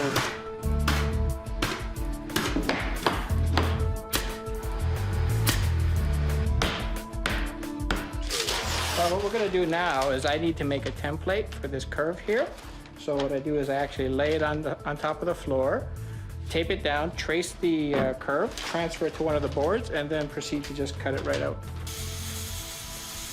In the old days, with the old side strapping 1x8 subfloors, they would use tar paper similar to what they use on a roof to give you a vapor barrier to the basement. Which there you'd need it, right? But in modern houses where they're sealed top to bottom, you really don't need a barrier of any sort. The only real purpose with wax paper is it helps us kick the floorboards together when we're nailing. They say it's a vapor barrier, but really if you got 10,000 holes through it, what kind of a barrier is it? We're doing about 400 square feet here, so I don't want my grout to be too hard or too soft. That looks good, actually. So now I'll just take this inside and let it sit for 10 minutes. You should always let your grout slake up for 10 minutes and then go to grouting. This is a little sequence we call the Brothers Grout.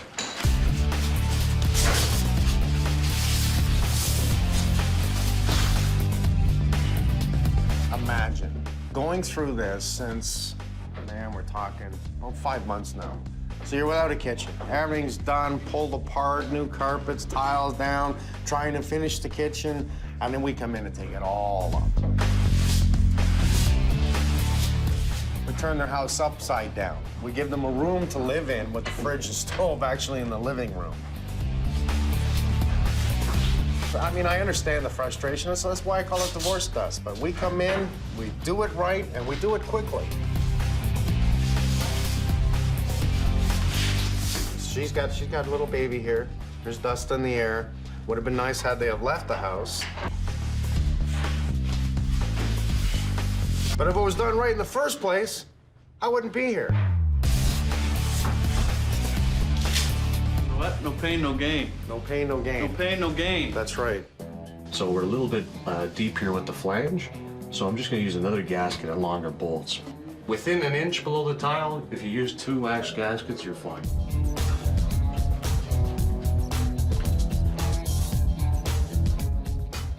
Welcome back. Thanks. You ready to do another countertop for us? You bet. Since I like the other one so much, you know what? This looks really good. It's a nice color. It is. Looks like the real thing. If you look at it, I mean, right over at the beginning, you're gonna say it's an odd color. But through all the coordination of the tile, what we're gonna do on the backsplash, the color of the kitchen and the maple, I think it's a perfect, perfect fit. Look at that. Beautiful. The reason why this is being put together now is because the 2 legs are over 60 inches, and 60 inches is the maximum length that we can ship on the truck. If they try and squeeze it in, it's tilting and it's banging around, and the miter glued at the factory could break open, or the whole countertop could break. So when they're these lengths, it's a good idea to glue them on site. Once the countertop is all screwed in, the glue is still curing, and then it makes a really nice tight seal.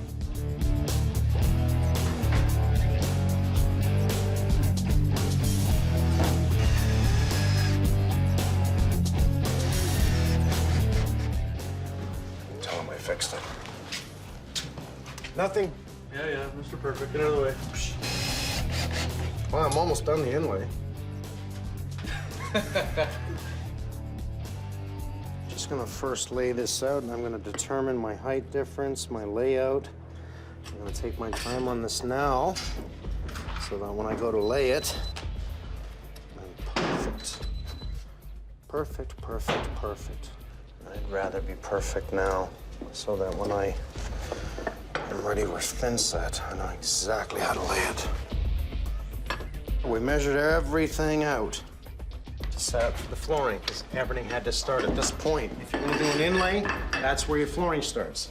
You can see this 1-inch strip that he's created. He's ripped this down and created a border around the floor designed perfectly from plank to plank, removing 1, 2, 3, 4, 5, 6 planks. So planning ahead in detail allows me to finish beautifully. It's a type of limestone in the center here, and we will enhance this when we're done. The porcelain we do not have to enhance. We will, once everything's set in place, we will grout everything, and then we will enhance, make sure we keep this clean. You have a choice of enhancing it first and then grouting, or grout it, clean it really well so it doesn't absorb into the porous stone. It's not heavily duty porous, but it is porous. And then we'll put an enhancer on this, which will actually darken this to the shade of the tile. The enhancer, we can see nice dark tiles within, light tiles, which I really like. By putting in the enhancer, all it's going to do is, really, if I take and wet that tile, you start to see a little bit of character in it. That's what it'll do, is really, it just makes it look wet.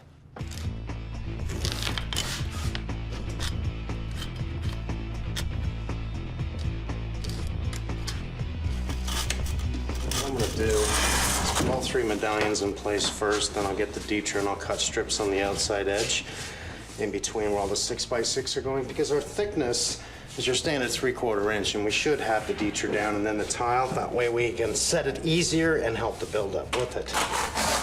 It'll also serve as strength beneath it.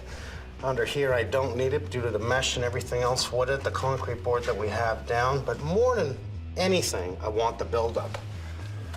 That's why we'll use the deter on the outside. One thing I've learned is that quality is hard. I'm not just gonna throw it down. I'm gonna make it perfect. Oh, isn't that nice? Oh, look at that. Do you see that? That is fabulous.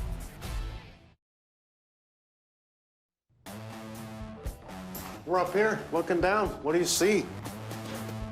Well, we got everyone in today. The cabinet guy's finishing up. Looks beautiful. Countertops on, we can see the overhang on this side, which allows a couple of bar stools. Overhang on this side, which allows a bar stool. Because you know what, the kitchen's always an entertainment area where people tend to stay.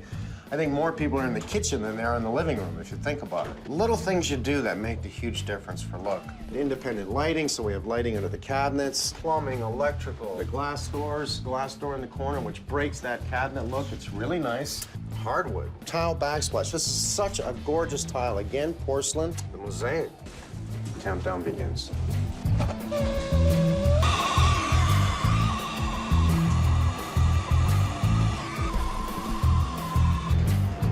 That. Whole lot of work to make that look the way it does. Because now we're having tile meet wood. We do not want to grout this because this area will crack like crazy. It's just two separate substrates that are going to move. So we have a siliconized sand that matches the grout. We will clean this out, we will bead this across, it'll look like grout, but it creates a flexible joint, much like an expansion joint. These are things we need to know when doing this because this way, this will always look gorgeous, and that's the idea. That's fabulous, and look how well it stands out with the floor. We choose the dark floor, right? Beautiful dark floor. We'll shine this up later on. Nice. Last couple houses, we've kind of been going non-traditional with the color scheme. Mike's been selecting a richer tone for the trim and ceilings. We're matching the trim with the ceilings, so it looks really nice and it warms the room up.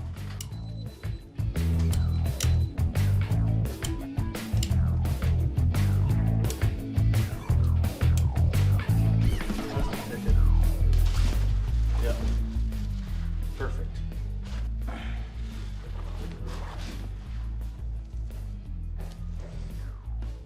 I can't wait to actually see it cleaned up, you know, all the paper off. Yeah, with the hardwood. Very nice. Good Sure job. beats 12 by 24 slate.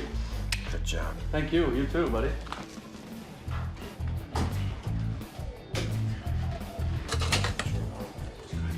Want a coffee? I love coffee. I'll get you a coffee.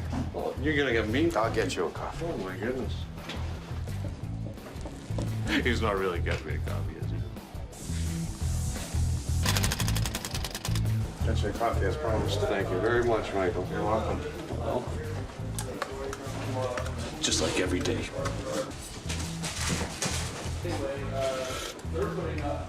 Yeah, I think we got his. All hands on deck. We're doing everything together. What'd you do? Put this on with your pliers? By hand? Did you just take that off? Yeah. I loosened it. Okay, I'm kind of short, so you're gonna have to take a look at it. I would say that's.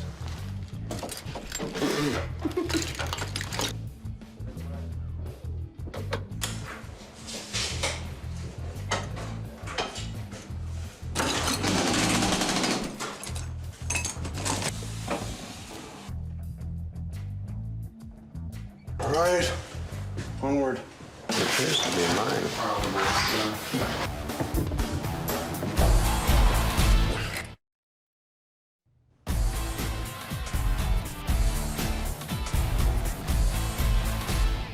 Every once in a while in my business, in my world, I fall across the best of the best, the pros. Just let them have their house back. I was here because of a tile company that recommended me to the homeowners. They're here. You ready? We're ready. Come on home. Oh, wow. I'm gonna give your house back. Oh, wow. Oh, wow. Sweetie. We put a little surprise in the middle of the floor for you. Wow. That is awesome. You like it? I love it. That's totally cool. It is really cool. This tile company cared so much, they stepped up to the plate big time. It is nothing that we could ever have imagined on the floor in here. Well, I'll tell you, I saw the carpet you had when I first came in, and it was an area carpet, right? So Right. remember I said, Yeah. let's put tile at the front door to save the floor. Let's Yep. go wood. And the idea for me was that I saw the area carpet, let's give you something that works here. Like, it draws your eyes to it right away. Oh, absolutely. It is absolutely spectacular. I've never seen anything so beautifully done in a residential home. They gave us the tile. They stepped forward on all the adhesion, all the thin set, and everything else that we needed. Whatever you need, Mike, you got. We did a lot of touch-ups with trim, obviously, put in all new quarter round. We had to cut your doors down once we fit all the floor through.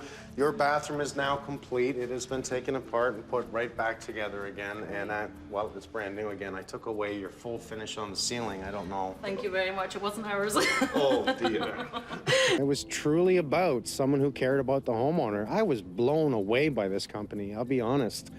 I've never seen anybody stand up to the plate like this and say, hey, not only do I want to give you whatever you want, we want to come help you. Oh, wow. Oh, wow. Wow. Oh, my gosh. Oh, my gosh. Quite a difference. Oh, it's quite a difference. Well, I said the layout didn't work for me. Right. Okay, and right. why it didn't work is we had the neo angle, we had the pantry in the corner, and the fridge was totally in the wrong spot. Yeah. So we actually moved your stove over to the left. We actually had to move your gas line. We moved your fridge. We took your complete kitchen apart when it comes to electrical because there was a lot of things with the electrical that would not have passed code. Okay. Not to say that you did it, okay? Because there was actually more work beyond what you did. Okay. I know you wanted granite, so I chose a look that looks like granite, okay? It looks great. It looks great. It's unbelievable to go from what we lived with for so long to something that is so polished. For months and months, they've been living in dismay. They have been living in dust. They've been living without a kitchen, and she's got a baby she's taking care of. I understand what's happened to this family. It's been a long time since we've been able just to relax or think about, you know, settling in a house. Doing something different instead of thinking about the mess and how we were going to get out of it. It's amazing. I love the lights. You love the lights? I love the lights. I thought I was going to miss the 147 pot lights, but The pot lights work, okay? But it wasn't quite with the design based on the cabinets. What you're gonna find is you're gonna be shadowed over the counters. So Right. that's why I removed them and I put in choice lighting. And you notice we've reduced the cabinet. We've given you glass with lights inside the cabinets. I don't know if you noticed, but I got you a new dishwasher. you did get us a new dishwasher. Fantastic. Well, everything's stainless steel. Right, You the know, other one was- I couldn't put in the black one. No. If you notice what I did here, the idea for, if you were to look at the angle, everything continues down, as in a full tile, right? Right. A 20 by 20 tile, you see it looking down. This has all been reinforced to take this load. We've put in all the right products. You're never gonna see this break. You're never gonna see it crack again. And it kind of looks bigger, doesn't it? It does, and I think the layout of the tile has just enhanced the beauty of the tile. It's stunning. It really is stunning. I don't know, it works. It works. It works because you've taken the fridge away, and that is really attractive. It definitely works. It really is beautiful. I'm glad to hear it. I'm glad to hear it. Thank you so You're much. welcome. Oh, I can't believe it. By the end of it, all's good. Again, reminds me why I keep doing what I do. Thank you for your It patience. makes a difference. Thank It you. just makes such a difference. Thank you. Yeah, it's a pleasure to meet you. We'll see you soon. I'll see you there. Okay. Oh, you know what? You forgot something. Maybe you want to stay here, eh? I think people don't realize how depressing it can be to live in that mess, and I don't think these contractors think about that when they are doing whatever they do, not finishing jobs. But to have Mike's crew come in was just amazing. They were professional. They came every day and they worked their butts off, and we have to thank them. It's amazing. Is it good? Give me 5? How about 10? This is so cute. See you guys. Bye-bye, Lucy. Wait, Keep bye-bye. smiling. Bye-bye. Thank you, See you, Mike. pal. Thank you. Take care. You too. We never ask for anything. We are very independent people. And the amount of generosity that people have shown is just astonishing to us. It's just beautiful. You buy a new house, you figure you buy a new house, not an apartment. Wow, so much for insulation. It sounded like an apartment. It was just, you could hear the neighbors next door. They had to close their bathroom to keep the breeze from coming into the bedroom. Do you believe that? They didn't fix it. They just stuck something there to make it go away. Okay, did you get that? Yeah, we got about 47 to 49. Sometimes we even hit 50. As soon as we heard the sounds, it was over for us. Oh, yeah, baby. Mike Holmes. On the money.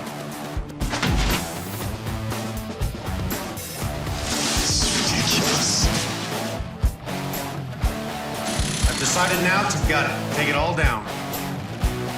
Mike Holmes, I love you. Me too.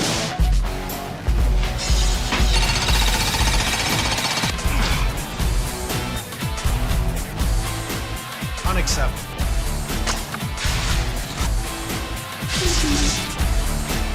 God, I love my job.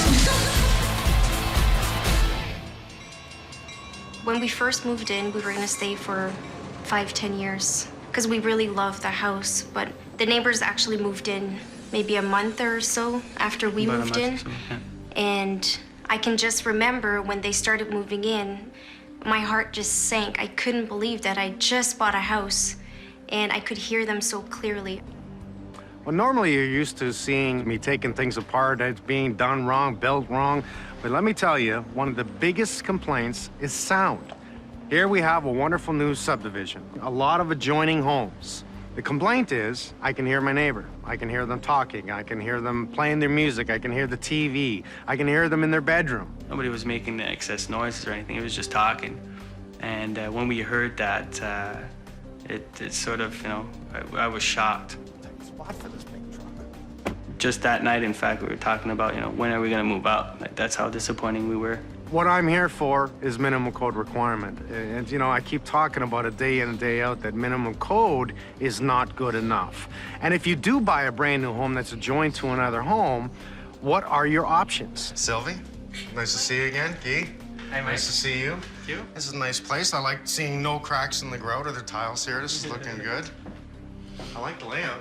We have talked to the neighbors and they've told us that they can hear us and they can actually tell what type of music is on when we play it. Yeah, I definitely hear things. I hear mostly in my bedroom and in the kitchen. This is the joining wall. Yes, Yeah. it is. Okay. Is it up to the builder to make sure that it's soundproof? No. I don't see insulation, but I do see something over there. It's up to the builder to make sure that it's minimum code requirement. Way in the corner there, I'm seeing a little bit of insulation. Interesting. At a minimum code of 50 on the STC scale, it's supposed to be acceptable that you can barely hear your neighbor. Odds are you're still gonna hear your neighbor if they raise their voice, they turn up their stereo, they get into an argument, they put a nail in the wall. You're gonna hear it. Normally when you have an adjoining house like this, we'll have a 2x6 bottom plate, 2x6 top plate, stagger the studs, come in with insulation. It's supposed to do a sound break. As soon as there's a stoppage, in other words, I put my hands together like this, sound will travel from one side to the other. But as soon as I separate them, sound dissipates. A fire break would be considered the drywall. This appears to be a 5/8 drywall, which I think it is, and on the other side should be a 5/8. In some places, they'll have 2 layers on one side and 1 on the other, and that will give you a fire rating that is, well, 1 hour. Minimum code requirement says as long as we have 1 hour burning time, that should be sufficient. Let's think about that for a second. If you have a fire, that within 8 minutes, the fire department is at your site with the hoses out, putting out the fire. Odds are this is true. But what happens if there's a quiet fire? In other words, no one's home, nobody knows about it, there's a fire next door, it may take an hour before somebody sees it. That sounds hollow, doesn't it? Sylvie was painting, and she could hear Sylvie painting with the roller going over the wall in the bedroom. And I could hear this roller brush going up and down and up and down. Their bedrooms are right next to our bedroom. And just a roller going up and down, she could hear that. Have you talked to the builder? No. We haven't told the builder about the soundproofing at all. Reason being is because of how I saw how they handled the ensuite part. There's a lot of air coming through here at one point. So Okay. what they've done is actually stick insulation, and if you put your finger in there, you can feel it. I'm not in construction, I'm not a builder, but I know that's not the way to do it. Yes, I do. So they pulled the kick down and they put up some bad Yeah. insulation. So you found it really cold. Is the floor cold? Yes. Do you have heated floor in here? No. It's very cold, and if you would have held a piece of paper where the air was coming in, it would have moved. You don't find it anywhere else, just in here? A bit in the bedroom, but mostly in here. Especially in the bathroom, for sure. Yeah, I just don't have patience for things done half-assed, you know? I don't. The bad news is obviously we have a sound issue, and in order to address and fix this, you're gonna have to remove your island. All your furniture's gonna have to come out. We're gonna have to tent off galore, and every wall that joins to your neighbor is gonna have to be opened up and inspected, and we're gonna find out why. I'm looking forward to it being resolved It's nice knowing that when it's resolved, I'll be able to have a conversation and I'll be able to play music. The kids will be able to run as much as they want without, or scream as much as they want, without worrying that I'm disturbing anyone. So we'll do a test from this side to the other side to determine how much, I guess, decibels we have in sound. Does it meet minimum code requirement? Does it exceed it? I'm kind of hoping, but odds are it does not. We thought that we bought a quality house, so it was disappointing. We'll also investigate as to why it's cold in your bedroom and why it's cold in your bathroom, mainly your bathroom. Odds are it's the roof peak out front. Because there's no brick there, we have a cool breeze coming in. It's relying on the batt insulation and the vapor barrier to stop airflow. I think I could have cried for hours because it's such a big investment, and you just wonder if something so important is not done correctly. It makes you think, what else will happen? We're gonna take this place apart, okay? Oh boy. It's all worth it. I'll bring you back, I'll show you what I found, and we'll take it from there. Thank you very much. Thank you. Okay, you have a good day, keep smiling. Do it right and charge it in your house. People will pay.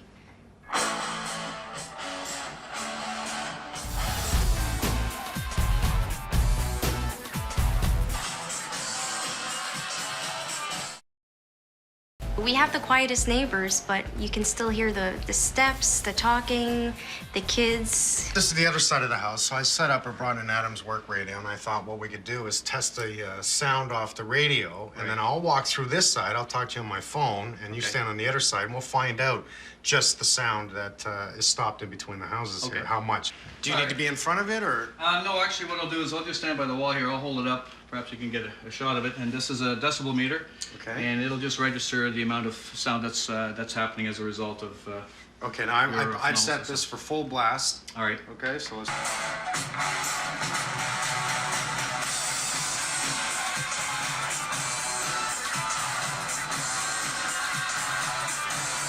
Okay, that's probably enough. What'd you get? Yeah, we got between about 84 and 86. I think it averaged out around 85, something like that. Okay, and that's picking up my voice, so as I'm talking, we're in the area of 70, 69. That's correct. This will tell us how much sound that the wall is not absorbing or taking over.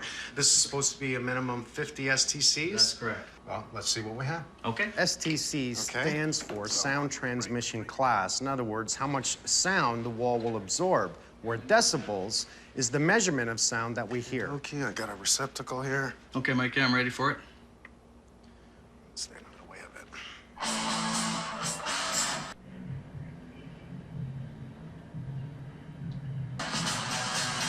Really, it's not that loud. Because I'm probably louder than that with my voice. Yeah, Mike.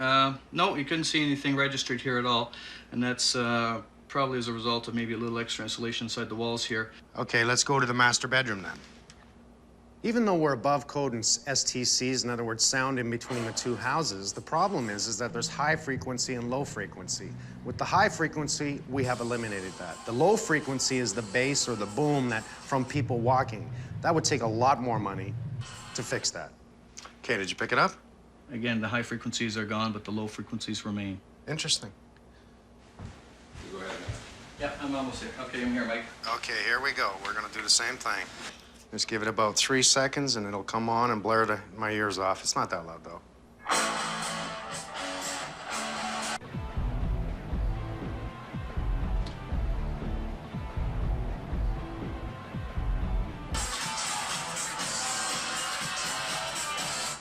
Okay, did you get that?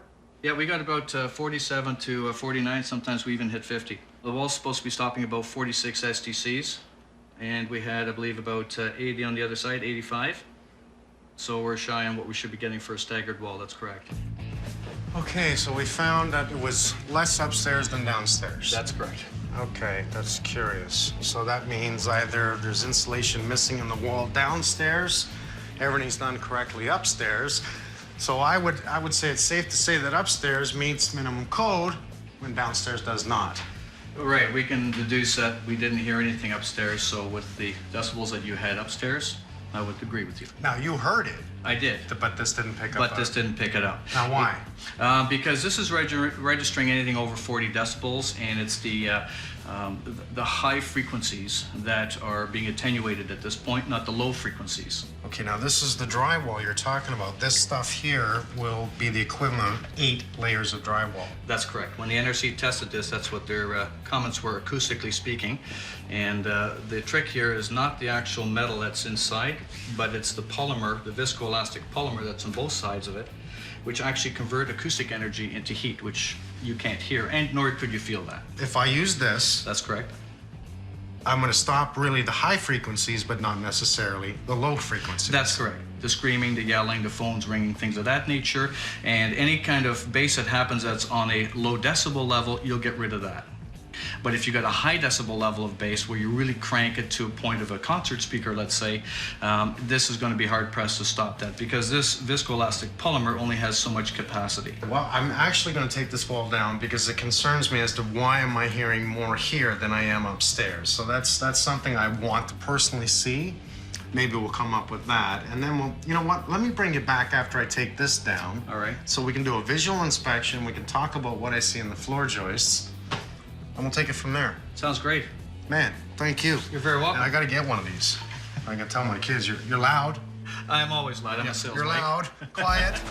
Can you stick your hand in there? Is there anything stopping it? You see what I'm looking at? Yeah. No, the insulation serves no purpose then really because the air is getting in behind it. I'm gonna cover this up, pull this cabinet in, cover this up. I'm gonna pull down that light, pull this down, and away we go. So what I need to see is how they're tied into the house there. The bedroom's directly above us. Yeah. So we're gonna cut a 2-foot channel right across there and a 2-foot right across the front of the house. It allows me at the front of the house to look up into that small little attic they have in the front to see how they've insulated this wall or see if we have any cold drafts, because I have a funny feeling we're bringing an Alex on this one. Do some spray foaming. Yeah. This will be an easy job, but it depends on how far I have to go into here. Now, they were saying the floor was warm. However, the front's cold. So just an inspection on this side and the front will tell me how they've done up here. Might be just as simple to get up with right in the front there with Alex and spray the front of the house.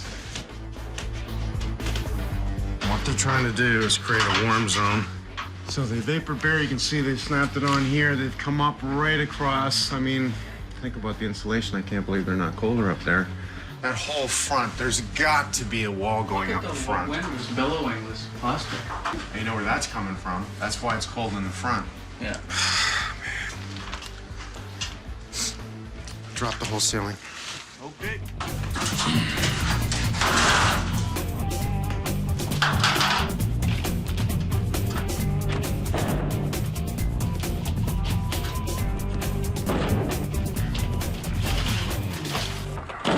Just disconnect the sink. I need this out. Okay. And then we're gonna pull the countertop. We're gonna leave the island where it is. We'll cover it up.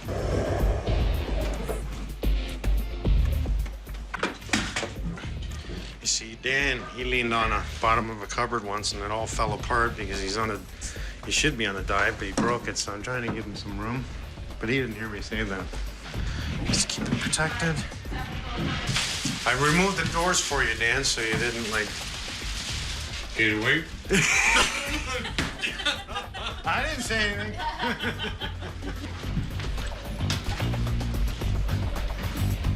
Here we go.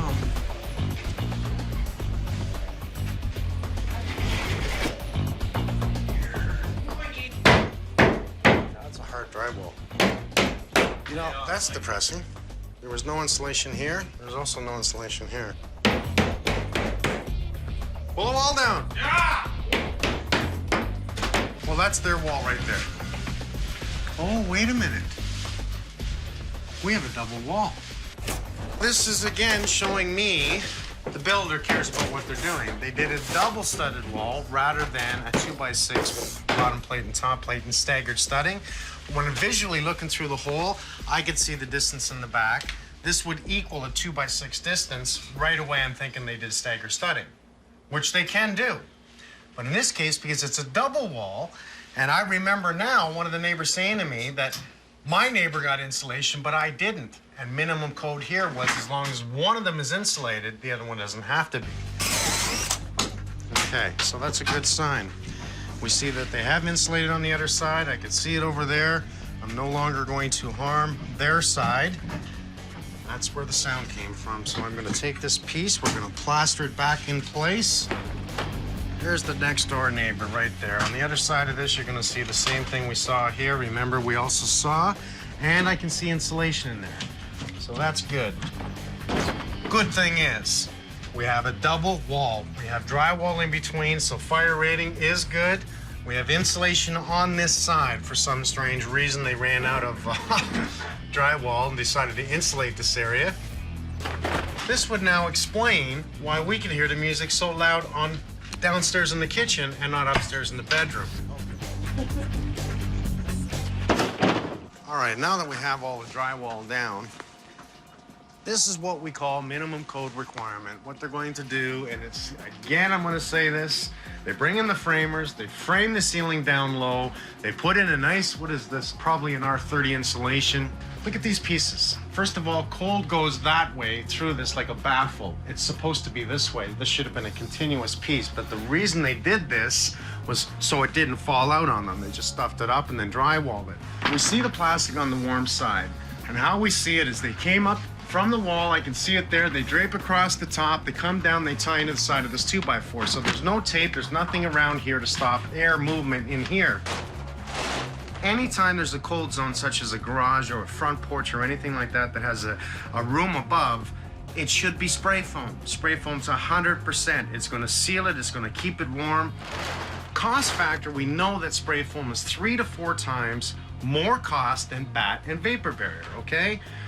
Problem being, they bring in a contractor or a carpenter that frames all of this, then we bring in the insulation crew that puts up the insulation, has a hell of a time getting that plastic up there, because think about it, this is all built first, that's why they made the plastic come across and tie into the center 2x4. Spray foam the top, and don't build all this, so which one's cheaper?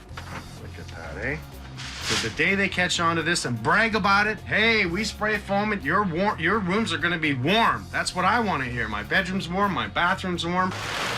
So to the builders out there, a fine builder here, add 2 more formulas to his project, spray foam and soundproof drywall. Okay, we're talking sound, this drywall here, right, that you see in this room, is the equivalent, 1 sheet, to 8 sheets of drywall. If that doesn't give you sound, I don't know what does. Oh, let's maybe beef it up a bit with some sound barrier insulation, bad insulation in the wall. I got proper, safe, and sound insulation. Serves 2 purposes. 1, sound. 2, fire. That's a neighbor. I don't want to hear them, and I don't want their house on fire setting my house on fire. Makes sense to me. Look what I see in the corner there. See the ductwork? The ductwork travels up this wall right here. That will supply, that crosses over. Oh, I'm hoping it's not air, like a heated line above this trying to, because it's against code to run a hot line in here and keep this floor warm. I'm starting to think they did. I do see the ductwork, whether or not that runs to the front for the windows, but it's not insulated. You really do get what you pay for. You buy a beautiful home, you hear their neighbors. A couple more dollars, you won't hear your neighbors. Put your money in the right place. As long as we build minimum code, it's never going to work properly. Here I am, brand new home, taking this down. Come on in. Let me show you what I found. Well, we sort of made a mess of your place. Well, we did cover everything up, believe it or not. We've actually protected your floors right through, your stairs. We haven't really gone upstairs yet for anything, but I'll explain that in a minute. Let's walk through. In your living room, we lay down not only drop cloths, but carpet. We make sure we walk on the carpet. I will not scratch your floor. I will kick everybody's butt if this floor is scratched. They know the rule. Everything gets covered. Your cabinets, your curtains, your couch, everything is covered. Obviously, you have a new sink location. I see that. So if you wanted to do your dishes, you're gonna have to hook up a pump and a drain in this. Now, it's amazing what gets covered up in my world, okay? No way. Everything looks beautiful, doesn't it? Great drywall, great paint, Yeah, great looks plaster, Yeah. crap wood. So crappy that, look at this wonderful piece of hockey stick. Oh my God.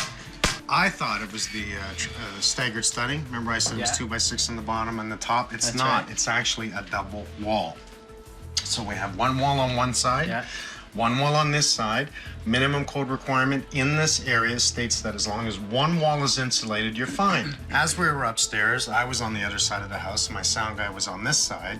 I walked around with a radio that wasn't that great. I could actually yell louder than the radio. We picked it up very good in here. As a matter of fact, it failed on minimum sound code in the house, in the kitchen. Now, here's the insulation I saw through that hole. Why do you think we have two pieces of insulation vertical there? That was a door before. They used to go in and out from between houses. That's exactly what it was. Yeah. Now, they were supposed to drywall over that. Because now it no longer meets a fire rating. It doesn't meet a sound rating, which is why it failed downstairs. Wide open. I will pull this insulation out. I will drywall in behind this. I will replace all the crap studs that are in this neighborhood, re-drywall it with our sound drywall at 10 times the cost. However, it's the equivalent of 8 layers of drywall. We took pictures while the house was being built, so I think it'll be interesting to look back now that we see some of the stuff. Even if we did see it, we thought that maybe it was just there for a bit. Remember that little cold breeze we had in the bathroom upstairs? Yes. Come on in. I decided I wanted to see how they did their sound and fire rating within the ceiling up here. So I started by cutting a 2-foot path right across this end, which showed me how they insulated things, and which I didn't like at all. So as you can tell, I dropped the whole ceiling. Now, this is what builders are getting away with. This is an absolute no-no. We have a hot air line coming in, okay? And that's why your floor felt warm upstairs, but the front wall was cold, which I'll explain in a minute. The first time I've ever seen them run a return. This is not allowed. And the reason it's not allowed is you have your car in here and the car's running and you get the emissions off your car, the gases you don't want to breathe in, and it can escape upstairs. That air return will pull it right through the house, and anybody in the house is now, you might as well sit in the car and put your, hose from the muffler right through the window. So we're gonna cap both those lines. I'm gonna bring in my spray foam guy. We're gonna spray foam all your flooring. You know what? I have a friend that he was showing me. We bought the house basically at the same time. He lives here as well, just about 3 blocks from here. And they sprayed his whole garage. And he said, oh, they must have done that to yours as well. Everything to do with all the outside perimeters, we're gonna block this 100%. So A, no gas fumes can come in the house. B, we're gonna make it warm. Now, you wanna know why your bathroom is so cold? Yes. In this corner. That's your bathroom cabinet right there. You see that piece of drywall? Oh, yeah. That's where your bathroom cabinet is. You see that block at the end there? You just stand right in the corner there. You see that block in the corner? Yeah. Now, that is one hell of a cold zone up here. Why? Oh, yeah. Because that's your little roof on the outside, right? That's right. Freezing cold, air coming in, making it ridiculous. You see the garage wide open like that with no foam, right from their bathroom? You wouldn't believe That's the draft amazing. when I put my hand up there. Yeah. And Oh, it's I just know. getting right in your house. So you're gonna be a little cold tonight. So you might have to turn the heat up just a bit. I mean, to see the end result of why we feel this cold air coming out in the bedroom and the ensuite, it's unbelievable. It's wide open in there. The builder's way of fixing it was to put insulation under the cabinet, so, Which they've done, right? which But they've done. it didn't change the problem, obviously. Like, I knew that something else, I'm not in the business, and I knew that something had to be, it had to be a bigger problem, so. And the Band-Aid wasn't big enough to cover that hole there. And if you want, since this isn't Taj Mahal kitchen or what you're used to seeing on the show, that normally I'm saying, don't look, wait till it's done. You can come in and take a look tomorrow, see what we've done, and why not. As a matter of fact, I'm gonna encourage you to take some pictures, okay? Take pictures tonight, take pictures tomorrow, and this way, if you ever sell the house, you can show the next buyer, this is what we did. Yes. As I see right down, that's just perfect. That's what I want to see, a nice wall. Look at this piece of lumber. You believe they actually use this? Look at this. I could use this as a hockey stick. It's that corner we want, right? We want to hit that whole corner. That whole corner right here. You see that little, right in the corner there, you see that gap? Like they're saying their bathroom's freezing, so it makes total sense to me. Once I open it, that's the bathroom right there. Yep. We'll strip the wall. We're going to seal off the bat right there on top of the drywall, right there. We'll start right there, go right up to the roof line. And then we're going to spread the backside of this concrete wall right to the end. And we're going to envelope this steel beam right to the backside here, back up the wall. So basically, we're going to provide a thermal break all the way around that beam. and then we're gonna come right across the ceiling here. Will this give us somewhat of a soundproof if you hit that area across there?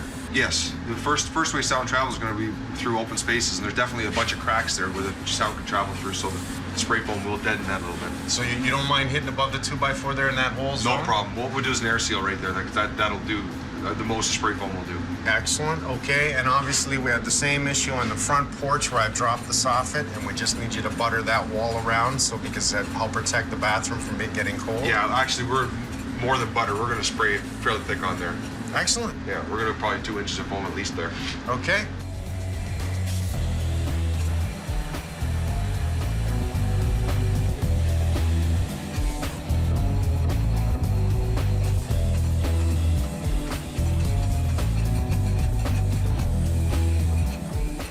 This is a sound wrap. And what this does is because this box is on that side and it's going to allow sound to travel through the wall, we're going to eliminate that right now. Since it's open and I can get to it, I might as well. This will stick to all surfaces. It seals right around the wire. It's almost like putty. And now what we've done is deadened all sound that can travel through that box. We're going to add, instead of the pinky insulation that we saw, we're going to add the Safe and Sound product. So now we have 2 in 1. We have 1 for sound, 2 for fire. This must be minimum code requirement when it comes in between 2 houses. But it's not, because 1 layer of drywall on this side, 1 layer of drywall on the neighbor's side, it gives you 1 hour burning time, minimum code requirement.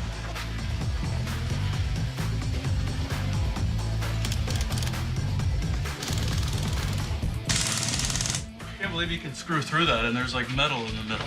That's pretty cool. We know we've made the repairs on this area. We did use a piece of quiet rock. It was not necessary, but we had it, so why not use it? Now let's understand the structure for a second. This wall here is a load-bearing wall, which continues right up. This is an adjoining house. This wall is also a load-bearing wall. So picture 2 studded walls that go directly up, and now instead of overlaying our floor joists and tying in over the load-bearing wall, we've separated this. And what we do by doing that is stopping the floor joist so that we have that space in between. We need that dead air space, which you see across here, which now when sound will travel through the drywall, hit the stud, now dissipates in between the 2 areas because it's got nowhere to go. Very important. You know one thing, you gotta know the next to do it all right. You do one thing wrong, we have a sound issue, and someone's gonna scream. What'd you get? This is from Sylvie. Good morning, Mike. Could you please take pictures of your work today? Thank you. Because remember I told her, I said, you know, I want you to take pictures for resale purposes. Hmm. Obviously they're not gonna be here, so. So we're gonna take a couple pictures. Absolutely. You can say cheese if you want. Cheese and gravy. The sound Work it, upstairs work was it. passed by a minimum code requirement, but since we're here, we're gonna add the quiet rock directly over the drywall, make sure that we do sound fixing around all receptacles, etc. The idea is that quiet rock is the equivalent to 8 layers of drywall. So in essence, it's now 9. We cut a much bigger hole, okay? We pull it out, we wrap the box, we stuff the area with insulation because it is a box there. Why not back it up? Put back in the piece, caulk around it, do the same for each and every hole. So whatever we open up as an area, we'll get as much insulation as we can. And still make sure that we have that airspace in behind the wall, but fill the void behind the box. Yeah. Make sense? Makes sense. Sure perfect. Okay, so you're gonna work with me, and we'll do these walls, knock them off. Give me a time limit. How fast do you think we can do it? Go. An hour. An hour. That's what I want to hear. Yeah.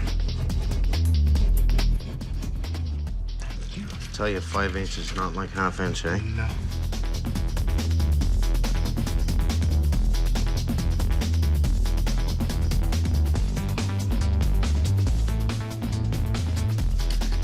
Just giving myself a nailing edge so I can put our pieces that we cut back in place. This secures it. At the same time, we're gonna add some sound caulking. I'm quite confident it'll actually adhere. It's almost like an adhesion as well. This is a little more expensive product, so we definitely just want to use it for the sound bases. We will use some PL Premium right across the stud lines before we screw. So not only do we screw the studs with 2-inch screws, we also make sure we have adhesion. So in the future, there's never an issue whatsoever.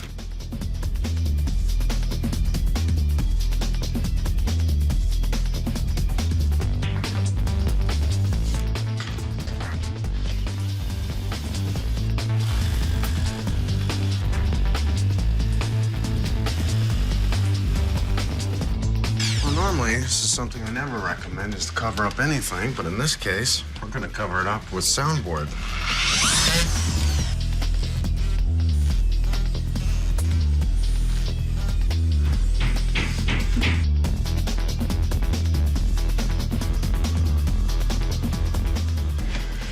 Hard to believe putting drywall over drywall is gonna make a difference, but this is not normal drywall.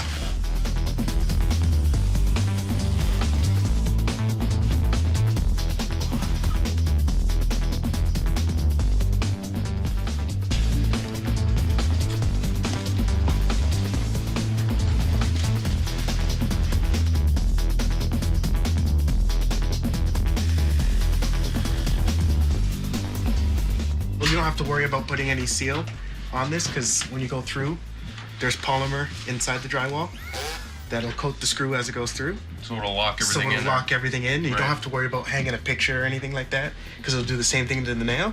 So you can, it's just like normal drywall when it's done.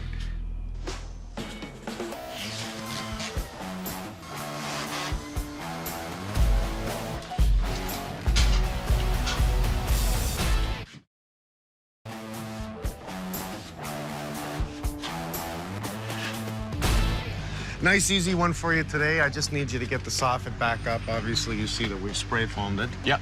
And I noticed when I dropped the ceiling in the garage that the flashing on the top up here, there is no caulking. And I know that's supposed to tie into the mortar, and it does not. Right.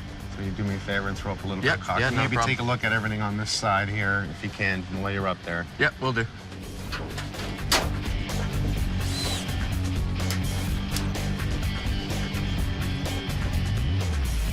This joint here is fine. I think the daylight you're seeing was kind of through this seam of the regular flashing. Okay. So I'm just gonna put a screw in that, tighten it up. We've noticed some cracking, some wear here in the mortar. It's pretty soft and sandy. So we're gonna caulk that and seal that up. Excellent, not so bad. I'll get you some caulking. The mortar in between these two pieces of stone has cracked and it's loose. So I'm just getting rid of all the loose debris and we're gonna put some caulking in there to fill it. Because what can happen here, the water hitting this sill can seep down in here, get behind the brick, possibly get at the sheathing, which is something we don't need. So we're just gonna touch up this joint here and the next joint over because it's pretty cracked. The mortar seems a little sandy, so I think it's quite the right mix for this. Because we removed the 5/8 and put up new 5/8, everything should fit back perfectly without an issue at all. Pinky. This job here isn't about what we see. I mean, obviously, we're gonna put it back together identical. You know, we even got the same paint, the same color.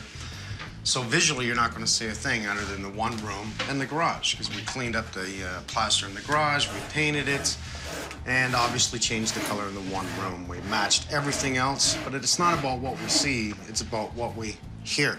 And now, it's about what we don't hear. That's the idea. Excellent. With this room, they chose a red, so we're using a tinted primer to develop a deep base, which the red will cover more easily. If you try to put red over top of white, you're looking at 5 coats sometimes. So this just makes our life much easier. Anytime we use a red or a yellow, I like to go with a tinted primer. How you doing today? Doing great. Glad to see you back. I guess you can tell we've opened this all the way up, pulled down the drywall. We did. It's no surprise as to why we heard more in the kitchen. It was the walk-through from construction. They never did close it up properly. All right. So we did. We pulled down the drywall. We insulated that area, closed it off, and then insulated the whole wall, and then put up the quiet rock. And obviously, it's starting to look like we've never been here. Well, it looks like you weren't here at all. Yeah, so are we ready to do a sound test again? I think we should be, yeah, absolutely. Hello, Lorraine. Hi, how are you? We finally meet. How are you doing? I'm pretty good. So he'll be next door Maybe measuring? next door, yeah. He has a dB meter, and what it does is just picks up the sound. Hey, Ray. Yeah, hi, Mike. You ready? I'm gonna turn it on and turn it right up full blast, okay?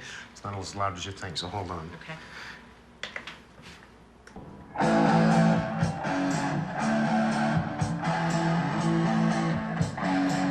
How is it? You have it on? Can't hear it. No, it's not reading anything on this side over here, except when I'm talking. So we were good? We were great. And we've done our job. I guess there's no sense in going upstairs because we've already put an STC of 18 over top of existing. Not only that, we even cut out all the boxes. We made sure we wrapped the boxes and we insulated that zone. Anywhere we opened up, we insulated as much as we could and then closed that, sealed that, and then went over top of it with the quiet rock. Just improving perfection upstairs. Now, just so we know, your low reading means it's probably under 20, 30, what? It's under 30. It's under 30. Yeah, this is not necessarily used by masterers. It's what we use just basically to get ideas for customers as they trying to identify how they would solution it. Sometimes they have the stereo inside versus the bedroom or so forth. So we actually identify, you know, what we need in the way of an STC, residual on the other side. So as far as I'm concerned, we have an STC minimum of a library. We've done our job. On this side, absolutely right. Now, one lesson about plumbing is to never over-tighten anything. Always just give it hand tight. Okay. Okay, now we're gonna go across the bottom. This is gonna hold our trap piece down or our tail piece. Now with plastic, you gotta be careful because if you cross-thread it, you'll really screw it up, right? So you make sure you're on it. Is that easy to crack too, if you're over tightening it? It's plastic. Now, because this is a flex line, or plastic, polyethylene, you want to make sure that they don't move around. That's why we got these guys to mount it to the back of the cabinet to hold them nice and secure. We're going to have shut-offs on it. And you really don't want to be throwing these pipes all around when you're shutting off the water on and off because something could possibly break, right? Okay. And always, always, always. Clean it. Yep. Always, every fitting, every joint, every elbow. Get that as tight as possible so it doesn't move. We're gonna maneuver that and set up what we need in copper. See how I come off my line? Yeah. Okay, so that's really why. It's just because it's not set perfectly. Yeah. And why you go one and back, so you stay within that groove. Small tighten, one and back. Okay, nice. Let's see how nice and secure that is now. That holds it, we can reach in. All right, and really, I'm ready to solder. So we don't want to be that hot. We're gonna turn it down low because we don't want that much heat. This thing gives more heat than a standard torch. Okay. We're gonna start from the bottom because heat rises, or hot air rises anyways. We have to sink it to plastic, right? Now, if it's at the right temperature, you see how it slipped out the bottom? Yeah. Normally, you don't have to touch the bottom, but we'll do it for safety. I just want that. Is that wet? Yeah. Just cool off that ball cock. Our compression fitting will come down. Our 3/8 threaded piece will come down and squish that into the pipe and create a nice seal. But for a backup, we want to make sure we use Teflon tape or at least pipe dope and always put it on clockwise because that's the way we're threading it with our 3/8 nut. Once you have it snug tight, leave it and see if she leaks. If it doesn't leak, you've done it well.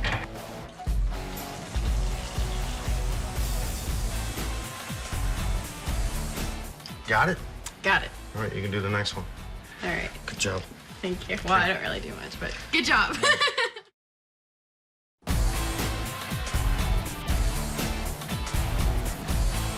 The last thing that we're doing here is requested by the building inspector, and I'm really happy to hear it. He was a really good inspector. It's nice to see good guys like that we must seal around the plate for gases coming through. Even though we did spray foam, we're not obviously spray foamed here, only up in the ceiling area. So I said I would gladly do this. I've never seen it done before, but I'm real happy to hear that he cared enough to make sure that I did it. And all it does is just help ensure the gases don't go through the inside of the home. All right. I'm done. I'm gonna go get them. Sorry to keep you waiting. Come on in. No problem. Make sure you take your shoes off. We cleaned up. Yeah, see? Nice. I believe people buy brand new homes, condos, on the point that they don't have to fix things. If it's brand new, it should be perfect. My number one complaint, issue, is sound. In condos, in homes that are adjoining or tied in or are semi-detached, if minimum code states that an STC of 50, which is your sound transmission, is acceptable, and people know this, then okay. Obviously, you know you're not going to see one hell of a difference, really, because we've chosen the same paint. We took it all down. So, you know what? Honestly, it looks the same, right? The only difference is we didn't hang your pictures, because what I want you to know is that with this quiet rock that we put up, once you put a nail into it, you don't want to pull that nail out. If you do want to change your pictures, just punch the nail in and paint over it. Okay, so just keep that in mind. But obviously, we did take it all down. We took your island out, your dishwasher, your end cabinets, removed all your drywall. We found an opening in the middle that's the crossover. And this is why we had so much sound coming through the kitchen compared to upstairs. So obviously, we closed it off. We made sure that we drywalled that section, soundproofed the whole wall with safe and sound insulation, and then put up the new quiet rock. My point is, the builder goes to the extreme of building a half-decent home, a secondary membrane on the foundation without even telling the client. That shows the builder actually cares about selling good homes. Where did they fall flat? Educating the homeowner. I think it's perfect. I think it's, just looking at it, you can't even tell that we've been here. And Well, it's painted better, really. You guys did a better job than I did. Well, we Thanks painted for your that. whole ceiling. We painted the whole kitchen, actually, the whole thing. And anything we have to touch up, we have to touch up. So let's move upstairs and take a look upstairs. If they want to make more money, and everybody wants to make money, educate the homeowner. Here's how we can make an even better home. Are you willing to pay the price? Now, what I love about this is when we did the sound test up here, we didn't find any, it was actually good. It was at minimum code, so by just retrofitting, in other words, going over top, we had to strip your closet and your bedroom, cover everything up, cut open the walls, wrap the boxes, insulated the area, and then retrofit over top with the new stuff. And you can't even tell, can you? No. No, not even. Same, looks the same. It sounds dead in here now. What's Like you that? can tell, like it's a weird, different You sound. noticed it? Yeah. Homeowners out there don't want to hear their neighbor. They don't want to smell the greasy food cooking next door. And odds are they'll pay an additional $2,000, $3,000, up to $5,000, depending on the soundproofing. And let's talk about air in between the two homes. Now, in the bathroom, did you notice any difference since I've been working on your home? Yes. Big difference, actually. It was cold the past couple of nights, a few days ago, and the floor is the same temperature all throughout the washroom. Usually it'd be much, much colder near the cabinet where the window is and stuff, and now everything's the same. Knowledge is there. Using power of information to the homeowners as a builder or developer is going to educate them to the point where they now have the choice to spend a little more money in the right place. Now, this is different. Beautiful. Do you like it? Holy man. Look how nice this is. Actually, you know what? It looks really good. Beautiful, I do beautiful, like it. beautiful. I love it. Were you nervous at all? No, it's just I saw some of the primer, which is a much, much different color. So Yeah, it should be- This is a big surprise because it's not at all what it was. Thought it's gonna be darker. much, We're much glad that it's darker. not as dark as we thought it This was is gonna be. exactly what I wanted, and to see it on the walls is nice. I love that red room. I've been wanting to paint it. I've been putting it off because it's a dark color. So much work. It looks. I'm extremely, extremely thrilled. I love it. I'll come and do your house. You got a deal. Let's go see the garage. We do the job. Sure, everything looks good, but it looks the same. The homeowners were thrilled to death that we painted the bedroom upstairs red. You know, so I got a smile out of them, because what else was they gonna get? It isn't about what we see, it's about what we don't hear. That's the difference. We removed your door opener, we removed the ceiling, we removed absolutely everything. And once again, I was extremely frustrated because I see what they always do, the way they insulate the room above the garage. Not only was the vapor barrier not taped, and they don't get away with this, but they ran in a hot line and a cool line. So that's when I brought in Alex. So we sealed up everything, we put it all back together, installed everything, plastered it, probably 2 extra coats. So it was a nice finish. Even the walls in here, you can tell that you guys did it because it's finished nicer than some of the walls in the house. Overall, the experience has been just fantastic. It's been great. Everybody's wonderful. I think I'll miss everybody and I'll miss the coffee in the morning. I'm gonna be on my way. All right. Absolute pleasure meeting you. I appreciate And you're gonna come to my house and paint, right? Yes. Okay. Yes, I will.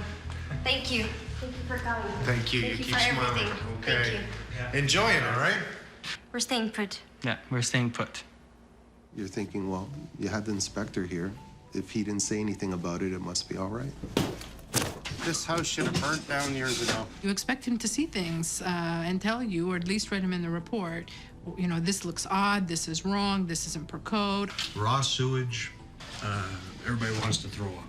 According to him, it's a solid house with good bones. I am absolutely disgusted with this home inspector. The inspector never caught any of it, so we were oblivious to it. Oh my God! It's carpenter ants. I like the area, I like the house, I just don't like all the problems. I have so had it with this house. Oh, yeah, baby. Mike Holmes. On the money.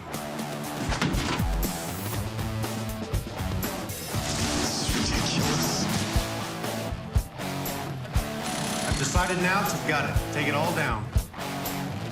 My contract love. Me too.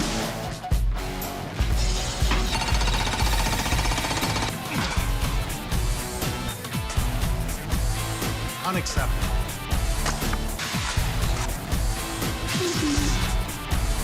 God, I love my job.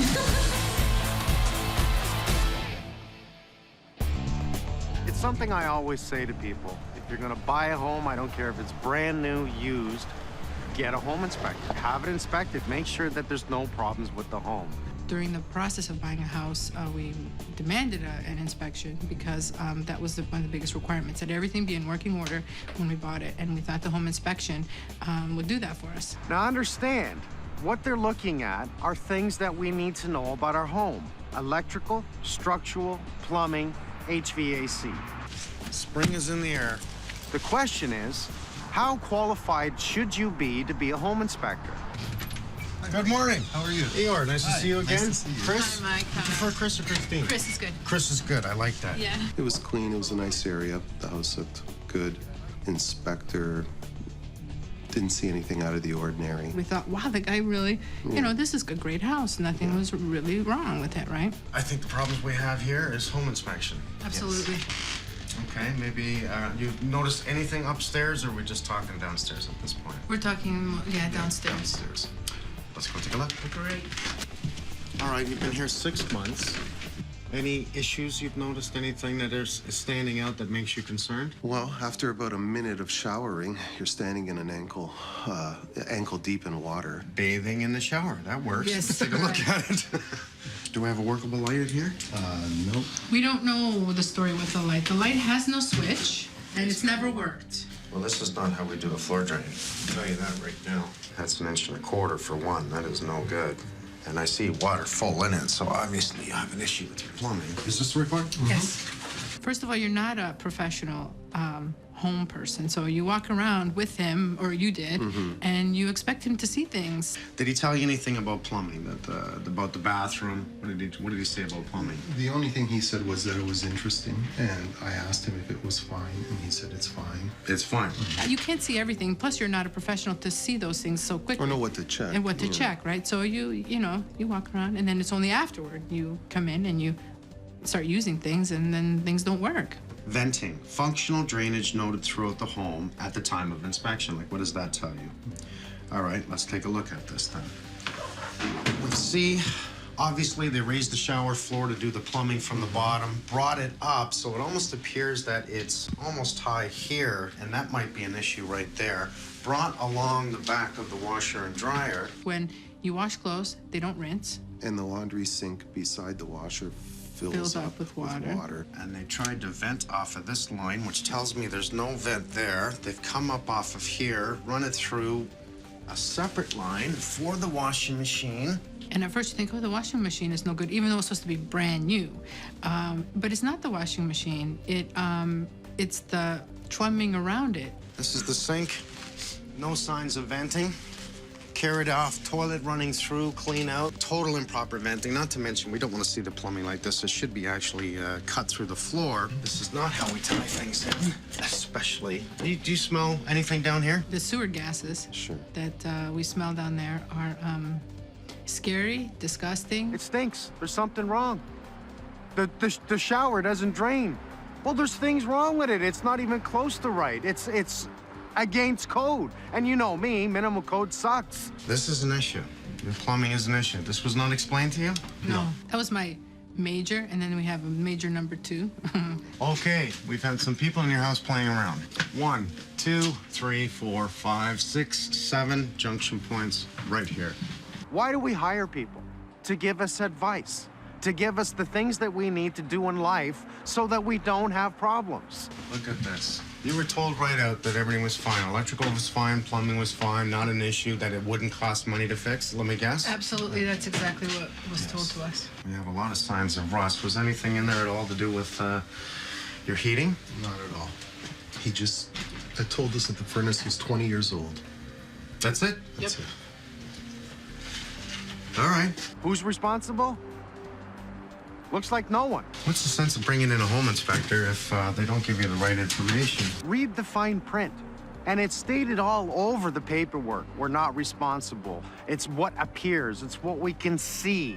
So they don't lift things. They don't punch holes, which I understand. Nobody wants holes punched in their house. But when it's right there in front of you, you should be able to explain there's an issue. Can we show you the lights before you leave? What lights? The pot lights. The problems with the pot lights. Sure. Electricity pops out a lot, right? Yeah, we get breakers. I don't know how to explain that, but you know what I mean? You're up here, you have to go down there and flip the electricity. The pot lights come on and off mysteriously, and there's a one pot light that burns out bulbs all the time, regardless of wattage.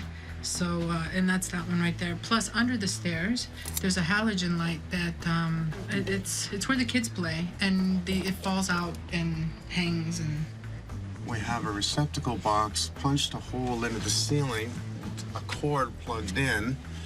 Okay, I wouldn't like the kids playing with this. Look at this, we even have an on-off here.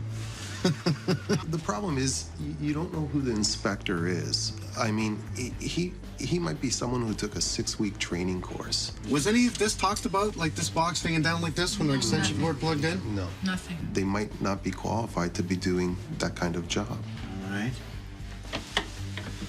Where's your duct? Where's your heat? We don't have one in the kitchen. You don't have heat in your kitchen? Did you know you require heat in your kitchen? Well, you know, there's got to be a register in every room of the house. Sure. Was this in the book? No, I don't think so. Oh, give me a break. I'm gonna come in, I'm gonna take it apart, I'm gonna bring in a licensed electrician, a licensed plumber, I'm gonna bring in all my guys. We're gonna fix it for this family. They just put out enough money. They don't have the money to do this. We're gonna help them. We're gonna make it right. Once I rip it apart, I'll bring it back in, we'll take a look, and I'll tell you what I have to do to fix it. Okay, great. Okay? But don't worry, we're here to fix it.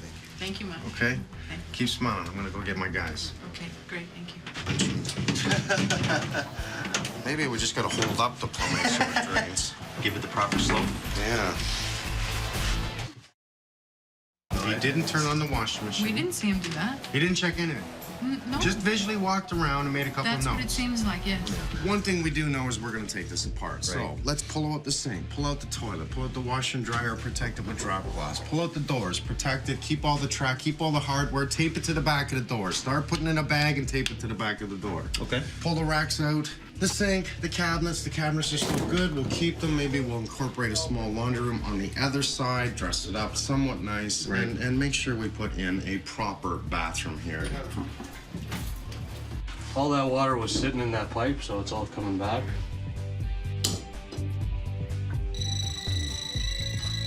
It's not dead. Check this one for me. Possible that those are hooked together? Is that it?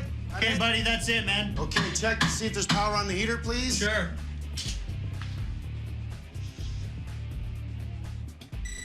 Okay, there's power in the plug. There doesn't seem to be power in the heater. What? I shut off the dryer, which is the 30 amp breaker right here. Here's the dryer, and it disconnects the heater. Where's the junction? Drop the ceiling, please. Okay.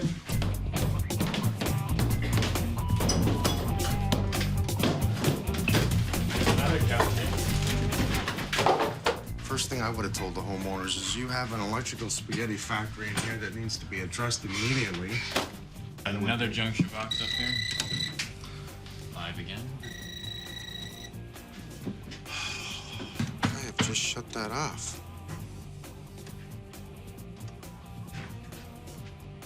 Like, why put an electric heat? We got a furnace. It's a small house. Tie into the electrical, tie it all up. I don't even know how they ran this thing. There's a freaking furnace here. 1, 2, 3, 5 more over 4. 5 more over here? 8. We have 8 junction boxes in this one little, what is this? Half of the 8 by 10 room. I shut you off. You've got to be kidding me. No. Here's where they tied in the 220. Yeah. They brought off other lines off the 220, came down for the dryer. That is totally unacceptable. Totally. Now, here's a wonderful example of what we don't want to see. Not only is this line tied into that box over there that represents a 220 volt line, they've even marked it as a 220. Okay, I've already disconnected it. So what'd they do?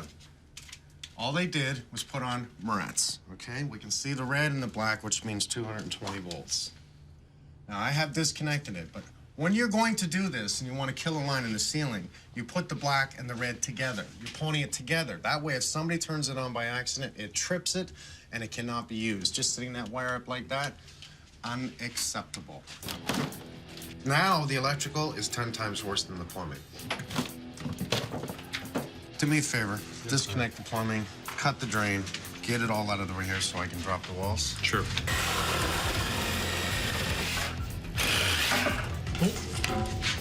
No glue. Well, connected one down there. Uh-oh. Water still in this one. What a smell. Oh. This stuff's just falling apart. Even if it was all glued properly. It's hard to talk. Everybody wants to throw up. But this is what happens when you don't vent your plumbing, you don't your plumbing drain properly, you don't glue your joints, you don't. This is what happens when you have a handyman do the plumbing. I don't really like the smell. Let's say we get these pipes right out of here. That's good. Okay. This washroom is as good as a closet. They should have used it for storage.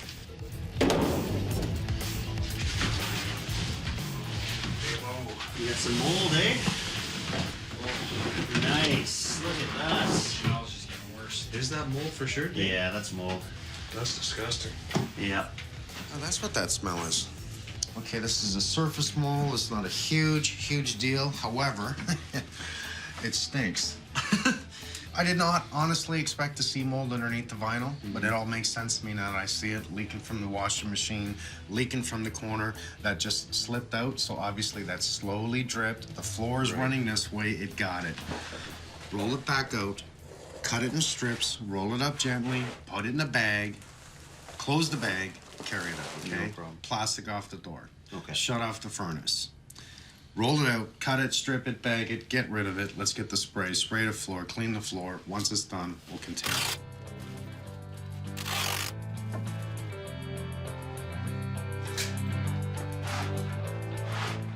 I have a lot of mold that I have to clean up, and I would bring it down to show it, but I'm concerned for your kids. So is there any way is there a place you can go for the night? Yes, we certainly can. Because I'm going to be doing not only a major cleanup, but I'm going to be doing a spray over top of it to kill the contaminants. Okay. And reading the directions, it says you shouldn't use around children until it's dry. Okay. So if I could actually get you to pack up and leave? That's fine. Yeah, absolutely. Not a problem. Not a problem.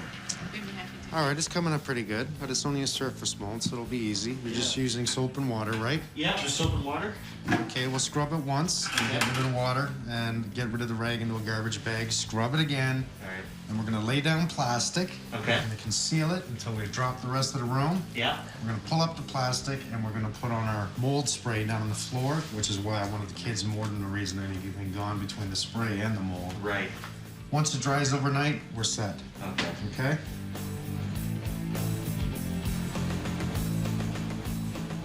This has got to be the worst electrical I've seen in one small area. The worst I've seen. It's funny because when I was cleaning out the basement yesterday, I complained to her. I said, you know what? Something smells down here, and it doesn't smell right. It's gonna be hard to tell a point to stop fixing the plumbing here now. It's one of those houses where it's been tied in over the years here and there. Everything's loose.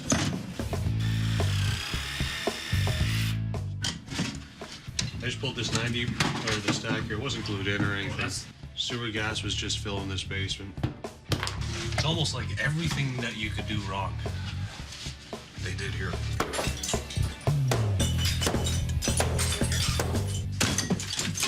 Look what they filled it with. Plastic. Is that a plate on there? It is a plate, eh? It's live. It's live?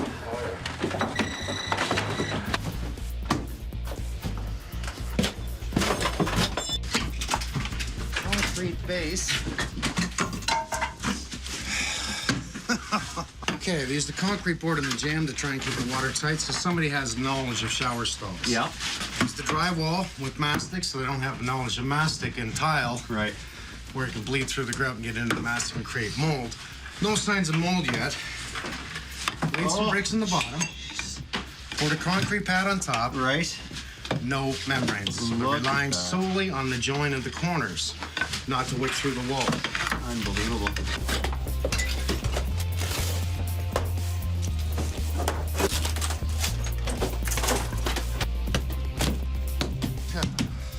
I've never in my life seen so many junctions in one room.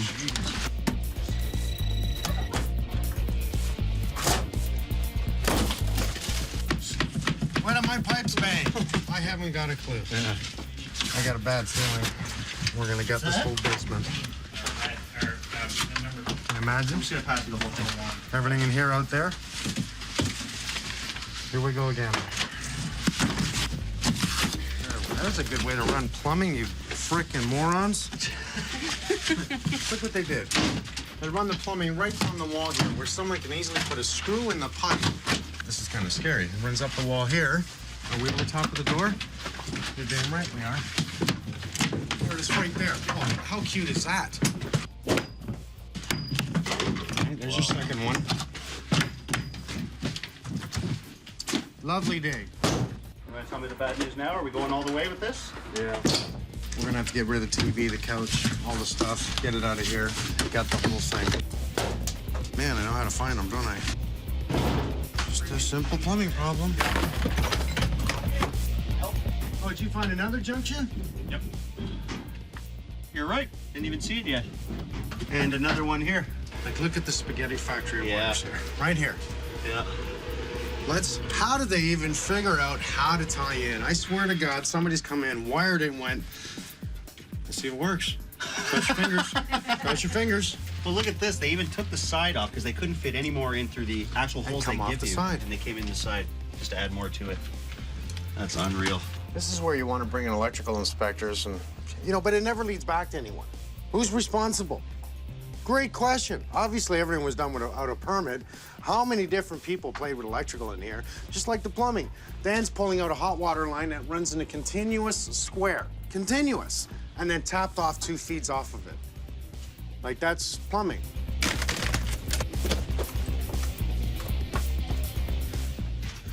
Why don't they just put up another layer?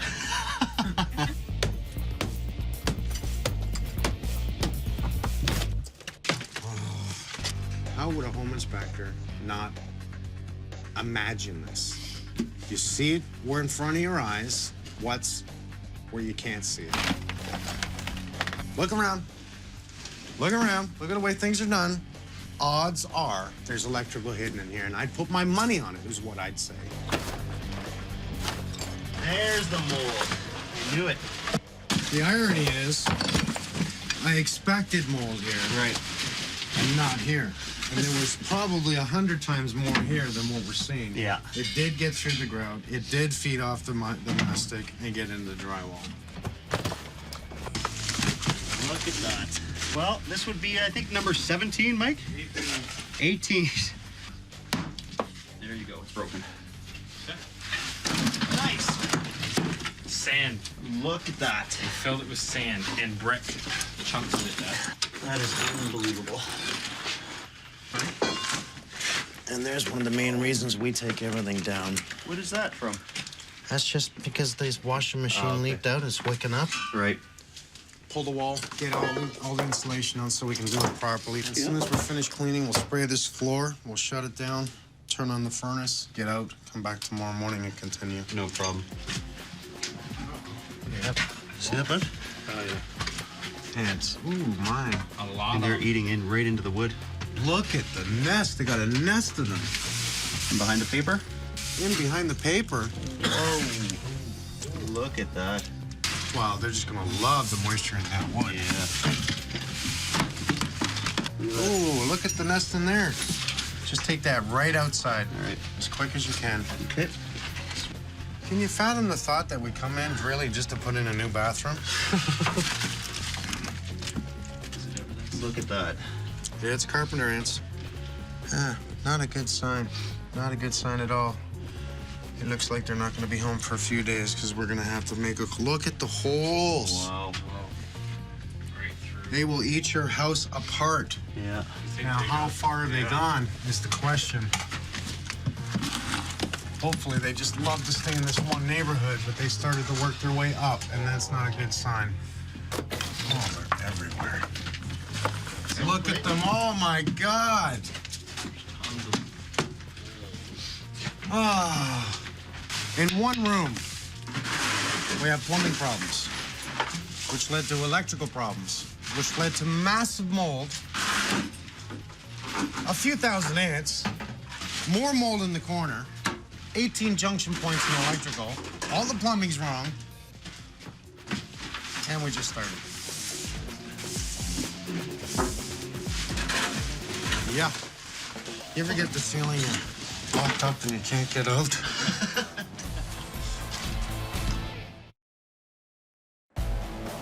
That's one room in that bin. One room. This is the drain. This is the drain. This was the vent for the washer and dryer. There we go. Yes. Yeah, but where does that go? They've capped it. They've capped it, right. It's capped right there. So now, did they put that T in, or was that T in there for something else? I don't know.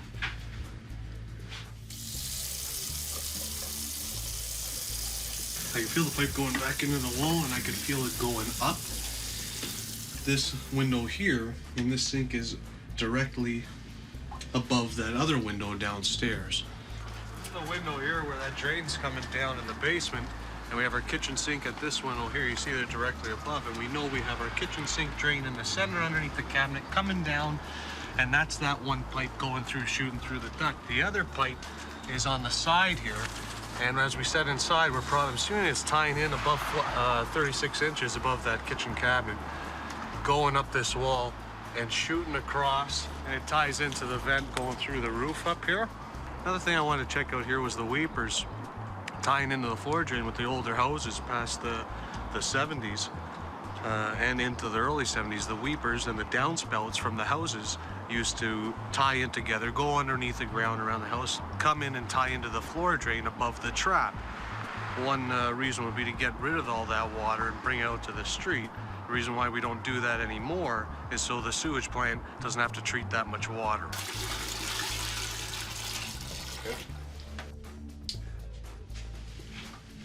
All right, that's tied into here. Yep. Standard weeping, double line going out, ties it on the outside.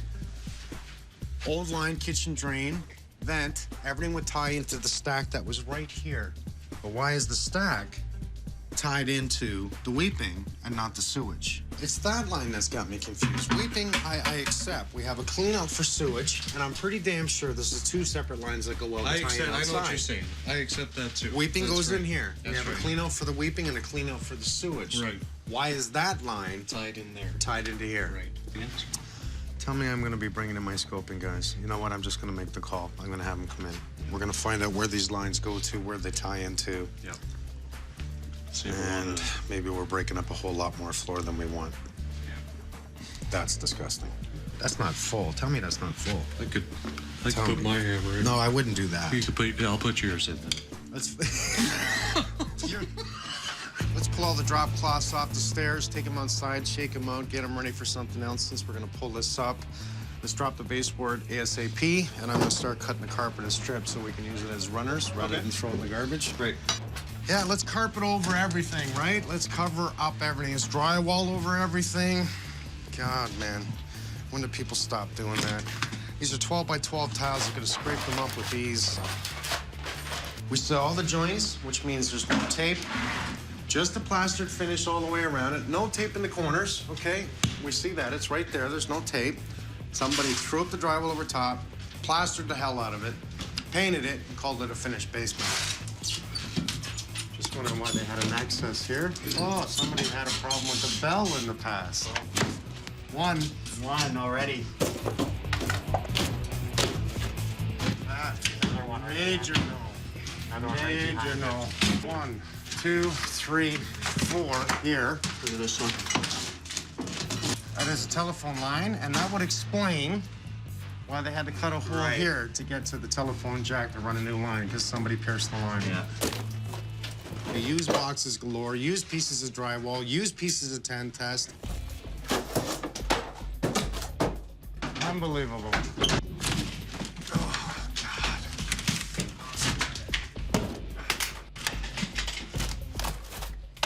This should be a double gang box, not two singles. Obviously, no intelligence here whatsoever. And again, is there any intelligence anywhere here? No? Started demoing the other room. Mike had a feeling that we were going to find some more ants. So, you know, we didn't find any in the rest of it, and we were pretty happy about it. But as soon as I come under the stairs here, I seem to be coming across about 20 or 30 at a time, and we can see as they're eating through the wood, they actually leave debris behind, and that's what that is there in the corner. So this here would indicate a lot more. So we're getting closer to them. You can start seeing them all moving in behind here. There's a couple there. Perfect timing, because we just found some more ants here. Not a ton, but at this point, you know, we're gonna keep looking. But let me show you in here first, where it all started with the bug problem. We found a mother nest right here yesterday. It was phenomenal. Had to be 1,000, at least 1,000. They came in through the holes like crazy. We got it down quickly, tried to get as much of the ants as we could, and then we sprayed like hell. Once we thought there was none left, well, sure enough, they jumped out of the hole and committed suicide. Sure. Concern, you know, we have the deck right there. That's what I'm thinking. If they started here, will they get into the deck? And sure enough, we started to gut the other side, and we're now starting to find the ants on the other side. Now, I got a question for you. Carpenter ants normally will stay in an area that's moist with the wood because they have to feed off it, right? Absolutely. They actually don't feed on the wood. They live in the wood. When you get wet or damaged wood, it's a lot easier for them to nest in, to tunnel, to make damage, as opposed to new studs. So what they did was they made a home here. Absolutely. Okay, unlike termites where they actually will feed through the wood, is that correct? Yeah, termites will feed on the wood. Carpenter ants will nest in the wood. Okay, so far so good. We think we've got this. We know we have more issues over here. Does that possibly mean another nest? It's very possible. This could be the mother nest here. You may get sometimes in different situations satellite nests where they may move a little further down depending on the situation. Sometimes they outgrow the area and they have to move a little further down. They may go up. Towards the end of the day when you're all done, we'll do a good residual spray. We'll probably, if you found a lot coming out of here and there's already holes here, they may be in the brick as well. So what we'll do is we'll drill some holes, and what we'll inject is to kind of help flush them out. If they are in there, more will come out, and then we'll know. Which means the possibility is they could be living right within the whole void. It's possible, but if you found the nest on this side of the wood, they prefer to be there rather than in the brick, because the brick is going to be colder. Makes sense. Let's have a warm home.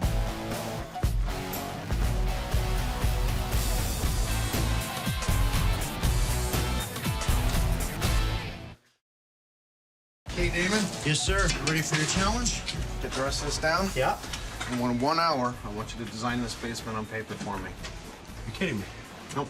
Bathroom? Yeah. Total, laundry room, rec room, usable space. Show me what you can do. Done.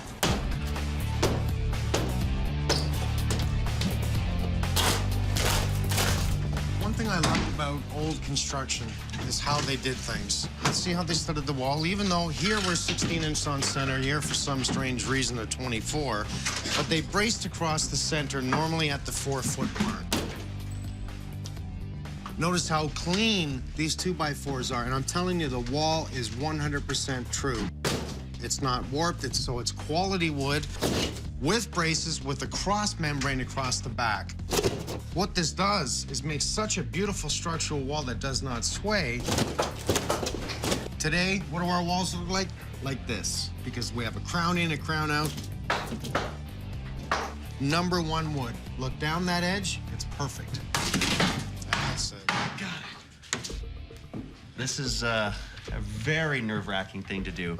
You know, Mike's done them for the since the beginning. So for him to actually let me do this was very nerve-wracking to begin with, and I just hope he likes it. Giving him the opportunity to design this himself helps me teach him on how to think ahead. That's the whole point in this business, is I have to think 10 steps ahead. Come out of here, boys. Good luck. 59 minutes. It's helping him understand how I see things. And it really, in the long run, it teaches him. 58 minutes. Okay, we have our standard floor drain. Okay, we're very, very sure that the weeping system comes off here, which would be the weeping tile outside. I'm assuming in the past there was a vertical stack up to about this height, and the sink came off, and the washer and dryer were over here. I would take it the laundry tub was here. So it would be a small 4-inch that came out of the floor, where we have a 3-inch over there. I guess the idea is to pull the insulation, see how that ties in, because we know we have the clean out here, we have also the sewage here and the clean out here, and we know that within so many years ago, there was 2 lines that went out, then they tied in outside and went out to the sewage, correct? Yes, and depending on the age of the house. And depending where as well. And where, yes. So I need you to visually see everything in the floor here, and especially because when we had the toilet flushed and we could see the clean out from this side, it backed through. Okay. Okay, Chris, go ahead. Going through the trap now. Going swimming. Going swimming. Here we go. This is tree roots. That's nice. That's common with the clay drains. The tree roots will grow in between the cracks in the clay pipe where they're joined together. Well, there's just a lot of crap in here. Okay, hold on. We should be coming to the clean out area. You see it now? Yeah, you can see the There's a Y here. There's a Y. That's our feature. Now that could be the there is a downspout in the ground on that corner of the house. So that could come over and tie in. What do you think? That is coming off of the right-hand side. You know what we can do? Let's just flush the toilet upstairs. There you go. Okay. That's your stack connection, yeah? Now you notice how that isn't really racing out, is it? It shouldn't be coming back towards us like it was either. It did. So we know that that's fairly good.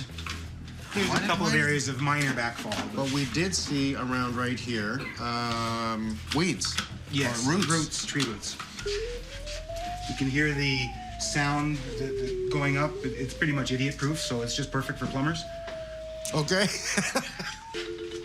Jackpot. You're picking up right now is the end of it? Yes, on the end of the camera is a transmitter, and this has a series of 6 antennas built in, picks up the transmissions, triangulates the position, and right now our camera is directly below us here, and we're 12 inches deep below the floor.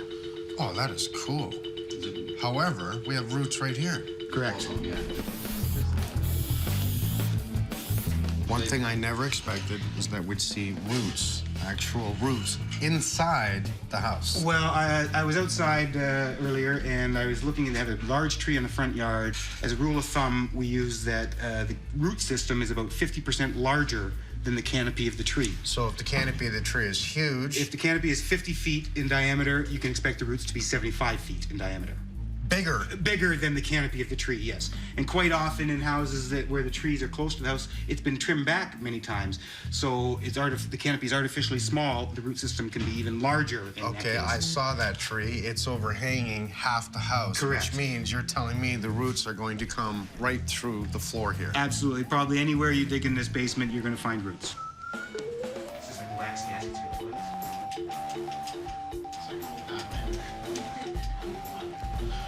How do you shut this up? One room, I don't get this. One small bathroom. Wouldn't got a house in a day. Not this place. Okay, so from what started from a smell, led to many things as we started to come down, and we noticed that obviously the plumbing was incorrect. We saw a few electrical issues as well. So as we started to take things down, let's look up for a second. Junction point, junction point, junction point, junction point, junction, junction, junction. Considering how many were in this room, we're talking 18 concealed junction points in this room alone. The more we checked into the electrical here, the more I went, oh my God. This is the worst electrical I've seen in my life. Yeah, I wasn't expecting this. Neither was I. Not at all. I brought in my HVAC guys. Your furnace is 20 years old. We also found that the ductwork above it, which leads to the second floor, has been disconnected, and you have major heat loss right there above the furnace. I wasn't expecting this. No. No way. I just thought, okay, well, you'll find some mold. When we pulled up the vinyl floor, we found your major smell. We had so much mold, this whole floor was nothing but mold.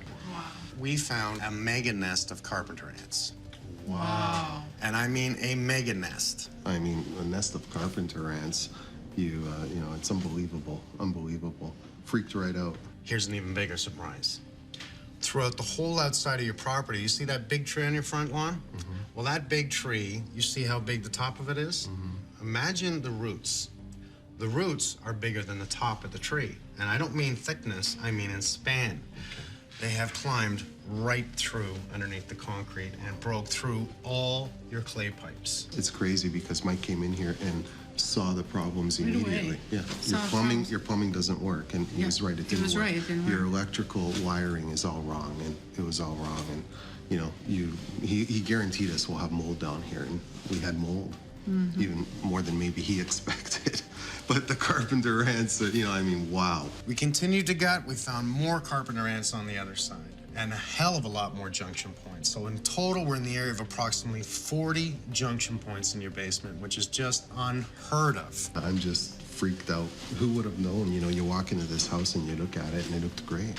And it didn't take Mike long to find all these problems that should have been caught, or at least some of them. All the signs are there. There's something wrong. Someone's played in here. And that's what we can see, especially on the side that wasn't touched, in other words, finished. But we could see the electrical and plumbing that says there's obviously foul play here. You know, it's different when you buy a fixer-upper. You know that you're going in to buy a fixer-upper, right? But when you buy a house that, after the inspection, it's great. There's nothing wrong with your house. And you come in, and all of a sudden things start not working, this is bad, whatever, the shower doesn't work. Then you start thinking, well, and maybe it's not so good. Maybe it's not the house I thought I bought. Yeah. We're going to make it warm, safe, and sound. And we're going to turn it into a much better look. Thank you. So don't worry, okay? Sure. But please, I need you out for 2 weeks. Yep. Starting today? Yeah. Yeah. Okay. Okay. Basements are scary places. Now I know why the kids don't want to come down here.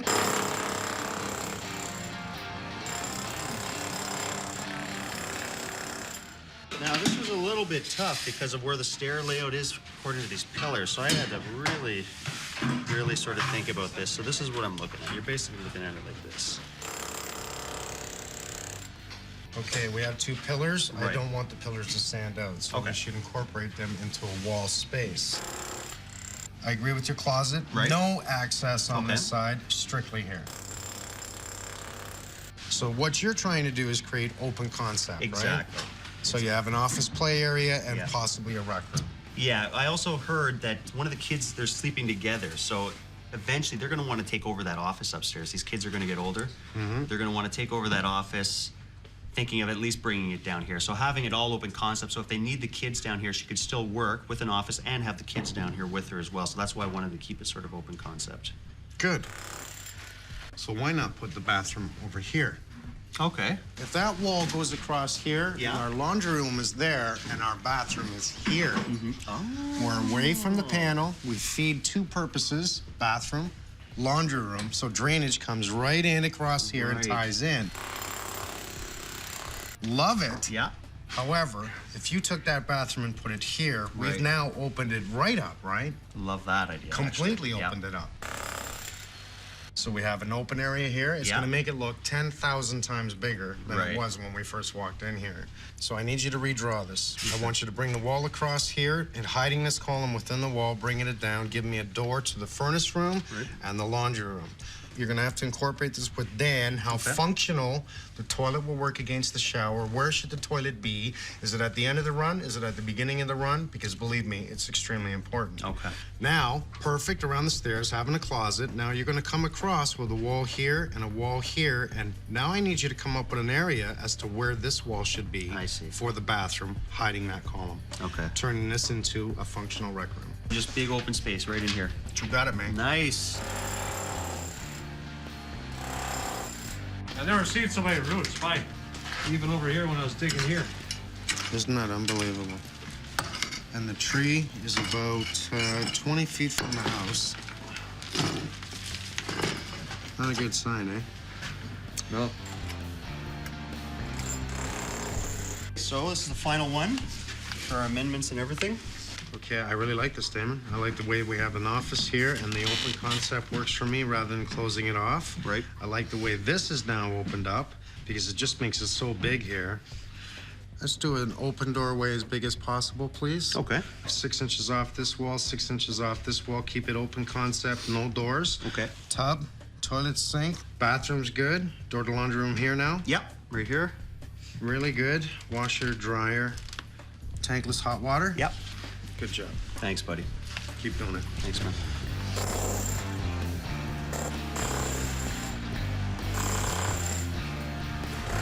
You know what, Mike, with all due respect, I'm not going to bother tracing this down. You know what, I'm actually going to pull one of your lines. Take it all down. We want a safe environment for the children down there because, you know, they're always getting into things down there, and we want to make sure they don't get hurt. First things first, there was a bathroom in here, shower in the corner. As we started to take things down, because it all started with a smell, that's when we started to notice the electrical was beyond the plumbing. Take a look. We're used to seeing the junctions like this, right? Well, yeah, if this was all concealed, it would be against code. Okay. Because they all need to be accessible. So when you end up placing this one as high as you just did, you're telling me that you're planning on drywalling from here to here, and that's all going to be left up high. Against code. We had a wall in here. We had the shower on this side. That was a covered up box. Nice. Probably live behind that? And that's mastic. Yeah. Nice. Yeah. This was all closed in. Even these junction boxes here? Yep. Okay, all these boxes were concealed behind, and these pot lights were put in. That's correct. This was brought on the outside, or was an additional box? Oh, it was in the wall. This is where the shower was. No, you've got ungrounded lines on these brown ones here. These are all ungrounded. They ponied off for this to run the electrical heater and the dryer. Brought in 2 other lines. Let's follow these lines for a second. These 220 lines. What do we see here? It's a 220 line. Just hang. It was just like that. What's the matter with this guy? This ground, you're gonna see these everywhere, Frank. Everywhere. What? They ran an independent ground to ground certain items that obviously were not grounded. It's everywhere. This cab tire, they ended up leaving this behind as like extension cords. You use that to make extension cords.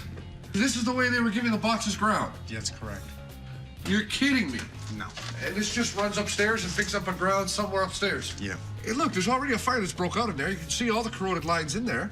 You see all that blue stuff or greenish stuff? Yeah. That's all oxidization. It's already happened on that copper line. It's inexcusable. It's common sense. You got 3 wires trying to go through here. One's gonna go outside. Like, use your head. I'm just overwhelmed with all the other stuff. I'm allowed to say stuff. I can't say what I want to say. The other things that are here, like, no, and I can't even fix it. I have never seen this many junction boxes in a basement till this day. This here, it's grounded in the panel. Yeah. Followed it back, goes over towards the furnace. It's connected again, and it's wrapped around BX. Now, I don't know if they're trying to use that as a ground.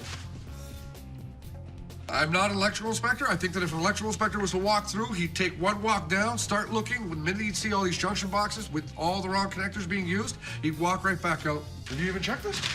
Tried to follow it. I don't know where it goes. Nice commercial. This is for motor starting switch. Beautiful. In a house. This guy just found any scrap he could and just used it. What am I inspecting? What am I inspecting? It's, you know, I'm inspecting a home fire just waiting to happen. It's a circuit. It's a dedicated line that comes into here and then it goes nowhere. Nowhere. Unless they're using invisible wire. Unless. That's it. I quit. Okay.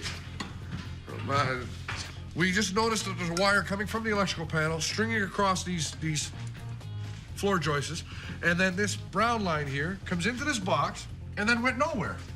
Like it just disappeared. There's nothing coming out on the other side or whatever. I shut that down. It's its own circuit, which is Yeah, but see where it goes? Nowhere. No. It goes somewhere. Oh my. It comes into here and up. And the funny thing is, I turned around and said what you said. It's going nowhere. These idiots just, I don't know, maybe they were planning on using it later time. So Joe said, no, let's open it. He opens it and there's a line in there that's going into the cold, into the ductwork. That's hot air. It's hot air. Yeah. And around it as well. Come on. I'm thinking we start in that kitchen, get the necessities wired, bring them here, leave extra wire, temporarily run those, then just kill the rest of the house. Can I retire after this one? Can I get you a beer? Can we go for a beer? Please? Two. Let's go for a beer. Something strong? Let's go punch the line then. Strong. Let's go for a beer. Joe, let's see what we can do, Joe. You're thinking, well, you had the inspector here. If he didn't say anything about it, it must be all right. This house should have burnt down years ago. The whole house needs to get rewired. There's no ifs or buts about it. You expect him to see things and tell you, or at least write them in the report, you know, this looks odd, this is wrong, this isn't per code. This washroom is as good as a closet. They should have used it for storage. According to him, it's a solid house with good bones. I am absolutely disgusted with this home inspector. The inspector never caught any of it, so we were oblivious to it. Oh my God! Yeah, it's carpenter ants. I like the area, I like the house, I just don't like all the problems. Oh, yeah, baby. Mike Holmes. On the money. This is ridiculous. I've decided now to gut it. Take it all down. Mike Holmes, I love you. Me too.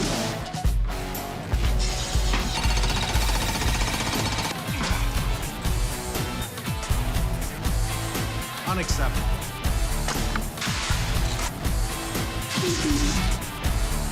God, I love my job. It's something I always say to people. If you're gonna buy a home, I don't care if it's brand new, used, get a home inspector. Have it inspected. Make sure that there's no problems with the home. During the process of buying a house, we demanded an inspection because that was one of the biggest requirements, that everything be in working order when we bought it, and we thought the home inspection would do that for us. Good morning. How are you? Eeyore, nice to see you again. Nice to see you. Chris? Hi, Mike. You prefer Chris or Christine? Chris is good. Chris is good. I like that. Yeah. The question is, how qualified should you be to be a home inspector? Inspector didn't see anything out of the ordinary. We thought, wow, the guy really, you know, this is a great house. Nothing was really wrong with it, right? Drop the ceiling, please. What they're looking at are things that we need to know about our home. Electrical, structural, plumbing, HVAC.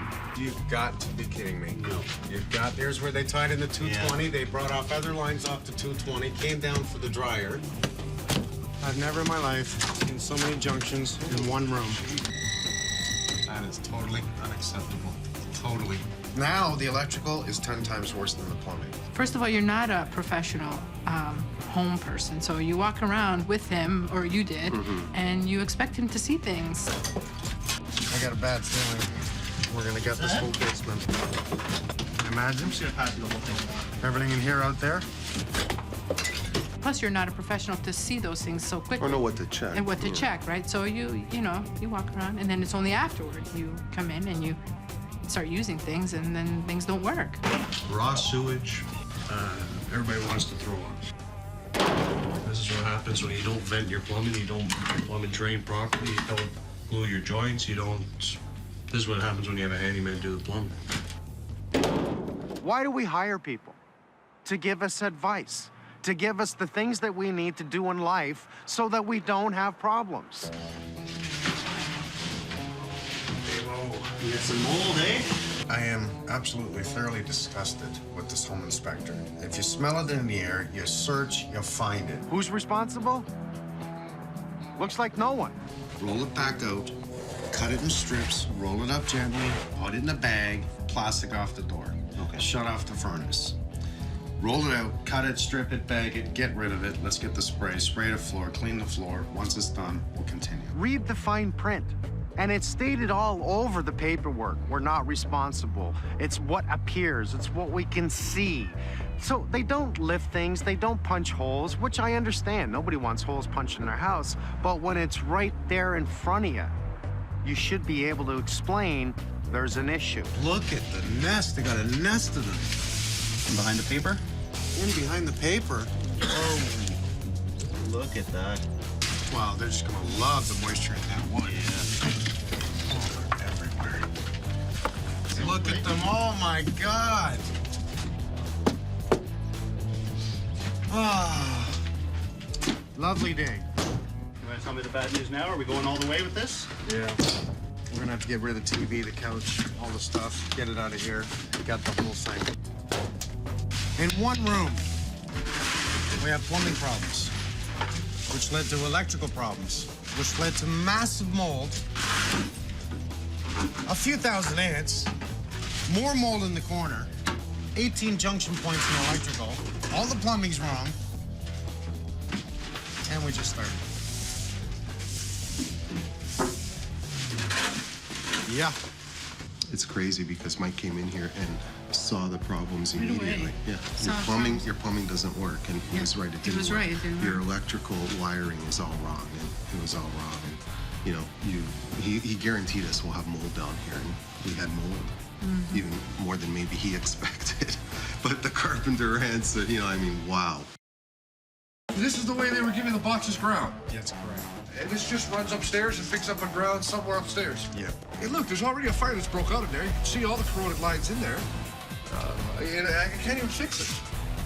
Well, now that we've completely gutted the basement, a little more than I expected, we're gonna get ready to rewire the whole house, all new plumbing, and I've given Damon the task of redesigning a new basement. So this is the final one for our amendments and everything. Okay, I really like this, Damon. I like the way we have an office here, and the open concept works for me rather than closing it off. Right. I like the way this is now opened up because it just makes it so big here. Let's do an open doorway as big as possible, please. Okay. 6 inches off this wall, 6 inches off this wall. Keep it open concept, no doors. Okay. Tub, toilet, sink, bathroom's good. Door to laundry room here now. Yep, right here. Really good. Washer, dryer, tankless hot water. Yep. Good job. Thanks, buddy. Keep doing it. Thanks, man.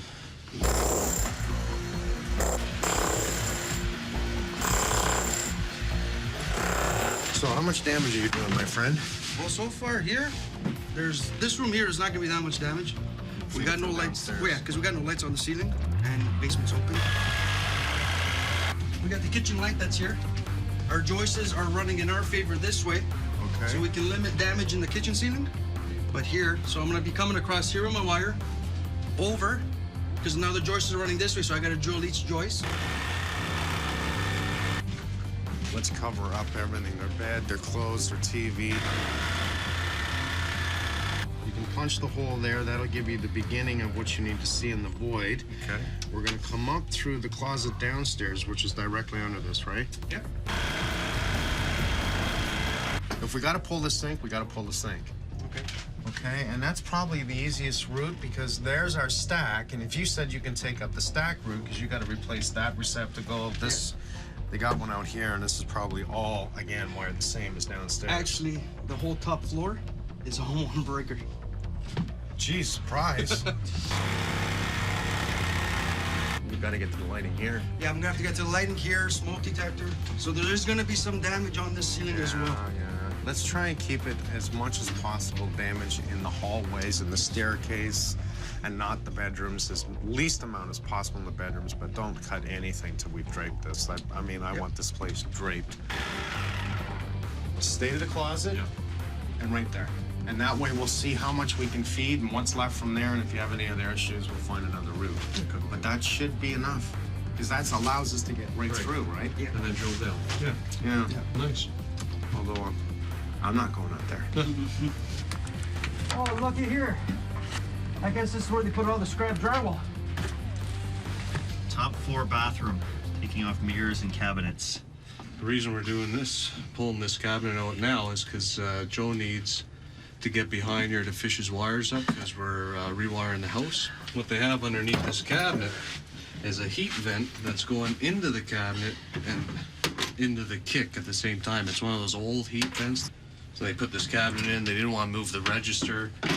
So when you look underneath the cabinet, you have half the vent coming into the cabinet space and half the vent going into the kick plate, trying to vent this washroom, trying to heat it up.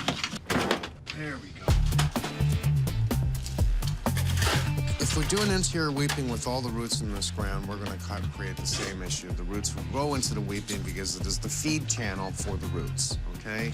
Let's do a solid pipe. We're going to do it across the front, the driveway. Let's embed it in stone to allow a secondary drainage bed, which leads to the sump pump. Let's do it. Okay. That stinks.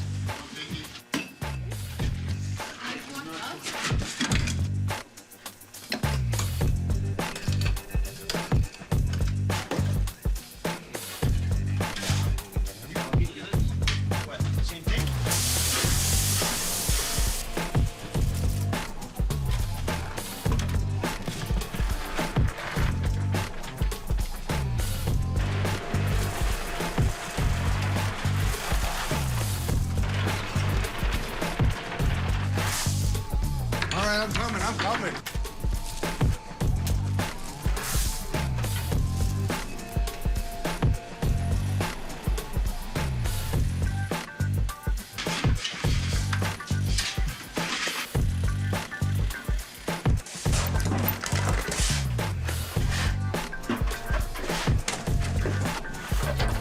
Lots of plumbing here, everything. I'm about half done.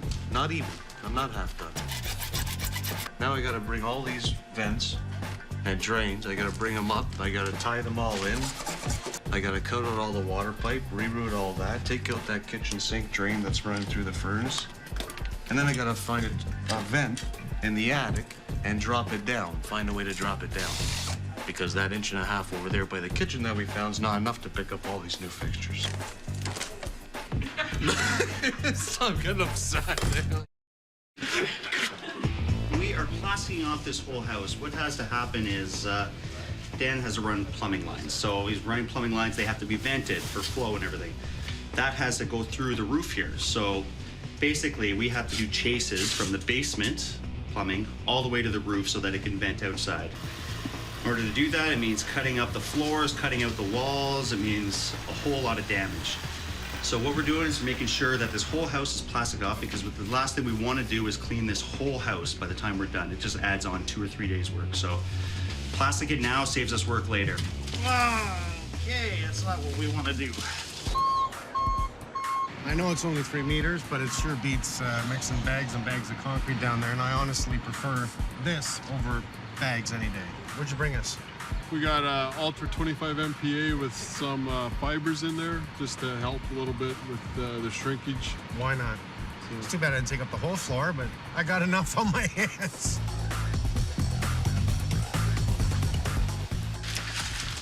Oh, are you kidding me? There's no way I can do full buckets of noise.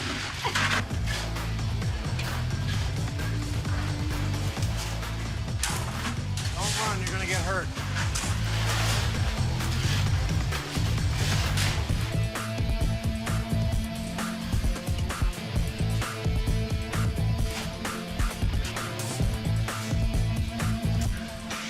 you look here, we see a crack, right?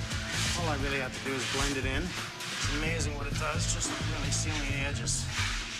To me, it's purely aesthetic. It's not necessary, but you know, I don't mind taking the extra 5 minutes to making it look good. Sorry. I'm stuck. Pull me up. Nah, see? It's too wet. How about your boot? How you doing? Pretty good. Excellent.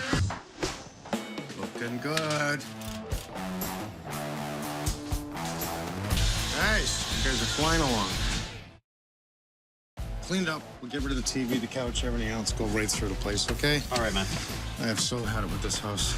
It's a circus here today. There's people everywhere. There's stuff all over the floor. We should really be cautious about tripping hazards here. I'm gonna have Gary and Brian remove this duct line here so we can get this wall in. Dan's continuing the ventilation, air behind water, which is very important.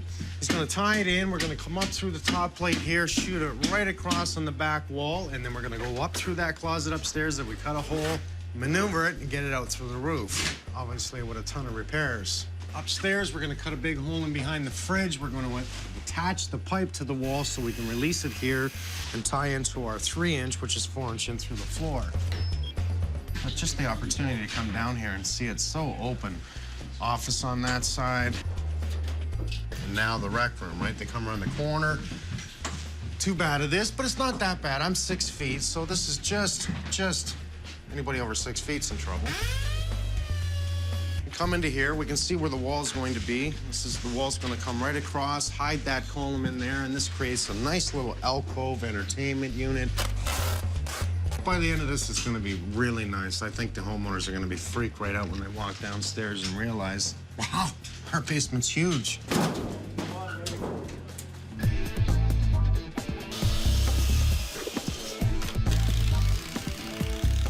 I am on the opposite side of the crown. Here's the crown of the lumber. We always choose the straightest possible lumber that we can get.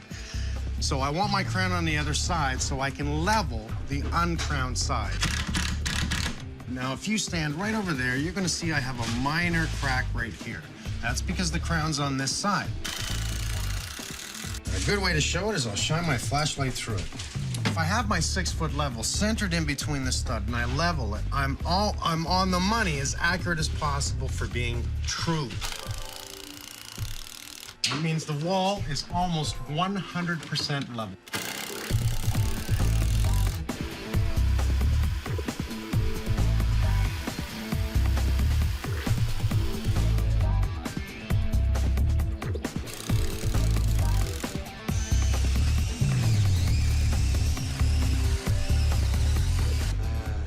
Nice. Joe just called me over to take a look at how he was going to rewire, which we're assuming is the gas fireplace upstairs. And we're going to also assume that it runs on a fan, which we don't know yet.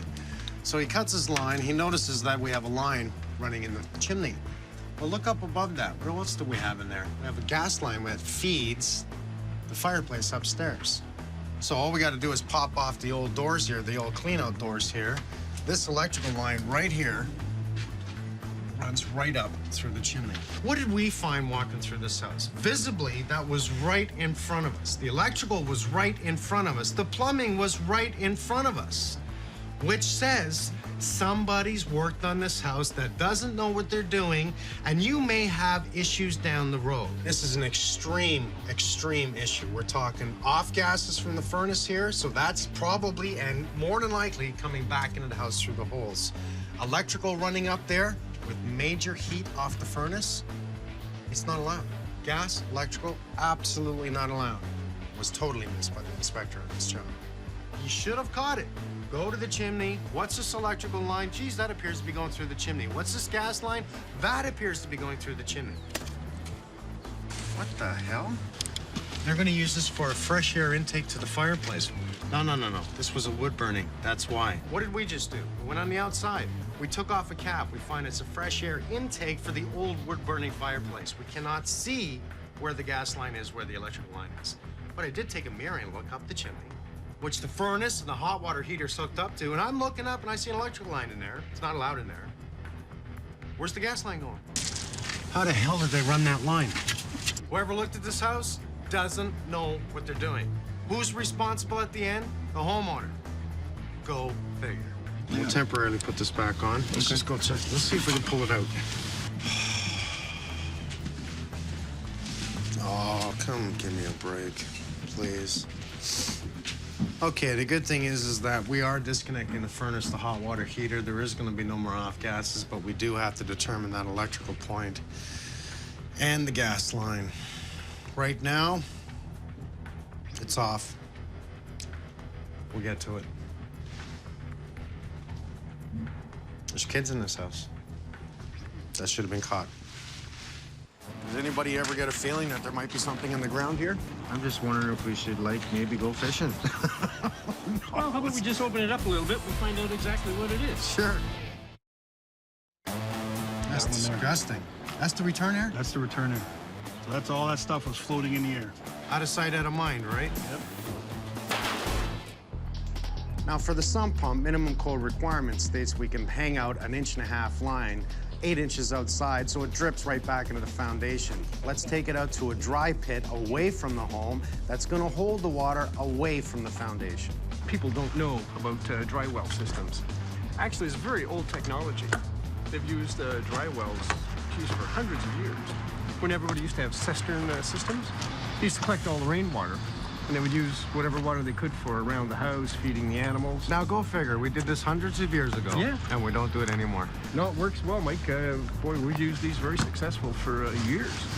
Well, it sure once beats running it we- outside the house and putting it right back in the foundation again. Well, yeah, and it is a problem when you're doing additions and that, and the city does require a sump box installation. That is the problem. Why is it not minimum code to bring it away from the house? Now it's minimum code to pull your downspouts out. It's within code anyways, no longer in the weeping system. So if we're trying to divert all the water away from the house, why did they make the code that you can drop the sump pump right outside of the foundation? Well, I'm not exactly sure, but for some reason, the building department stops short of putting in a sump box.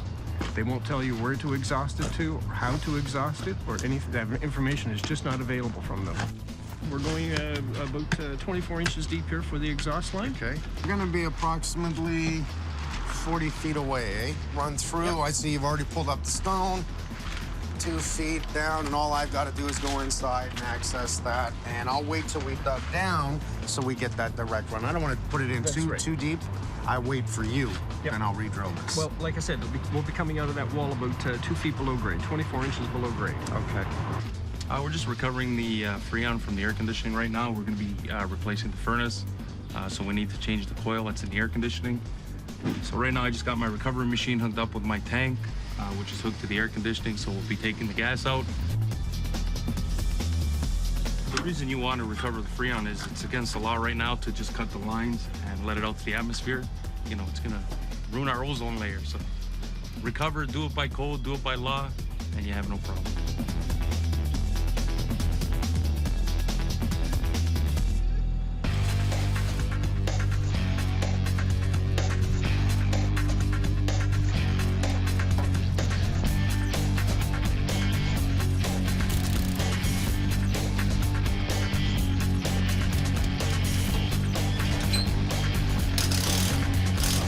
This is Ipex Aqua plastic polyethylene pipe.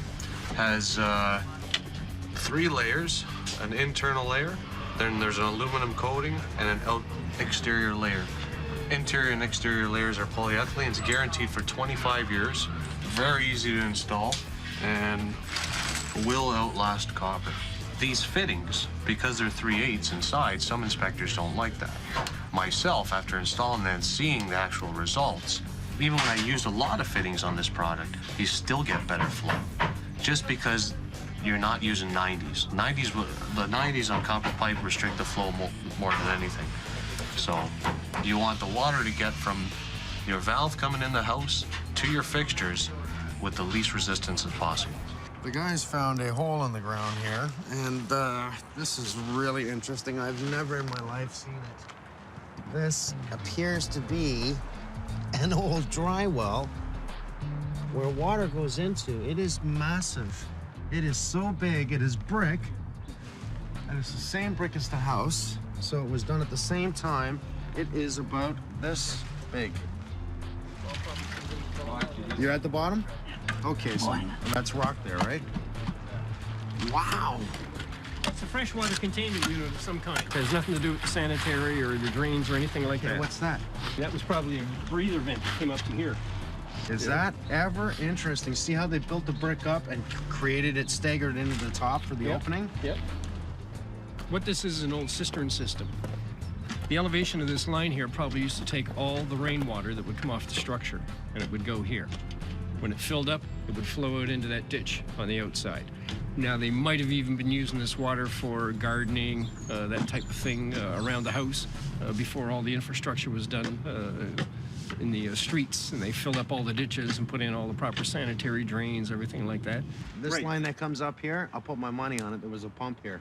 Oh, absolutely. And they would pump the water to use this water. Yep, they would use this around the yard, and back when they built these houses after the war and that, there would be no way that they would use tap water for watering the gardens or anything like that. They would have still been using the same old technology of well water. If we can collect it and use it, let's use it. I can't believe that's exactly what well this it was is for. preserved. Amazing, eh? Try to lay it in pieces if we can, not all in one big pile. Yeah. If you want to put in a layer of concrete and then a layer of dirt, layer of concrete, layer of dirt, just so we don't get any big holes. We're going to dig up down here. We're going to prime the wall, patch it, put the drainage board, the rubberized membrane, everything on the wall, because there is a crack in the wall from prior frost damage. First thing we do is we clean down the wall after we've excavated the area. And then we put our first layer of primer on, which is a bonding agent for the tar. And then once it's dry and sticky, we put our tar on. And then after the first coat of tar, which is usually 1/8 to an inch thick, we put the first layer of mesh, which is this. And then after the mesh, we put another layer of tar. And then after the next layer of tar, we put another layer of, a layer of plastic to hold everything in. And then after the plastic is on, we just go ahead and put our drainage board on and our top straps and seal it all off.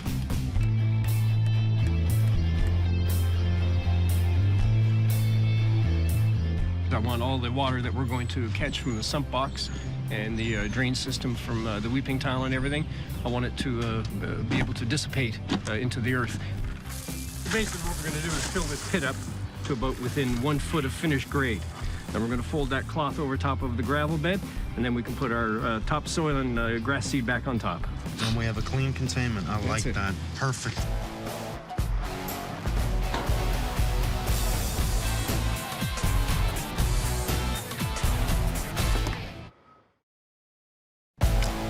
Who would have thought buying a house would cause so much problems? This job is becoming extremely a pain in my butt. We're just taking out the old air conditioning right now. We're going to be replacing it with a new one. But unfortunately today, it seems like it's raining a little bit. So we're going to have to come back and install the new one another day.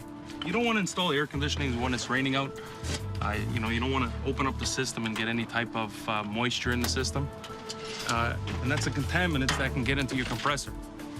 And you don't want to get any type of moisture contaminants in your compressor. It's just going to kill the life of the unit. So we're just going to get this one out for today and put the new one in place. And we'll be back probably tomorrow to get the new one installed. We've got the whole place rewired. Yeah, we have all our heating runs done. The guy's got the furnace in, the Northwood guy's got the furnace in. Joe's wired the whole house in a matter of a week.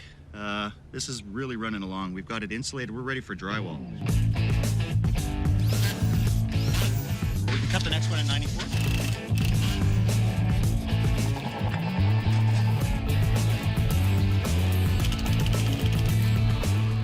Just installing this tankless hot water heater. I'm just soldering up the last couple of connections. What this does is replaces your big holding tank gallon hot water heater. With the big tanks you see, the big hot water tanks you see, that water in that big tank has to be constantly heated and then cooled, and even if you're away on vacation or something. So you're saving a lot of gas like this. Anytime you turn a tap on above, say in the laundry tub or your kitchen, that's the only time you'll just use as much gas as you need to heat that water that you're using. The cold water comes in here, and goes through this coil here, and it heats up this section so that the water coming out in the hot pipe will reach 120 to 122 degrees Fahrenheit instantaneously. It's an instant hot water heater, saving on gas, more efficient. I think in 20 years you're gonna see this in every home. Looking good, lots of work. Damon had to do a self-leveling in here because he's a perfectionist. That's why I have him. He's a good guy. He's making sure that we have a nice level floor for the tile. The idea is to put in a nice, just a simple cabinet here with a sink. We will have an access in the bottom of the cabinet to get to the clean out, and it'll be right on it, clean out. Also made sure we put up curtain around the tub. The tub is in place. It's all leveled. It's looking really good. And lucky enough, we were able to get this unit, the exhaust fan, within the tub area, and it is safe. It's allowed, electrically allowed, and think about it, you know, it's gonna pick up the fumes or the moisture immediately and fire it out. The problem we have, obviously, is the height of this bulkhead here. It's something I don't like. That's why I did not raise the floor. Normally, I would put a 1-inch foam, rigid foam on the floor and then plywood, but even I'm 6 feet and I'm hitting it, so it's just under. Obviously, the door's tight to the laundry room. It's looking good. We've got the hot water heater in, instant hot water heater. Wasn't a lot of changes in the ductwork, but just making sure we run heat and return where necessary in the basement.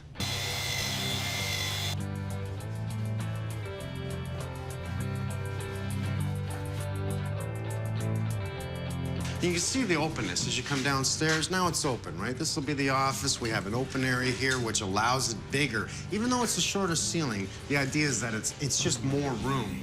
Then you come and step into here. Sal. Yes, sir. How you doing, buddy? You're doing a really good job, man. Thank you very much. Pleasure to meet you. We're gonna trim it? Yeah, we're gonna trim it. We started out trimming it tight, but then the bulk, it ended up here. We went as tight as possible. Adam went as tight as possible, so we had no choice. So I then framed off that. Okay, spray foam that. Yeah, for sure. Spray foam everything in there before that's trimmed. Okay.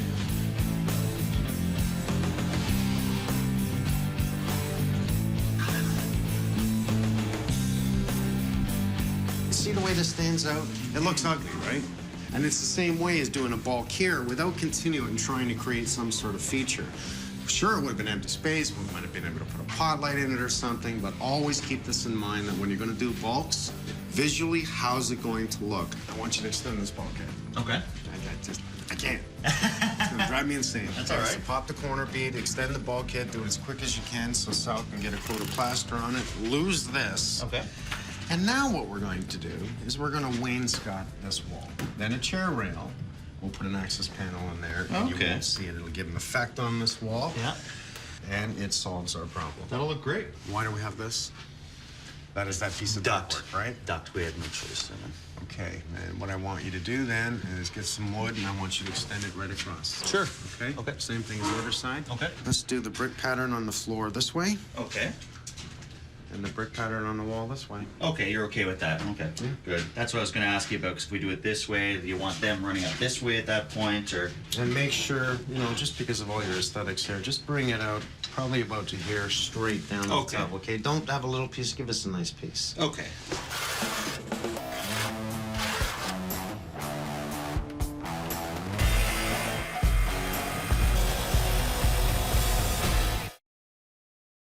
Basements are scary places. Now I know why the kids don't want to come down here. So I got my center line mat. I'm just gonna, we figured out our pattern. Gonna come off our center line. I think that's gonna be the best way. The first one, I always like doing this. I center the first tile on that line.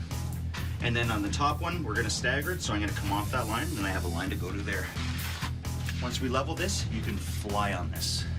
Okay, so the first course is always your most important.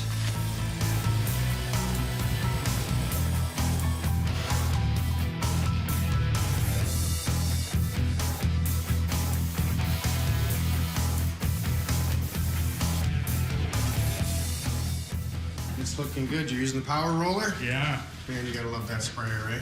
Definitely. Are we gonna paint this too? We're gonna paint that. It's naughty pine. So I'm gonna prime it with an alcohol-based or shellac-based primer, just to seal those knots so they don't bleed through. You're a smart man. Can't use latex on it. That's why you're here. We can paint it and paint it and paint it, and the knots will keep bleeding through, right? Exactly. So seal it with a shellac, or you add the shellac? No, shellac-based primer. Shellac-based primer. I will remember that. It stinks, but it dries in 30 minutes and levels really nicely and seals the knots. Nice. We're installing the HEPA filter. It's to filtrate the air throughout the house. It'll go into a big canister type filter, and that way it'll catch all the contaminants in the air. It's good for if you got allergies or for kids that do have allergies, hay fever. It cleans all the contaminants in the air.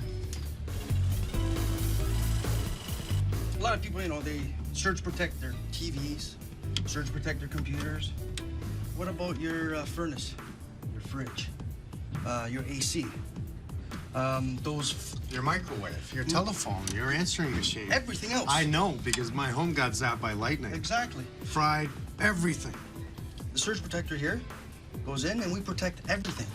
So imagine now that TV, you still keep your surge protector on it. That computer, still keep your surge protector on it. Now you got double protection. Now, if this does get fried, say lightning strikes, and it does get fried, it fries this, must be replaced. It fries this, yeah. It needs to be replaced. It'll trip your breaker. Yep.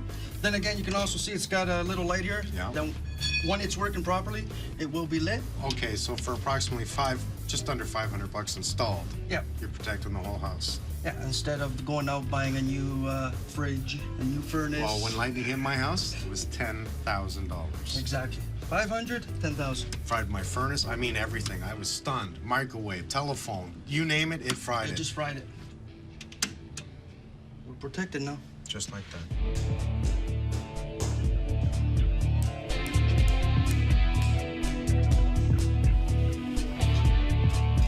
Already flying. These guys don't mess around. Fit it first, pull it up, we'll put down the underpad, and that makes sense so you don't ruin it.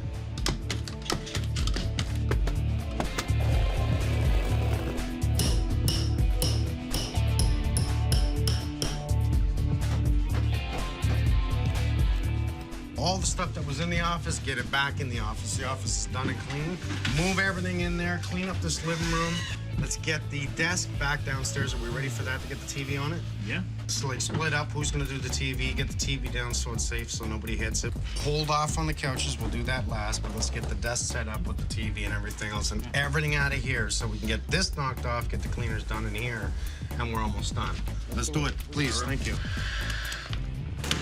How many guys you got in here today?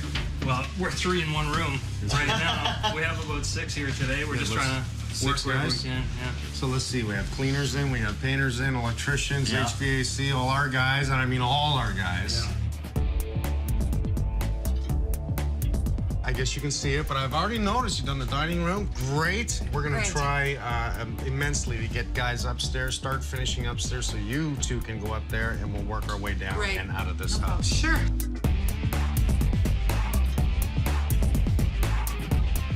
We're almost there. No sweat. I know we can do it. 2 hours. I guarantee it. Look, they didn't even clean the frickin' thing before they put in the new unit. No wonder, eh? They didn't even clean the chimney, I can tell. And this is all open here. Oh my God. So they must have had carbon monoxide or something in here. Oh my God, I guess they did. Because when you look down inside from where the pipe is, it's in this same cavity. So you're saying all exhaust from the hot water heater and the some of it must have been coming in furnace here. was exhausting you in the home? Yeah. Not good. Very good. I'm just drilling the hole to run the half-inch gas line in.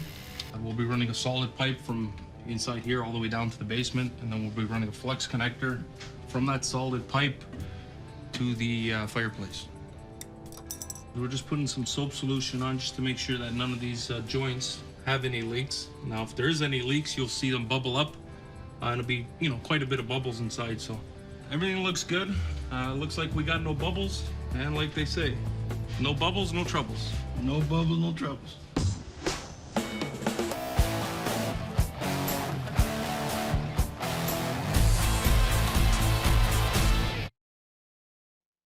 It has been a long, long day. Tried to finish by 7:30. It's now 11:15.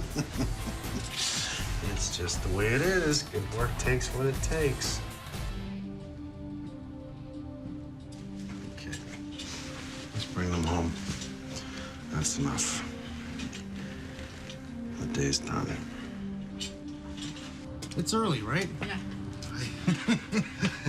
It's Come early, on, yeah. come back home. Thank you. Oh, thank you. Wow. Wow. Wow, visually, that's beautiful. It's beautiful. It is? Yes. It's gorgeous. Well, it's a good thing you hired an inspector, let me tell you. Because let me tell you what I found. We know we need and want a home inspection on all the homes we buy because we're looking for a professional opinion to state, is the home good enough to buy? Is there any problems with it? The whole point to it or idea is that you have something to negotiate with for buying power. And let me say, I don't even know where to start anymore because there was just so much involved here, okay? Let's talk about the electrical in the kitchen alone. Your fridge was tied into absolutely everything. Your receptacles were tied into everything. There was illegal junctions in the walls upstairs. The more we started breaking, imagine how much damage we did to the inside of your home. It was a lot. And what we could do was try and preserve everything and not make it that dirty. If it's gonna cost 50 grand to fix something, you're gonna wanna know that ahead of time so you can deal with the other homeowners to say whether or not you want the home. The last minute, we pulled out that fireplace because the gas line was running through the chimney, the electrical was running through the chimney, and it was open zone behind that fireplace, which means the off gases from the furnace and the off gases from the hot water heater were coming up into your home, and you didn't even know it. Oh my goodness. We did over $100,000 worth of work. That could have been negotiating power to the homeowner. Bathroom upstairs was really taken apart. The sink was pulled, the plumbing was replaced, the heating was replaced, the electrical was replaced. We've cut you now an access to your attic up in the main hallway.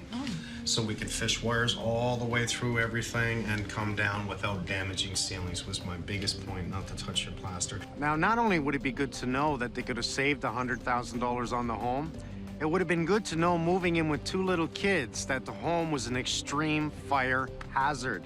Well, unfortunately, we ruined your carpet, so we had to get you new carpet. Is this the same basement? No. Oh, no, my goodness. This is incredible. This is the bathroom. Yeah, this was your bathroom. Yeah. Yeah, so to me, we totally changed the design. Oh my God. Again, the electricians were so good. Everything was pulled. All your telephones were rerun, all your cable was rerun, a brand new panel. Let's take a look. With an extra added bonus, you have a surge protector to the whole house. Wow. Okay, this means, now it doesn't mean you shouldn't use surge protection bars, you still should, but this is a double whammy. This will protect your furnace, your garage door opener, your anything, right, even though you don't have a garage door opener.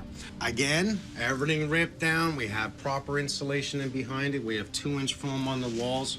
This way we don't have any vapor barrier and a worry of electrical fire. It doesn't take a rocket science to see things that are in front of your eyes. If we see improper plumbing from the beginning, little electrical things, a couple of minor issues, odds are you're gonna see something behind the wall. Wonderful. Awesome. Oh, it's wonderful. Great. Very nice. Very nice. Now I don't think you're gonna smell anything like bad fumes or anything like that. And you know what? It actually drains. Yay. Point being, you want a professional to tell you somebody's messed with the house, it looks like they don't know what they're doing, trace back for permits. It's obvious there's not one permit in that whole house, because nothing would have passed. That means no permits. It was done by someone who's not licensed. I brought in a drain specialist who scoped all the drains in the basement so we could determine how they were run and everything we were going to do. We end up breaking up your floor all the way around the house, pulling out the existing weeping drains, pulling out all the drains in the floor, all new weepers. A new sump pump was in the new furnace room. Let's see, what else, my goodness, did I find? Let's take a look at the furnace room. I mean, this is nothing fancy. It's your new utility room. So we have rerouted everything. As a matter of fact, it's the new furnace. Wow. It's now tied in with a beautiful HEPA air filter system and air cleaning system. All new, high efficiency. So now we no longer are using your chimney. So everything is fresh air from outside, exhausted outside without using the chimney. It's now safe. All new gas lines run. We have an instant tankless hot water system in your home. What you have to do, so you understand how these work, you cannot trickle your hot water. You have to open it. It must hit 2.5 gallons per minute to fire. Let me tell you a little story about the sump pump here. So the sump pump's in, we ran everything, we passed everything. Minimum code requirement states that we pump that sump pump 8 inches out of the wall.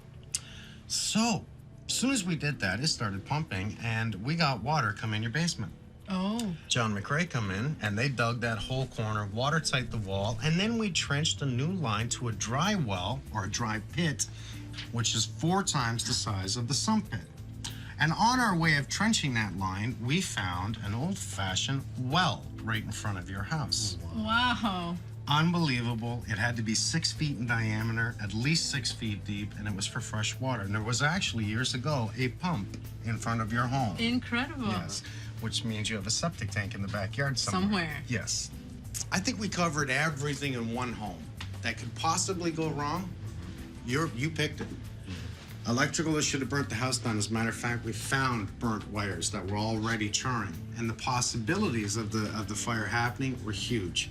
Off gases coming back into your house, mold, carpenter ants that were going to continue to grow. As a matter of fact, the specialist that I brought in for removing these bugs said, "Did you see the ants with wings?" Well, as a matter of fact, I saw about at least 100 of them with wings. He says that means they've been here a long time. He doesn't stop, right? He takes care of everything, and that's what's wonderful about it. And it's safe and comfortable like a home should be. We've given you everything we could give you that we should give you if it was my home, without taking it down and building a new one. Incredible.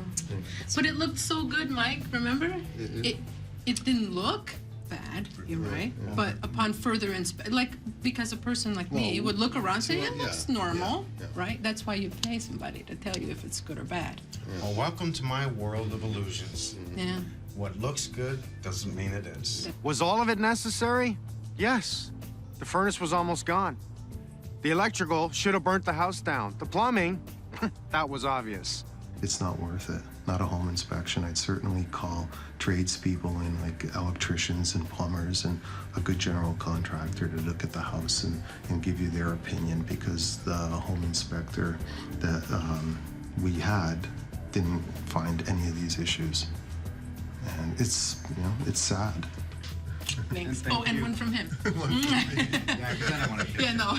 Maybe you don't mind. We're never moving. No. Unless Mike starts building homes. Yeah, and then we'll buy one of those. Then we'll buy one of his. Feeling groovy. Adam, awesome job. Let me tell you. Brand, my God, we got everybody. Damon. Thanks, buddy. Sir Matt, co-op student. Thank you. Shawnee, as usual. Micah, Gogi. Hey. Pinky. For your first basement. Thank you, brother. You've received an A+, man. Thank you very much. Good job, good job. To everyone, have a good night, drive safe. See you guys.